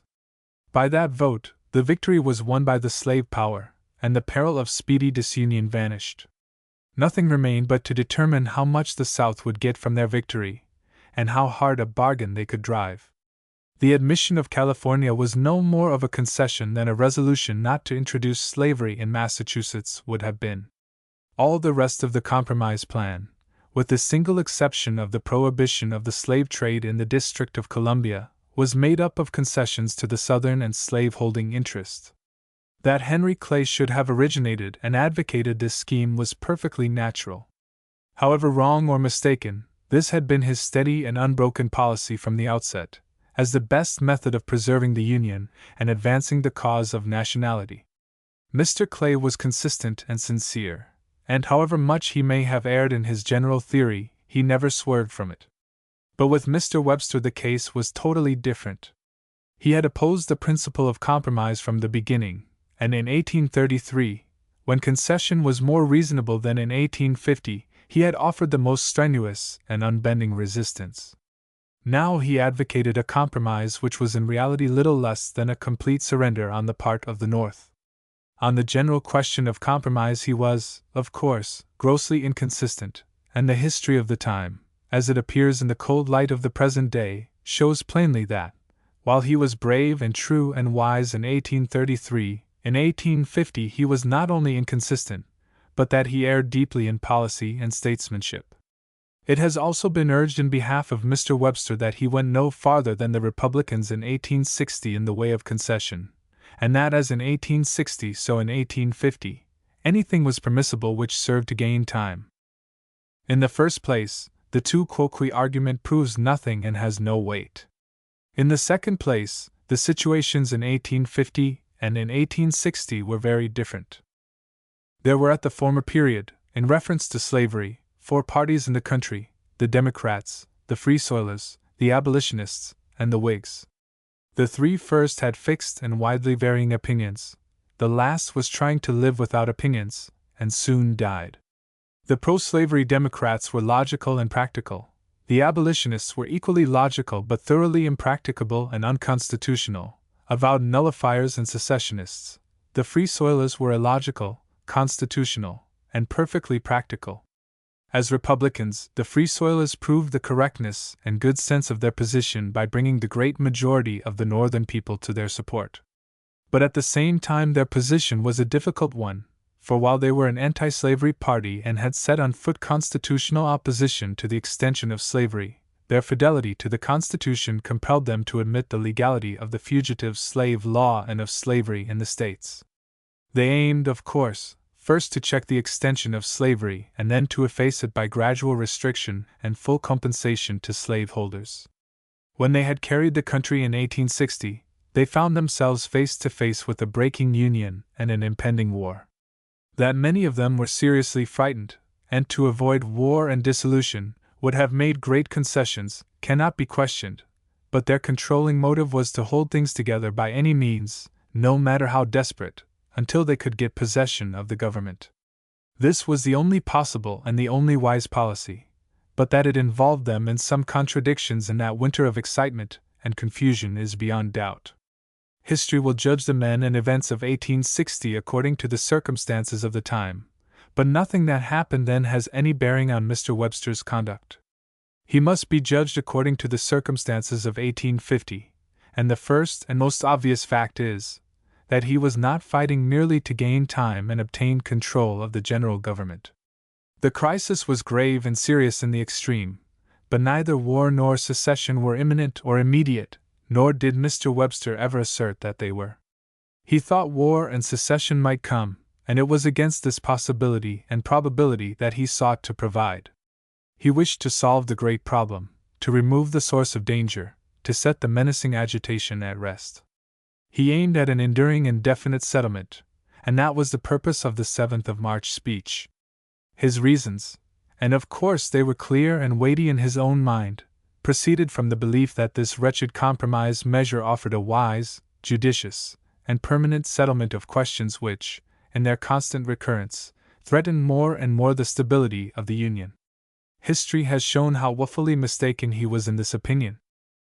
The last point to be considered in connection with the 7th of March speech is the ground then taken by Mr. Webster with reference to the extension of slavery. To this question the speech was chiefly directed, and it is the portion which has aroused the most heated discussion. What Mr. Webster's views had always been on the subject of slavery extension every one knew then and knows now. He had been the steady and uncompromising opponent of the Southern policy, and in season and out of season, sometimes vehemently, sometimes gently, but always with firmness and clearness, he had declared against it. The only question is, whether he departed from these often expressed opinions on the 7th of March. In the speech itself he declared that he had not abated one jot in his views in this respect, and he argued at great length to prove his consistency, which, if it were to be easily seen of men, certainly needed neither defense nor explanation. The crucial point was, whether, in organizing the new territories, the principle of the Wilmot Proviso should be adopted as part of the measure. This famous proviso Mr. Webster had declared in 1847 to represent exactly his own views. He had then denied that the idea was the invention of any one man, and scouted the notion that on this doctrine there could be any difference of opinion among Whigs. On March 7 he announced that he would not have the proviso attached to the territorial bills, and should oppose any effort in that direction. The reasons he gave for this apparent change were, that nature had forbidden slavery in the newly conquered regions, and that the proviso, under such circumstances, would be a useless taunt and wanton insult to the South. The famous sentence in which he said that he would not take pains uselessly to reaffirm an ordinance of nature, nor to reenact the will of God, was nothing but specious and brilliant rhetoric. It was perfectly easy to employ slaves in California, if the people had not prohibited it, and in New Mexico as well, even if there were no cotton nor sugar nor rice plantations in either, and but little arable land in the latter. There was a classic form of slave labor possible in those countries. Any schoolboy could have reminded Mr. Webster of Sayus, whose 800 slaves sicken in Ilva's mines. Mining was one of the oldest uses to which slave labor had been applied, and it still flourished in Siberia as the occupation of serfs and criminals. Mr. Webster, of course, was not ignorant of this very obvious fact, and that nature, therefore, instead of forbidding slave labor in the Mexican conquests, opened to it a new and almost unlimited field in a region which is today one of the greatest mining countries in the world.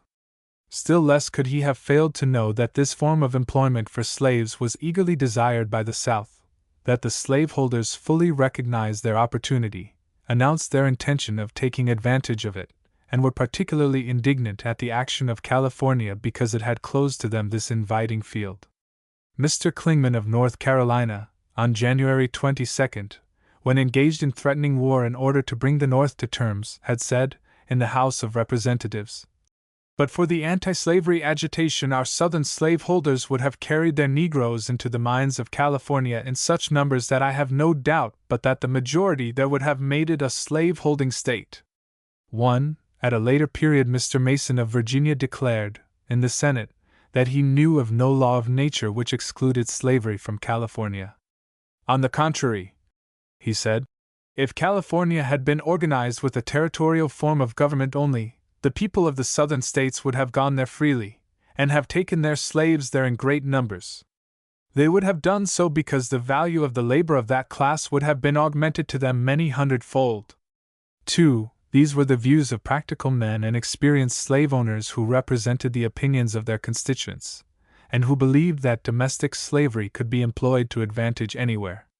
Moreover, the Southern leaders openly avowed their opposition to securing any region to free labor exclusively, no matter what the ordinances of nature might be. In 1848, it must be remembered in this connection, Mr. Webster not only urged the limitation of slave area, and sustained the power of Congress to regulate this matter in the territories, but he did not resist the final embodiment of the principle of the Wilmot Proviso in the Bill for the Organization of Oregon, where the introduction of slavery was infinitely more unlikely than in New Mexico. Cotton, sugar, and rice were excluded, perhaps, by nature from the Mexican conquests, but slavery was not. It was worse than idle to allege that a law of nature forbade slaves in a country where mines gaped to receive them. The facts are all as plain as possible, and there is no escape from the conclusion that in opposing the Wilmot Proviso, in 1850, Mr. Webster abandoned his principles as to the extension of slavery. He practically stood forth as the champion of the Southern policy of letting the new territories alone, which could only result in placing them in the grasp of slavery. The consistency which he labored so hard to prove in his speech was hopelessly shattered, and no ingenuity, either then or since, can restore it. Footnote 1. Congressional Globe, 31st Congress, 1st Session, page 203. Footnote 2, Ibid, Appendix, page 510. A dispassionate examination of Mr. Webster's previous course on slavery, and a careful comparison of it with the ground taken in the 7th of March speech, shows that he softened his utterances in regard to slavery as a system, and that he changed radically on the policy of compromise and on the question of extending the area of slavery. There is a confused story that in the winter of 1847-48 he had given the anti-slavery leaders to understand that he proposed to come out on their ground in regard to Mexico, and to sustain Corwin in his attack on the Democratic policy, but that he failed to do so. The evidence on this point is entirely insufficient to make it of importance, but there can be no doubt that in the winter of 1850 Mr. Webster talked with Mr. Giddings, and led him, and the other Free Soil leaders, to believe that he was meditating a strong anti-slavery speech. This fact was clearly shown in the recent newspaper controversy which grew out of the celebration of the centennial anniversary of Webster's birth. It is a little difficult to understand why this incident should have roused such bitter resentment among Mr. Webster's surviving partisans.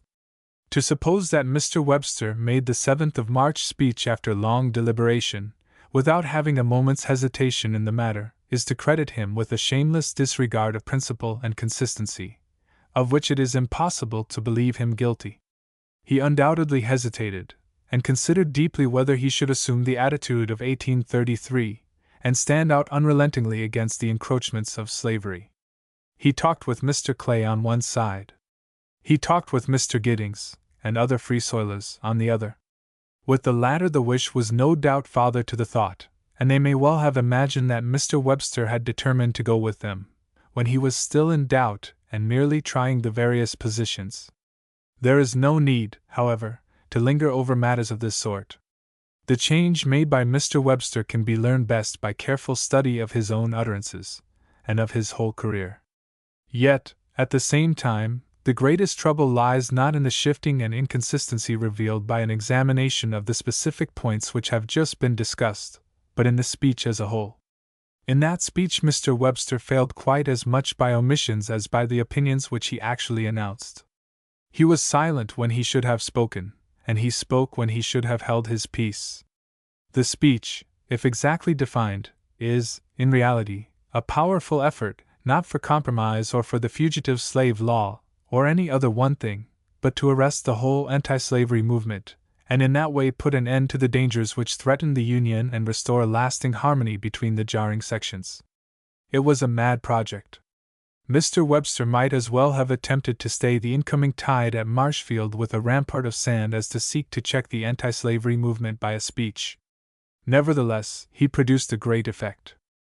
His mind once made up, he spared nothing to win the cast. He gathered all his forces, his great intellect, his splendid eloquence, his fame which had become one of the treasured possessions of his country, all were given to the work. The blow fell with terrible force, and here, at last, we come to the real mischief which was wrought. The 7th of March speech demoralized New England and the whole North. The abolitionists showed by bitter anger the pain, disappointment, and dismay which this speech brought. The Free Soil party quivered and sank for the moment beneath the shock. The whole anti-slavery movement recoiled. The conservative reaction which Mr. Webster endeavored to produce came and triumphed.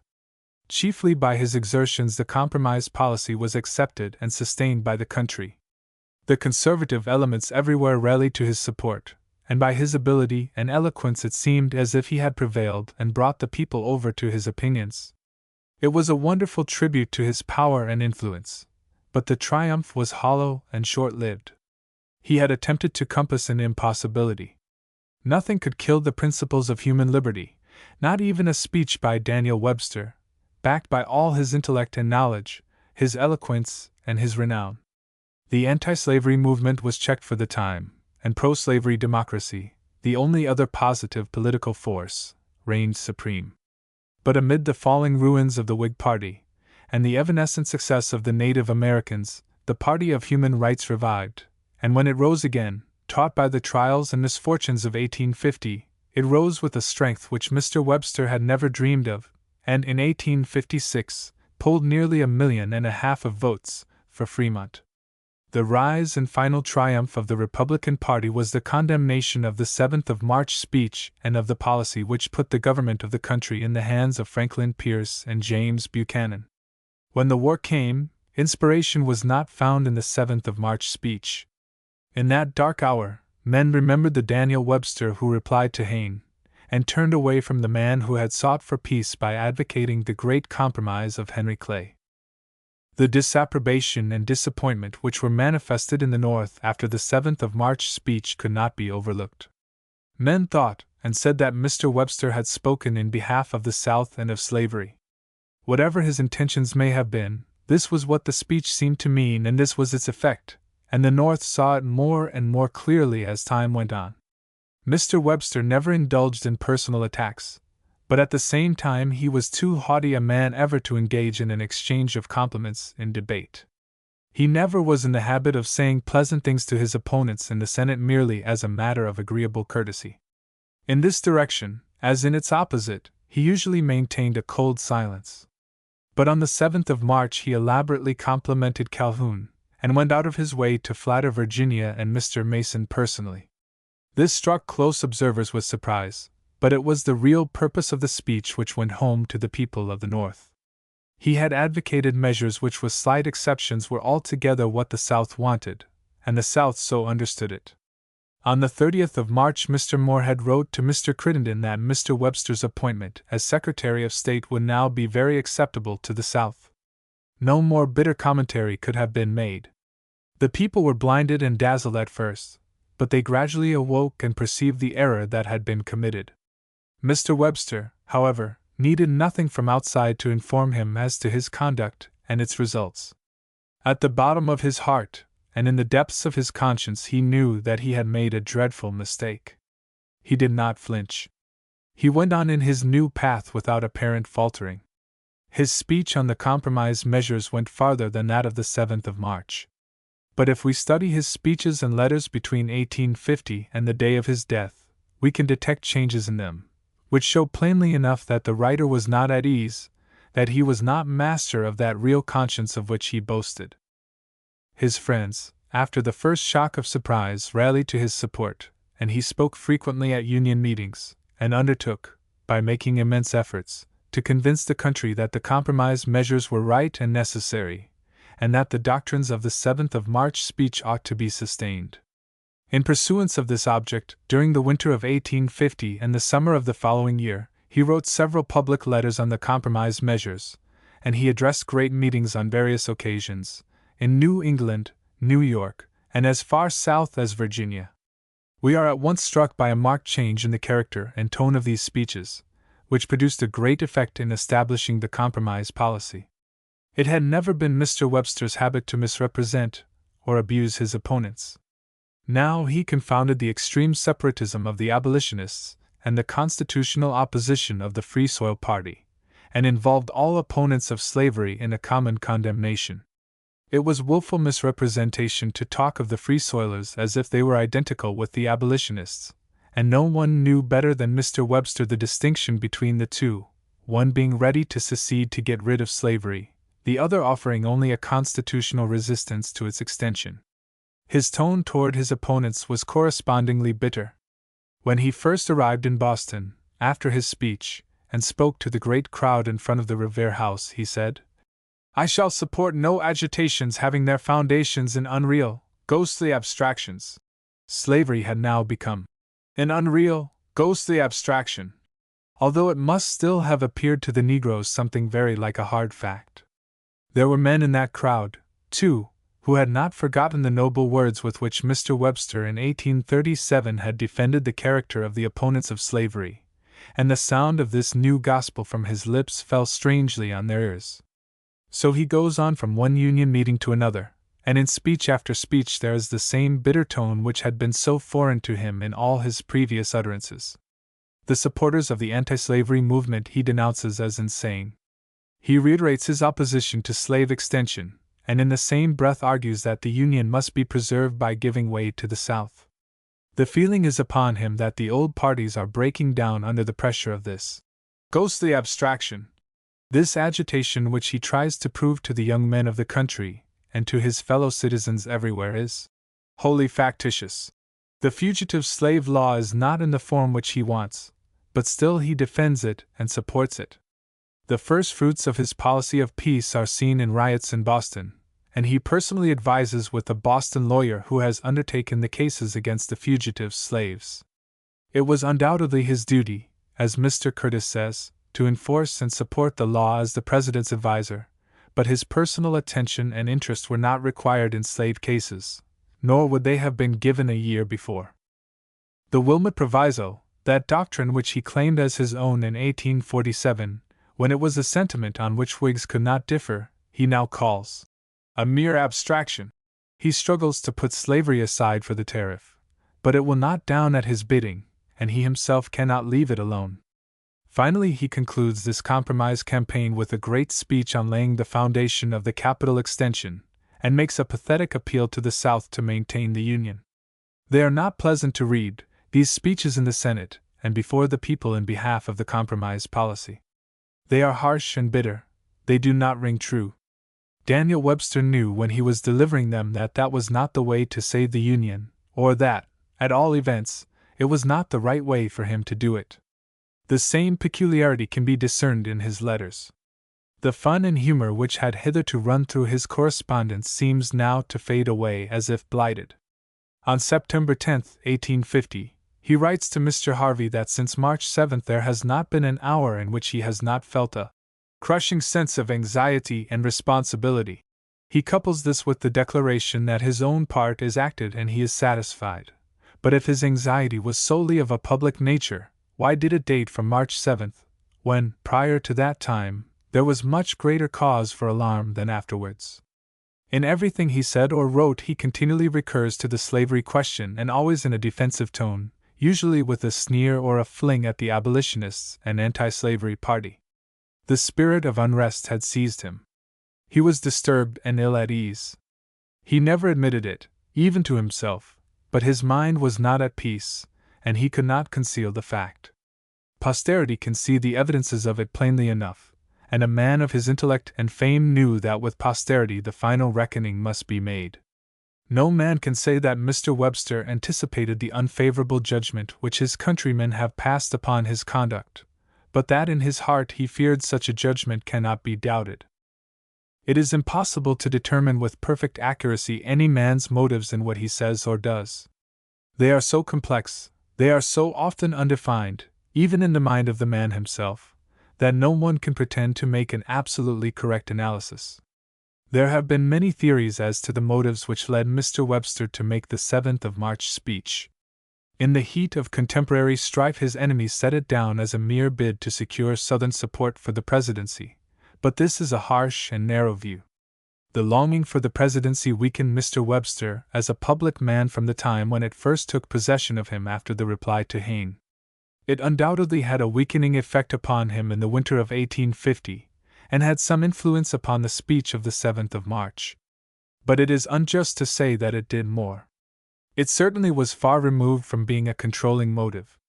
His friends, on the other hand, declare that he was governed solely by the highest and most disinterested patriotism, by the truest wisdom. This explanation, like that of his foes, fails by going too far and being too simple. His motives were mixed. His chief desire was to preserve and maintain the Union. He wished to stand forth as the great savior and pacificator. On the one side was the South, compact, aggressive, bound together by slavery, the greatest political force in the country. On the other was a weak Free Soil party, and a widely diffused and earnest moral sentiment without organization or tangible political power. Mr. Webster concluded that the way to save the Union and the Constitution, and to achieve the success which he desired, was to go with the heaviest battalions. He therefore espoused the Southern side, for the compromise was in the Southern interest, and smote the anti-slavery movement with all his strength. He reasoned correctly that peace could come only by administering a severe check to one of the two contending parties. He erred in attempting to arrest the one which all modern history showed was irresistible.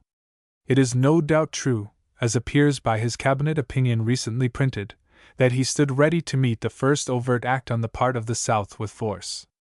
Mr. Webster would not have hesitated to have struck hard at any body of men or any state which ventured to assail the Union.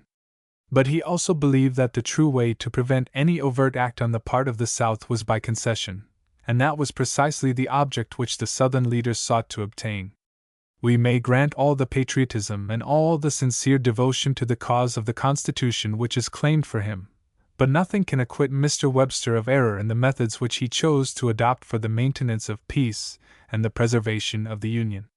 If the 7th of March speech was right, then all that had gone before was false and wrong. In that speech he broke from his past, from his own principles and from the principles of New England, and closed his splendid public career with a terrible mistake. Chapter 10: The Last Years. The story of the remainder of Mr. Webster's public life, outside of and apart from the slavery question, can be quickly told. General Taylor died suddenly on July 9, 1850, and this event led to an immediate and complete reorganization of the cabinet. Mr. Fillmore at once offered the post of Secretary of State to Mr. Webster, who accepted it, resigned his seat in the Senate, and, on July 23, assumed his new position. No great negotiation like that with Lord Ashburton marked this second term of office in the Department of State, but there were a number of important, and some very complicated affairs, which Mr. Webster managed with the wisdom, tact, and dignity which made him so admirably fit for this high position. The best known incident of this period was that which gave rise to the famous Holtzman letter.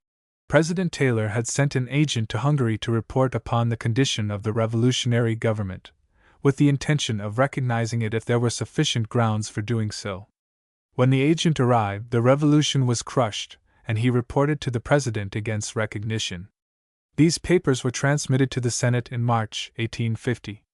Mr. Holzmann, the Austrian charge, thereupon complained of the action of our administration, and Mr. Clayton, then Secretary of State, replied that the mission of the agent had been simply to gather information. On receiving further instructions from his government, Mr. Holzmann rejoined to Mr. Clayton, and it fell to Mr. Webster to reply, which he did on December 21, 1850. The note of the Austrian charge was in a hectoring and highly offensive tone, and Mr. Webster felt the necessity of administering a sharp rebuke. The Holzmann letter, as it was called, was accordingly dispatched. It set forth strongly the right of the United States and their intention to recognize any de facto revolutionary government, and to seek information in all proper ways in order to guide their action. The argument on this point was admirably and forcibly stated, and it was accompanied by a bold vindication of the American policy, and by some severe and wholesome reproof. Mr. Webster had two objects. One was to awaken the people of Europe to a sense of the greatness of this country, the other to touch the national pride at home. He did both. The foreign representatives learned a lesson which they never forgot, and which opened their eyes to the fact that we were no longer colonies, and the national pride was also aroused. Mr. Webster admitted that the letter was, in some respects, boastful and rough. This was a fair criticism, and it may be justly said that such a tone was hardly worthy of the author. But on the other hand, Holzmann's impertinence fully justified such a reply, and a little rough domineering was, perhaps, the very thing needed.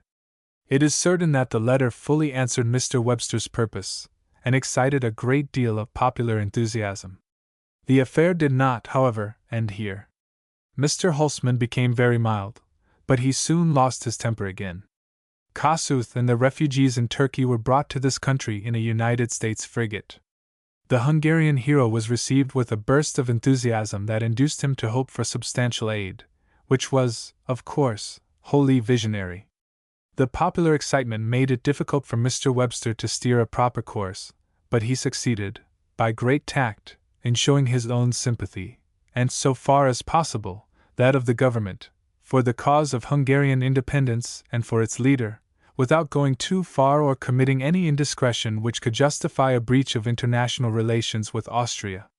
Mr. Webster's course, including a speech at a dinner in Boston, in which he made an eloquent allusion to Hungary and Kossuth, although carefully guarded, aroused the ire of Mr. Holzmann, who left the country, after writing a letter of indignant farewell to the Secretary of State. Mr. Webster replied, through Mr. Hunter, with extreme coolness, confining himself to an approval of the gentleman selected by Mr. Holzmann to represent Austria after the latter's departure. The other affairs which occupied Mr. Webster's official attention at this time made less noise than that with Austria, but they were more complicated and some of them far more perilous to the peace of the country. The most important was that growing out of the Clayton-Bulwer Treaty in regard to the neutrality of the contemplated canal in Nicaragua. This led to a prolonged correspondence about the protectorate of Great Britain in Nicaragua, and to a withdrawal of her claim to exact port charges. It is interesting to observe the influence which Mr. Webster at once obtained with Sir Henry Bulwer, and the respect in which he was held by that experienced diplomatist. Besides this discussion with England, there was a sharp dispute with Mexico about the right-of-way over the Isthmus of Tehuantepec, and the troubles on the Texan boundary before Congress had acted upon the subject. Then came the Lopez invasion of Cuba, supported by bodies of volunteers enlisted in the United States, which, by its failure and its results, involved our government in a number of difficult questions. The most serious was the riot at New Orleans, where the Spanish consulate was sacked by a mob. To render due reparation for this outrage without wounding the national pride by apparent humiliation was no easy task. Mr. Webster settled everything, however, with a judgment, tact, and dignity which prevented war with Spain and yet excited no resentment at home. At a later period, when the Kossuth affair was drawing to an end, the perennial difficulty about the fisheries revived and was added to our Central American troubles with Great Britain, and this, together with the affair of the Lobos Islands, occupied Mr. Webster's attention, and drew forth some able and important dispatches during the summer of 1852, in the last months of his life. While the struggle was in progress to convince the country of the value and justice of the compromise measures and to compel their acceptance, another presidential election drew on. It was the signal for the last desperate attempt to obtain the Whig nomination for Mr. Webster, and it seemed at first sight as if the party must finally take up the New England leader. Mr. Clay was wholly out of the race, and his last hour was near. There was absolutely no one who, in fame, ability, public services, and experience could be compared for one moment with Mr. Webster. The opportunity was obvious enough. It awakened all Mr. Webster's hopes, and excited the ardor of his friends. A formal and organized movement, such as had never before been made, was set on foot to promote his candidacy, and a vigorous and earnest address to the people was issued by his friends in Massachusetts.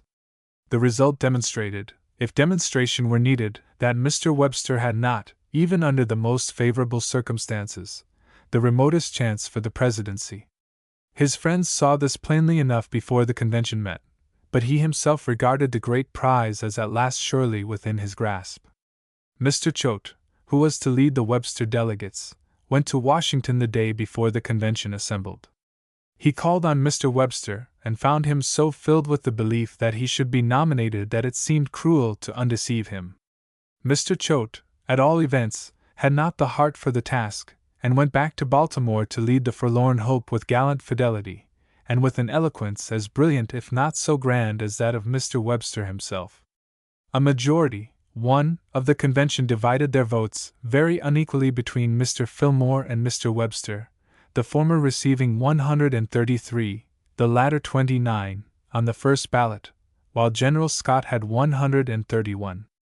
45 ballots were taken, without any substantial change, and then General Scott began to increase his strength, and was nominated on the 53rd ballot, receiving 159 votes. Most of General Scott's supporters were opposed to resolutions sustaining the compromise measures, while those who voted for Mr. Fillmore and Mr. Webster favored that policy. General Scott owed his nomination to a compromise, which consisted in inserting in the platform a clause strongly approving Mr. Clay's measures.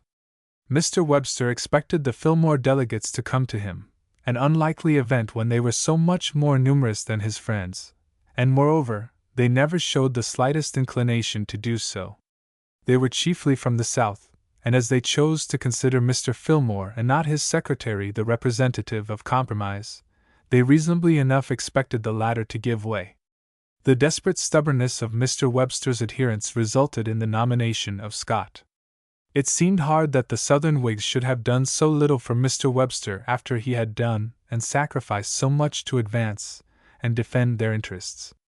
But the South was practical. In the 7th of March speech they had got from Mr. Webster all they could expect or desire. It was quite possible, in fact it was highly probable, that, once in the presidency, he could not be controlled or guided by the slave power or by any other sectional influence. Mr. Fillmore, inferior in every way to Mr. Webster in intellect, in force, in reputation, would give them a mild, safe administration and be easily influenced by the South. Mr. Webster had served his turn, and the men whose cause he had advocated and whose interests he had protected cast him aside. Footnote 1. Mr. Curtis says a great majority continued to divide their votes between Mr. Fillmore and Mr. Webster. The highest number reached by the combined Webster and Fillmore votes, on any one ballot, was 162, 3 more than was received on the last ballot by General Scott, who, Mr. Curtis correctly says, obtained only a few votes more than the necessary majority. The loss of the nomination was a bitter disappointment to Mr. Webster. It was the fashion in certain quarters to declare that it killed him, but this was manifestly absurd. The most that can be said in this respect was, that the excitement and depression caused by his defeat preyed upon his mind and thereby facilitated the inroads of disease, while it added to the clouds which darkened round him in those last days. But his course of action after the convention cannot be passed over without comment. He refused to give his adhesion to General Scott's nomination, and he advised his friends to vote for Mr. Pierce, because the Whigs were divided, while the Democrats were unanimously determined to resist all attempts to renew the slavery agitation. This course was absolutely indefensible. If the Whig party was so divided on the slavery question that Mr. Webster could not support their nominee, then he had no business to seek a nomination at their hands, for they were as much divided before the convention as afterwards. He chose to come before that convention, knowing perfectly well the divisions of the party, and that the nomination might fall to General Scott. He saw fit to play the game, and was in honor bound to abide by the rules. He had no right to say, "It is heads I win, and tails you lose." If he had been nominated, he would have indignantly and justly denounced a refusal on the part of General Scott and his friends to support him. It is the merest sophistry to say that Mr. Webster was too great a man to be bound by party usages, and that he owed it to himself to rise above them, and refuse his support to a poor nomination and to a wrangling party. If Mr. Webster could no longer act with the Whigs, then his name had no business in that convention at Baltimore, for the conditions were the same before its meeting as afterward. Great man as he was not too great to behave honorably, and his refusal to support Scott, after having been his rival for a nomination at the hands of their common party, was neither honorable nor just. If Mr. Webster had decided to leave the Whigs and act independently, he was in honor bound to do so before the Baltimore Convention assembled, or to have warned the delegates that such was his intention in the event of General Scott's nomination. He had no right to stand the hazard of the die, and then refuse to abide by the result. The Whig party, in its best estate, was not calculated to excite a very warm enthusiasm in the breast of a dispassionate posterity, and it is perfectly true that it was on the eve of ruin in 1852. But it appeared better then, in the point of self-respect, than 4 years before. In 1848 the Whigs nominated a successful soldier conspicuous only for his availability, and without knowing to what party he belonged. They maintained absolute silence on the great question of the extension of slavery, and carried on their campaign on the personal popularity of their candidate. Mr. Webster was righteously disgusted at their candidate and their negative attitude. He could justly and properly have left them on a question of principle, but he swallowed the nomination, not fit to be made, and gave to his party a decided and public support. In 1852 the Whigs nominated another successful soldier, who was known to be a Whig, and who had been a candidate for their nomination before. In their platform they formally adopted the essential principle demanded by Mr. Webster, and declared their adhesion to the compromise measures. If there was disaffection in regard to this declaration of 1852, there was disaffection also about the silence of 1848. In the former case, Mr. Webster adhered to the nomination. In the latter, he rejected it. In 1848 he might still hope to be president through a Whig nomination. In 1852 he knew that, even if he lived, there would never be another chance. He gave vent to his disappointment, put no constraint upon himself, prophesied the downfall of his party, and advised his friends to vote for Franklin Pierce. It was perfectly logical, after advocating the compromise measures, to advise giving the government into the hands of a party controlled by the South. Mr. Webster would have been entirely reasonable in taking such a course before the Baltimore Convention. He had no right to do so after he had sought a nomination from the Whigs, and it was a breach of faith to act as he did, to advise his friends to desert a falling party and vote for the Democratic candidate. After the acceptance of the Department of State, Mr. Webster's health became seriously impaired. His exertions in advocating the compromise measures, his official labors, and the increased severity of his annual hay fever, all contributed to debilitate him. His iron constitution weakened in various ways, and especially by frequent periods of intense mental exertion, to which were superadded the excitement and nervous strain inseparable from his career, was beginning to give way. Slowly but surely he lost ground.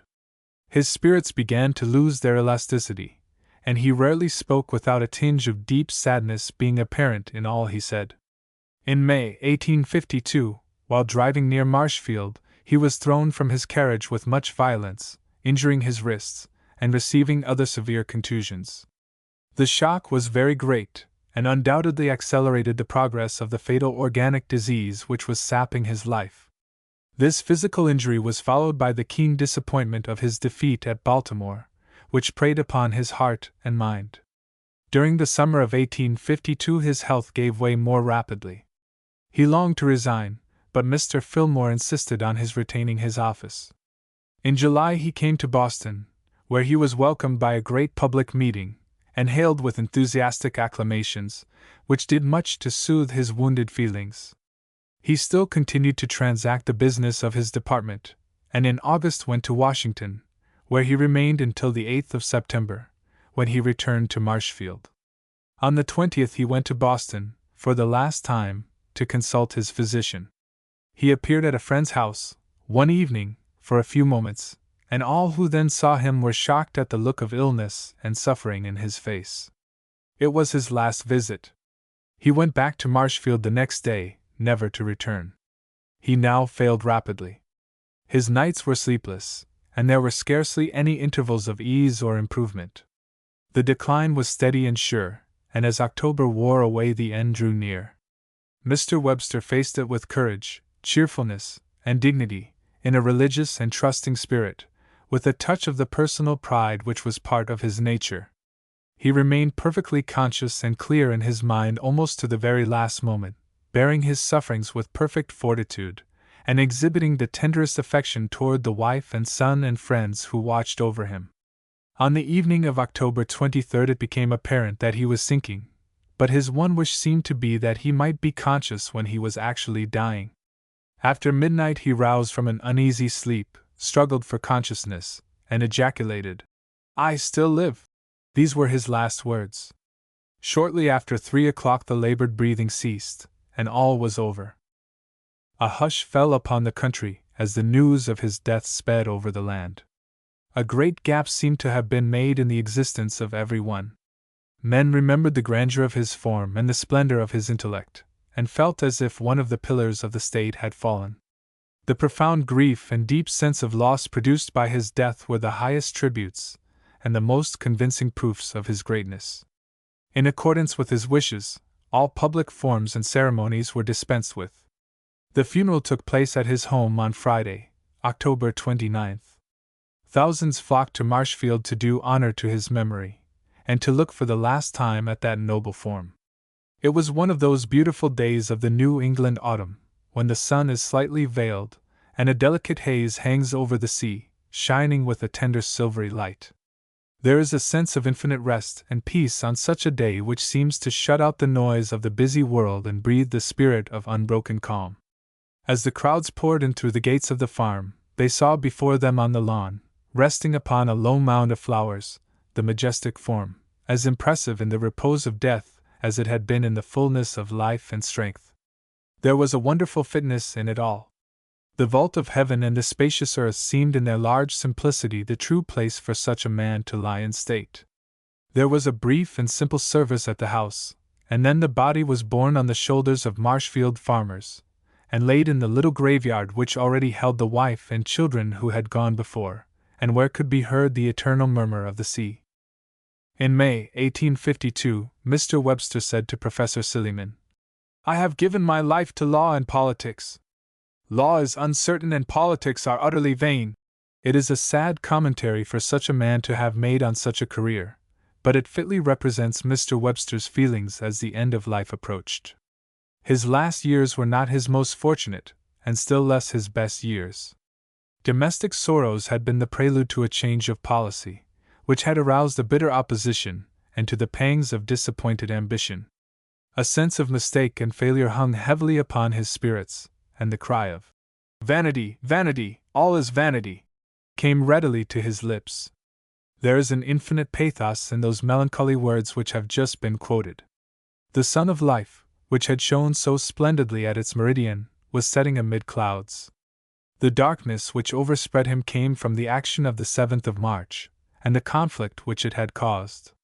If there were failure and mistake, they were there. The presidency could add nothing, its loss could take away nothing from the fame of Daniel Webster. He longed for it eagerly. He had sacrificed much to his desire for it. His disappointment was keen and bitter at not receiving what seemed to him the fit crown of his great public career.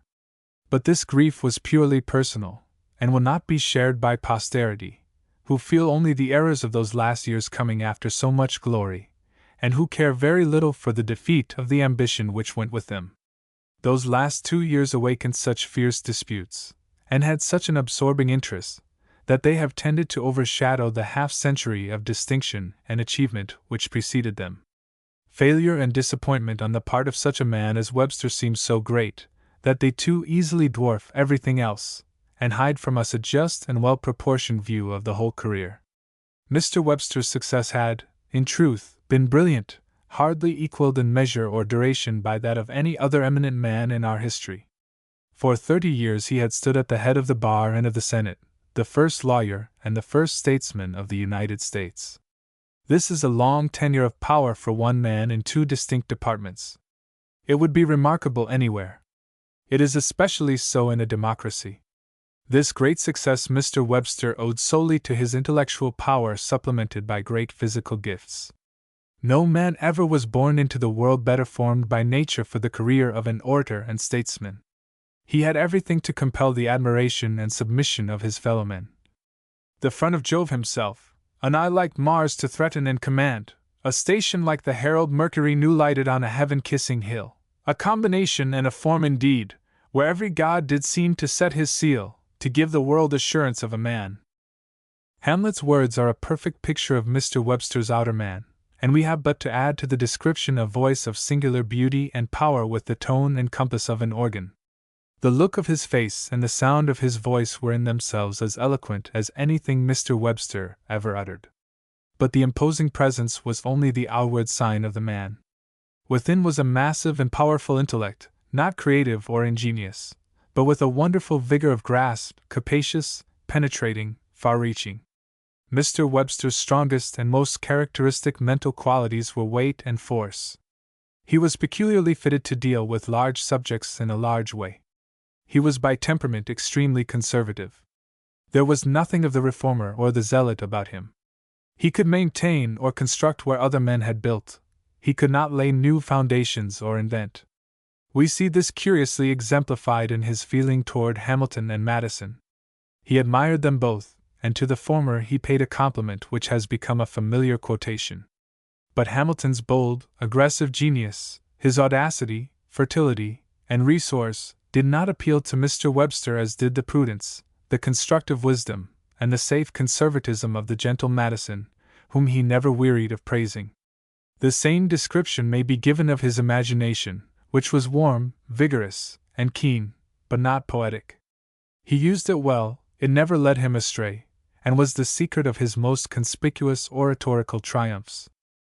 He had great natural pride and a strong sense of personal dignity, which made him always impressive, but apparently cold, and sometimes solemn in public. In his later years this solemnity degenerated occasionally into pomposity, to which it is always perilously near. At no time in his life was he quick or excitable. He was indolent and dreamy, working always under pressure, and then at a high rate of speed. This indolence increased as he grew older. He would then postpone longer and labor more intensely to make up the lost time than in his earlier days. When he was quiescent, he seemed stern, cold, and latterly rather heavy, and some outer incentive was needed to rouse his intellect or touch his heart. Once stirred, he blazed forth, and when fairly engaged, with his intellect in full play, he was as grand and effective in his eloquence as it is given to human nature to be. In the less exciting occupations of public life, as, for instance, in foreign negotiations, he showed the same grip upon his subject, the same capacity and judgment as in his speeches, and a mingling of tact and dignity which proved the greatest fitness for the conduct of the gravest public affairs. As a statesman, Mr. Webster was not an opportunist, as it is the fashion to call those who live politically from day to day, dealing with each question as it arises, and exhibiting often the greatest skill and talent. Still less was he a statesman of the type of Charles Fox, who preached to the deaf ears of one generation great principles which became accepted truisms in the next. Mr. Webster stands between the two classes. He viewed the present with a strong perception of the future, and shaped his policy not merely for the daily exigency, but with a keen eye to subsequent effects. At the same time, he never put forward and defended single-handed a great principle or idea which, neglected then, was gradually to win its way and reign supreme among a succeeding generation. His speeches have a heat and glow which we can still feel, and a depth and reality of thought which have secured them a place in literature. He had not a fiery nature, although there is often so much warmth in what he said. He was neither high-tempered nor quick to anger, but he could be fierce, and when adulation had warped him in those later years, he was capable of striking ugly blows which sometimes wounded friends as well as enemies. There remains one marked quality to be noticed in Mr. Webster, which was of immense negative service to him. This was his sense of humor. Mr. Nicol, in his recent History of American Literature, speaks of Mr. Webster as deficient in this respect. Either the critic himself is deficient in humor, or he has studied only Webster's collected works, which give no indication of the real humor in the man. That Mr. Webster was not a humorist is unquestionably true, and although he used a sarcasm which made his opponents seem absurd and even ridiculous at times, and in his more unstudied efforts would provoke mirth by some happy and playful allusion, some felicitous quotation or ingenious antithesis, he was too stately in every essential respect ever to seek to make mere fun or to excite the laughter of his hearers by deliberate exertions and with malice aforethought. He had, nevertheless, a real and genuine sense of humor. We can see it in his letters, and it comes out in 1,000 ways in the details and incidents of his private life. When he had thrown aside the cares of professional or public business, he reveled in hearty, boisterous fun, and he had that sanest of qualities, an honest, boyish love of pure nonsense. He delighted in a good story and dearly loved a joke, although no jester himself. This sense of humor and appreciation of the ridiculous, although they give no color to his published works, where, indeed, they would have been out of place, improved his judgment, smoothed his path through the world, and saved him from those blunders in taste and those follies in action which are ever the pitfalls for men with the fervid, oratorical temperament. This sense of humor gave, also, a great charm to his conversation and to all social intercourse with him. He was a good, but never, so far as can be judged from tradition, an overbearing talker. He never appears to have crushed opposition in conversation, nor to have indulged in monologue, which is so apt to be the foible of famous and successful men who have a solemn sense of their own dignity and importance. What Lord Melbourne said of the great Whig historian, that he wished he was as sure of anything as Tom Macaulay was of everything, could not be applied to Mr. Webster. He owed his freedom from such a weakness partly, no doubt, to his natural indolence, but still more to the fact that he was not only no pedant, but not even a very learned man. He knew no Greek, but was familiar with Latin. His quotations and allusions were chiefly drawn from Shakespeare, Milton, Homer, and the Bible, where he found what most appealed to him, simplicity and grandeur of thought and diction. At the same time, he was a great reader, and possessed wide information on a vast variety of subjects, which a clear and retentive memory put always at his command. The result of all this was that he was a most charming and entertaining companion. These attractions were heightened by his large nature and strong animal spirits. He loved outdoor life. He was a keen sportsman and skillful fisherman. In all these ways he was healthy and manly, without any tinge of the mere student or public official. He loved everything that was large. His soul expanded in the free air and beneath the blue sky. All natural scenery appealed to him, Niagara, the mountains, the rolling prairie, the great rivers, but he found most contentment beside the limitless sea, amid brown marshes and sand dunes, where the sense of infinite space is strongest. It was the same in regard to animals. He cared but little for horses or dogs, but he rejoiced in great herds of cattle, and especially in fine oxen, the embodiment of slow and massive strength. In England the things which chiefly appealed to him were the Tower of London, Westminster Abbey, Smithfield Cattle Market, and English agriculture. So it was always and everywhere. He loved mountains and great trees, wide horizons, the ocean, the western plains, and the giant monuments of literature and art. He rejoiced in his strength, and the overflowing animal vigor that was in him. He was so big and so strong, so large in every way, that people sank into repose in his presence, and felt rest and confidence in the mere fact of his existence. He came to be regarded as an institution, and when he died men paused with a sense of helplessness, and wondered how the country would get on without him. To have filled so large a space in a country so vast, and in a great, hurrying, and pushing democracy, implies a personality of a most uncommon kind. He was, too, something more than a charming companion in private life. He was generous, liberal, hospitable, and deeply affectionate. He was adored in his home, and deeply loved his children, who were torn from him, one after another. His sorrow, like his joy, was intense and full of force. He had many devoted friends, and a still greater body of unhesitating followers. To the former he showed, through nearly all his life, the warm affection which was natural to him.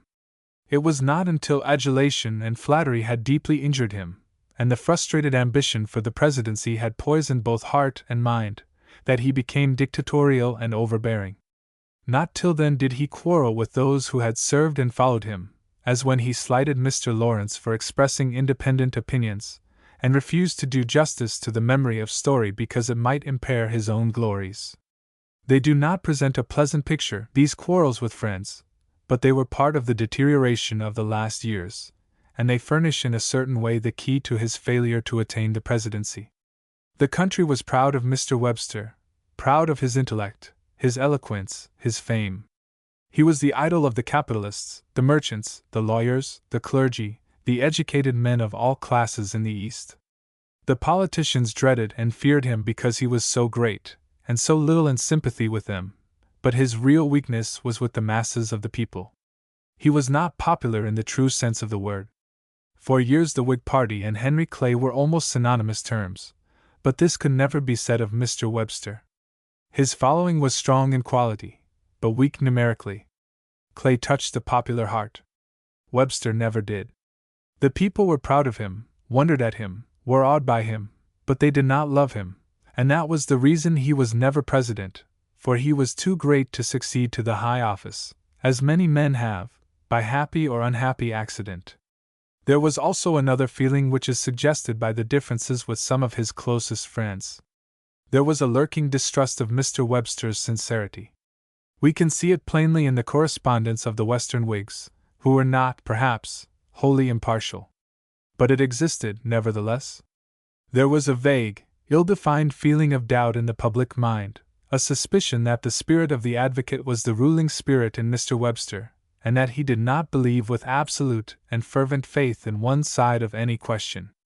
There was just enough correctness, just a sufficient grain of truth in this idea, when united with the coldness and dignity of his manner and with his greatness itself, to render impossible that popularity which, to be real and lasting in a democracy, must come from the heart and not from the head of the people, which must be instinctive and emotional, and not the offspring of reason. There is no occasion to discuss, or hold up to reprobation, Mr. Webster's failings. He was a splendid animal as well as a great man, and he had strong passions and appetites, which he indulged at times to the detriment of his health and reputation.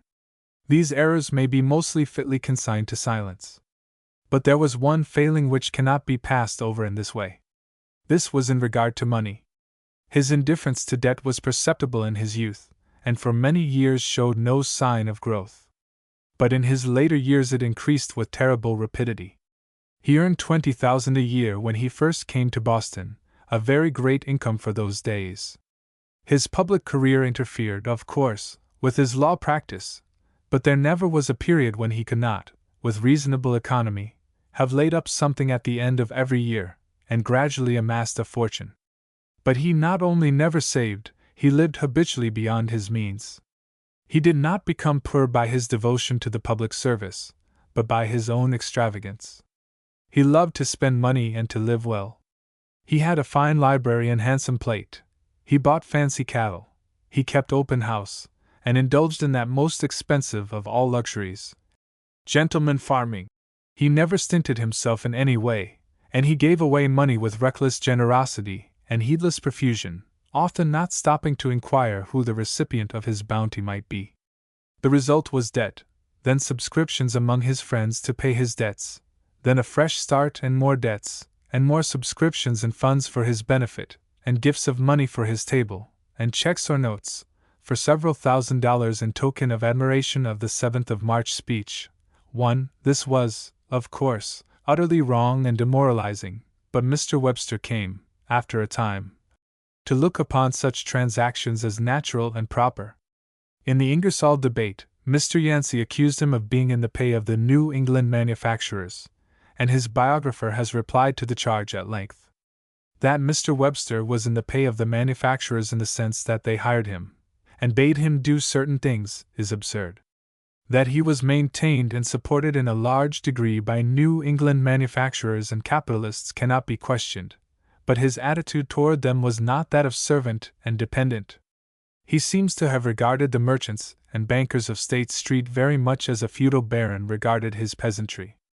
It was their privilege and duty to support him, and he repaid them with an occasional magnificent compliment. The result was that he lived in debt and died insolvent, and this was not the position which such a man as Daniel Webster should have occupied. Footnote 1. The story of the gift of $10,000 in token of admiration of the 7th of March speech, referred to by Dr. von Holst, Constant Hist. of the United States, may be found in a volume entitled In Memoriam, B. Ogle-Taylor, page 109, and is as follows. My opulent and munificent friend and neighbor Mr. William W. Corcoran, says Mr. Taylor, after the perusal of Webster's celebrated March speech in defense of the Constitution and of Southern rights, enclosed to Mrs. Webster her husband's note for $10,000 given him for a loan to that amount. Mr. Webster met Mr. Corcoran the same evening, at the President's, and thanked him for the princely favor. Next day he addressed to Mr. Corcoran a letter of thanks which I read at Mr. Corcoran's request. This version is substantially correct. The morning of March 8 Mr. Corcoran enclosed with a letter of congratulations some notes of Mr. Webster's amounting to some $6,000. Reflecting that this was not a very solid tribute, he opened his letter and put in a check for $1,000, and sent the notes and the check to Mr. Webster, who wrote him a letter expressing his gratitude, which Mr. Taylor doubtless saw, and which is still in existence. I give the facts in this way because Mr. George T.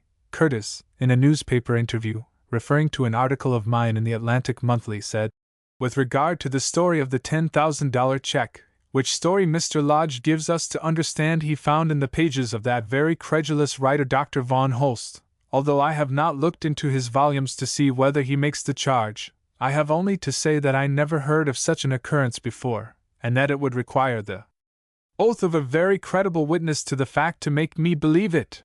I may add that I have taken the trouble not only to look into Dr. von Holst's volumes, but to examine the whole matter thoroughly. The proof is absolute, and indeed it is not necessary to go beyond Mr. Webster's own letter of acknowledgment in search of evidence, were there the slightest reason to doubt the substantial correctness of Mr. Taylor's statement. The point is a small one, but a statement of fact, if questioned, ought always to be sustained or withdrawn. He showed the same indifference to the source of supplies of money in other ways. He took a fee from Wheelock, and then deserted him. He came down to Salem to prosecute a murderer, and the opposing counsel objected that he was brought there to hurry the jury beyond the law and the evidence, and it was even murmured audibly in the courtroom that he had a fee from the relatives of the murdered man in his pocket. A fee of that sort he certainly received either then or afterwards. Every ugly public attack that was made upon him related to money, and it is painful that the biographer of such a man as Webster should be compelled to give many pages to show that his hero was not in the pay of manufacturers, and did not receive a bribe in carrying out the provisions of the Treaty of Guadalupe Hidalgo. The refutation may be perfectly successful, but there ought to have been no need of it. The reputation of a man like Mr. Webster in money matters should have been so far above suspicion that no one would have dreamed of attacking it. Debts and subscriptions bred the idea that there might be worse behind, and although there is no reason to believe that such was the case, these things are of themselves deplorable enough. When Mr. Webster failed, it was a moral failure. His moral character was not equal to his intellectual force. All the errors he ever committed, whether in public or in private life, in political action or in regard to money obligations, came from moral weakness. He was deficient in that intensity of conviction which carries men beyond and above all triumphs of statesmanship, and makes them the embodiment of the great moral forces which move the world. If Mr. Webster's moral power had equaled his intellectual greatness, he would have had no rival in our history. But this combination and balance are so rare that they are hardly to be found in perfection among the sons of men. The very fact of his greatness made his failings all the more dangerous and unfortunate. To be blinded by the splendor of his fame and the luster of his achievements, and prate about the sin of belittling a great man is the falsest philosophy and the meanest cant. The only thing worth having, in history as in life, is truth, and we do wrong to our past, to ourselves, and to our posterity if we do not strive to render simple justice always. We can forgive the errors and sorrow for the faults of our great ones gone. We cannot afford to hide or forget their shortcomings. But after all has been said, the question of most interest is, what Mr. Webster represented, what he effected, and what he means in our history. The answer is simple. He stands today as the preeminent champion and exponent of nationality. He said once, "There are no Alleghanies in my politics," and he spoke the exact truth. Mr. Webster was thoroughly national. There is no taint of sectionalism or narrow local prejudice about him. He towers up as an American, a citizen of the United States in the fullest sense of the word. He did not invent the Union, or discover the doctrine of nationality. But he found the great fact and the great principle ready to his hand, and he lifted them up, and preached the gospel of nationality throughout the length and breadth of the land. In his fidelity to this cause he never wavered nor faltered. From the first burst of boyish oratory to the sleepless nights at Marshfield, when waiting for death, he looked through the window at the light which showed him the national flag fluttering from its staff. His first thought was of a united country. To his large nature the Union appealed powerfully by the mere sense of magnitude which it conveyed. The vision of future empire, the dream of the destiny of an unbroken Union touched and kindled his imagination. He could hardly speak in public without an allusion to the grandeur of American nationality, and a fervent appeal to keep it sacred and intact. For 50 years, with reiteration ever more frequent, sometimes with rich elaboration, sometimes with brief and simple allusion, he poured this message into the ears of a listening people. His words passed into textbooks, and became the first declamations of schoolboys. They were in everyone's mouth. They sank into the hearts of the people, and became unconsciously a part of their life and daily thoughts. When the hour came, it was love for the Union and the sentiment of nationality which nerved the arm of the North, and sustained her courage. That love had been fostered, and that sentiment had been strengthened and vivified by the life and words of Webster. No one had done so much, or had so large a share in this momentous task. Here lies the debt which the American people owed to Webster, and here is his meaning and importance in his own time and to us today. His career, his intellect, and his achievements are inseparably connected with the maintenance of a great empire and the fortunes of a great people. So long as English oratory is read or studied, so long will his speeches stand high in literature. So long as the union of these states endures, or holds a place in history, will the name of Daniel Webster be honored and remembered, and his stately eloquence find an echo in the hearts of his countrymen.